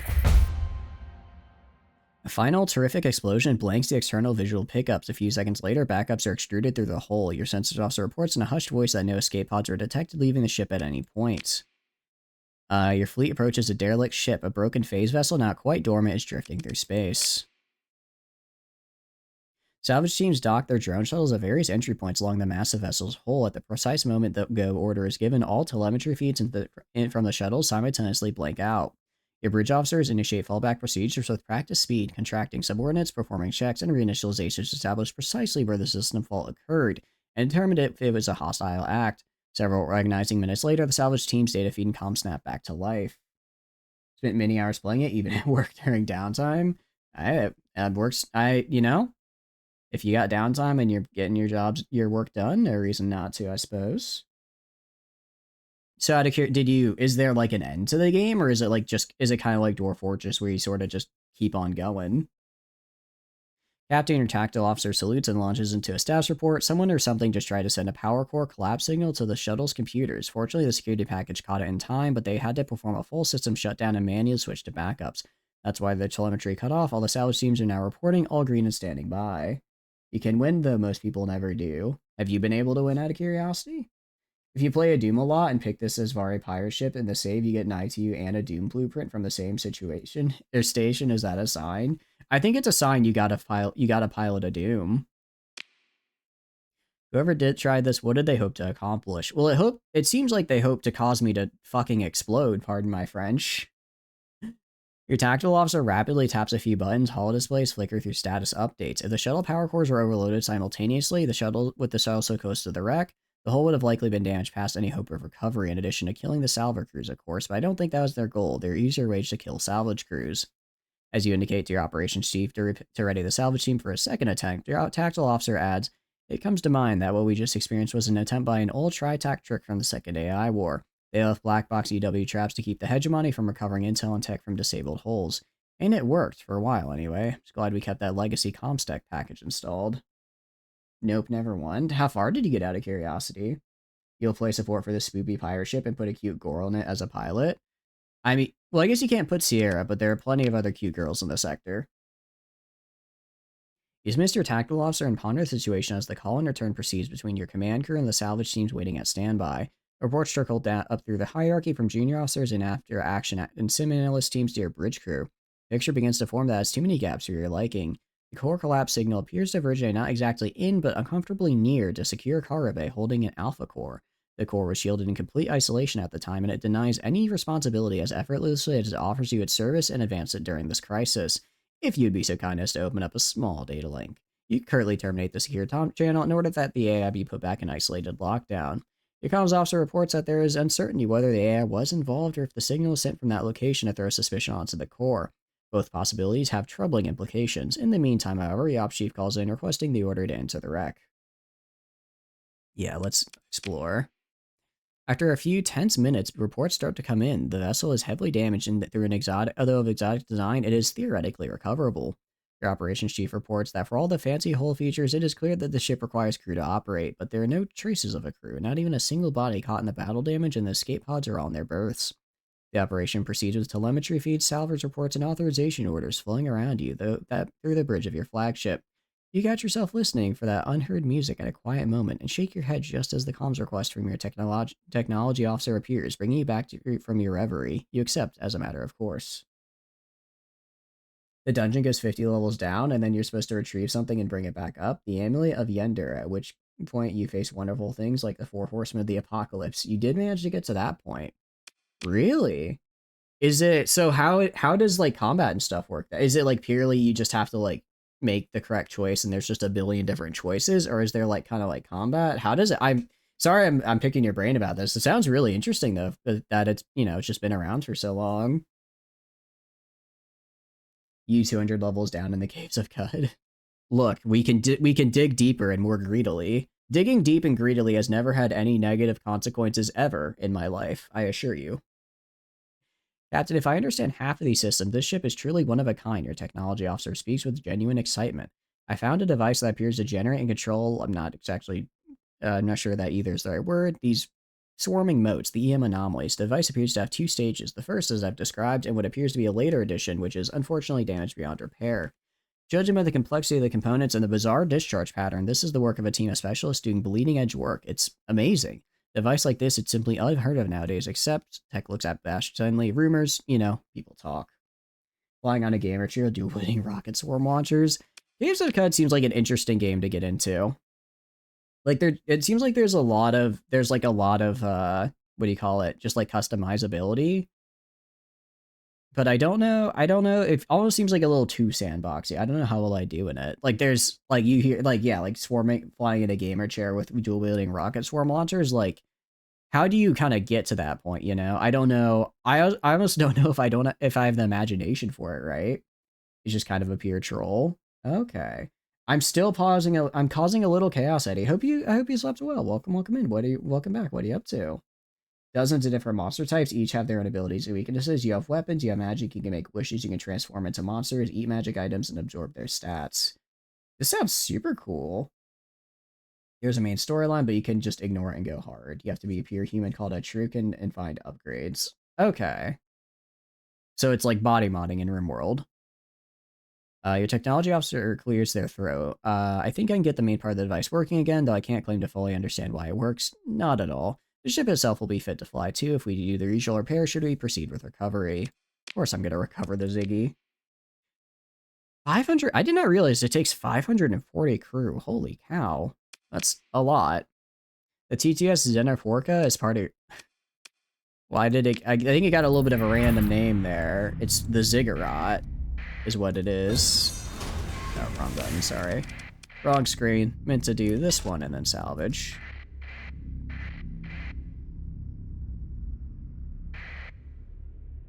You go to a machine where they make you a cyborg god and give you tank treads, bionic legs, which they can hang with your tank treads. I mean, I guess you're all terrain at that point, right? You can dig through walls mining for gems and gold. There are secret rooms all over. It's all procedurally generated with weird events. Oh, really?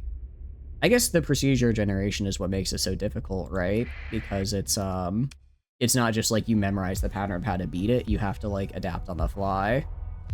Then you pop a spicy tonic and phase through a wall. Your arms are digging claws. It sounds like you're just becoming a mole person, like a moleman from, what do you call it? What do they call it in RimWorld? Like the mole people, but then you have tank tread legs. Gives you blue 4 points of character creation. Oh, nice. Disposable navigation satellite set to a decaying orbit identifies the radiation ravaged rock below as an alpha site. Scan of the surface reveals an expensive research facility spilling out of a mid-sized crater. The shield array apparently failed spectacularly some time ago, leaving the ruins awash in heavy radiation. Any material salvage operation would be unprofitable. However, you might be able to send a salvage team down for a short period to see if any intel can be found about the purpose of the facility. Someone clearly put a lot of resources towards building it in a most inhospitable environment far from prying eyes. Someone with something to hide. You can be a true human and let an angry moth mutate you into an uber mutant god with cyborg stuff. Oh, that sounds... Okay, so there's mutants as well. Can you start as a mutant? Because I feel like that could also be pretty cool. After extensive preparation and reiteration of the hazard pay policy, a volunteer salvor team is sent down on a heavily shielded shuttle. They land near what appears to be the main entrance and report ingress to the facility without difficulty. On a display projected into your flagship's bridge, you watch as a hard-suited salvor brushes past the clouded-over sensor unit of a defensive turret. It collapses into itself, enabling your touch. Anything exposed to the merciless sky is slowly crumbling on the chemical level. It appears that all groundside security systems have been destroyed by radiation. The interior of the facility has been breached, leaving it unpressurized. While the structure's bulk provides some protection, the delicate computer systems are fried beyond repair and no data is recoverable. No chance of an easy find, the team spreads out for the remaining rad-safe duration to document the facility and see if anything useful can be inferred from the ruin. While exploring, one salvor enters the quarters of a high-ranking member of the facility staff and discovers the journal, a physical book bound in natural materials of its presumably deceased occupants. Nice. Mutants are technically easier to play. There are certain levels that always exist in similar format. What class you are choose gives you your own level and class quest, but the procedural nature of it does lend to some runs being more plausible than others. Okay, interesting. You said it was called NetHack? I'll check that out. That actually sounds super cool.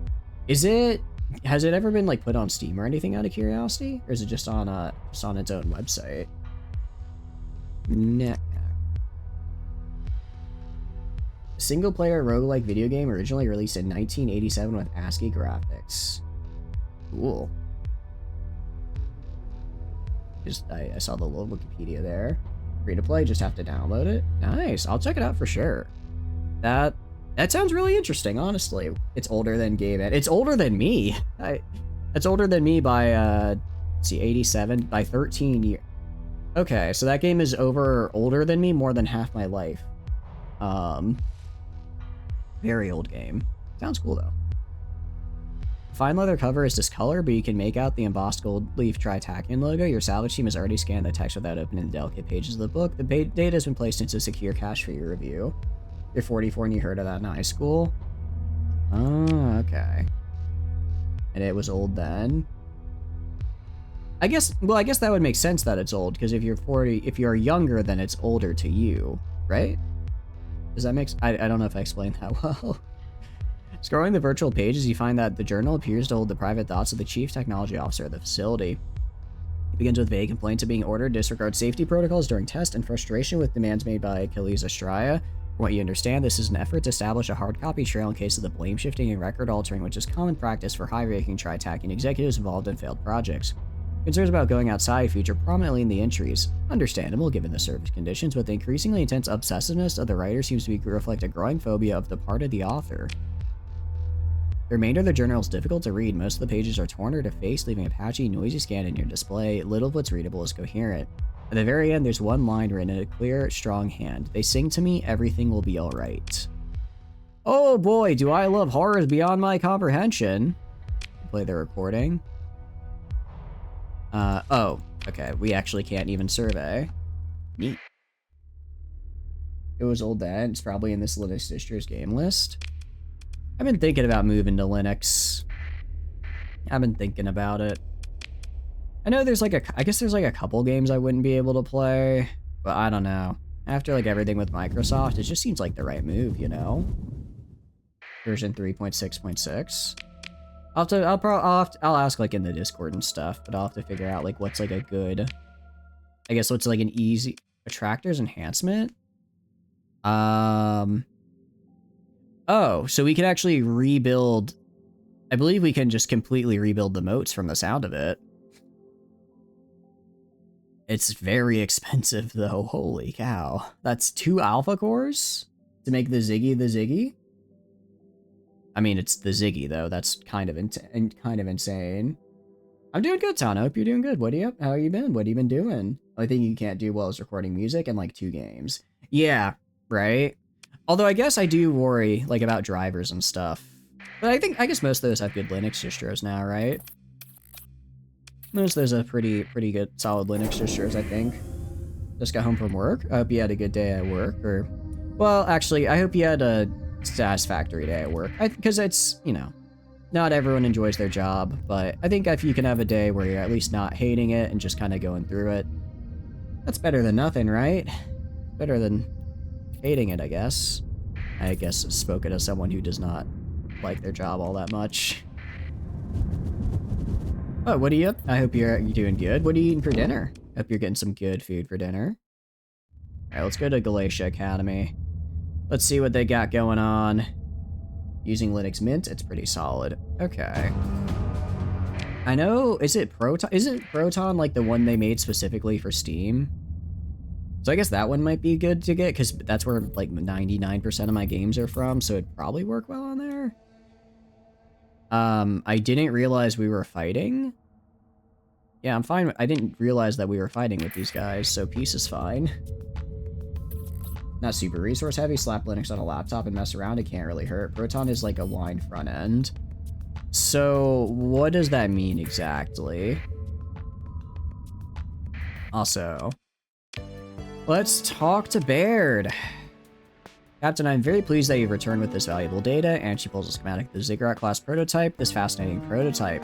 The manta ray design spins slowly between you and the Prava. She seems to be rubbing two fingers together, contemplating the thing before her. The starship itself is irrelevant. You may keep it. Great. Thanks. I'll be nice to her. I'm not gonna say I wasn't gonna give it to her, even though I wouldn't. You right-click in and just say use Proton v blah blah blah, and it makes settings folder for everything and handles it. Knowing Linux is a boon in the dev world. I feel like that's why I should also learn it as well. I think that couldn't hurt. Wine is the way you run Windows itself. Oh, okay. Okay. So it's basically just click and play then, or plug and play, which is nice. What's been going on for the past 4 hours? We've mostly been doing Sierra's quest line, so we have Sierra now. And then we've been doing stuff with the ziggurats, which we just finished. I think that's the big thing. We did what you suggested. What was your suggestion again? I apologize, Tano. I might have missed it. Lobster runs better than Proton's wine install, but you would just use that instead. Is it just built in Steam because Gabe likes Linux? Okay, cool. Yeah, I'll shop around a little bit, I think.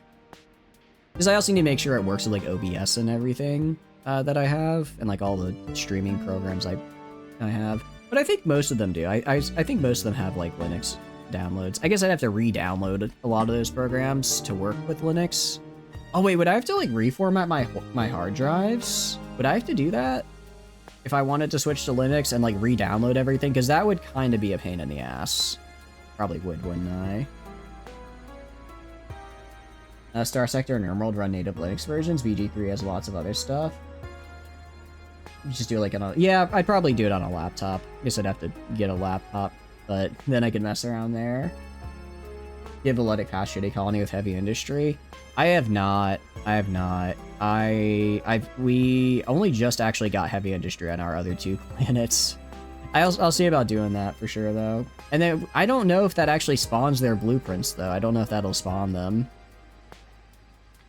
Or an older desktop. I do have an older desktop actually sitting right next to me. Because I still just have my old computer from before I upgraded. Volcano erupted in Alaska.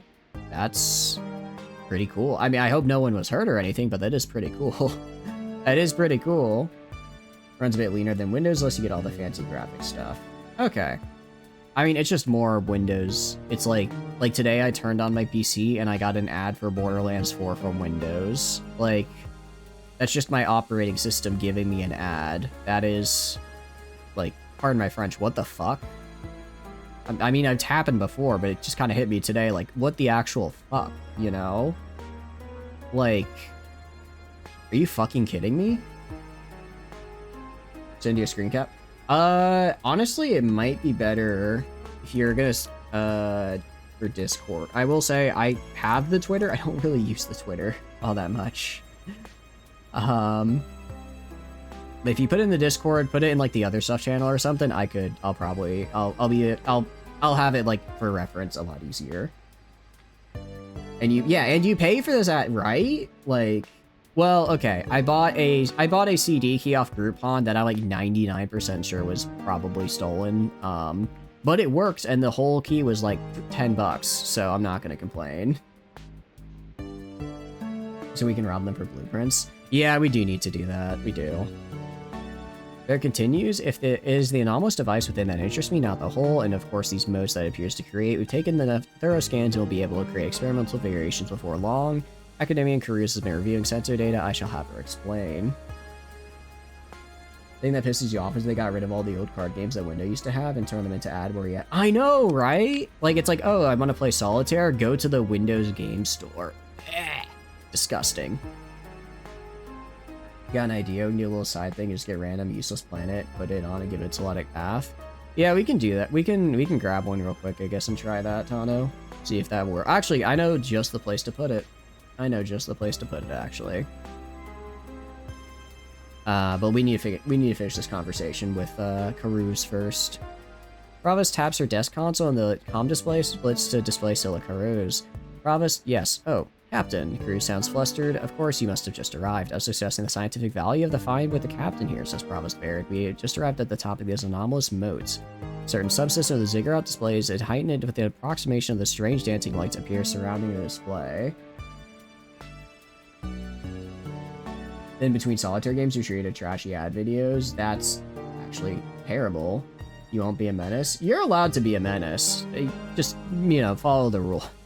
It's fine to be a menace. Just, you know, make sure you follow the rules. You know, just basically don't be a dick and no NSFW, please. That's pretty much it. Okay. From our preliminary analysis, this does not appear to be a weapon system exactly. I mean, Cruz looks down manipulating the display via datapad. She focused on the two-stage analysis device, which scales to illustrate a display. It has been weaponized, but I don't think this is a weapon. It's too unfocused, general purpose. You can see elements of hyperdrive core technology here. A section flashed at Cruz's touch. As well as something resembling an Aetherian coil that stabilizes P-space induction, right? Another portion flashes. If you squint, baby. Disable most of the spyware systems and windows through local policies. Ooh, okay. I will definitely look how to do that, because, yeah, that I don't want that happening. One day box yourself, what do you need for one? I guess, Eddie, do you mean, like, are you asking, like, how I have, like, the stream set up with, like, my avatar and everything? Or do you just mean, like, it's kind of like you're just wondering how you yourself could be a boxy mimic man like me? Because if it's stream stuff, I can walk through that. I should make a channel for that, because we've had a couple people ask before. Basically, I use a program called VatoTube Mini. All you do is you go, your personal tentacle box. Okay, your personal tentacle box. Forget the VatoTube stuff then. Basically, what you do is you're going to want to go online. Any retailer works. You're going to want to order something about human size. So maybe like a mini fridge. Or not fully human size, because you're gonna kind of sit in it like a cat. Maybe a mini fridge, maybe like some IKEA furniture, that could work. Have it shipped to you, wait 5 to 10 business days, and then take everything inside it, dump it into your dumpster. Keep the box though, and then if you fits, you sits, and you got yourself a box. I told you about Veda already. Okay, yeah. What's up, Tano? Worst evolutionary virus in the DNA of the octopus in a pine tree. Okay, first of all, this is not pine, this is mahogany. Alright, you think I'm a common conifer? No.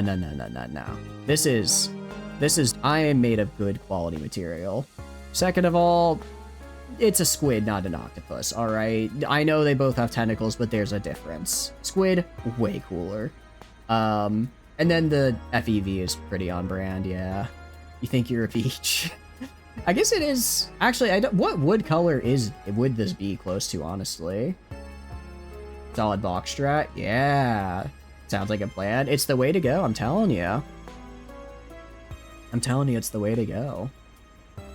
I guess actually wood color, maybe walnut?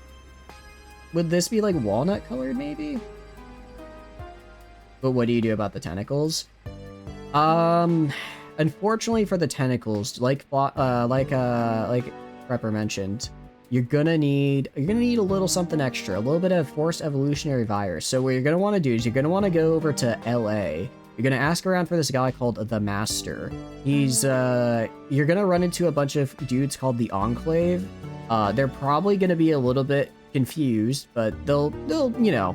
Use your charisma stat. You put points in charisma, right? Your charisma build. If you don't have at least 8 charisma, then it's gonna be a bit rough. You're gonna have to do some side quest for them.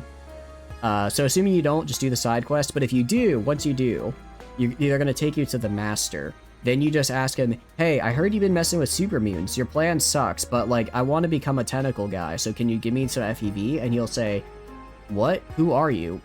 Sure, I guess another test subject is cool. And then he'll go, and he'll give you the FEV. Then you're going to want to go find James Cameron of Avatar fame. You're going to find James Cameron of Avatar fame. Ask him if you can borrow his deep submersible submarine. He's going to probably say, who are you? Why are you in my house? Security. Ignore that. Just keep asking for the submarine. Eventually he'll give in. Once you're in the submarine, you're going to go down all the way until probably like, I don't know, 3,000 feet. Into the water. Once there, you're gonna look for a giant squid. Now they are hard to find, however, they occasionally surface off the coast of Japan. So maybe if you go around that area, that'll be the place to be. Once you find one, you're gonna pop out of the sub. You're gonna swim really fast because water pressure is a little bit of a problem. So you're going to have a very limited time before the water pressure crushes you. You're also going to want to take a deep breath of air because you're underwater, you need that. Then you're going to run up to the squid. You're going to grab the squid. You're going to give it like a nice firm handshake, all right? It's like, you know the meme from Full Metal Alchemist where the dudes are like doing the like hand, like where they're like, you know, grabbing, like handshaking, or like in Predator where they're doing like the handshake, but it's like where their arms are like, they're arm wrestling, but they're handshaking. You're going to like do that, but with a tentacle. Then, once you do that, you're gonna go say fusion ha. This is how you begin your fusion dance. You will now be a squid human hybrid, but it won't last. The fusion dance, it's not permanent. You'll break apart. The way you make it permanent is you go and then inject yourself with the FEV. Once you've injected yourself, the fusion dance will remain permanent, and you will no longer. You will then have your tentacles. Then you just go home to your box. This whole thing sounds deranged. It's quite the process to become a mimic. You think I got here easily? I had to work for this. I had to work for this. JJK's made after the Shibuya arc? No, I know. I read it all. It's fine. I'm gonna be real. I don't think that... I was never reading JJK for the story. I was reading it for the cool fights and Megumi being a bum. And you know, they deliver straight to the end. A white guy locking arms, Arnold and Apollo Creed. Yeah, that one. Would you need a bigger box then? You may need to get a bigger box at that point. You may need to get a bigger one. Thank you for the pats as well, Osor. I appreciate it. I refuse. Did it not pop up? Sorry. The program I have, it like is weird. I have to like click it like 3 times, and I always forget to click it 3 times. But anyways, it's not deranged, it's science. Thank you very much. All right, hold on. It should be connecting soon to the stream. Okay. Okay, and then I go right here. All right, this pat's for you. This pat is, there we go. There we go. Should appear now. Appearing, maybe? Or not? Oh, there it is. Okay. But why don't we last for like a second? I'm gonna have to mess with that later. But no. Anyways, that's how you become a mimic. Very, very easy. Really fast. Yeah, it should be for like 15 seconds. I don't know why it only lasted for 1. The program I used for that had like an update or something, and it's been a little while back, and I need to go fix the settings for it. Have a nice night though, Sora. Thank you for stopping by. I really appreciate it. I hope you get some good rest. I hope you have fun with Mabinogi. Sounds like a fun game. Oh, also, we have Starsector, that's right. Yeah, Starsector, yeah. Cruz looks impressed, yes, but also no. Let me back up, she says, rubbing her eyes. It's as though the Tri-Attacking team stumbled upon a breakthrough, and, well, we don't know exactly what yet, and someone told them to turn it into a weapon system. Analysis, the implications of what we're detecting, I mean, with the instruments we have, we'll have to conduct new ones. What we're seeing is unprecedented in terms of even state-of-the-art domain-era technology. Cruz looks away, thinking for a moment. Publicly acknowledged technology, anyways. She turns back to the display, summoning a recording of the moat swarm and the apparent flocking behavior, though that word implies volition, which we're not even sure it is. The lore is not updated on my front page. I'm gonna have to write. Hold on. Where are we? 8:45. I'll make a note for 8:40. I give my lore. Okay. Starsector. Let's just say 8:40 lore. Cause I have all these. I need to actually. Jeez. I need to go back and actually make sure that I have all the. I get these. What do you call it? Things done. Because I have a ton of things I need to go back and edit and grab the video clips for, but I keep forgetting. Fake Tentacle Mimic. I'm the resident boxman who plays many strategy games. Boxman. I mean, I'm a boxman. I'm inside the box, and some people may call me a man.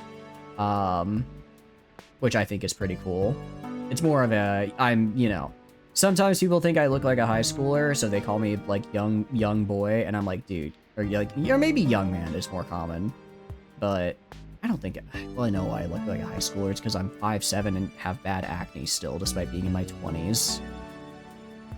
You're a fembox? I'm not a fembox. Not a fembox, unless I give you guys the pass for a day to call me that. But I haven't decided to do that yet. Until I figure out a way to put thigh highs on my tentacles, I'm not a fembox. Although that would be a really funny alt outfit that I kind of want to get. I kind of want to have Raven work on.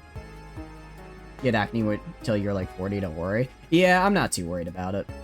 It's just, you know, it is how it is.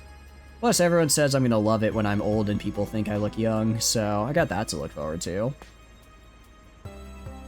Baird raises a hand to stop the warts tumbling from Carews. That's enough, I understand. Still, your team has a lot of work to do, and we shall ask Gargoyle to trace what information exchange Thomas Kalashore made with Tritackian specific to applications within this Project Ziggurat. Carews nods. We'll get back to it. She closes down a display of the Ziggurat device and looks to you. This is incredible, Captain. Thank you for this opportunity. Despite her experience, she's performing well under pressure, Baird observes with a note of pride. Our hardware team is struggling to follow her pace. Before we conclude, she says, I must, of course, see to your compensation. Again, I'm just doing this for the love of the game. That money is kind of nice. I'm spending a lot of money right now, but it is for the love of the game. You're very little gray hair people, like 5 years younger after war. It's lulz. Yeah, just kind of, I guess it really just comes down to genetics. I'm just happy. I got a fair amount of hair. My barber says I got pretty nice hair, which I think is a compliment and not like a, you know, dinner Silence of the Lambs type thing. Nah, I'm ragging on him. He's a really cool dude. While most of the rest of my family started balding like, you know, early 20s. So, you know, I'm kind of crushing it. Or I'm just slightly late, we'll see. I can't bald though. I've never seen what I look like bald, but I don't think I got the head for it. I don't think my head shape would work, truth be told. What do we do now for the quest line, actually? How do we, what's the, I don't actually, oh, I have to return the Hamatsu, that's what I have to do. I guess that'll finish the quest line. Feel you had years till 30 a bit later? Yeah. Does your mother's father have a receding full head of hair? I do not know, actually. Unfortunately, he passed a while before I was born. I could ask, though. But no. It's, yeah. Your old man has had a widow's peak since you're a kid, but never got worse. Yours has been slightly receding since high school, never changed. I don't think there's anything wrong with being bald. I think I would look bad bald, though, so I don't want to go bald. I don't think I have the head shape for it. Have you learned the plans from your base? Which base? Heavy industry. Ooh! Very good that we completed that heavy industry, because now, go to the ditch, choose upgrade to orbital works. And then actually if we go to the pit, yeah, almost there. Bad bald box. I'm gonna have to like make a little art. It's like you're just gonna see. I'm gonna have to throw in like just luscious locks spilling out of the box now. I have to do it now. Although I actually got my haircut pretty short recently, or actually it's still pretty long I think comparatively, but it's shorter than what I'm used to. Because I told my barber, because I needed a haircut, I told my barber, let's cut it like a little bit longer than what we did last time, and I don't think he quite remembered what we did last time because it's much shorter than the last time I got it cut. It's okay though, it still looks good. We make a shitty Ludic path world. Right. Let's do, yeah, alright, I'm gonna do that real quick. Alright, Ibrahim looks excited as her image solidifies, immediately latching onto her speech without bothering with a greeting. If my sensors and orbital navigation registry do not deceive me, you have my ship Hamatsu, Captain. Thank you. I'll give you 100,000 credits right now and call it a done deal. You don't even have to bring it into repair yard. I'll handle everything myself. I've already got the replacement hard drive in my warehouse and some excellent engineers on call. There you go. Ibrahim beams. Thank you again, Captain. Now, if you don't mind, I have a lot to do. She reaches for the disconnect button, then pauses. If you ever need some work, give me a call. New jobs come up all the time, and a capable captain is worth their weight in credits. Nice. Oh, we get a contact out of it. Cool. What if you need Ibrahim Hamatsu? It's the ship from the, quest, what do you call it? It's the ship from the, Ziggurat quest line. It's the one that, whatever her name was using to smuggle supplies in and out to the Alpha site. Unfortunately, when the Ziggurat did, well, Ziggurat things, that didn't go so well. Oh, we're actually gonna have to stop by our main area first because we are almost out of supplies. And we're not gonna have enough to found this colony and then also make it home. We've not built a station yet, no. I do need to build one around our mining worlds. I just haven't gotten around to it because we've been exploring stuff. We've been going and doing a lot of exploration things, which has been fun. Oh, do they have to have only 1 to 2? Because none of our star systems have only 1 to 2. Yeah, I'll fight the hegemony. Why not? I'm built different. I'm built correctly. I think it'd be really funny. I just want to point out, my allies are more aggressive than I am. I have not gone and asked for a single war declaration, but they've asked for, I think that's their 3rd. They can have any amounts, you're just doing it for, like, optic reasons. Oh, okay. No, as long as they can have any amount and that's not like a game mechanic, then yeah, we're good. Alright, orbital works. Choose upgrade. Orbital manufactorum. Okay, then we get the manufactorum. Then, once we get through the manufactorum, then we can get the final upgrade. Oh, there's so many upgrade levels to this. The hedge doesn't know when to quit. Oh, I'm gonna teach. I mean, they did learn to quit after I blew up about 8 of their inspection fleets. The fact that it took 8 of them shows their, let's be kind and call it tenacity. I'll be kind and call it tenacity and not stupidity. Also, Ziggy time. Ziggy time. Oh, wait, also, I need to go to my character. I need to redistribute my points. Get rid of combat endurance, regain hull restoration, get rid of damage control, regain tactical drills. And then I did grab polarized. What did I give it? Oh, I need to throw on automated ships and get rid of polarized armor. There we go. All right, now we're back to where we need to be. I was wondering why I had what do you call it, D mods on here. I don't necessarily need hull restoration anymore. I can afford to fix D mods, but I like being able to fix them on the fly. All right, 4 medium universals, 2 small synergies, 2 large energies. What do we put on? And then we also have the moat attacher. What do we put for the large energy?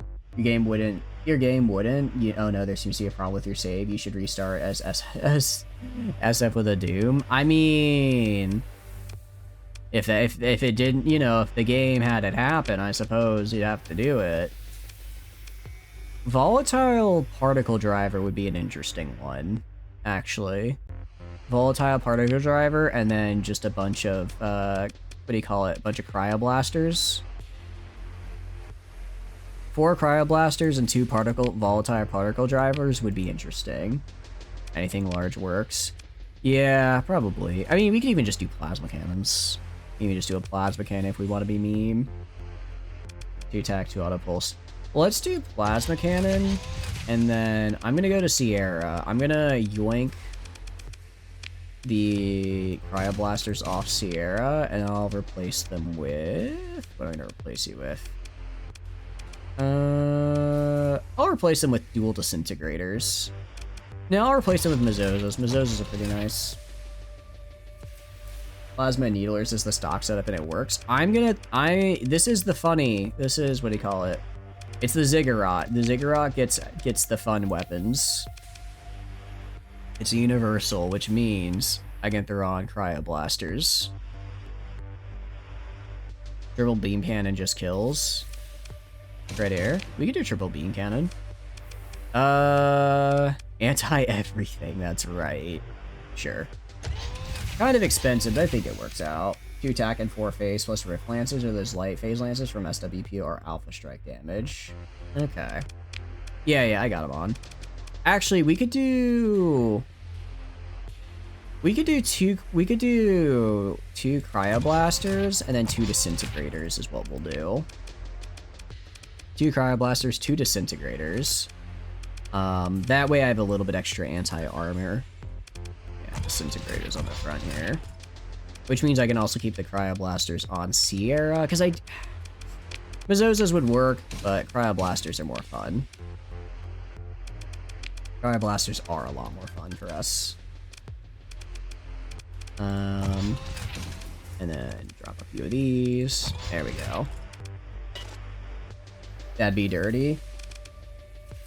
I mean, I think this one will work pretty okay, right? I think this will work pretty good. Also, I'll just restore 2 million. I've got the cash. Hell yeah, I'll just do that. Okay. And then Rift Lances or Light Phase Lances from SWP. I don't know if I have SWP, but I have a... Oh, I have 2 Rift Lances I could throw on. I could also throw on Antimatter Blasters if we wanted to. Oh wait, no, I'm thinking... okay, this is from a mod, I'm pretty sure, because I think Antimatter should not... I think Antimatter should have limited ammo. Haven't tried the largest, but yeah. I think they're... I remember them being pretty good for my Asura. I'll throw on 2 Rift Lances, and then on the side... Antimatter Pulse Laser could be fun. Trying to get something of roughly similar range. Oh, actually, no, let's just do Reapers, actually.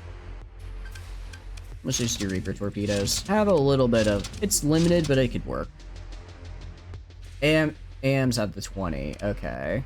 Yeah, we'll have the 2 Rift Lances and then 4 Reapers to mess around with.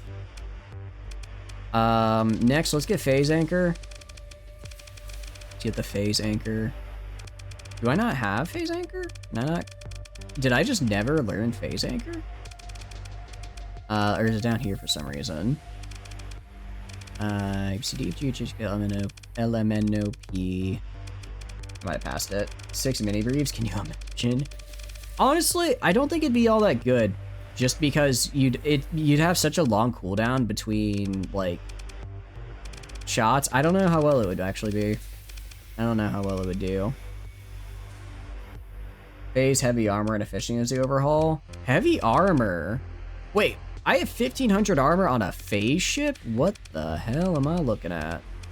Alright, ITU gonna grab, of course. I'll grab heavy armor for the lulz, and then we'll just throw the vents on. Alright, put me in the Ziggurat, Shinji. And then, actually, how do I want to do this? Okay. I'll pilot this myself. Yeah, I'll just control the triple beam cannons. Everything else can kind of, it kind of be on autopilot. Let's run a sim. Roll a gacha? What gacha would we roll? Alright, let's see if I can beat an Onslaught. First test, Onslaught. Okay. Okay, oh, that's right. It's right. I'm used to see. I'm like left. Wait, what does left click do? Probably should check the ship system first. Okay. You know, I shouldn't have had the Reapers on autofire because that's just a waste of Reapers. That was my bad. Okay. Getting a little bit of a hit, but nothing terrible.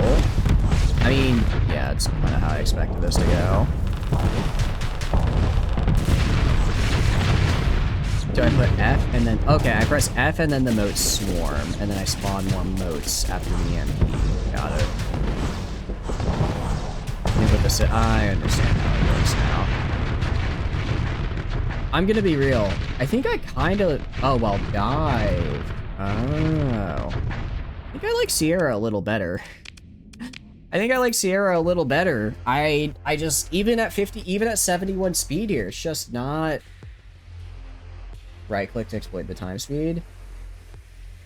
Yeah, yeah, we can get your ship. Or we can try. And they fly really fast. Oh, that makes sense. I mean, I'll keep this here, but I think I'm gonna... Well, I'm gonna go down Sierra's quest line and hopefully pilot her. I'll pilot the Ziggy for now, though. It does make my fleet, like, just super noticeable. I can't pull any shenanigans anymore because I have the Ziggurat. But it should be fine. Now try a Paragon. Or we could try a Paragon. We could run a Paragon sim. The final boss of normal game. Okay. And then, oh, sorry, where is Reapers? Let's not have those on auto fire. Alright, I go like right here. I tell them to swarm. And then... Are they going fast? They look like they're kind of just going regular speed. Gunfights 2025. That's probably not good. Probably should hope not. Alright, I guess we're gonna want to back off a little. Yeah, we're gonna back off a little. Okay, shield down. And then... Yeah, because if I go to time stop, they get... Or I slow time down a lot. But they don't move fast. You speed up in phase space, it just shows visually. Oh, really? Okay. I did not know that. So visually it slows, but it's actually faster. Got it. It's only visual. Okay. I don't know if... This is a ship that can win this fight. I don't know if me piloting this ship can win this fight. Probably the better way of phrasing it. Okay. Turn off Fortress Shield. Damn it. Stop doing that. Alright, try and get around here. At least it's like EMP'd pretty heavily, which is good. An event. Ooh, maybe I should not event it there. This is very much what I would call a skill issue on my part. Hit dive, I guess, yeah. Okay, so it slows visually, but in actuality it goes a lot faster. Your cooldowns are just literally nothing. So literally just dive, shoot until I have the flux, and then I dive. As long as I don't generate hard flux, we're good. Okay. Makes sense. Literally can just dodge every missile, because, again, no cooldown. Also just stay in here to get the reduction on my soft flux. Oh! Also, I need to make sure to do that so that they go, you know, grab that fella. Alright, fire all that. It's neat. I think I'm gonna stick with Sierra. I will mess around with it for a bit, but I'm gonna mostly go for Sierra because I don't know. I like the speed of Sierra. This guy's just too slow. Good old Ziggurat, your guns just don't work anymore. Phase Anchor will drop the soft flux when you're down, so you can stay down a long time. Okay, it's neat. Yeah, I mean we're gonna keep it obviously. Obviously we're gonna keep that one. It's better against Paragons. Yeah, honestly the minefield just looks like the real fun thing to do. Minefield just looks like a good time. Alright, let's get like our supplies. And let's go found that colony. And we're gonna found it in Tiaset here. Tiaset, and then because there's already a Luddic base there, so I can just found it, give it to them, and it's like not totally terrible. Want like 1k more crew. How much do I've got enough crew to found the colony. I can pick it up afterwards. I'll barely have enough. Yeah. I know, Luddic path. Does this actually work if you want their blueprints? If you just build a heavy industry and then give them... If you just build a heavy industry and give them the planet, will they start using it? I don't know. I mean, we can try it. We can try it. I'll also make sure not to build a spaceport or anything. We might get lucky and eventually steal the blueprints.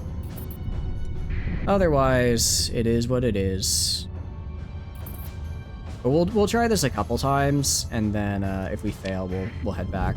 Right now, we're just kind of waiting for I guess the next quest for Janus Drive to appear. I don't quite know how to do that. It's an attempt to get Blaze blueprints. We actually found a Blaze blueprints. We're looking for... What's the ship name you're looking for, Tano? What's the name of the ship you're looking for? Is there not a planet in this system, actually? Oh, there's not. Okay. Ocula Gazer? Ocula Gazer? Oh, Ocula Gazer is an IBB bounty person. You just want to fight her? You don't know the ship name, it's just a train ship and it has a train horn. And it's not the Epiphnus, because we already tried that one earlier. Modular ship with a train horn. Right, I'm not familiar with that one.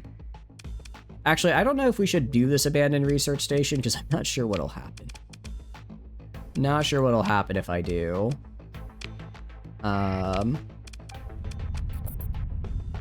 Okay, I need to go...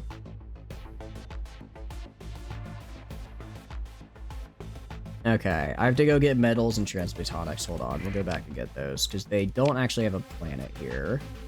They don't have an actual planet here, and, I mean, you can build heavy industry on stations, right? Train on his face, so you use it to hype up the crew? Pretty much, yeah. Just like a little hype guy. A little bit of morale as you ram into people. That's the locomotive from HMI. Oh, it's the locomotive. Okay. You have hacked the enemy ships just to play the most obnoxious car horn imaginable. Sounds excellent. Well, basically, we're gonna... I don't know where their blueprints are, because they don't have heavy industry. I don't think Electric Path has any, like, heavy industry worlds.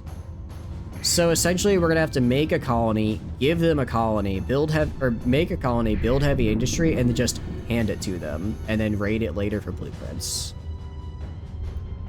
Electric Path one. HMI adds more than just HMI stuff, though, I'm pretty sure. It might add ships for, like, the Electric Path as well. Shaped like a brick and has a ram. And you're sure it's not the Epiphnus? I mean, we looked at it earlier, so I guess, or like a few streams ago. There's a Electric Path bounty. We got the Electric Path bounty, because that's the frame breaker. That's this fella. And that was a fun bounty. I enjoyed that one. Not a one-time ship. We'll try it. We have not had quite so much luck finding it yet, unfortunately. Alright, feel like 1,000 metal. It's like 250 transplutonic. 250 transplutonic. We'll just grab like another, I don't know, 2K crew while we're here. Okay. The one with the train horn, probably from some mod you've never used. Yeah, are you sure it's in the mod we're using, Tano? I mean, we'll check it and we'll try rating it, but it might just not be in the mod we're using, is the problem. Because this isn't as big of a modded run as our last one, so it might not be here. We'll try it, though. We'll try it. We are going to try it. Okay, for you, we need 500k, 1,000 crew, 250 machinery. Okay, yeah.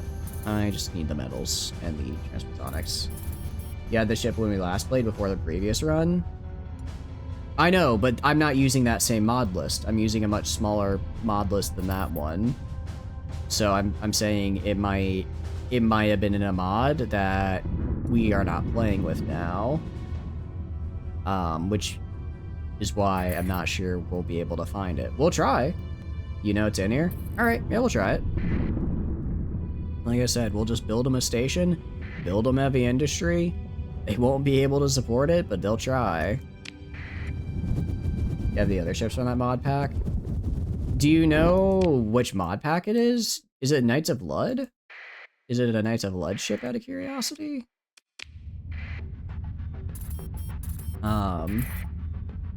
Do you know what the other ships from that mod pack are? Because if so, not Knights of Blood.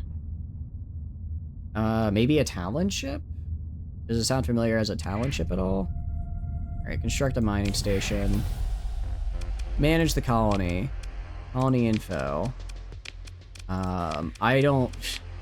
Mining in my mining station, it's less likely than you'd think. It's less likely than you'd think.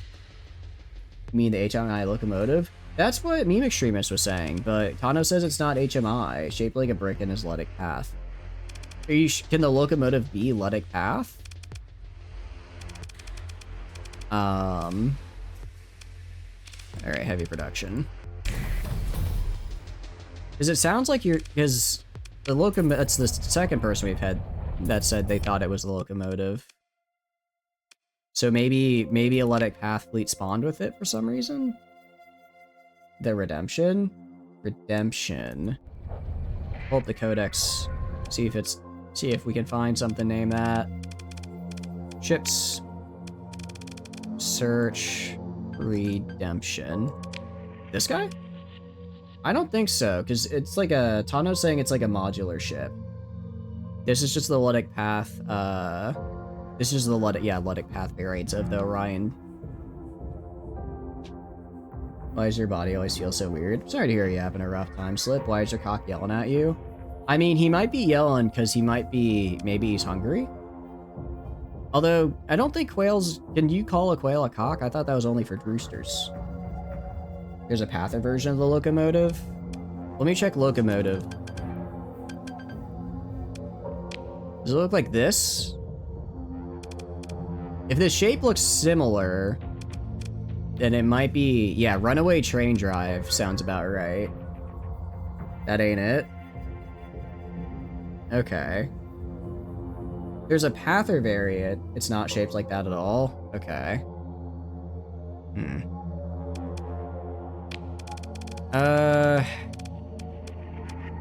Yeah. I guess we'll try giving them a colony, raiding their blueprints, and hopefully we find it. Epithmus? We know it's not Epithmus because we checked that one already. Their Ludic Path designs. Can I sort by Ludic Path? And if I go to not ship systems. If I go to ships, can I put filters? No, I can. Okay. Let's find Ludic Path then. Legio. Okay, so this is Knights of Lud.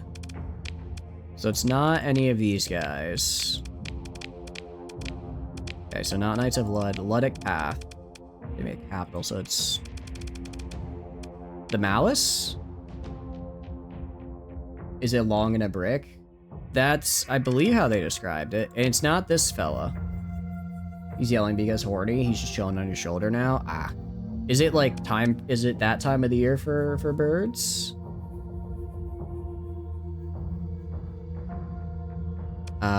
So it's not this guy. Because this is the, what do you call it? This is the Epithmus. Or, sorry, Epimethus? I'm butchering it. How do you say it out of curiosity, Greywind? Because this is your ship, I believe. Go down, you think you saw it? Starliner. Redemption. Blah, blah, blah. What's up, Slip? Nothing makes any sense. If you're feeling a little out of it, it might be worth going, trying to lay down, listen to some nice, very relaxing music until you're kind of feeling better. If you're feeling a little bit out of it right now. It's not here. Not this guy. You know, it doesn't surprise me there's a Iapetus Ludic Path. It just makes me afraid.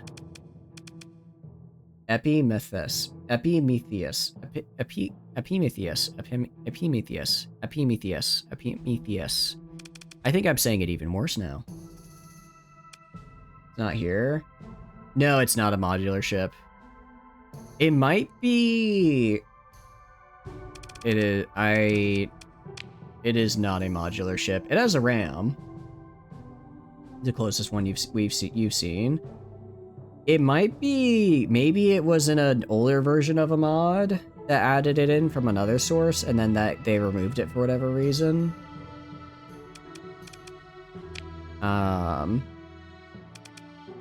Epimetheus. Epimetheus. Epimetheus. Epimetheus. Epimetheus. Do you have Ludic enhancement? Epimetheus. Epimetheus. Epimetheus. Epimetheus. Epimetheus. Like that? You have Ludic enhancement?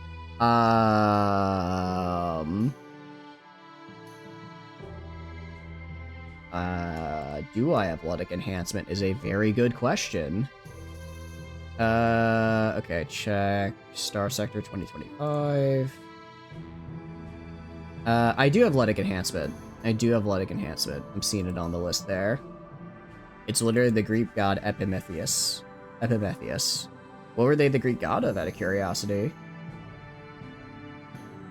I'm, unfortunately, I don't speak Greek very well. Or at all. I think their alphabet looks cool, though. You're gonna play as a bald guy named Horatio and make the sector beautiful? Ah, Endless Space 2 enjoyer, I see. The Greek god of afterthought. That's kind of cool. Okay, hold on. Epimetheus. Go to Wikipedia.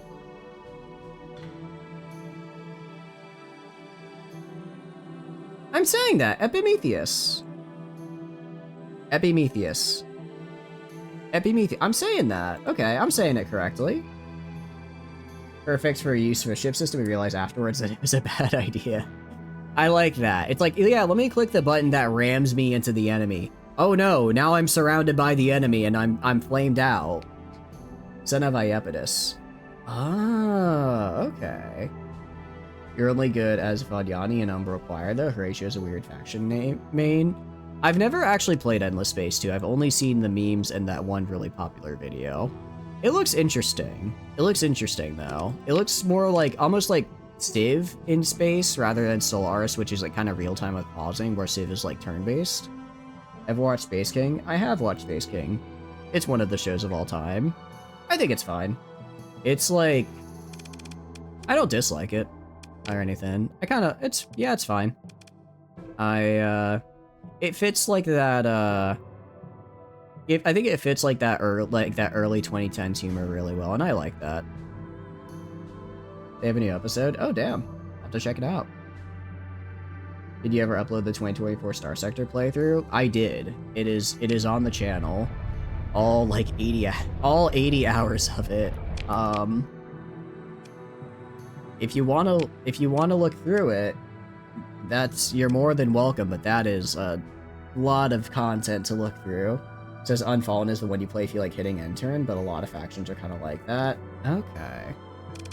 I'll probably pick it up during a Steve sale, honestly. Because I've been getting on a little bit more of a kick for... Excuse me, hiccups. For, wait, hold on. Exodus mass repolarization? Pause stage. Why are you not making any progress? Oh, do I have to put these items inside the... Oh, because I don't have these items. Because I don't have those items produced yet, because I don't have the ability to make those items. Because I have to have, like, the Stella Manufactor. I have to have the big guy for this. Okay. That's fair. Let's actually go... Okay, we're gonna do... I can't do any of these, because I have to have, like, super far down the tech. Okay, I understand how this kind of comes together now. What's the word? Like... design-wise? Okay, yeah, in other words, until I finish building these new manufactorums, I can't actually get those guys made. Can't actually get those project made until then. But no, Tana, we'll finish building this, and then we'll try getting the blueprints. But it might just not be... Yeah, it might have just been in an older... Or it might have been in an older variant of the mod, and they dropped it for whatever reason. Alright, importance. Trying to figure out how I can, like, continue... Trying to figure out how I can continue my quest line. Major event? Oh, we already resolved that. I mean, we have research projects, but we've already... I don't care about those.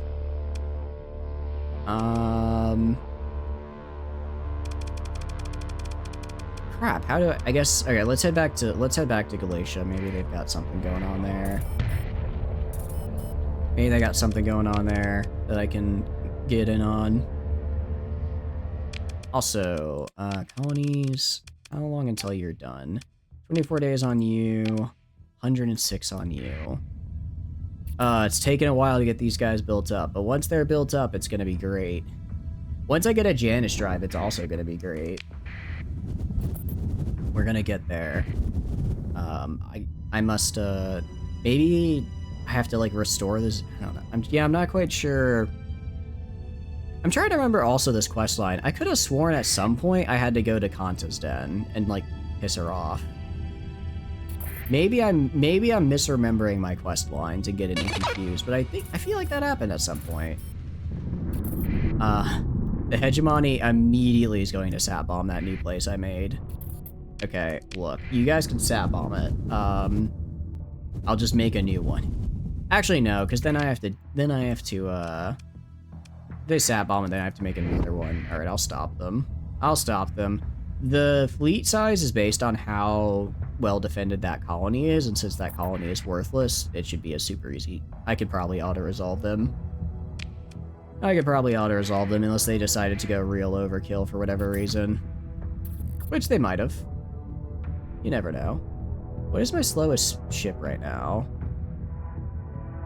I'm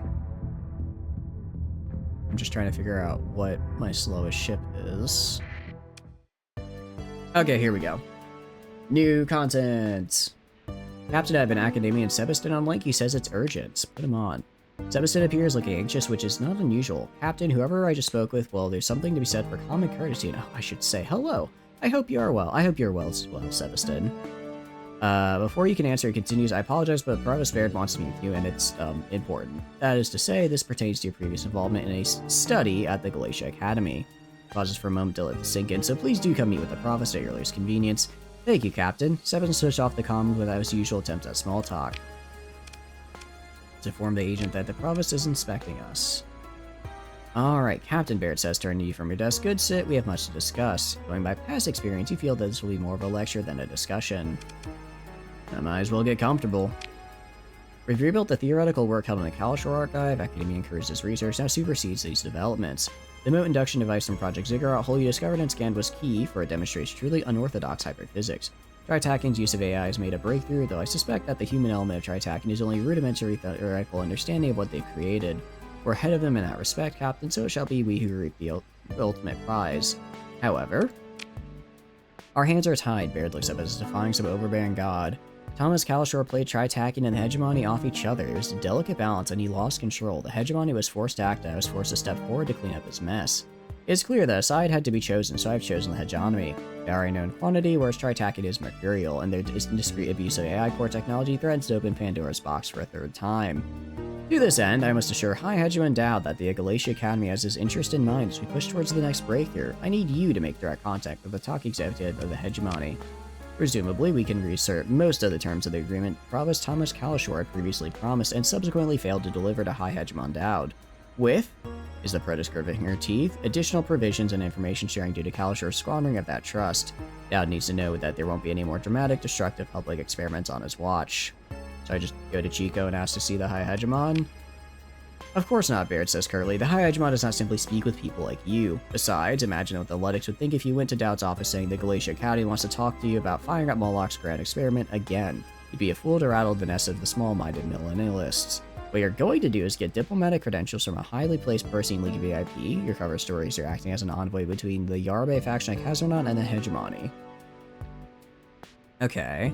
So, problem with that, Baird. I'm kind of at war with the Hegemon right now. They're actively trying to sap bomb me, and I'm actively trying to conduct market dominance, let's call it that, upon them. Okay.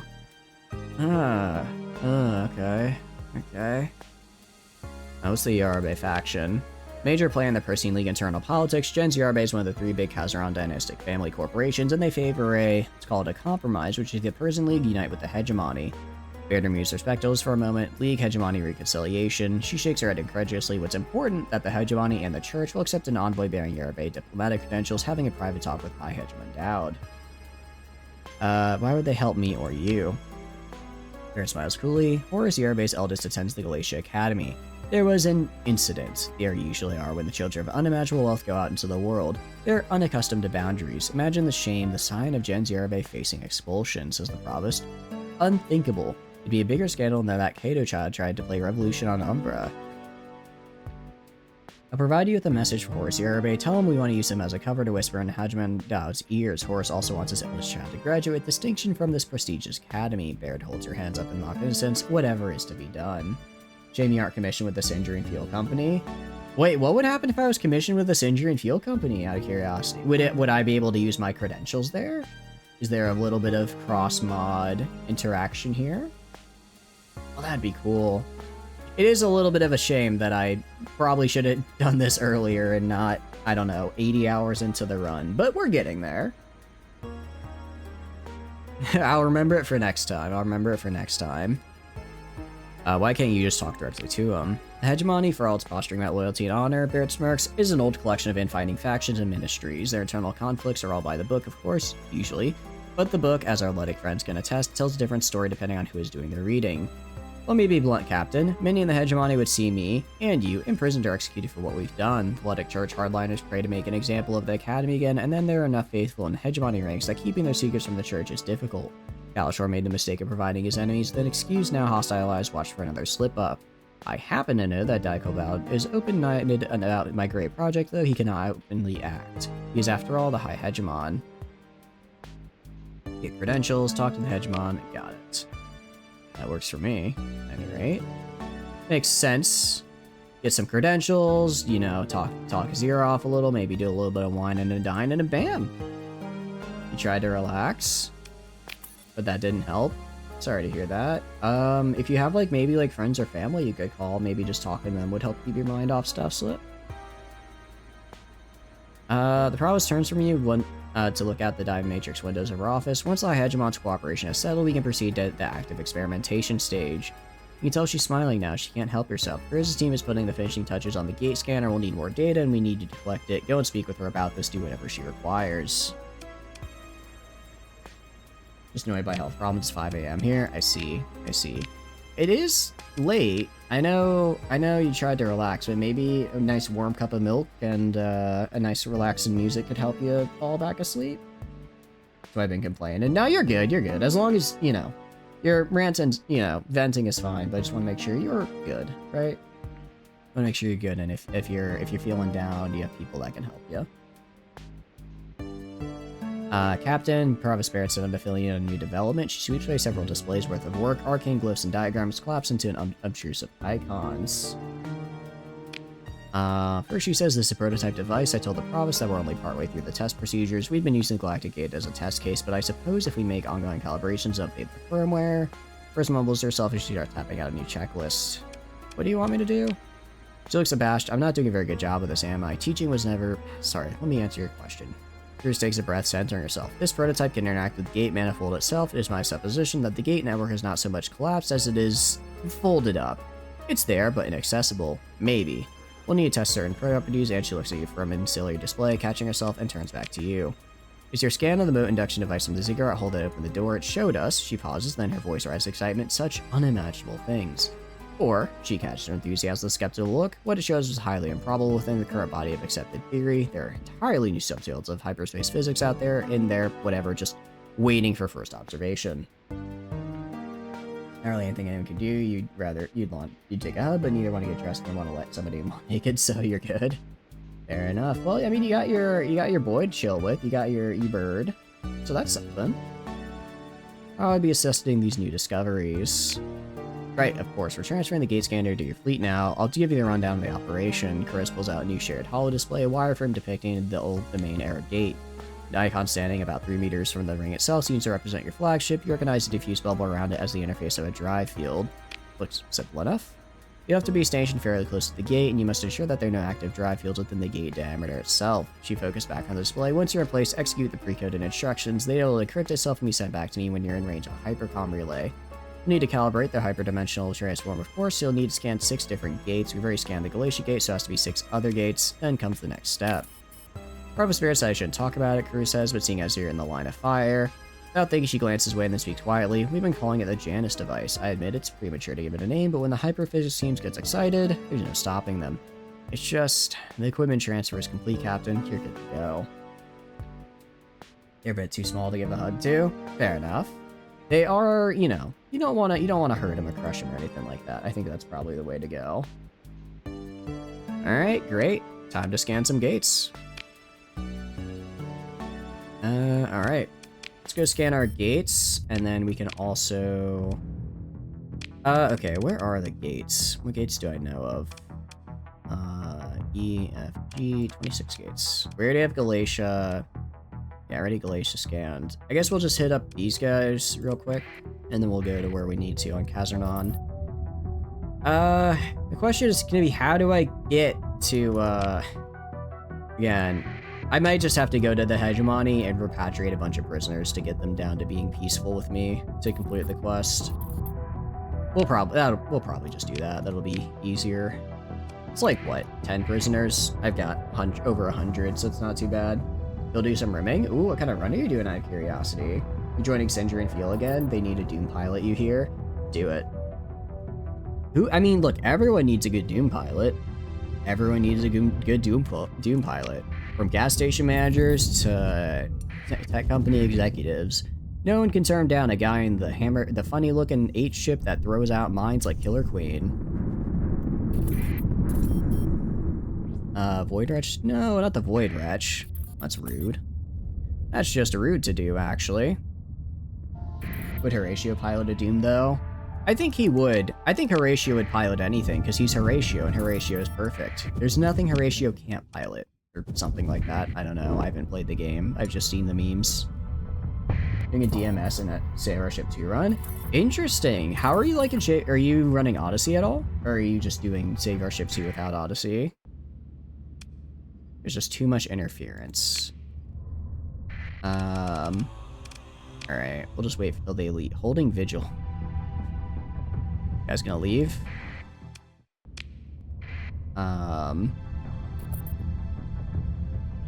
Okay, what's going on, pal? Open the comm link. Let's see what's going on. Odyssey is also installed. Just don't be, you better be using Combat Extended 1.5. Don't be, is Combat Extended out for 1.5 yet? Because that's kind of what I've been holding off my RimWorld run for. Once you're not doing weird stuff except for cannibalism. It's not cannibalism, it's called optimal gameplay, I'll have you know. That's how the forum idiots say we act, at least. You can run C with Sailor Ship 2 now. You can't run it, bummer, because you liked 1.6. They should fix it this decade. Yeah, that's the thing. I'm gonna wait till... I like the new stuff a lot, so I'm gonna wait till it's compatible. Otherwise, it works great. It's out for 1.6, but they disabled the Sailor... Oh, okay, so it works in Sailor with 1.6, but not with Sailor Ship. Got it. You know, it's shaped like a brick and all that.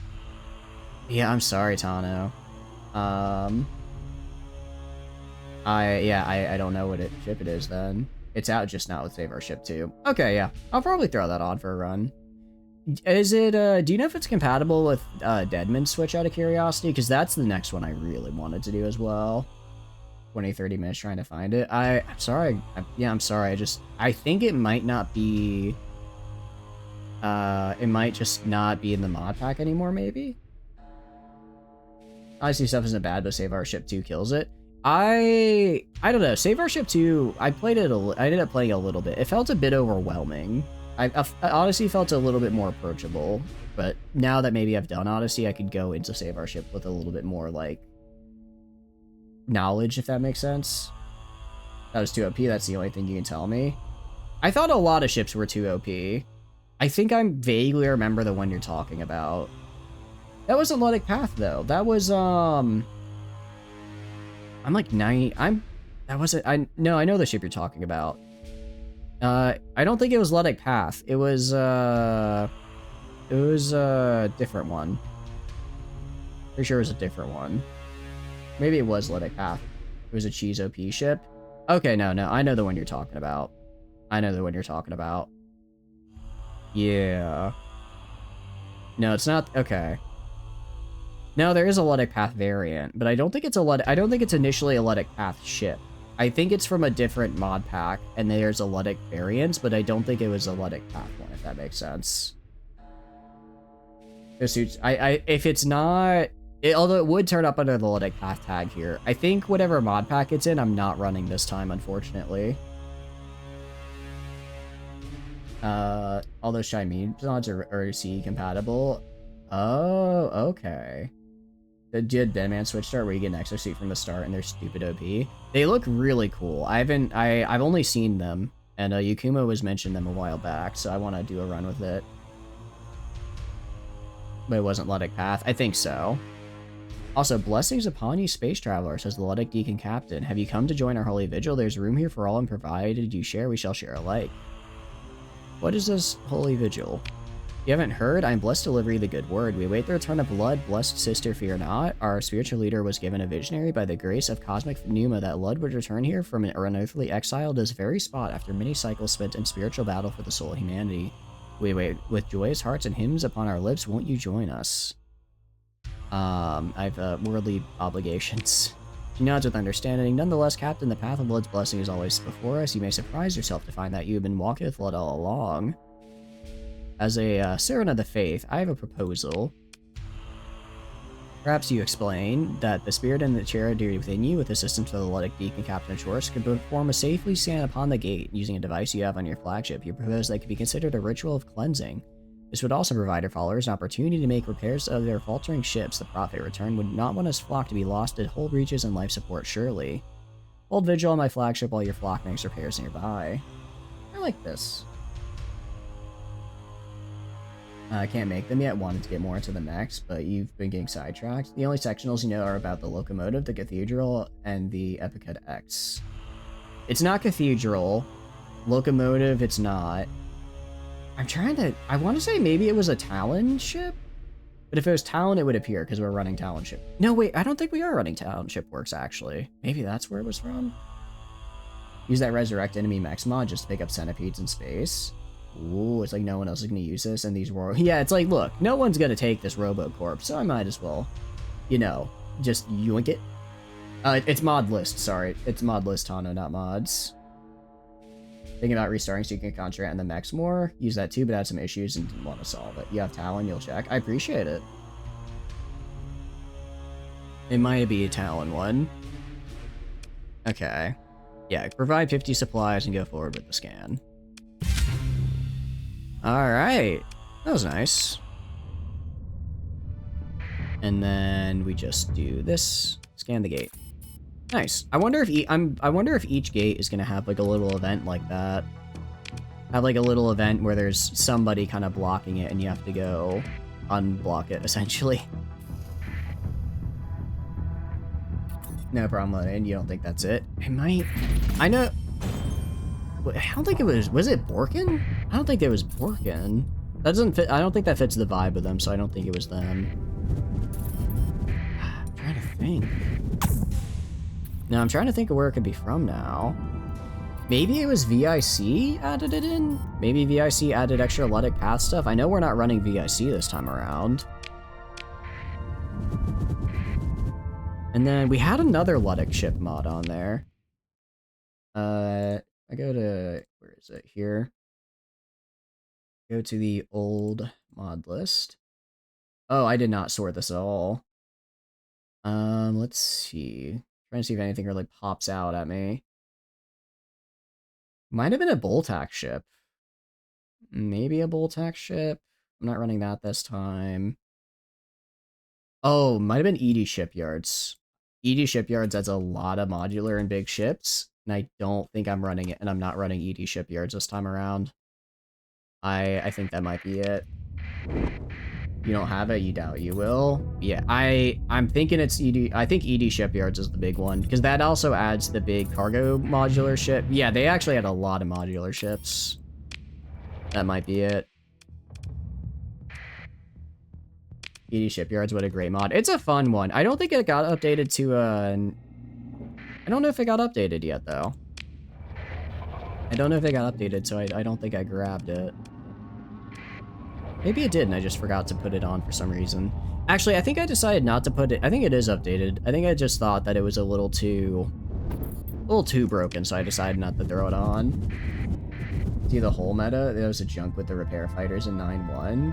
I didn't see that. Is it literally just like is it just a bunch of scraps with what do you call it, the retrofitted fighter bays?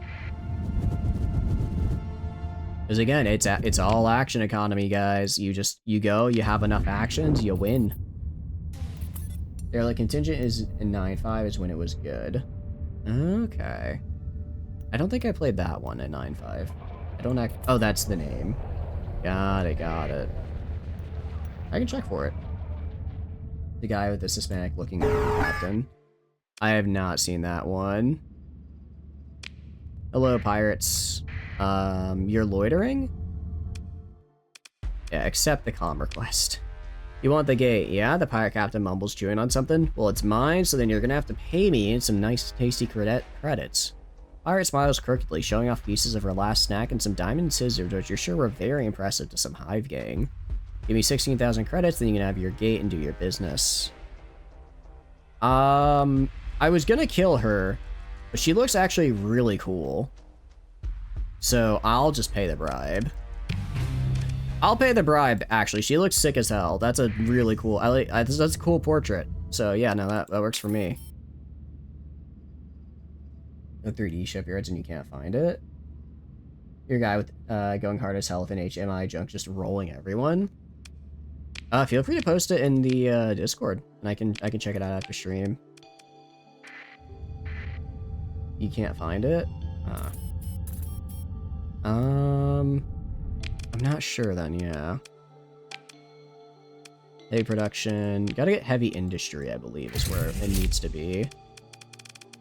Also, did one of you guys... Yeah, you finished Orbital Works. Choose upgrade, Orbital Manufactorum, and then go to the...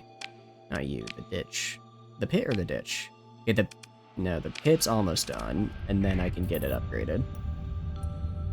You posted the Varus mod pack you found tonight too, just at the mod info and GG. Hell yeah. Yeah, okay, so literally just modify it to say it's good for 9.8, and it's good. That's actually nice. We're not going to be adding any mods mid-run just because you really can't add mods mid-run for Starsector because everything is done at sector generation. But I'll keep it in mind for the next one for sure. Granted, I'll put it on. I have a list of just mods, and I'll put it on there as like a to be added. I don't know how much longer this run is going to last. I feel like there's still so much to do, and I am really enjoying it. So we might do this for like another, I don't know, 2 or 3 months. And at that point, 9.9 might be out. Although we would stay on 9.8, because that's where all the mods are. Sorry, not the battle station, the gates. I don't care about the battle station, really.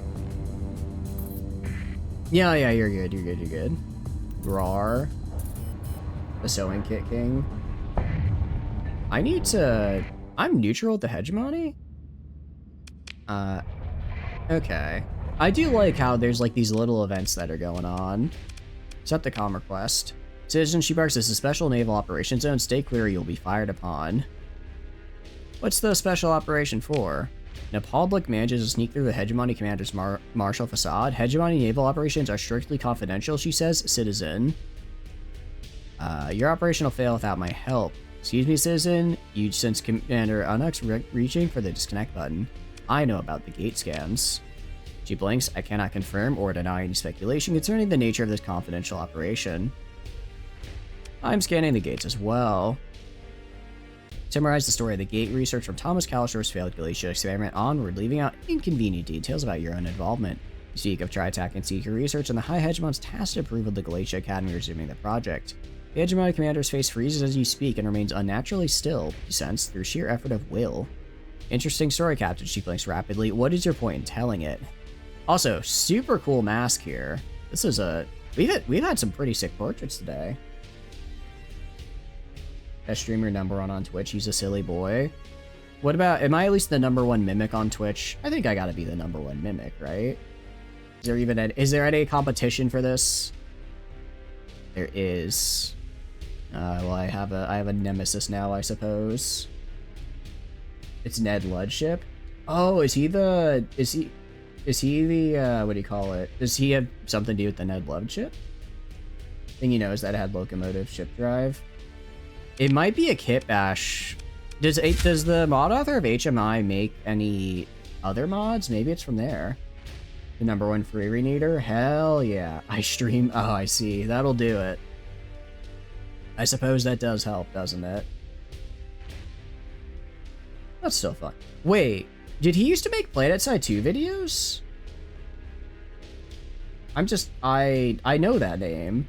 RARR. Hold on. Did he make PlanetSide 2 videos like a decade ago? I might actually know the guy you're talking about. He made Brighton and Super Weapons Arsenal. I'm typing this into YouTube. Okay.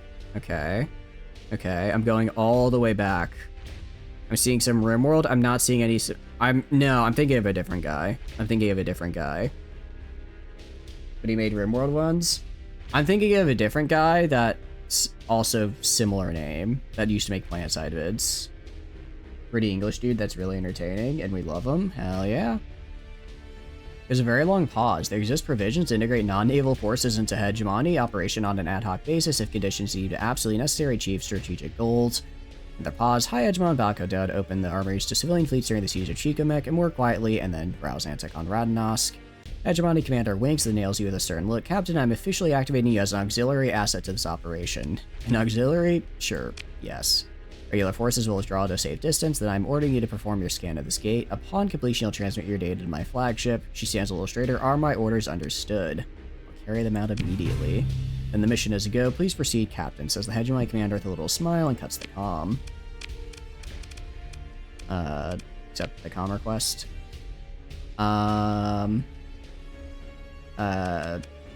Yes. Oh, realizing this is another tax audit, you managed to convince the patrol commander that she would get in trouble with her superiors for denying citizens such as yourself emergency relief in your current state. Hegemony tax law stammers. She chuckles at you not falling for that old trick. What do you mean? In brief, you haven't paid your taxes yet this business quarter. More than the point, we have had numerous reports that over the last few weeks you've come in a great deal of credits very quickly, so quickly in fact that it has raised some suspicions against you. We keep very detailed records that go on in the sector, and we seem to have a problem with paying that we owed the state. I can't believe this. In order to do story content, I have to pay my taxes. This is unfair. This is unfair. I'm being accosted by the tax people.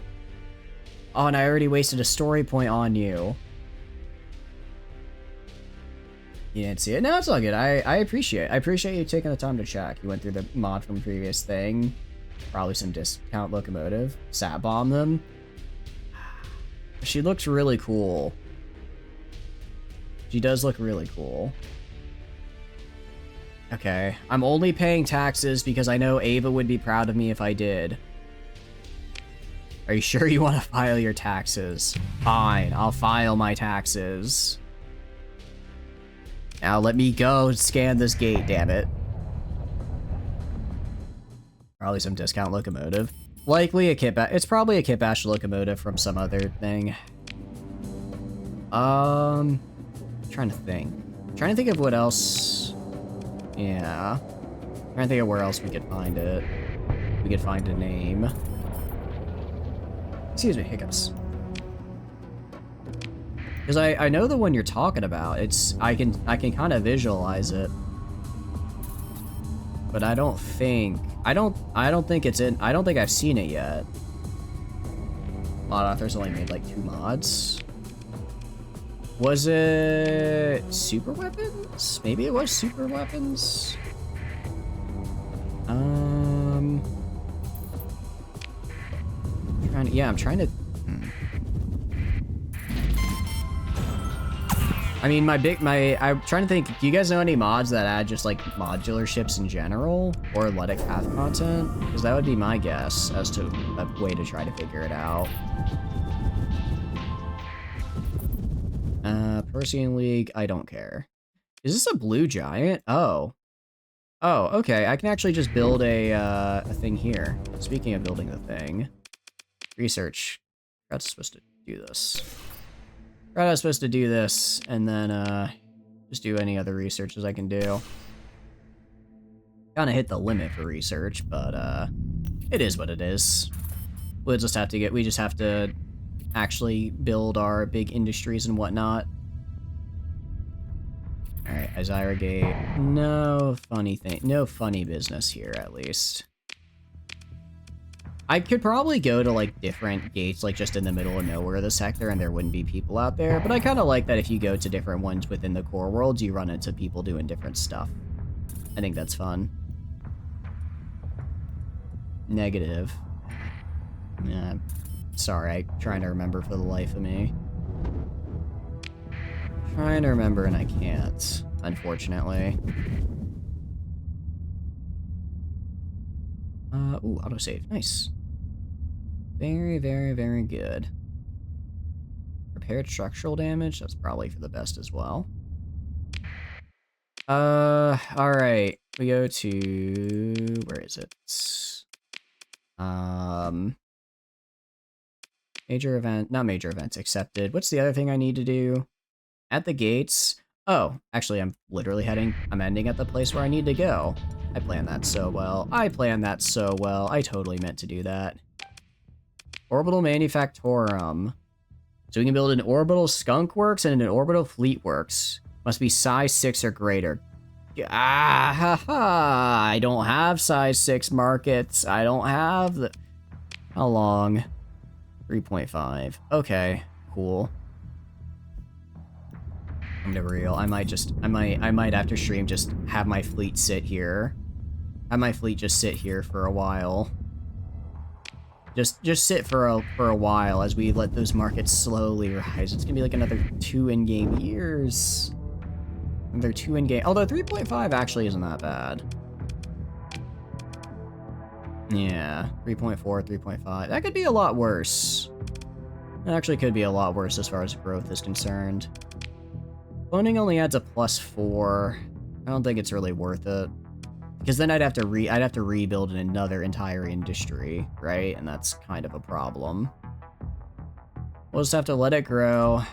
That's 70. Yeah, it's like right at about 2 in-game years.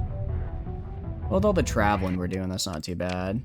Tri-Tac fleet. Accept the comm request. Fine day, Captain, says a Tri-Tacking fleet commander. We're just going about our lawful business. If you don't mind, please keep your drive field set to a minimum. Thank you. What is Tri-Tacking fleet doing out here? Tri-Tacking business, he says. A standard survey. You're of course familiar with Tri-Tacking's line of proprietary star charts. The TriStar Smart Navigation Suite.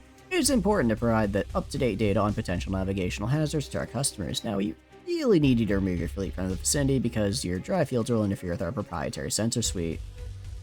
Sounds like a precise survey, and this grid has been inert for 200 cycles. Indeed, he says evasively, we need to make absolutely sure of that. Our customers demand no less. Music mod you have is great. Hits you right in the blips. Am I running a music mod right now? I don't deny I am. I don't remember all the mods I'm running, honestly. Can't help but wonder about the nature of this survey. Tri-Tacky Commander looks like he's gritting his perfect teeth. I've told you what we're doing, and time is money. What is it you want, Captain? Perhaps I could purchase a copy of your very precise survey results. Excited for a moment, calculate and tap something on his console, turning the comm circuit off. We could arrange something. No need to go through the TriStar Smart Navigation Suite. Direct data from me to you, direct payment from you to me. He smiles with undisguised avarice. 26,000 credits, let's say. Deal? I can accept that. Might be faction music, but isn't standard. Okay. Cool. It might be... We're running I wonder if it's pulling maybe... We're running a faction mod called Tri-Tac Special Division or something? Yeah, Tri-Tac and Special Projects. No, not that. It's TTSC is the abbreviation. It might be their music instead, because maybe they're running that for some reason. And now I get to go to Kazaron. Hey, I've been here before. I stole their Nano Forge like 3 months ago. Not in-game, in real life. It's one of the first things I do usually is actually steal the Kazaron Nano Forge. It fills me with so much pride and pleasure and just a warm fuzzy feeling, you know? I just love to do it. Anyways, let's talk to this loser, not you. Oh, right, because I need to do comm directory. Horace Yarbe, aristocrat. Maybe. Do I know you? Horace Yarbe asked impatiently, his attention clearly elsewhere. Have we business? Explain the act as Provost Baird's representative. Provost... Oh, his face falls. This must be about... I mean, tell me, whatever is this about? You've got his attention now. I need diplomatic credentials from you. I need to talk to High Hegemon Dowd. What, he says incredulously? The High Hegemon? Why should... Oh, the situation. I see. Ah, now there's that look of resignation you come to expect from those being blackmailed by the Provost. Yes, of course, Provost Verity says. I expect she's provided you with a message for me. I'll send it. The comms line clicks to holding pattern displaying the crest of Gen Zerabe, an elegant, pristine motif echoing the Persine League's colors. You watch Kazaron Commodity Future scrolls through the bottom of the display. For a couple minutes, catching up on the bulk non-ferrous projections, the comms display chimes.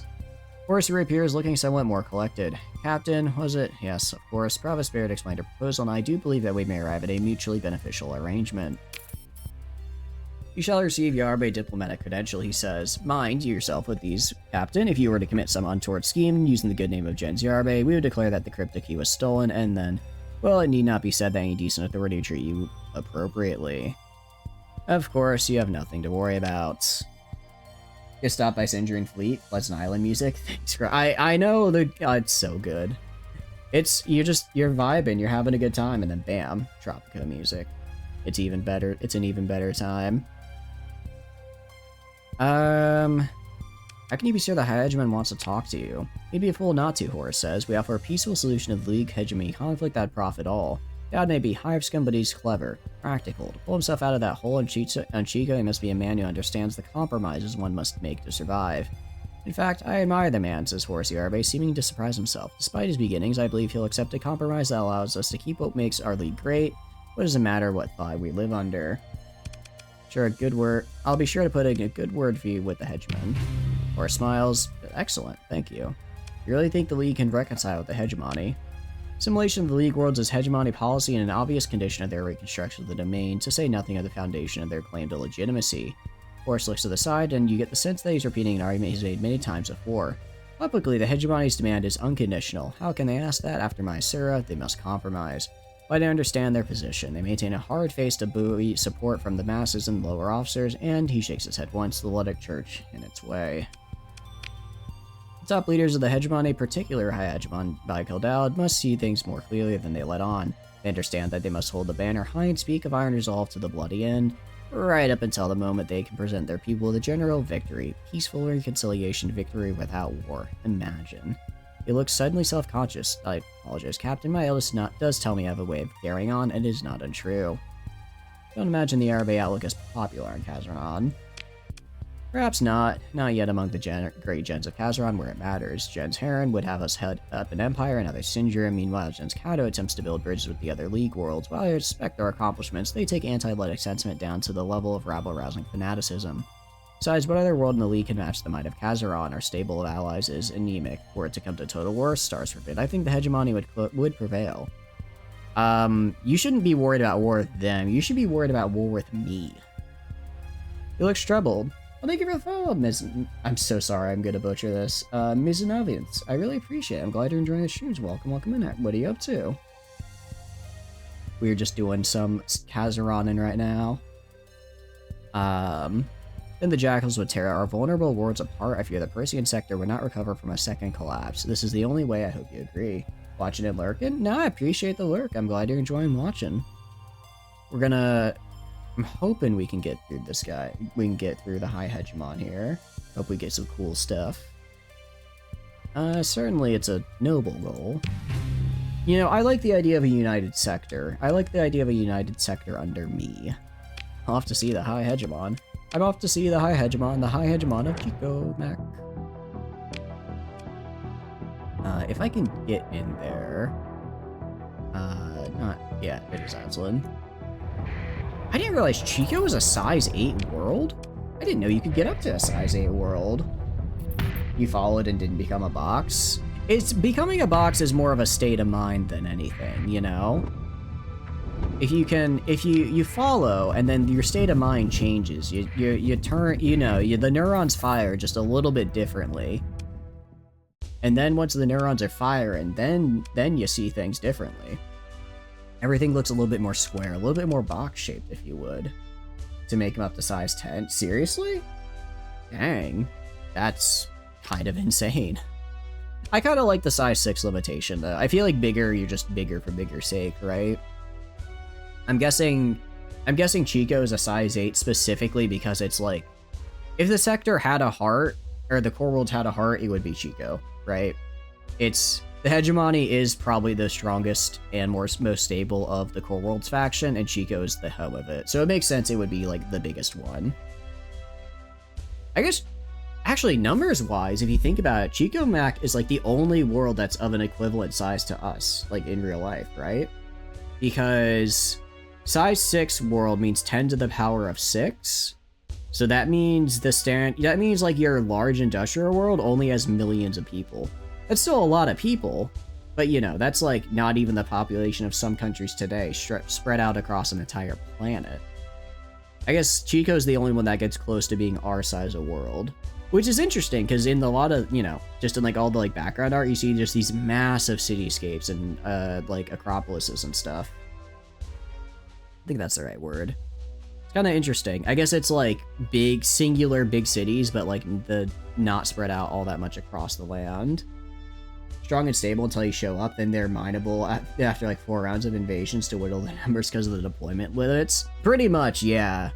They're real strong and stable right up until I show them what a real war fleet is. Another officer appears. Hello, Mr. Finlay. Who the hell are you? Maybe people just have really big... Maybe they do have really big houses.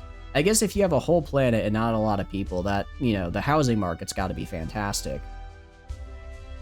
Why, like the Dome Megacities colonies start from Endeavor or whatever? Like, you'll populate the planet?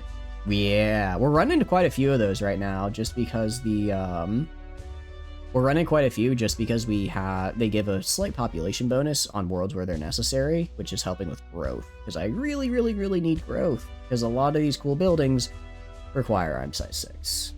Enforce 100 million people into small spaces, even the moon or small planets could fit a lot of people in. Yeah, exactly. It's like, especially because it's like, we do see in a lot of these, like images and stuff, like I mean, they called them Chico Hive World, right? Like, it's just one city that's, you know, tens of thousands of feet tall, like going into the bedrock and rising into the sky, right?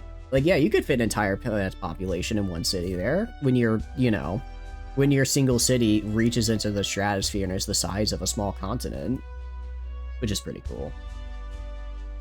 That is the one thing where I do feel like I do feel like Starsector scale gets a little muddied there, where it's like we see these massive cityscapes that could easily hold like millions of people, but then your average, well, actually, okay, 10 to the power, well, no, because 10 to the power of 7 is only millions up to 9 million, right? If you go to the power of 8, only then you get to like tens of millions.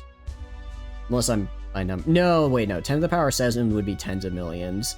10 to the power of 8 would be hundreds of millions. Power of 9. Okay, so most worlds only have at most 99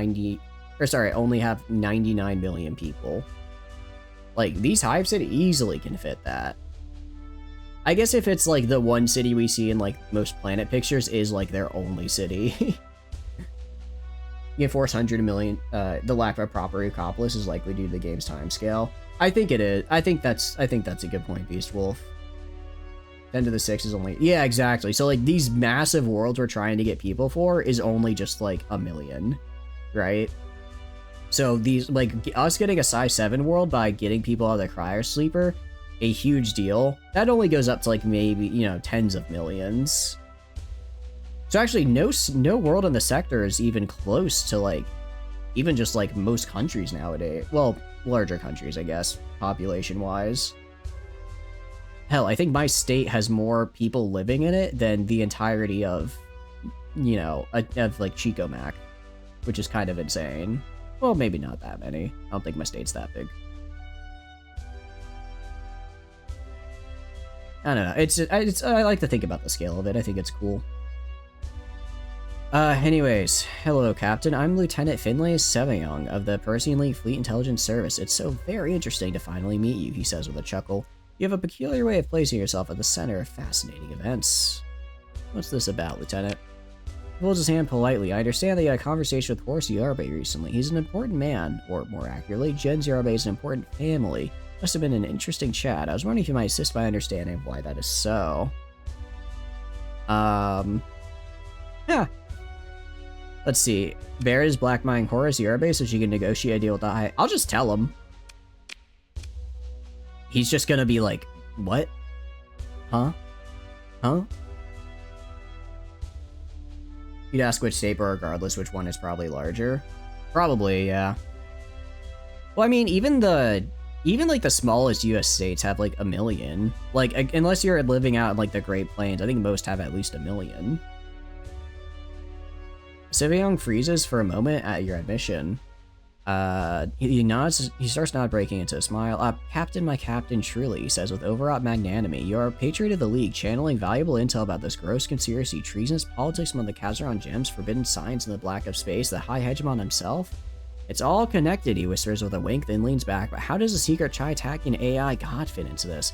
Is it opposed by a motley cadre of Huruk, but tragically doomed blooded crusaders? No need to answer all at once, Captain, although I know you're more than willing. I told him, I knew this would happen. I knew this. I knew if I told him the truth, there's no way he'd believe it. He even hit me right about the Tri-attacking AI god. He even just stumbled into that being a thing. Like, yeah, he's really like getting hit with the dodgeball of prophecy here, Cassandra. Like, you know everything, but actually no, I'm Cassandra. I'm Cassandra here because I'm telling the truth and nobody's believing me. Lowest population state is around 587k with Wyoming. Okay, yeah, that sounds about right.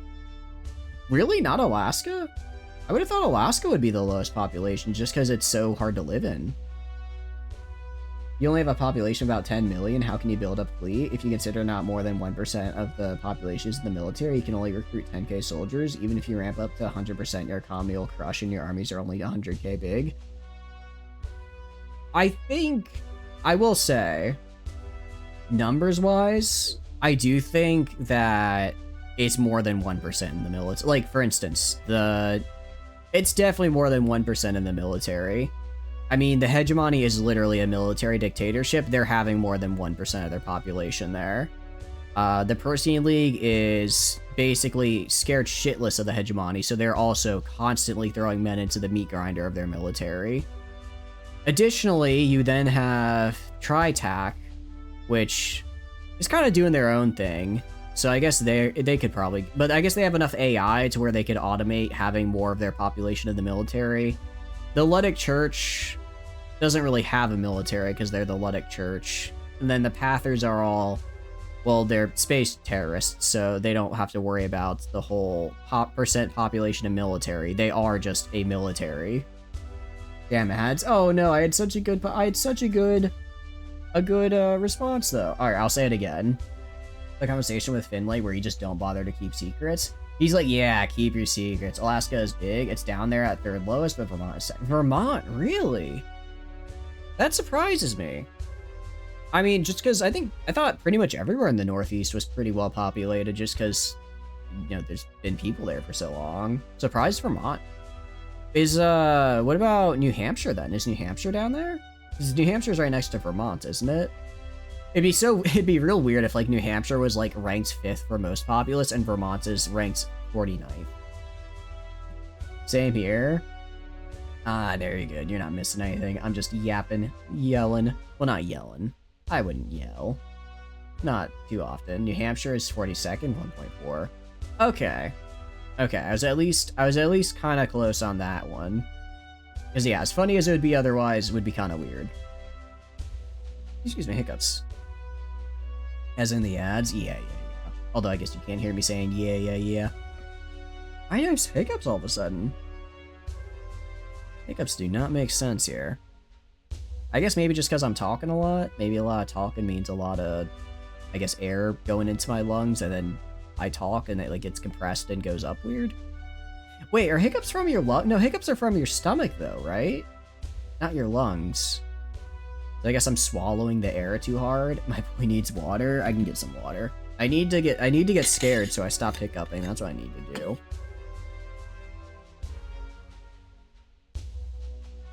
There we go. Although, I will say, I'm gonna sound absolutely insane. They did some shit with my water, man. I'm telling you, they changed something in the water. It tastes different now. I don't know. I'm gonna sound absolutely fucking insane, pardon my French here, but like, My water tastes different. It's I looked it up. They didn't like change anything like in the water treatment or anything. It's the same. But my water tastes different now. I don't know. You're right. Treatment plant screwed up.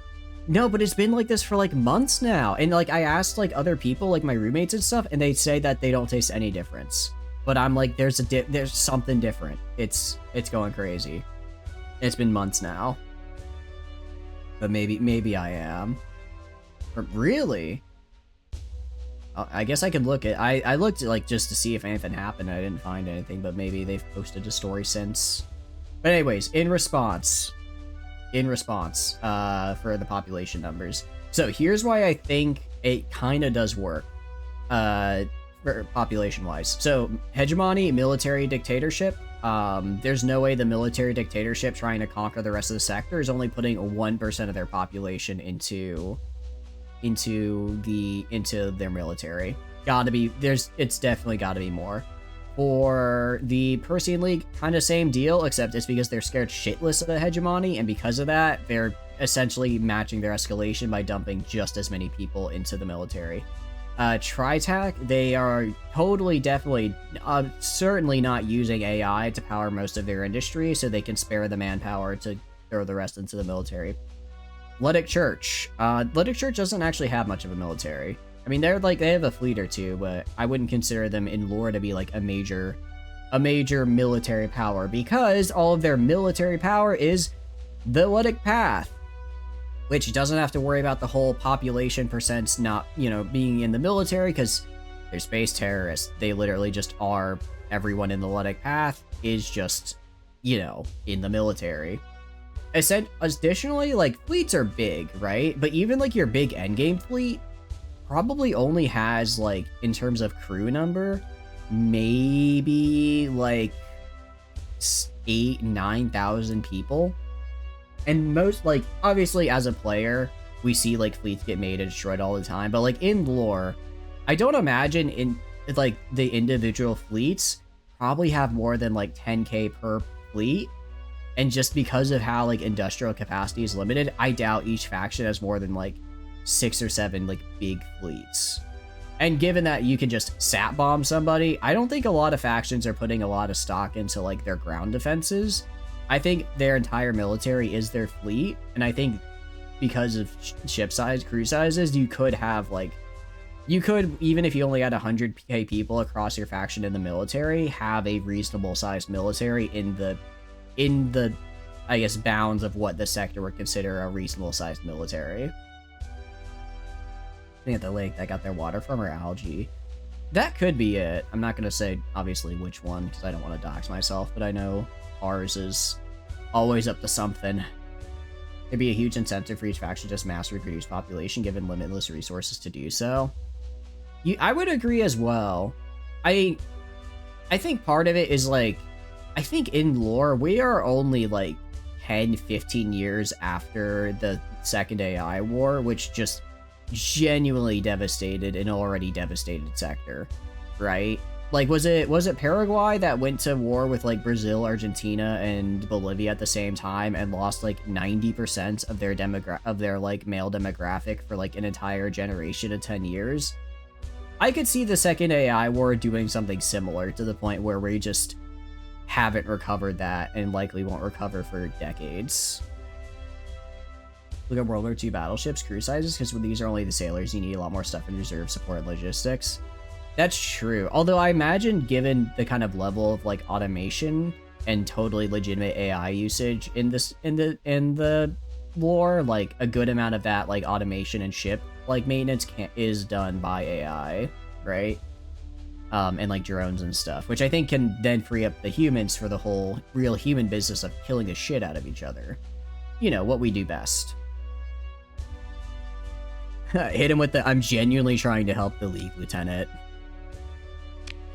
To be perfectly forthright with you, Captain, I did not see you as the type, Siavong says, but life is full of little surprises, is it not? I'm sure that is how you really feel. We shall speak again before too long. Until then, a good day to you, Captain, Siavong says. What does you people say? Burn bright? Yes. He terminates a calmly. Again, I just told you I told you literally everything you wanted to know, and you just laughed at me. I told you the truth, and you're laughing. Wait, am I still at war with the hegemony? We are. They have like, all right, we're gonna go to a Ragnar complex and repatriate a couple prisoners real quick, just so that they don't like murder me. Why would use AI in an AI war? It's like the lower level AI, you know. It's like, you know, AI wars like ChatGPT. What we're using nowadays is like an embedded system. It's like what you'd see in like a calculator, I guess, or something like that. I need to look up the lore again. It's been a hot minute. That's only one ship. I mean, we can see the ship sizes. Granted, ship sizes are a bit wonky. I'm not running any vanilla ships. Shit. Okay, no, we are. Okay, a well, that's a freighter. Freighters aren't a good example. All right, let's go Codex. Codex ships, Onslaught. The big bad boy of the sector himself. The Onslaught battleship. 750 crew members. This is the pinnacle of ship combat technology in the sector. 750 people. Right? So like if this is it. This is, you see this coming in like vanilla Starsector lore and you know you're kind of fucked, right? Pardon my French. Really feeling French today, I guess. And it's like if that only, so it's like you can definitely oh, that's right, they sat bombed us. You know, I don't think it's fair that they just get to sat bomb me. I sat bomb somebody and I have the entire sector on my ass. They sat bomb me and nobody blinks. Doesn't seem very fair. All right, actually, I don't even need to repatriate the prisoners. I guess they just wanted to sat bomb me and then they decided to make peace. Thanks, man. Real cool. 750 is tiny. I know, right? Granted, have we gotten like what a cannon size for the ships are? Because I know people have tried to go and like, you know, like look at in pictures of when they appear and be like, okay, this ship had like a picture. It was like this tall with this person standing next to it, so this is the size. But I know Alex has said that they're not really like drawn to scale. They're just drawn. Nobody likes boxes even in space. I would argue a box is a pretty good design for a spaceship because you get all the space you need, and it's not like you have to worry about air resistance, so you don't have to worry about being aerodynamic. I guess you kind of do if you're doing a, I guess you do if you're, what do you call it? Trying to make a ship that can go in and out of atmosphere, but if you're just in space all the time, who cares about aerodynamics? Although I guess maybe you'd want a smaller, you maybe not want a big old box, because then that's a really big target for like micrometeors and stuff to run into. Are you shooting me? Why are you shooting me? I just want to talk to you.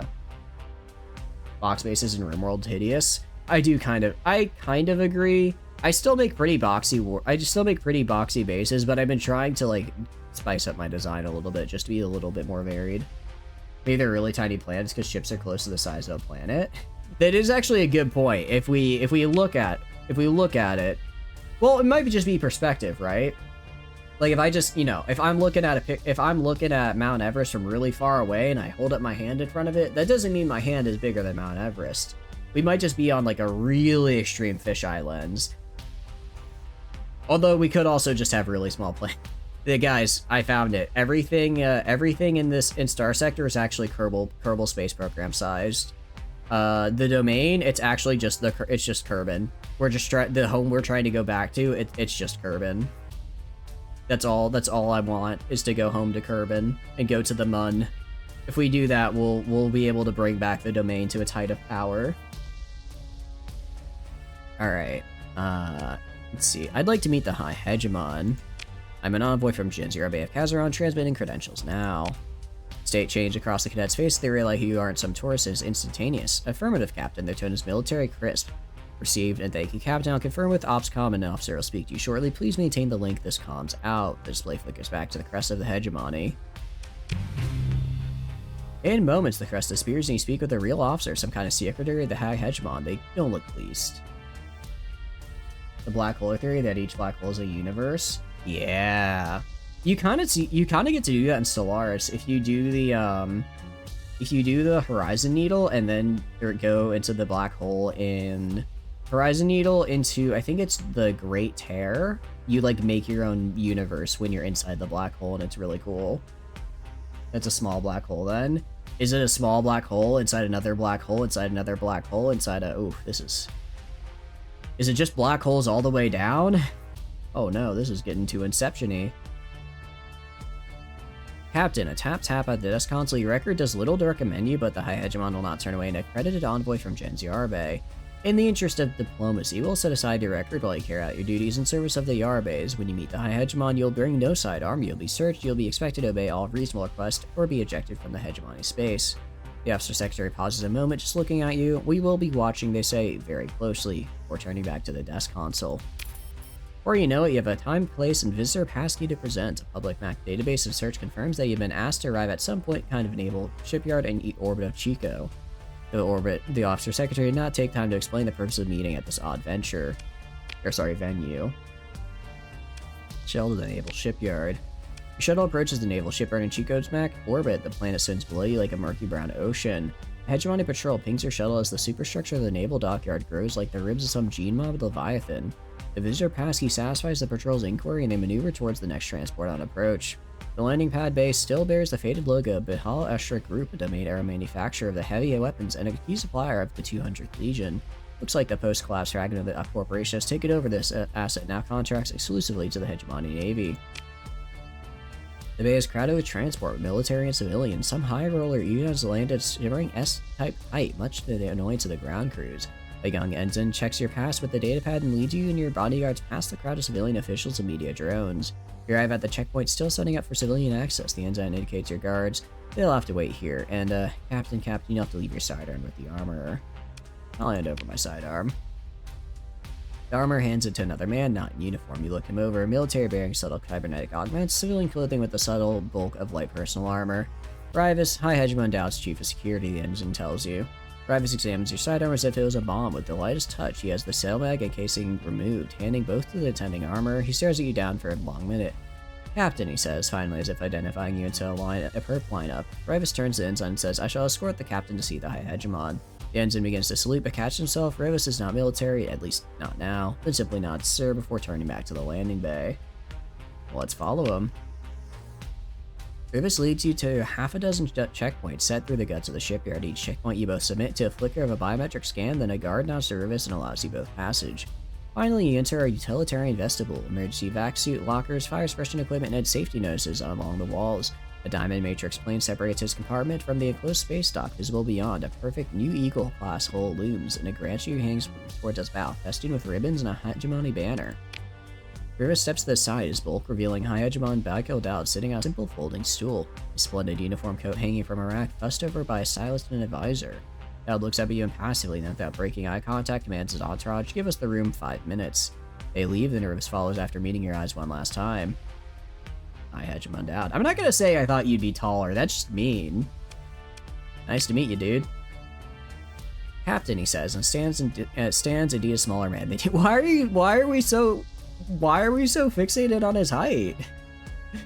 His voice holds a deep authority, however, and though you've heard it in Holocast with just a few words in person, you can feel why and how he leads the Hegemony. Dowd taps his datapad, activating a privacy field that dulls the ambient murmur of the shipyard's ventilation. How's Provost Anita Barrett's project going, he asked. Bridged any gates? That's what I'm working on it. I know, he says, and lifts a bottle of spirits out of a small box. Buys you from Eventide, it looks expensive. This is for the newest member of the Hegemony Navy Eagle class. After I crack this over hole number 451, it'll become the Enduring Hope. How's that for a name? Pauses, waiting for your answer. I like it. Looks forward towards something better. Unfortunately, that something better is going to be the missile end side of my squalls. Dad raises an eyebrow. Huh, didn't expect an idealist. I don't know why he doesn't expect an idealist. I love the idea of a united sector. I love the idea of a united sector under me. Are you on Sunday or Saturday? Right now it is Sunday, actually. It is 12:11 a.m. Oh god, when did it become 12:11 a.m.? I thought it was gonna be like, I mean, it's dark out, but I thought it might be like 9. This game does it to me, man. This game makes time fly. Oh god, Jeez, it's been 10 and a half. There's no way this recording can fit on my drive. I'm gonna have to download off Twitch later. It's fine. He reverses and hefts the bottle like a practice swing and smiles. Here's to hope, then. Dad sets the bottle down. You're here to tell our new provost wants me to renew the old deal. She'll have to make additional concessions. Isn't that right? I suppose you'll want to provide me with the details. He taps his datapad, opening a channel for you to upload the relevant material Baird provided. As you complete the connection with your datapad, Dowd speaks. What we did with Kalshar was justice. Here is the entire Galatia system, hundreds of thousands of citizens. That might just be one subsector of one metroplex down there. He waves vaguely in the direction of Chico. But his voice hardens. I will not allow any grand experiments that endanger these people. I expect Baird realizes that a misstep will be met with overwhelming force of the hegemony navy. He's not stupid, he says, thoughtfully looking at the cruiser through the diamond matrix pane, but ambition can make a fool of anyone. Do you trust Baird? No, not at all. Good, he says. I'm of similar mind. Nonetheless, he puts a hand to his chest. Here too am I, entertaining our envoy. Tell Baird I accept, he says. Where's the anime mod? I do not believe the anime mod was updated, so we are not running it right now. Hate not the short king, hate the one that expects you to hand him stuff from the top shelf. Me and Dad can hate the top shelf together, okay? I can't reach it either. Good morning, 10 hours. How are you doing, Mark? Yeah, it's been a hot 10 hours though. I'm having fun with it. I'm having fun. I mean, I like this game, so I played this game a lot. Hope you're doing good though. Hope you're having a good morning as well. She will be receiving additional demands. She won't like them. She will accept. Turns pacing. The gates are the question behind the entire hegemony, are they not? Is the domain out there waiting for us to reward those who kept faith, blindly loyal for generations? He stops. Or was there some grand catastrophe and nothing awaits us but ruins and the dead? Or will monsters from Lud's own nightmares pour out to devour us all, unless we are armed and steadfast, ready to meet their threat? Are you AI or cyborg? Neither. I'm just a guy in a box. Well, I'm a mimic in a box. Again, the box is kind of like a hermit crab shell type of deal. Captain, I need to know if we are history's fools or heroes. Not few among my comrades would say it's disloyal, even cowardly, to ask the question. He faces you. I think it's cowardly not to. All my busy helpers will be back in a moment, so make it quick. Did that Yarbe Bluebud want anything important? I'm gonna put in a good word for Horace Yarbe. He desires peaceful reconciliation. I believe trade tariffs are too high, especially for me. Alright. I'll put in that good word, like I said. Oh, I could actually ask all of these. Nice. Ain't gonna worry because he's fat. He's not all that. You know what? You said guy in the box. Guy as in like a general term. Guy general, not specific.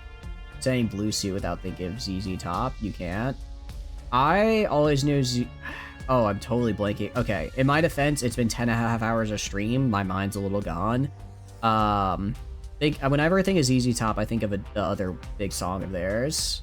Boxman, you've been exposed. No, I've been exposed. Of course he does. Jens Yarbe is the only minor stakeholder in the shipyards of Kazaron, holds major cross-faction investments, but I'll take the good word of Bear's knee breaker under advisement. Horace Yarbe gave me the crypto keys. Pass to you. I'll listen to what he says. It says and offers his datapad. You upload the crypto keys. I trust the Yarbase to do what's best for the Yarbase, he says, tapping the datapad to expect your upload. Maybe that'll be enough. Or maybe it won't. I'll glance at the datapad. You've got 20 seconds, Captain. Any last words? Oh, I do have a limited number of these. Whoopsies. Page load screen got you. Nah, you're good. You're good. I believe trade tariffs are too high, especially for me. Take it up with the complaints department. Dowd pops a thumb at the Eagle class cruiser behind him. Are you sure you want me to do that? Are you really sure that's how you want to respond to that question, sir? Is your complaints department is about to meet my human resources department? As in, I'm going to make resources out of all the humans and ships I'm about to destroy of yours. I love all the different ways I get to make threats to people in this game. Now that I have a good fleet, I love making threats. They don't hear them, but it makes me feel warm and fuzzy inside. Alright. Well, I guess we can go back to Baird. I'm sure she'll be elated to have all these new rules placed on her. Gee. Alright, that is a little scary, actually. Just the massive amount of explosions from that artillery station. That's yeah, maybe I don't want to mess with that, actually. Just a small thought. Just a small thought. Also, autosaving. Speaking of... Actually, not speaking of, I just don't have a good transition. 92 days until that orbital works is done. Oh, right, I can't upgrade anyway until size 6, though. Forgot. How long does the upgrade? 200, jeez, 200 days, man. It's a while. Also, hold on a second. Does this kind of look like the ships from Macross 7, like the big dome ship? I think it's supposed to be a row of ships, but I'm kind of blurring them together in my vision. I don't know, I feel like it just kind of reminds me of that for whatever reason. Will we donate money to charity? Charity. Is that what we call the, is charity what we call, where is it? Is it under personal? I think it's under personal. Achievements. Is achievements what I'm looking for? No, scoreboard, I think is what I'm looking for. Scoreboard is not what I'm looking for. Milestone tracker? Personal info? I think it's orphans made is what we're... Yeah, unless you call charity paying for the continued education of these orphans I've created. Probably not. Damn, 5... So, assuming that, you know, one crew member killed as one orphan, we've almost killed the entire population of a tier 7 world.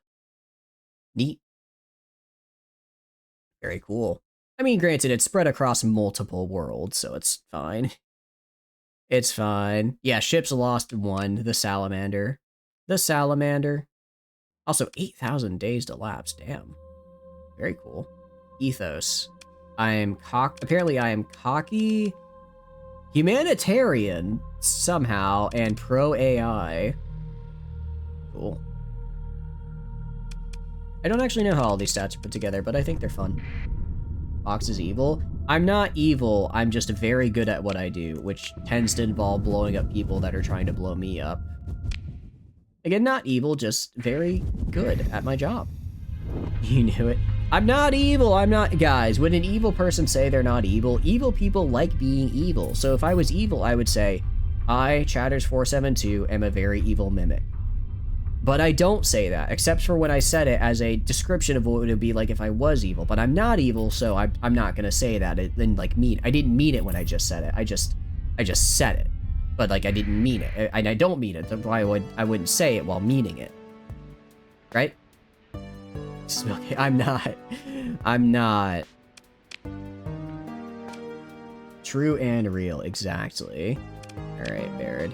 Baird taps at her desk console with the gate scans complete and doubts assurance that the hegemony will not interfere. We may proceed to the implementation phase. Provis allows herself a small smile as she turns to you. This is Scylla's moment, of course. Let me link her in. You're not really convinced? I mean, I'm convinced of my innocence, and isn't that enough? Provost Baird, Captain Cruz greets you. Explain the Janus device, Baird says, for the captain here. Wait, do we get the Janus device now? I thought we had to do, like, another quest line. I hope we get it. What if you tell you a lie? I wouldn't... Okay, well, I do lie to you guys sometimes. But that's only so that I don't get doxxed, okay? Or if I think it'd be a really funny bit. So, I'm not gonna say I would never tell you a lie, but in this instance, I'm not lying, I'm pretty sure. If I'm saying something that's not true, it's due to my own incompetence, not due to willful malice. They do deceive. They don't deceive, they just mimic. They're synonyms, but they don't mean the exact same thing. She looks nervous. The prototype device, she begins. In broad strokes, to scan for the gate's aperture, we direct a self-modifying phase type array pulse, which causes a resonation in lower dimensions, which... She looks from the projected schematics and knows she's losing her audience. Let's just skip ahead to the application section. The schematics flicker through several labyrinth arrangements and settle on an action flowchart. Here we are. The principle of the Janus prototype is similar to the scanner, but far more energetic. By turning the pulse to the unique resonance signatures for a particular gate aperture, one might theoretically activate that link. Second input would then mark a target gate target a known gate egress, though avoiding destructive interference of the calibrate. Your manifold is tricky. Would reopen the gate network. Barrett cuts in, not exactly. Thank you for your attention to detail, Sil, but if I may summarize, at this level of energy input, a temporary link should be created between two gates. Ravos gets a distant look, then with sufficient energy and a stable resonance injected into the entire gate system. Shit. Exactly. Tell me the name of your Eldritch friends. Yuna, Shaco, and Garrett. We stream Baldur's Gate together on Fridays. It's a very fun time. Yuna is... what would she be?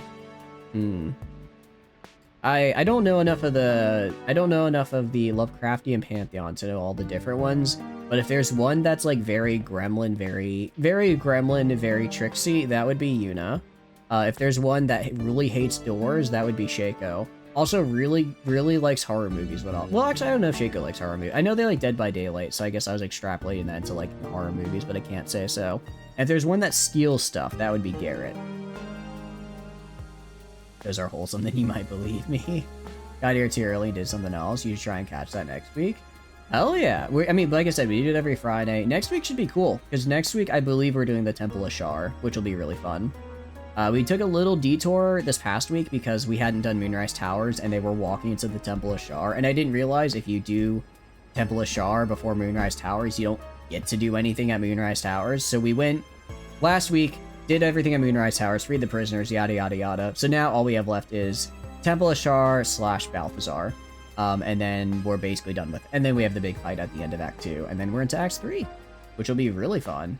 I've beaten the game before, Garrett's beaten the game before, Yuna and Shaco have not beaten the game before, so it's been really fun just kind of watching as they do everything. It's also really cool because we needed, I believe it was Shaco. I thought it was Yuna doing the role. It was actually Shaco. During the scene where Ketheric is like you know, punishing the goblins in Minthara, you can do a D20 roll to like try to make him spare Minthara by like forcing your will upon him. But it's a natural 20 roll. It requires a natural 20 to succeed. And I was like, there's no way. Or technically it requires a 21, but Shaco only had +1 to wisdom, so they had to get a natural 20. So we're like, you just gotta roll a nat 20. It's easy. It's just that easy. And then he rolled a nat 20, like immediately. It was so cool. I got a little excited. My mic had to cut out my scream because it peaked a little, but it's a fun time. Fox reputation is dropping rapidly. We destroyed all. Okay, we kill the people who are evil that are trying to like summon. Okay, I'm gonna spoil Baldur's Gate. They're killing people that are trying to enslave an Elder Brain to you know, take control of everybody. That, you know, I don't think killing them is the right option, but you know, if they're being a little aggressive, maybe we bonk them somewhat. And unfortunately, I've been playing a ranged character for most of the game, and ranged characters don't have non-lethal damage, so you can understand my predicament. Screw with him, walk to the broken staircase in the temple, and Feather fall down the portal and be like, unlocked. As funny as that would be, I'm trying to take like a very passive role. I'm trying to take like a very passive role and just kind of watch us, because like I said, I've already beaten the game. I'm basically here to just like have fun in the fights and like watch their reaction to stuff. It really is just that easy for a nat 20 sometimes. Ranged characters are evil, but they're so much fun. I switched off. I was previously running a, a just pure Arcane Archer fighter build with the Sharpshooter trait and dual hand crossbows, and it was a little dirty how good it was. I was genuinely putting out, like, with all the the dual hand crossbows, my attacks, and then all of the equipment and stuff, I was putting out, like, 20 to 30 damage per shot, and I could take 3 to 5 shots per round. It was... I switched off that to a Necromancer actually last stream just because I was doing a little too good, and I felt like I was taking a little too much. I felt like I was doing a little too much of the fights, and I wanted to let them get to experiment and play with their classes more. So now I'm playing a Necromancer, so I could still do like some more support stuff with my summons, but I'm taking a bit more of a step back. Only your honorable knight can be trusted. I'm technically a paladin necromancer multi-class. More necromancer than paladin, but it's there. You're playing some deep gnome that looked like Keenan Thompson with Velveeta on his face, named One Cheesy Boy as a full range battle master. Wait, that sounds fun. You try hard and had the 1 level in War Cleric too. That's the way to do it, dude. How do you get the Remnant AI contact at Prism Freeport? I believe you should get a quest for it. You should get a quest that tells you to Prism Freeport. If you haven't gotten the quest yet, just keep going in and out of bars. I don't know what triggers it to happen, but eventually, if at one point when you're just going in a bar, you'll get like a little event that'll tell you to go to Prism Freeport. Big Paladin, how can a Paladin be a Necromancer? Technically, I'm a Broken Oath Paladin, so... Risky Ring all day, every day. Arash Best Girl forever? Hell yeah. What is this chaotic? What does chaotic mean in this context? Bear turns to you, leaving crews cowed. Academia and crews will return to work, refining the details as more data is gathered. As Great Man once said, technological advance is inherently iterative process. I don't like an iterative process when I'm the one being iterated. Oathbreaker with the intelligence hat, or that modded hat with 20 intelligence. So I'm actually just, I have just regular intelligence. I have, I think, 18? Yeah, I have 18. I have 18 because I used 17 from character selection, and then I got the +1 from, I got a +1 from something. Or maybe I think I maybe used a feat for it. But we're not up to 20, unfortunately. Yuna is actually, our other party member, Yuna, is using the, what do you call it? Is using the Headband of Intellect, so I am unfortunately not able to run that. Like random loot mod, because of the size increasing items, so Cute Frog could be huge. You were locked up to make attacks use Charisma. I hadn't thought of that, actually. We could, though. Open the who am I supposed to talk to? I kind of, alright, I guess I have to tell her about the base site. Okay. Should I talk to you now? Should I be worried about this Janus prototype? All sciences... No, I can't do this. Look, the province told me to tell you and what not to tell you. She was very clear about her objections to my attitude about questioning her leadership, and here I am at the Glacier Academy. The Hegemony still has a warrant out for my arrest, to say nothing of the League, or let help me the Pathers. She's got me, Bruce says, shakes another deep breath before looking back into the holo display. I wouldn't send you out with this prototype if I thought for sure it was a death trap or something, that's all I could say. And, good luck. Need to go shopping? What do you store inside that box? Mostly brain matter, my eyes, eye stalks, a little bit of gold. I like to keep granola bars as a snack. Those are the big ones, though. Do that and alert, and you can rock 10 decks and still have some initiative.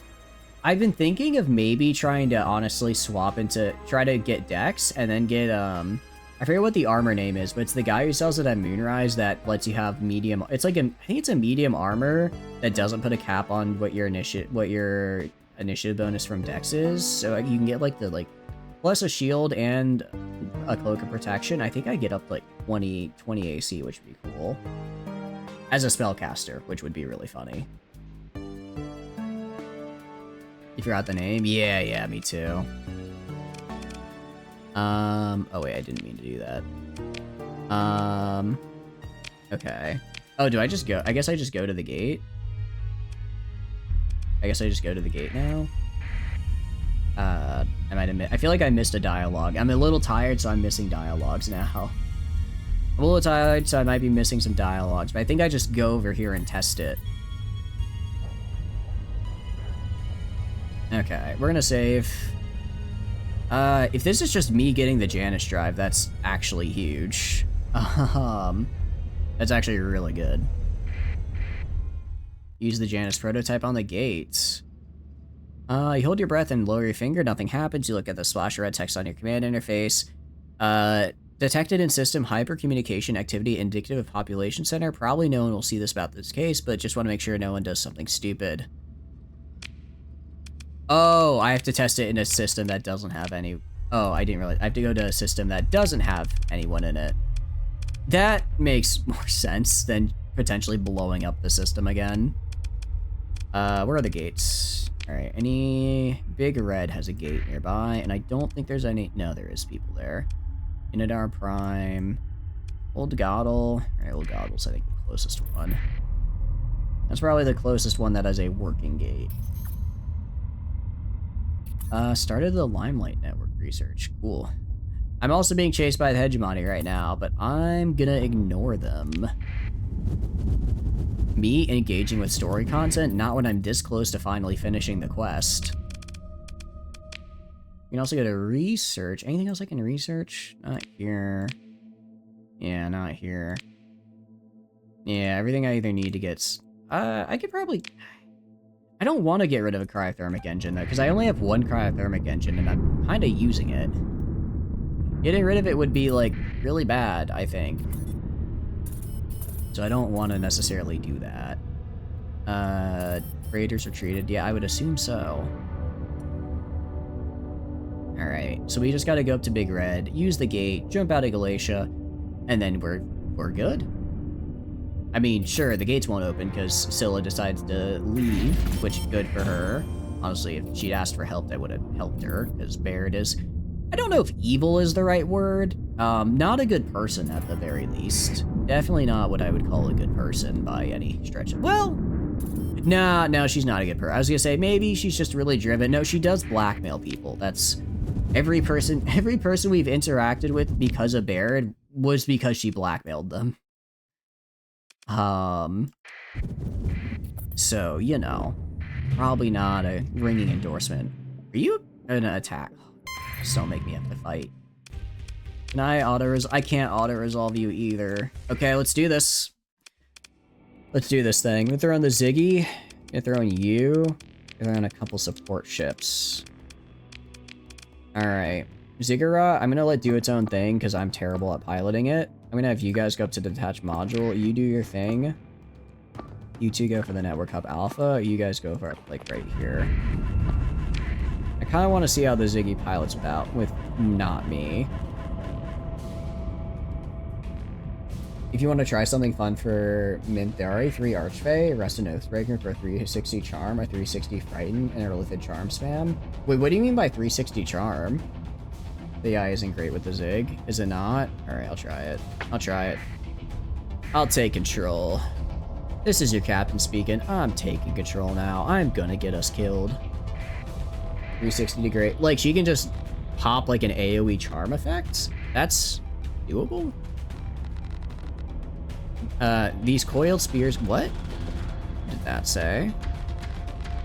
I think I just saw something appear in the top of my screen, and I don't like it. Alright.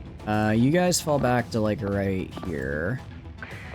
You guys keep defending over here, but I have a feeling I'm not gonna like how this fight's gonna go. It's super wide, it's from Archfey, but you get it at level 1. Okay, that's good at least. Alright, shoot that. Shoot you. Okay. I don't actually know what all I'm doing. Alright, Moats hit that guy. Moats, kill that guy. Okay, let's go up this way. I do have really long range on these, which is nice. I do have really long range on them, which is pretty cool. Nice, okay. Let's go through here. Who else do I need to kill? I think it's just these dudes over here. Alright. Do this. Blast him. Blast him. One thing I've got plenty of is flux, which is good. I don't think I've been hit yet. Granted, I have the 20k here. I think that's doing most of the heavy lifting.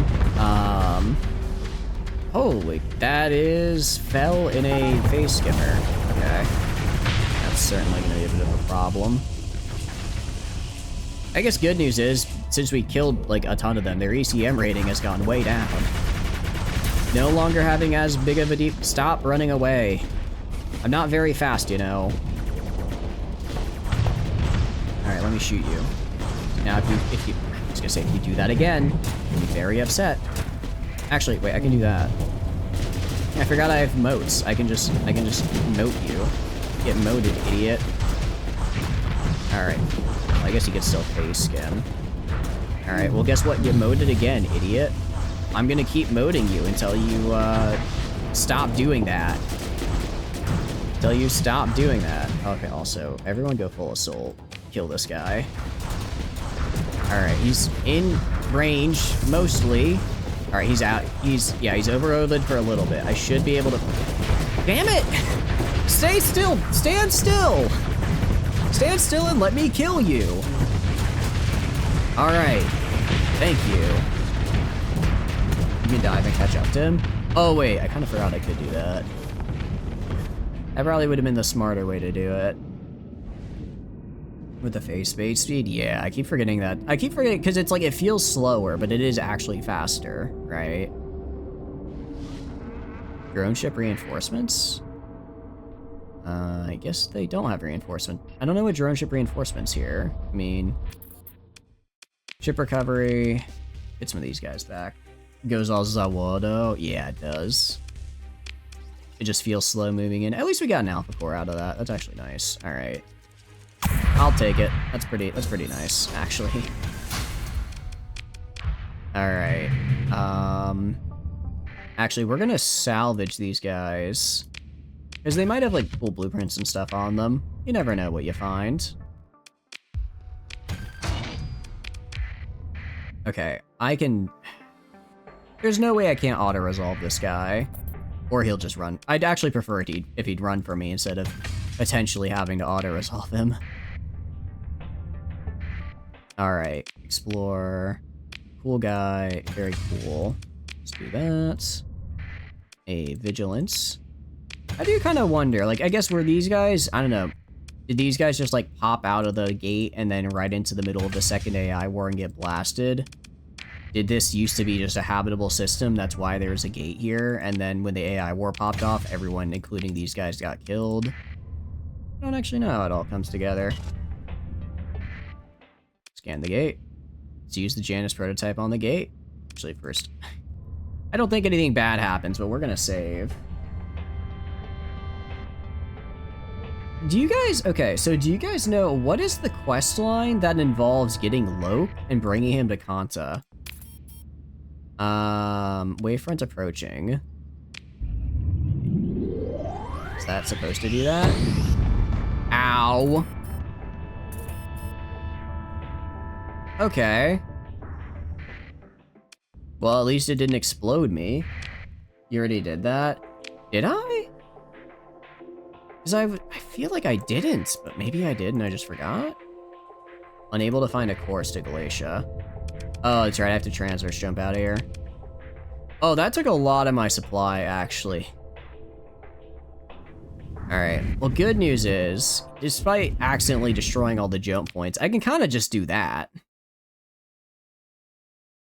We were saying throw them out the airlock. Oh, that's right, that's right. Okay, so I guess this is the end of the quest line. Good. So we'll tell them, yeah, it kind of exploded in my face, but I'm alive, so that's cool. I'm not dead, which is always a nice start for, well, I guess it's a nice start for the experiment. Probably not the, well, I don't think she wants me dead, but I don't think this was exactly the result she was hoping for. I think she was hoping it would work. Alright, 25 days of supply. This is about the lowest I've been in supply in a very long time in this game. Very long time. I'm not fighting these guys, am I? I sometimes lose track of who I'm at war with. Really hope I'm not at war with them. Well, I guess I could always raid for supplies and then run out of here. That'd probably be my best bet. Alright, no, we're neutral. Nice. Oh, they don't like me, though. That's what special functions are for. That's what special functions are for. And now we're neutral. We're neutral positive. We're neutral green. And just like that, I can buy your stuff again. Holy cow, that's a lot of supplies. I guess they picked up the slack after Tritac, Starforge mysteriously stopped producing supplies for some reason. Lane State Battle Yards. Oh yeah, that'll do it. That'll do it. Very cool. Alright, let's head back to the Academy. Okay. Heading back to the Academy here, should be good. And we're gonna do Sustained Burn. Hell yeah. I'm thinking we'll probably get... Okay, is this the end of the quest line? Or do we have to do like one? To be real, I want this Janus drive, dude. I just want the Janus drive, man. I don't know if I want to do another quest for Baird. I think I remember. Does Karuz like set it to explode the first time because this is when she makes her escape? Or am I just coping? Am I making something up so I can imagine I'm closer to being done with this quest line than I am? I guess we have a lot of production. Yeah, and we're able to export everything fully thanks to our local production supporting everything. Neat. Unrelated, still unbelievable that Dew Mines on the other side of Paragon at the right time is a mag dump 10 hammer uncontested, but they insta-swarm to block Reapers. I think it might just be the AI logic where it sees mines as not like a super big threat.